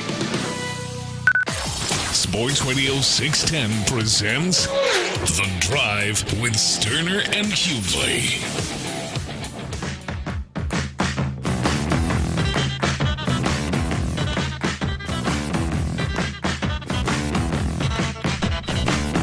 All right, yeah, people are, man. Let's hope that young man gets some help.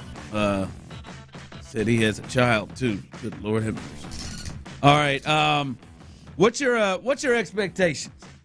Yainer Diaz coming into the year, I think many people were, hungry as hell for him to get every single at bat last year and wanted to see Yainer Diaz in the lineup every day, and really, that was a big point of conversation of him being in the lineup every day.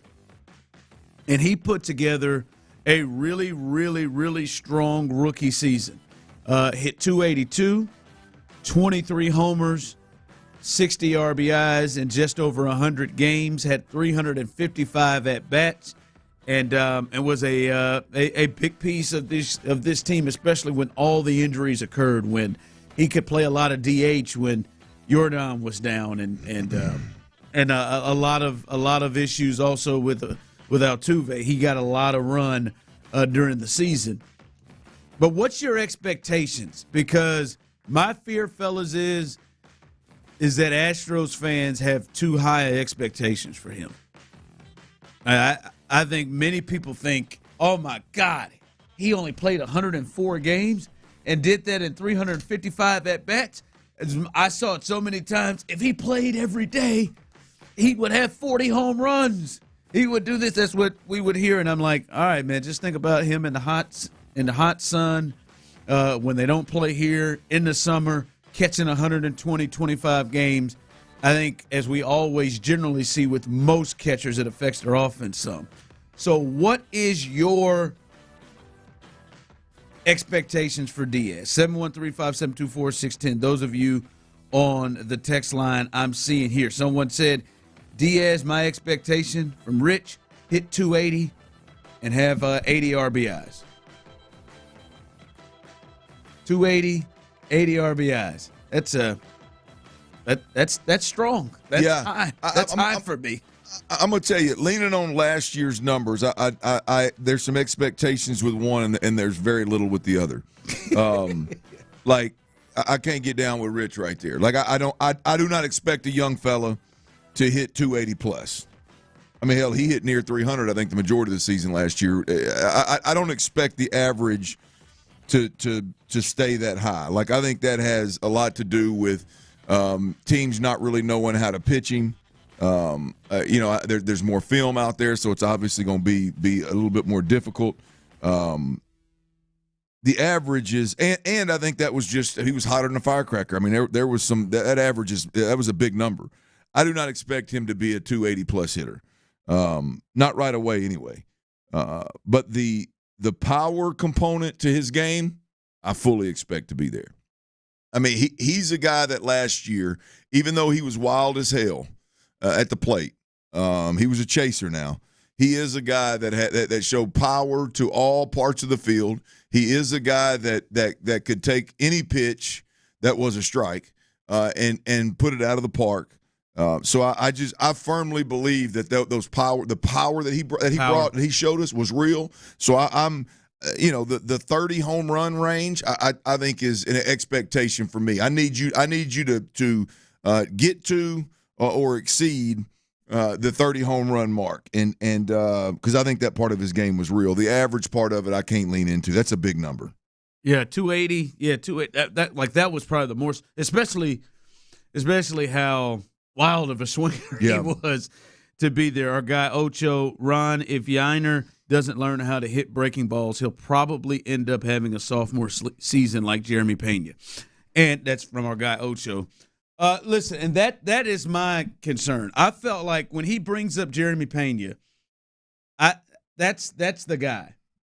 because I think expectations for Jeremy Pena were through the roof after what he did in the postseason, after him becoming the ALCS MVP, and we were talking about it, and becoming the World Series MVP, right? To where it was like, no, I don't care if Michael Brantley comes back, he should be batting second. Let's slow down here just a tad here, right here. And I'm like, just let's bring it back. He had a really big 30 days.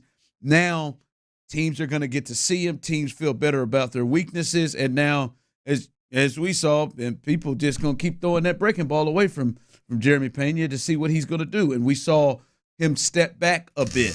And that's my thing is, to me, man, like someone texted in 260, 265, 30 to 32 homers and 80 RBIs. Like that's a lot, man. Like that's a hell of a year.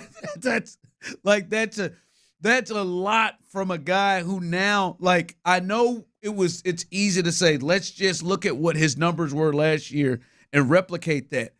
But there's a reason why we see such a small percentage of catchers offensively can catch 120, 25 ball games and put up those type numbers, because it wears on your body. And so he's got the combination of doing this for the first time, starting out for the first time, catching every day, and swinging the bat, and having pitchers now have a book on him, having pitchers now have a way that they're going to attack him.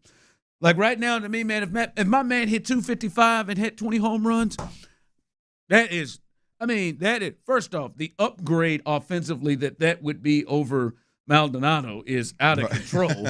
And to me would be fantastic when you throw that into Tucker, Altuve, Jordan, like Chaz. When you throw that into, man, if he had Chaz this season, Chaz, like that would be amazing. Like everybody is rolling in here with 30-plus homers.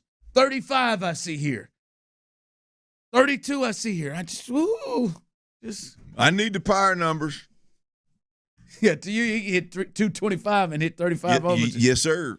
Absolutely. I need the power. Now, I'll take a 265, 280. I mean, if he does that, I'll take you got to sign him. I mean, you got to try to sign his ass immediately. I'll take it. I think that Major League Baseball is gonna figure him out to some degree, as they do everybody.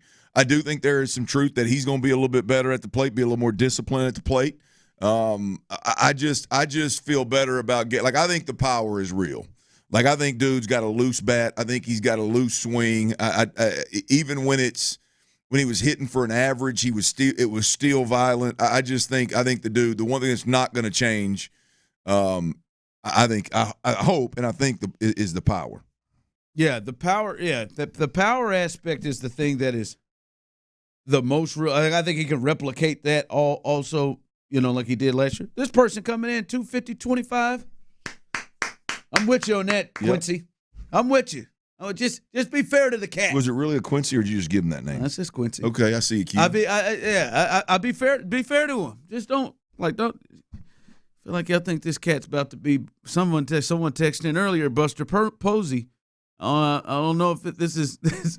We'd love it. Let's Buster Posey, man. Let's slow down, man. I'm telling you, man. I push that button right damn now. If you gave me Chaz's numbers, you give me Chaz's numbers, especially the average Chaz hit with last year. Woo! I'm telling you, man. I just hope old white boy Chaz gets a chance to do it again.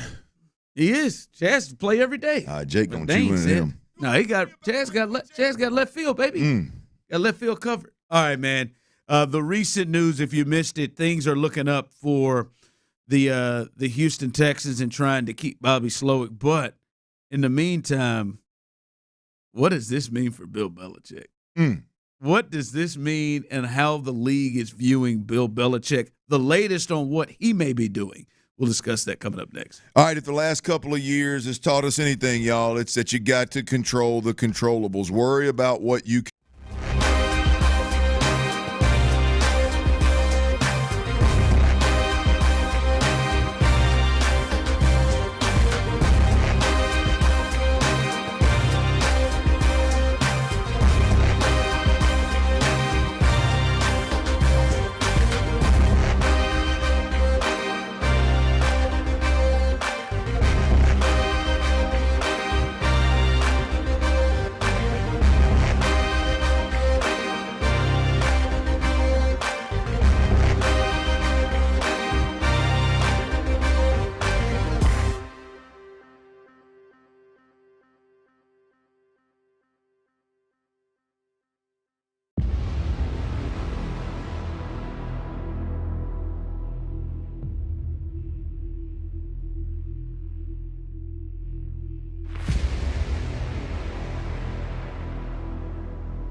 While in some states your rate could increase with high-risk driving, generally safer drivers will save with Drivewise. Allstate Fire and Casualty Insurance Company and affiliates, Northbrook, Illinois. Live from the Twin Peaks studios, Sports Radio 610 presents The Drive with Stoerner and Hughley. See how I feel it, man. I'm going to have to wrap my arms around this kid all year long. The better? Just people right here, man. Diaz, average, 272 to 275. Homers, 27 to 31. RBIs, 70 to 80. Someone just text in, Diaz will hit 240, 25 to 30 homers, 85 to 90 RBIs. And Jordan ain't going to leave that many people on base for him to drive in no 85 to 90. Damn sure Kyle Tucker ain't. Out with them knees. I just want you, and I'll move on to Bill Belichick.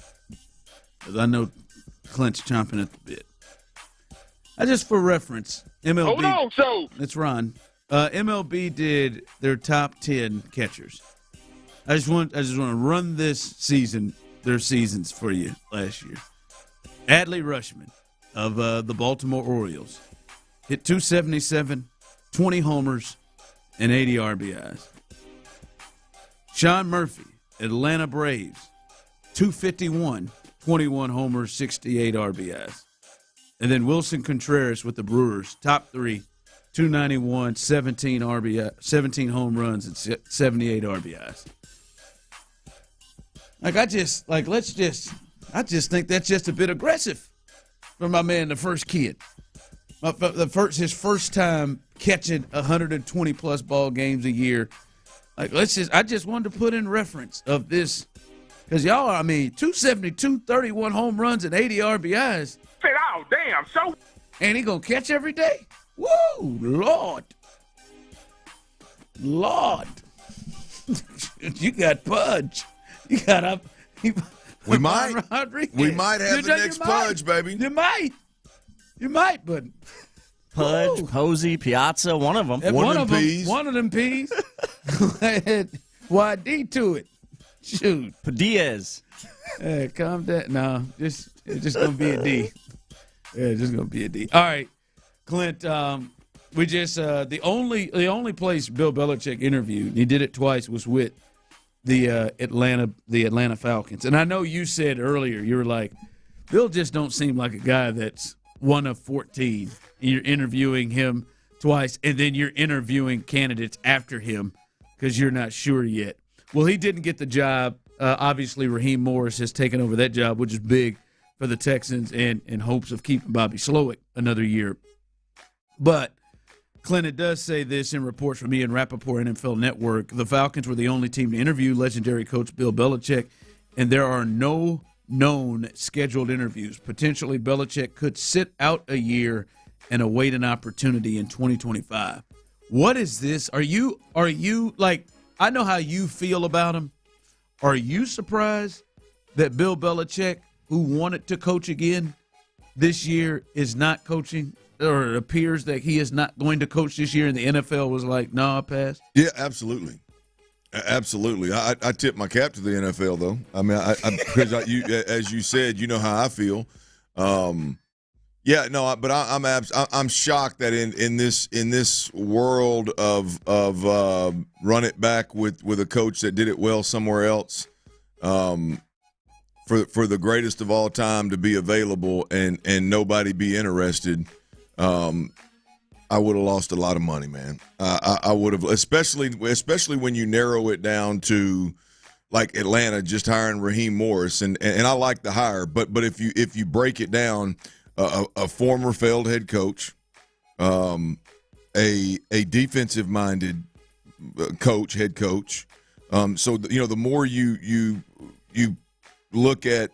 All right, they wanted a former head coach. They wanted a defensive-minded head coach. That makes it you would think it would lean even more in the favor of Bill Belichick, but they end up going another direction. Who else? Who's the other defensive-minded head coach that's been hired? Well, right now, the Raiders chose Antonio Pierce. Yep, never even thought about him. And then, obviously, where he left, Gerard Mayo is defensive-minded there. So I'm shocked that the NFL across the board, 7 openings. and none of them have ultimately taken him serious. Like, obviously, he is maybe the top coach that's alive. Like, arguably, when you look at his accomplishments and things, and you look at other coaches that were, in a way, kind of similar, and that's when Andy Reid became available. Like, he had 2 interviews, and the Chiefs just wouldn't let him leave. Right. They wouldn't let him go to the Cardinals. Yep. We just saw, all right, Sean Payton, not only, hell, he wasn't even available. You had to trade and give up picks to get him. Bam. Like, your team's talking to him. Texans were talking to him. The Broncos gave up picks. Like, those are Super Bowl winning coaches. And this is the best of them all, the most accomplished of them all. And it seems like to me that the league could not shake free of what you've been talking about. And that is what has happened over the last 4 years and the direction of where he could take. Because, like, I wonder, so, hey, Bill, what's your plan offensively? Hell, most of the teams didn't even want to hear it. Yeah. The only team that entertained it was a team that entertained 14 people. Yes. I mean, here's the deal. I would imagine, I would like to sit here and think that these owners and these general managers and all the decision makers watched what went on the last 4 years in New England, took into consideration if it is true that Belichick told Robert Kraft that the guy was done playing, and then Brady goes on and wins the Super Bowl, goes to the playoffs another year. I would like to sit here and think that, boy, that played a heavy role in him in the lack of attention that Bill Belichick is getting. But I'd be crazy to think that Bill Belichick's not, like, unapologetically asking for complete control. You know what I mean? Like, to me, there's probably even assumed. For teams to not even enter, it's one thing. Like, I would have never hired him. I don't. You would have at least listened to him. I mean, I would have been dirty. I would have interviewed him just to learn about him, just to sit across the table from him and listen to his thoughts and how he would build a team. Like, I would want to learn from him. I'd want the knowledge that the guy could give me in a 3-hour meeting or whatever it may be. I would interview him for that reason. But boy, there has to be, Ron, like, his agent has to be telling teams, like, if you interview Bill Belichick, you got to be willing to give him complete, total autonomy, but complete power. It's the only thing that makes sense. I mean, it's the only thing that makes sense why teams that wouldn't even interview, like, wouldn't even entertain it. You're going to interview, again, no offense. I mean, I like the hire. You're going to interview Raheem Morris. You're going to interview Dan Quinn. You're going to interview, what's my man out of Tennessee? Vrabel. You're going to interview Vrabel, and then you ain't even going to choose. You're not even going to entertain interviewing Belichick. Now, I think that's a little bit much. There has to be something in Belichick's messaging that told teams, like, well, hell, that ain't happening. Like, you can forget about that. We'd love to have you, but we're not going to give total control. Yeah. Like, at least to hear him have to say, yeah, I'm giving up control. I need control. I need this. Because, I mean, you could look at some of the openings where teams that had the quarterback right or felt decent about offense would go get him. Would say, all right, you could run our whole thing and run our defense. Right. And right. Like Jerry Jones, it's like, nah, I'd rather stay with Mike McCarthy. I'd rather stay with her. Oh, them and the Eagles in there. Why didn't they? Yeah. I tell you, another interesting aspect is we heard a lot of it last year around here.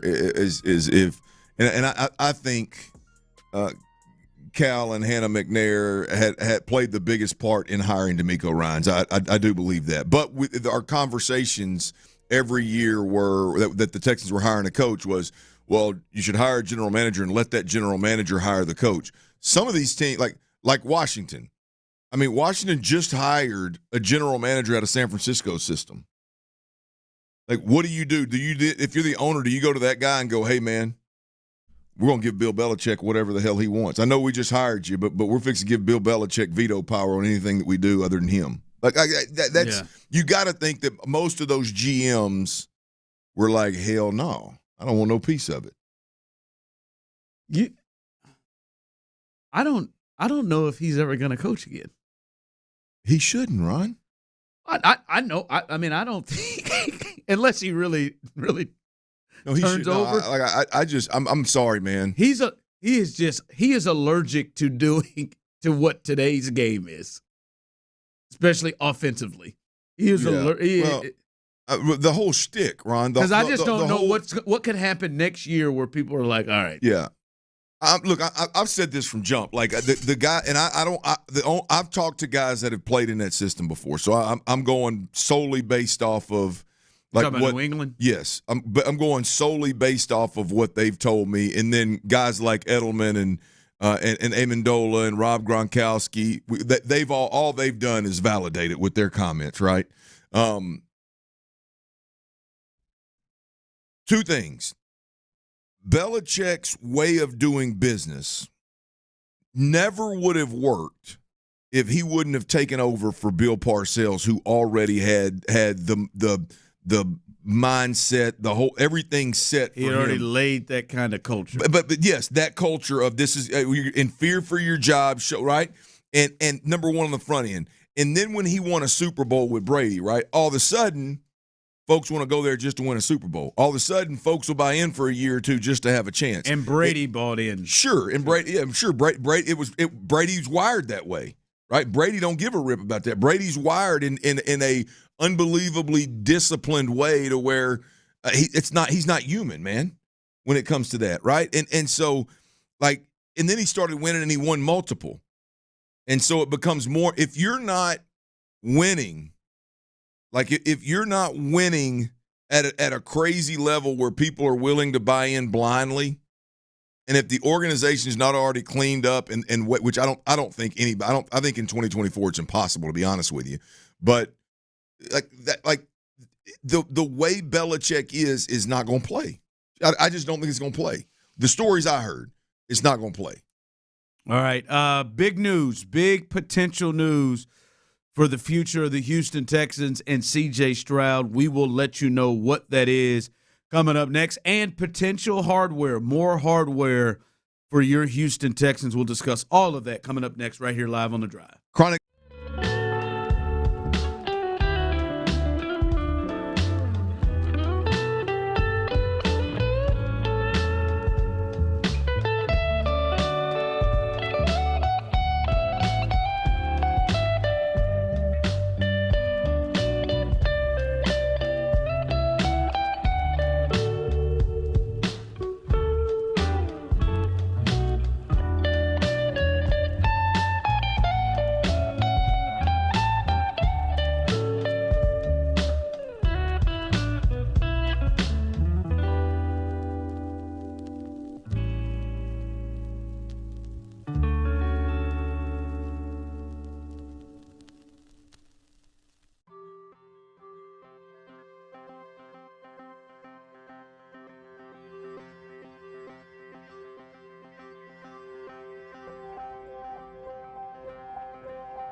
80% when you file with TaxSlayer. Start for free.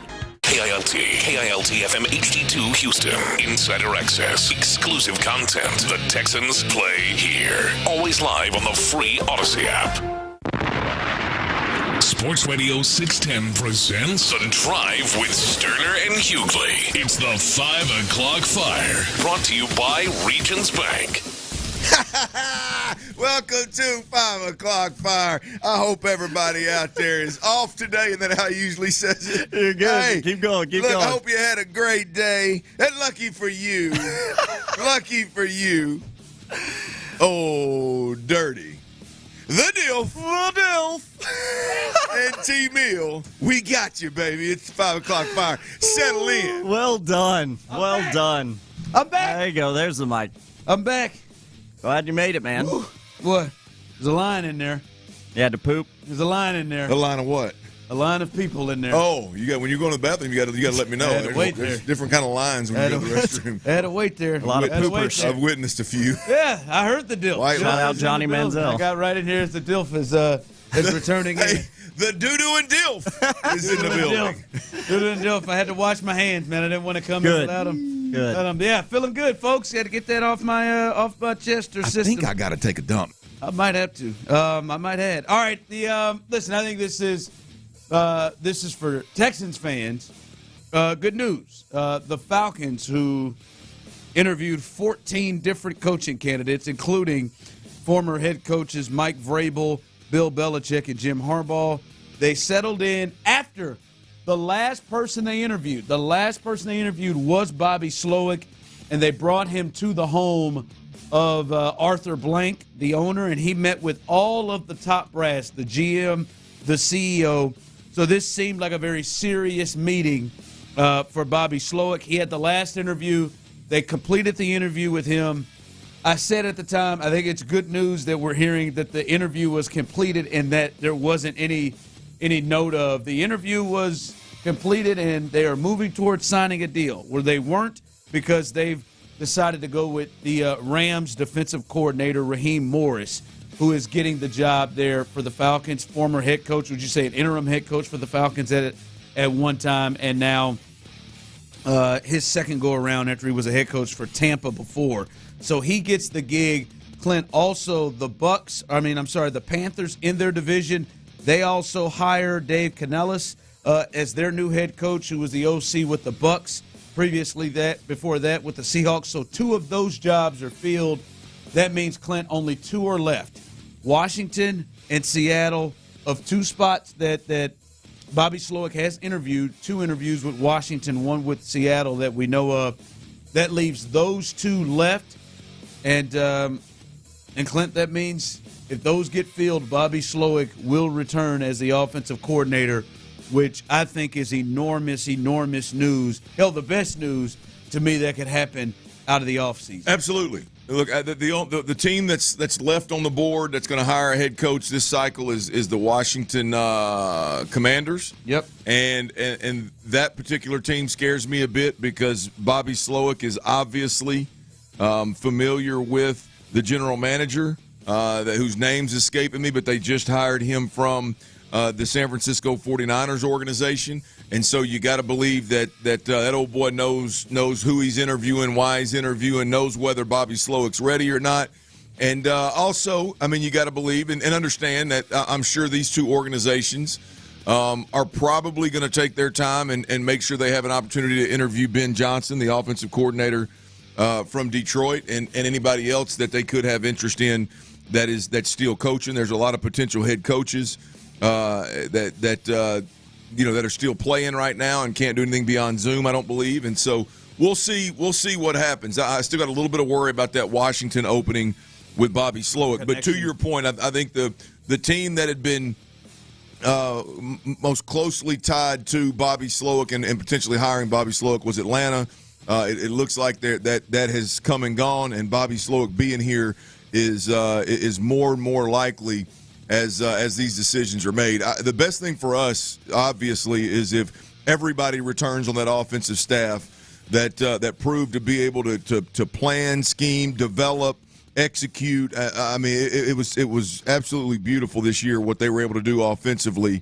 even with the adversities that they had to overcome, the no run game. Obviously, we'd like for them to develop a run game, create a run game, generate a run game. But if you're not going to, then you got to be able to win games with your quarterback and win games through injuries, and they were able to do that. So everybody coming back on the offensive side of the football would be tremendous. But Ron, I'll be honest with you, as I'm looking at Raheem Morris, and I'm thinking, Raheem Morris came out of that Sean McVay system, right, which is very closely related to, if not exactly like, the Shanahan system. And I'm looking up there at Raheem Morris thinking, what's he going to do on the offensive side of the ball? Who's he going to bring in to take over that? Yeah, I'm at this I got to believe Gerard Johnson's on that short list. Yeah, I was going to say, as you're talking through that, I am at a point where, like, obviously to me, when you start to hear what's reported, and now anything can happen because it was reported that Bill Belichick was going to be getting the Atlanta job. Right. So anything could happen. Like you said, there is a relationship with Washington and him. But as it's been reported, Ben Johnson from the Lions going to get one of these gigs. People think would be really surprised if he doesn't. And then, there's the Dan Quinn thing with Seattle. Hell, if you believe those reports that people are leaning towards, I'm to a point where I'm much more concerned about Gerard Johnson at this point than being with Bobby Slowick, because there's so many openings. He had interviews Monday, Tuesday, Wednesday, and like you said, everybody loves this system and loves what is coming out of this system, because hell, the Titans, they just hired a coach that comes through this system. Who knows where he wants to go, right? So there's just so many people in that system that want to. It's more real to me, Ron. Like, if I'm Gerard Johnson, like, I'm sorry, but I'm going to pause, right? If I'm going to pause a bit and I'm going to think a little bit longer. If the organization that's interviewing me has a head coach that we all know is got a really short leash, and I think Dennis Allen in New Orleans is got a short leash. I think Sirianni in Philly has a short leash, and I think Stefanski in Cleveland's a little safer than most people think. But some would think that he's got it's put up or shut up time for him. Then you pivot and you go, okay, well now whether it's an offensive minded coach like Callahan in Tennessee, who came out of this system, or it's Raheem Morris in Atlanta, or any of the others for that matter. But if it's either one of those two guys, then all of a sudden you go, if you're Gerard Johnson, you say, well, hell, I feel pretty good about going to Atlanta and settling in for 3 years. Obviously you could mess. If I need to, it's up to me. I'm talking about the head coach more so than anything. Like, the stability of going. I feel like I can go to Nashville. I can take my family to Nashville, and if I leave, it's going to be on my own accord because I'm going somewhere to be a head coach or I'm going somewhere to make more money. I'm not going to be forced to leave a year from now because the whole office gets cleaned out and the head coach gets fired, right? Like, now we shift from existing head coaches that are scrambling or trying to save a job or you know what I mean, like could be short leashed, to, hey, these are first year guys that are going to be given a much longer leash, 2 or 3 years with a clean slate. If I'm Gerard Johnson, that is sexy. That's appealing to me. The other stuff, I gotta. It's got to be damn near perfect for me to want to entertain something like that. And it's such a deal now, especially in this system, particularly that the McVay, Shanahan, all of that. Like, you don't even have to be the play caller to get a chance to be a head coach at this point now. So, like, the thought would be, all right, well, man, I'll stay here. I don't want to go to an offensive coach. Like you said, Nashville, even though I bet you Callahan probably wants to call plays, in this system, we see guys that don't call plays get a chance. Yep. Depending on how because people believe in that system so much. So, as we said there, I do, like, to me at this point, it has shifted to Gerard Johnson being more likely to leave. But we'll keep an eye on watch Washington and watch Seattle, because those are the last two openings and ones that Bobby Slowick could potentially still get as he's interviewed for both. 5 o'clock fire. All right, the AP Award finalists have been announced, and the Texans, no surprise with their amazing season, are involved in all through the thing. Obviously, D'Amico Ryans, he is an AP Coach of the Year finalist, and a lot of people feel like he's favorite to win that. I'm back. We just talked about Bobby Slowick and him getting interviews all over the place. He is an AP Assistant Coach of the Year finalist, which makes a lot of sense. Offensive Rookie of the Year finalist, C.J. Stroud. Defensive Rookie of the Year finalist, Rookie of the Year finalist, Will Anderson Jr. And then a lot of people believe that Nick Caserio could be up for Executive of the Year with what has happened this year. I would think he'd be a finalist. Yeah, be a finalist if they had announced that. But Clint, this just right now, never would have thunk it. Around, I don't know if D'Amico was hired yet around this time, but before right when D'Amico was hired, draft, all of that, never could have thunk that they'd be in this situation where they had this level of success that they'd be all over these awards. Fun, ain't it? Telling you, well, man. I tell you what, being in this sports talk business in a big city like this, well, your team's either been really good or your team's been really bad. Well, Clint, I mean, it was all that gray area in between. Y'all can have that stuff, baby. It was getting to a point of, man, fans are just like, yep, whatever. Yep. You know, whatever, and that's the worst. Like it just seemed like some of the passion had been zapped. Now the passion is clearly back. We see it. The Texans see it. We see it out there. That playoff game against the Browns was the best we had seen this crowd in years. So, shout out to the Texans, man. They could not. I mean, Cal McNair could not have dreamt this any better than how it was and how it ended up being this year. So, hopefully, the Texans can sweep some of these awards coming up when these things get announced. 5 o'clock fire. All right, Clint, we've talked a lot about Jim Harbaugh going to the Chargers. It happened late last night at the end of our show, and then we've discussed a little bit today. But that means Michigan is open, and that is one of the premier blue blood organizations. Clearly, they're the defending national champs and have won the Big Ten 3 years in a row. So this is a big boy job right now. Alabama open. This is right along that nature of an opening. But it looks like, Clint, that Sharon Moore is going to be announced next week, is what we're hearing, going to be the successor to Jim Harbaugh. He had been the guy that filled in for Jim. How many games Jim missed? 6. Yeah, you're right. I couldn't remember off the top. The 6 games, he was the interim head coach for them, and they're going to bring him in. And Clint, this is a slippery thing. We've seen this before. They're a rival. We're seeing it as Ryan Day slid right in with Urban Meyer. Now, his record is great. I don't know if it's good enough for Ohio State when he keeps losing them to Michigan, but it's been good. But I think a lot of people think that Ryan Day may be on the hot seat. Yeah. And it's just interesting to see how this goes. And this is always a dangerous thing. Let's just slide the guy that has been behind the legend to take over. We've seen it work at times. Dabo Swinney, it worked really well, obviously, with Clemson when Terry Bowden stepped down and he was the interim guy and they brought him in. But this Ryan Day situation is a little shaky where he could lose his job, I think, if they just don't beat Michigan this year. How do you feel about the direction of the decision Michigan is going with and just going with Moore behind him and not really opening this thing up? Well, look, I think it's a very good gamble. I mean, look, you know whether the guy's dynamic enough to be a head coach. I mean, you know whether he's ready or not. The people in that building, the decision makers in that building, they know. They have the ability to pick the phone up and call Harbaugh and say, "Hey, man, what do you think?" And they can even do it in confidence,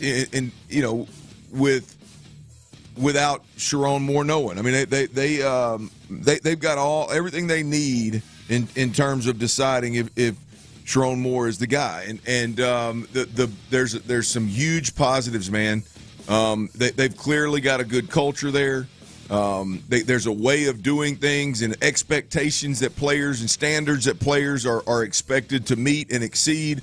There appears to be in Michigan a real player-led program, which is rare and very powerful. And so, I think, to me, it's one of those where the risk is you get a guy that may not be completely ready to be the caliber head coach that you think would be at one of the top 5 or 6 programs in America. But the reward is You get a guy that can capture what is national championship worthy in Michigan for a few years from now versus somebody coming in, blowing the thing up. And right now, the 30 days, Michigan players have 30 days to bounce if they want. You saw what happened in Alabama when they cleaned up and they cleaned house and brought in a whole new staff. This should probably help keep. You would think that this has the chance to keep a lot more players than Alabama was able to keep. And so there are some risks, clearly, but I think those are very calculated risks, given that everybody in that building should know what Coach Moore is all about and whether he's capable or not. Yeah, it's be his first job. Your first job is at the University of Michigan, coming off a national championship game following. Man, you got all the Jim momentum. Harbaugh. All the momentum is in your favor, man. That's one to watch. I wonder how Michigan fans are feeling about this. I know one thing: Ryan Day better beat Michigan this year. That is the truth. First off, they're stacked in the portal. I mean, they got several starters in the portal.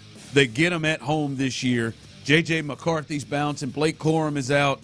They probably have some other guys that probably will leave potentially. I know they've got a great offensive lineman that's going to go to the league for Michigan. He better win this year. Yeah, I mean, better win this year against Michigan. So we'll see there and see how Michigan rolls through. It's been better when Michigan's been good. It has been a lot better when Michigan and Ohio State have both mattered at the same time. All right, coming up, let's look at this. DeMeco Ryans said the thing that he needs and wants to see improve and get better is the front, his defensive front.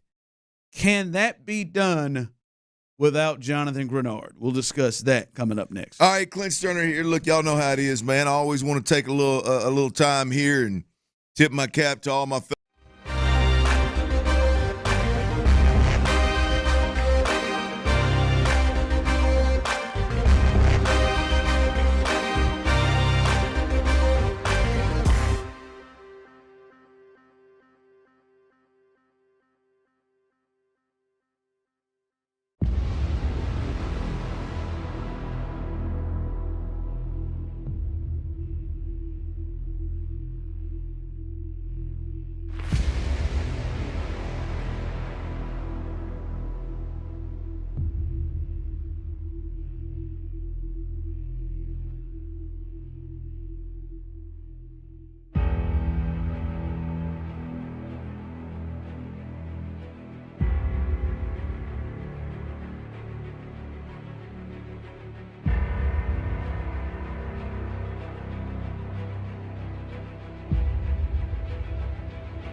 best sports talk in town, but the best looking guys in the game.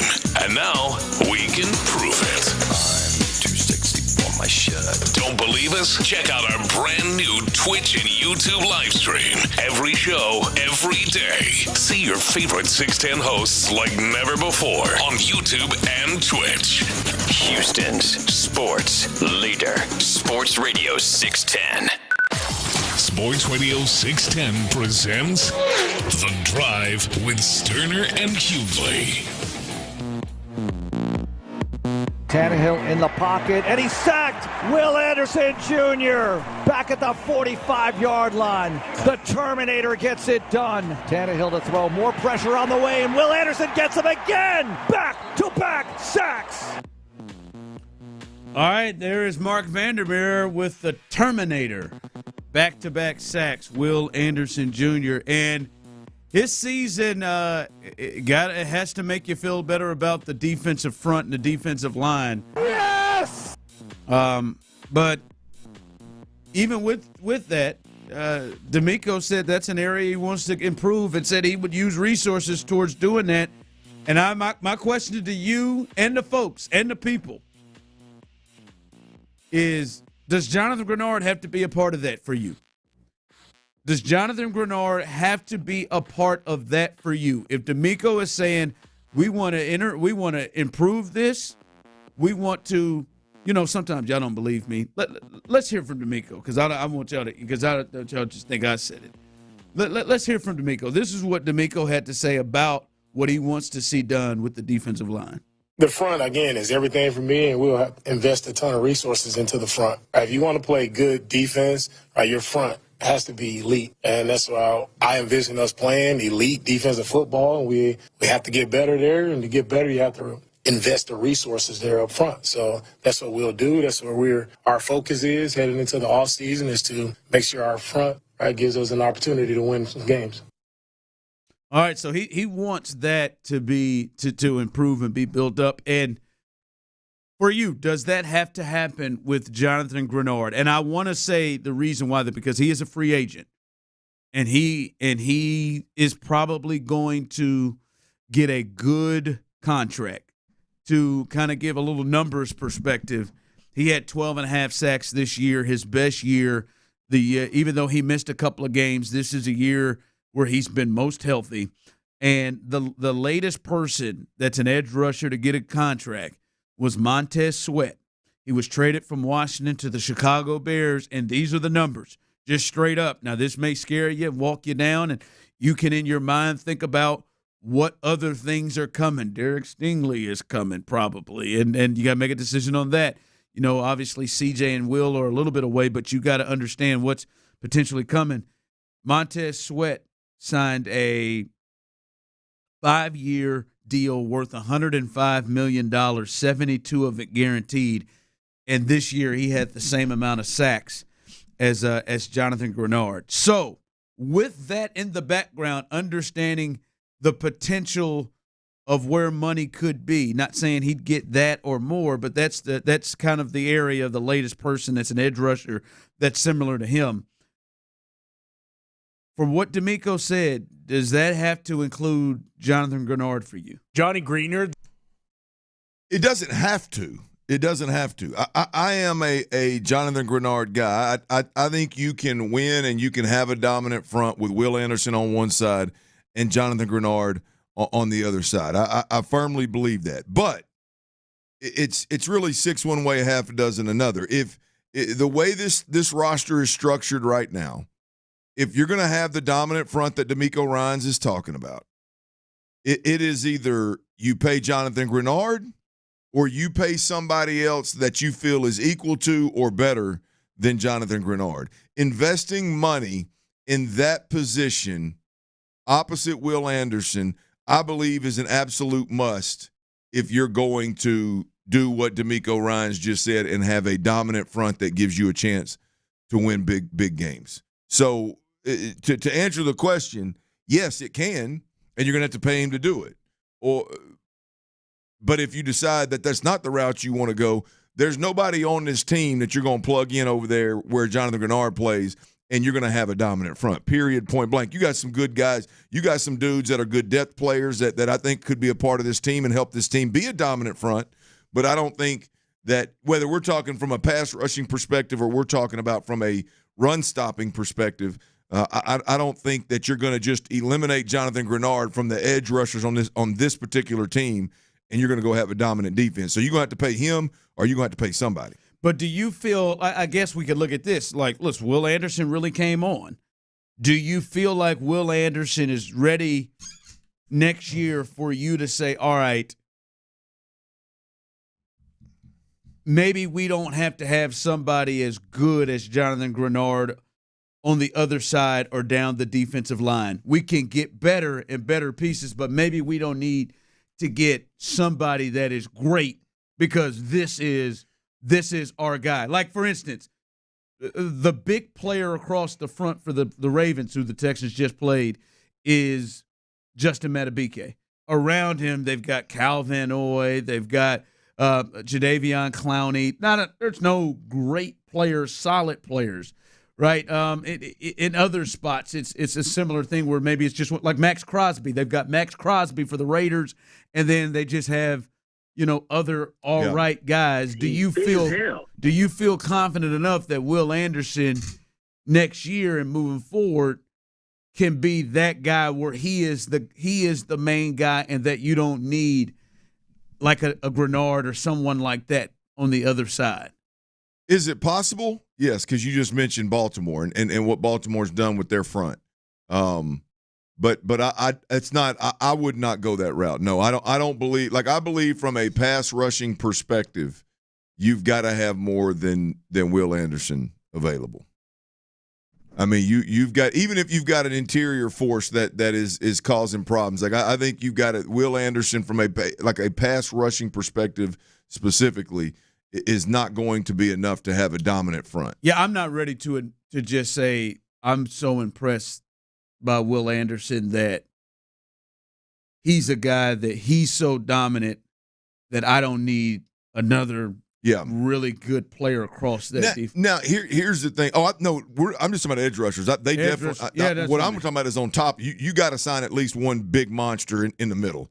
Like, you got to sign one dude in the middle that's a problem that has the ability to wreck a game from the middle. Because like, for instance, for me, like with Detroit, they've got Aiden Hutchinson. I think Aiden Hutchinson he's going year 2. You're hoping Will kind of does that. Like, for me, I think they can afford to say, all right, we're going to really hunt somebody in the draft. And we're going to hunt somebody in the draft and get somebody on the other side because, we don't feel like we have to put resources to get somebody that is a known. Yeah. Like, I'm not sure that they can do that Will has shown that yet. Well, look, I mean, I would bank on Will if you're gonna use the first round pick on an edge rusher that you just are all in on in Houston, and then you're gonna spend a bunch of money on the interior defensive line. I'd be okay with that. Look, I would be okay with like, if you feel Will Anderson, because Will Anderson no doubt was a strong side. I mean, he was more of a run stopper. He was used a little differently than just your pass rushing defensive end or edge rusher in this defense. Now, you swing him over to where he's more doing what Jonathan Grenard was doing, and you have somebody else that's a bigger bodied, more of a run stopping, pocket collapsing, defensive end edge rusher type. Then I could ride with that. I could ride with that and free Will up a little bit. I could ride with that. But the key is it's either got to be a premium draft pick or it's got to be cap space. You've got to get an edge rusher.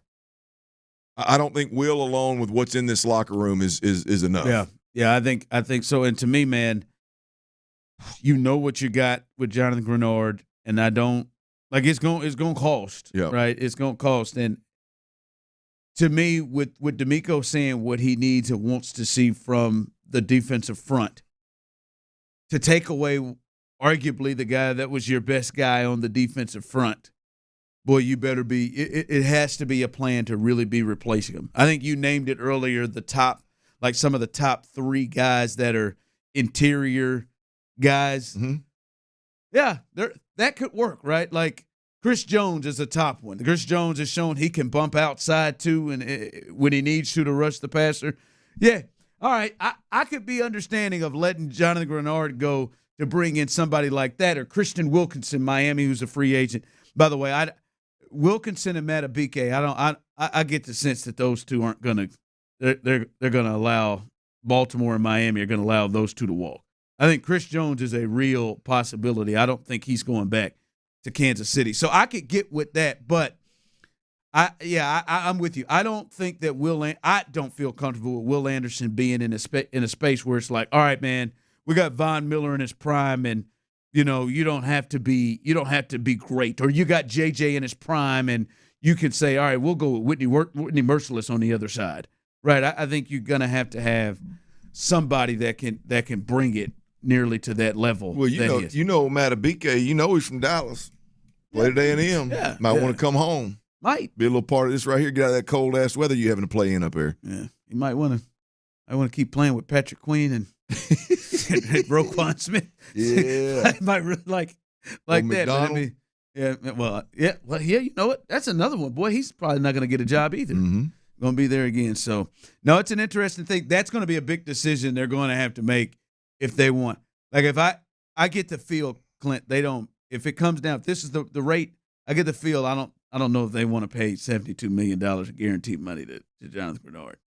Yeah, I feel like that might be something they may want to move on from. But it has to go somewhere. All right, two guys with the Texans. Are you sold on these two guys, Nico Collins and Derek Stingley Jr.? Those two guys, are you sold on Nico and Derek Stingley? We'll discuss that coming up next. I love a good dip, y'all, whether it's simply chips and dip or I'm eating wings and I need to add a little pop to my wings, if you know what I mean.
for the prices you want. And with eBay Guaranteed Fit, it's guaranteed to fit your ride the first time, every time, or your money back. Keep your ride or die alive at ebaymotors.com. Eligible items only. Exclusions apply. Live from the Twin Peaks studios, Sports Radio 610 presents The Drive with Stoerner and Hughley.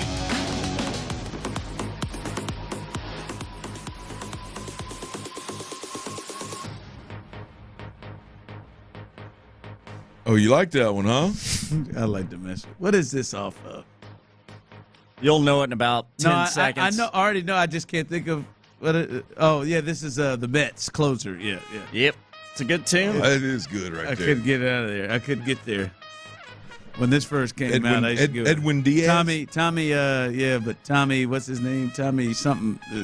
Nah, I can't remember. He didn't pitch much last year. No, it's not the guy who plays Diaz. Edwin Diaz. Tommy Trumpet. Tommy Trumpet. Yeah, he had never been to a Met game or nothing. They brought him out there. Yeah, that was a thing. And that man had to go out and hurt himself in that World Baseball Classic that we had that taken from us. Oh God, don't remind me of that. Yeah, that's beautiful. All right, two guys. Are you sold on Nico and Stingley? And this person said, anyone not sold on Nico, and they spelled that Nikko, on Nico and Stingley are on drugs. Listen, I don't think you're on drugs. I would say for both of the guys, they had breakout seasons, but both of them have had multiple years in the league, and this was for Nico. This is his third and the clear outlier. And then for Derek Stingley Jr. had injuries. Hell, he had injuries back to when he was at LSU, and it wasn't going, great to start. Then when he came back in the second half of the season, he really took off, in which he earned AFC Defensive Player of the Month honors. Are you sold on Nico and Derek Stingley Jr.? Have you gotten to the point as if you are sold on those two guys where it's like, all right, especially with Nico, man, let's pay him. I know what I'm getting out of Nico. I feel good that Nico is this dude in the same way with Stingley. You sold? Well, you got to define sold for me. I think they're both, one is significantly better than I thought he would ever be. I thought the book was written on Nico as he was going to be. He was going to be, labeled, which he was, this 50-50 guy that was a big-bodied threat with a physical advantage, and that just wasn't what I saw from Nico, which actually is 100% spot on, because the way he's emerged and the way he's become, a 1,000-plus yard receiver and a legit threat, and a guy that I would do everything I could to keep in my organization, is the exact opposite. We ain't seen him catch one back shoulder ball, actually. We hadn't seen him catch one. I'm talking about in this system. We hadn't seen him catch one jump ball in the end zone kind of deal. Everything has been more of a quote-unquote, like a possession-type receiver that's a good route runner that can create separation, that understands zones and soft spots in zones, and is very quarterback-friendly and has strong hands and run after catch. And, he's the exact opposite of what I thought people were going to continue to try to make him to be, and ultimately he is turned the corner and is significantly better than I thought he would be. But am I sold on Nico Collins? You ain't sold that he's a number one receiver? No. That he can be this team's best receiver? No, I think he can be a quote-unquote number one. I'll put it this way. He's not a tier one receiver. Okay. Can he be the number one receiver in this system? And other guys stay healthy, and you go out there and win games with Nico Collins as the best receiver on the team? Yeah, absolutely you can. But I firmly believe that one of the most important steps that this offense takes this year is they go get a wide receiver that would be considered better than Nico Collins. Yeah. It's football is so much easier offensively when you get inside into the red zone if you've got a guy that can consistently beat man-to-man coverage. If you've got a guy that can catch a 50-50 ball, that can catch the contested fade or the contested comeback on the sideline, that kind of deal. I am not sold or convinced that Nico is that guy. Now, maybe he takes that step next year. I don't know, but I'm not convinced that he is that guy. So it depends on what you're selling me or what you're trying to convince me he is or he isn't. You convinced on Stingley? Again, what is convinced of what? Like he's that this is a guy, no brainer. This is a guy that you feel good you're gonna have as your lead corner for years to come. Yeah. I feel good about that. I think he is a very good corner in this league. I've moved to if he's healthy. I moved to the point if he's healthy, then he's good to go. Right? We got to see. Even if it's just 1 year, he's healthy, then he's good to go. I feel the same way about him as I do Nico. I'll be honest. To really? To me, he's not a tier 1 corner right now. Oh, I mean, I think a lot of people believe he is. Yeah, no. Well, I mean, I'm not saying they're right or wrong. You just don't see it. Yeah. I'm just simply not ready to go there. I think he's a really good corner. So you don't have him. I think you can have a dominant defense with him on as your best corner. You don't have him in the tier like Surtain, and Sauce, no, absolutely not. I think the whole the AFC player, the defensive player of the month thing is great and well deserved, but I feel like that's being used as like all of a sudden catapulting him into this category of where, all right, he's arrived. I don't think Derek Stingley, and I think Derek Stingley would tell you that. I don't think Derek Stingley has arrived. I don't think Derek Stingley would tell you he's even remotely close to playing his best ball. I don't think he's played enough football for offensive coordinators to be like, I don't throw to his side. Nah, go away from him. Like I don't buy into any of that. But is he a good corner? Could he go to Baltimore, the best defense in the league right now, and start and that defense be good? Yeah, sure. I'm more sold on Stingley if he's healthy talent. Now I'm not sold on Stingley being healthy. That's a big thing that holds me back with him. And Nico, boy, it looked real.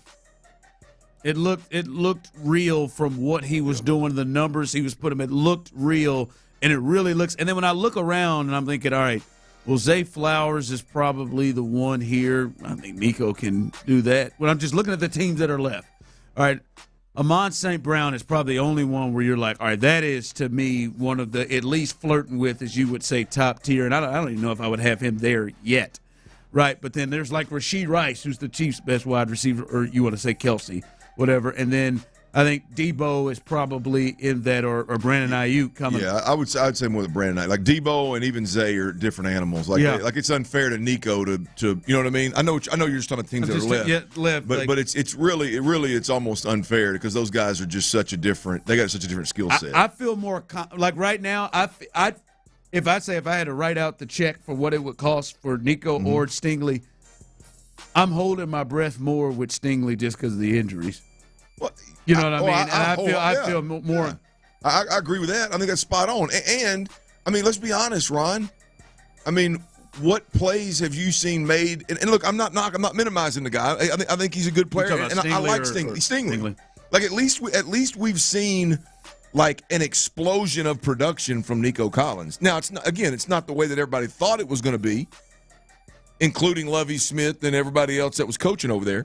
It's not in that fashion, so it's a different. But at least we've seen it. I mean, like Stingley, I think Stingley's got a lot left on the table to prove and not just staying healthy. Like I mean, if you're going to sit down and write a check right now, you're writing that check on a lot of hope. You're a Tiger, but now you're a Texan, man. And look, he's good. Don't get me wrong. There's been some production, but like. You need a year where there's significant like games changed, right? To get into the level you're for me to just be like, hell yeah, open the checkbook, let's go. This is I need to see more. I need to see more on that. Larry, you sold? Are you sold on those two, Larry? So when y'all replace the Baytown Badass with John McClain, man? What the hell Clint talking about, man? Somebody take that 2020 from Clint. It's not that hard. Hey, man, it's not that hard to be sold on Derek Stingley. And you saying he not in the class with Surtain and all them boys? We say different. We saw him play like better than them boys when he played this season. Of course, it's about health with Derek Stingley. But as far as his abilities and the way he closed on balls and the way he locked down folks, come on, dog. You know Derrick Stingley a number one. He's been a number one since he put on pads. No, and he the hasn't. next thing what? No, he Come hasn't. on, dog. He ain't been a number one since he put on pads. Come on now. Go ask his daddy, and you know who his granddaddy is. So you know want me to go ask? You want me to ask his father? You know what the DNA is. Go ask all his coaches at LSU and all his Little League coaches. And then about Nico, when we talk, Clint, you described him like he was a number one, and then we saw Nico come up with 1,200 yards passing, and you think he don't deserve that? Hey man, look here. Quit hanging around John McClain, man, because that'll get your ass in trouble, Baytown badass. Hey, let me ask you this. Let me ask you this. All seriousness. So you're good if the Texans ride moving forward with Nico as their top receiving target. Yes, sir. Because then you're gonna be adding Tank back to it. So that makes everything better for what Nico gonna do. He was doing all that without Tank being in the game or with a dominant tight end. What Nico Collins, and then we all know this goes back to the damn quarterback. If your quarterback makes you play like that, you sign that boy. And look here, the last thing I'll say is this. For 3 years, we was in the business of getting rid of folks and watching people leave out of H-Town.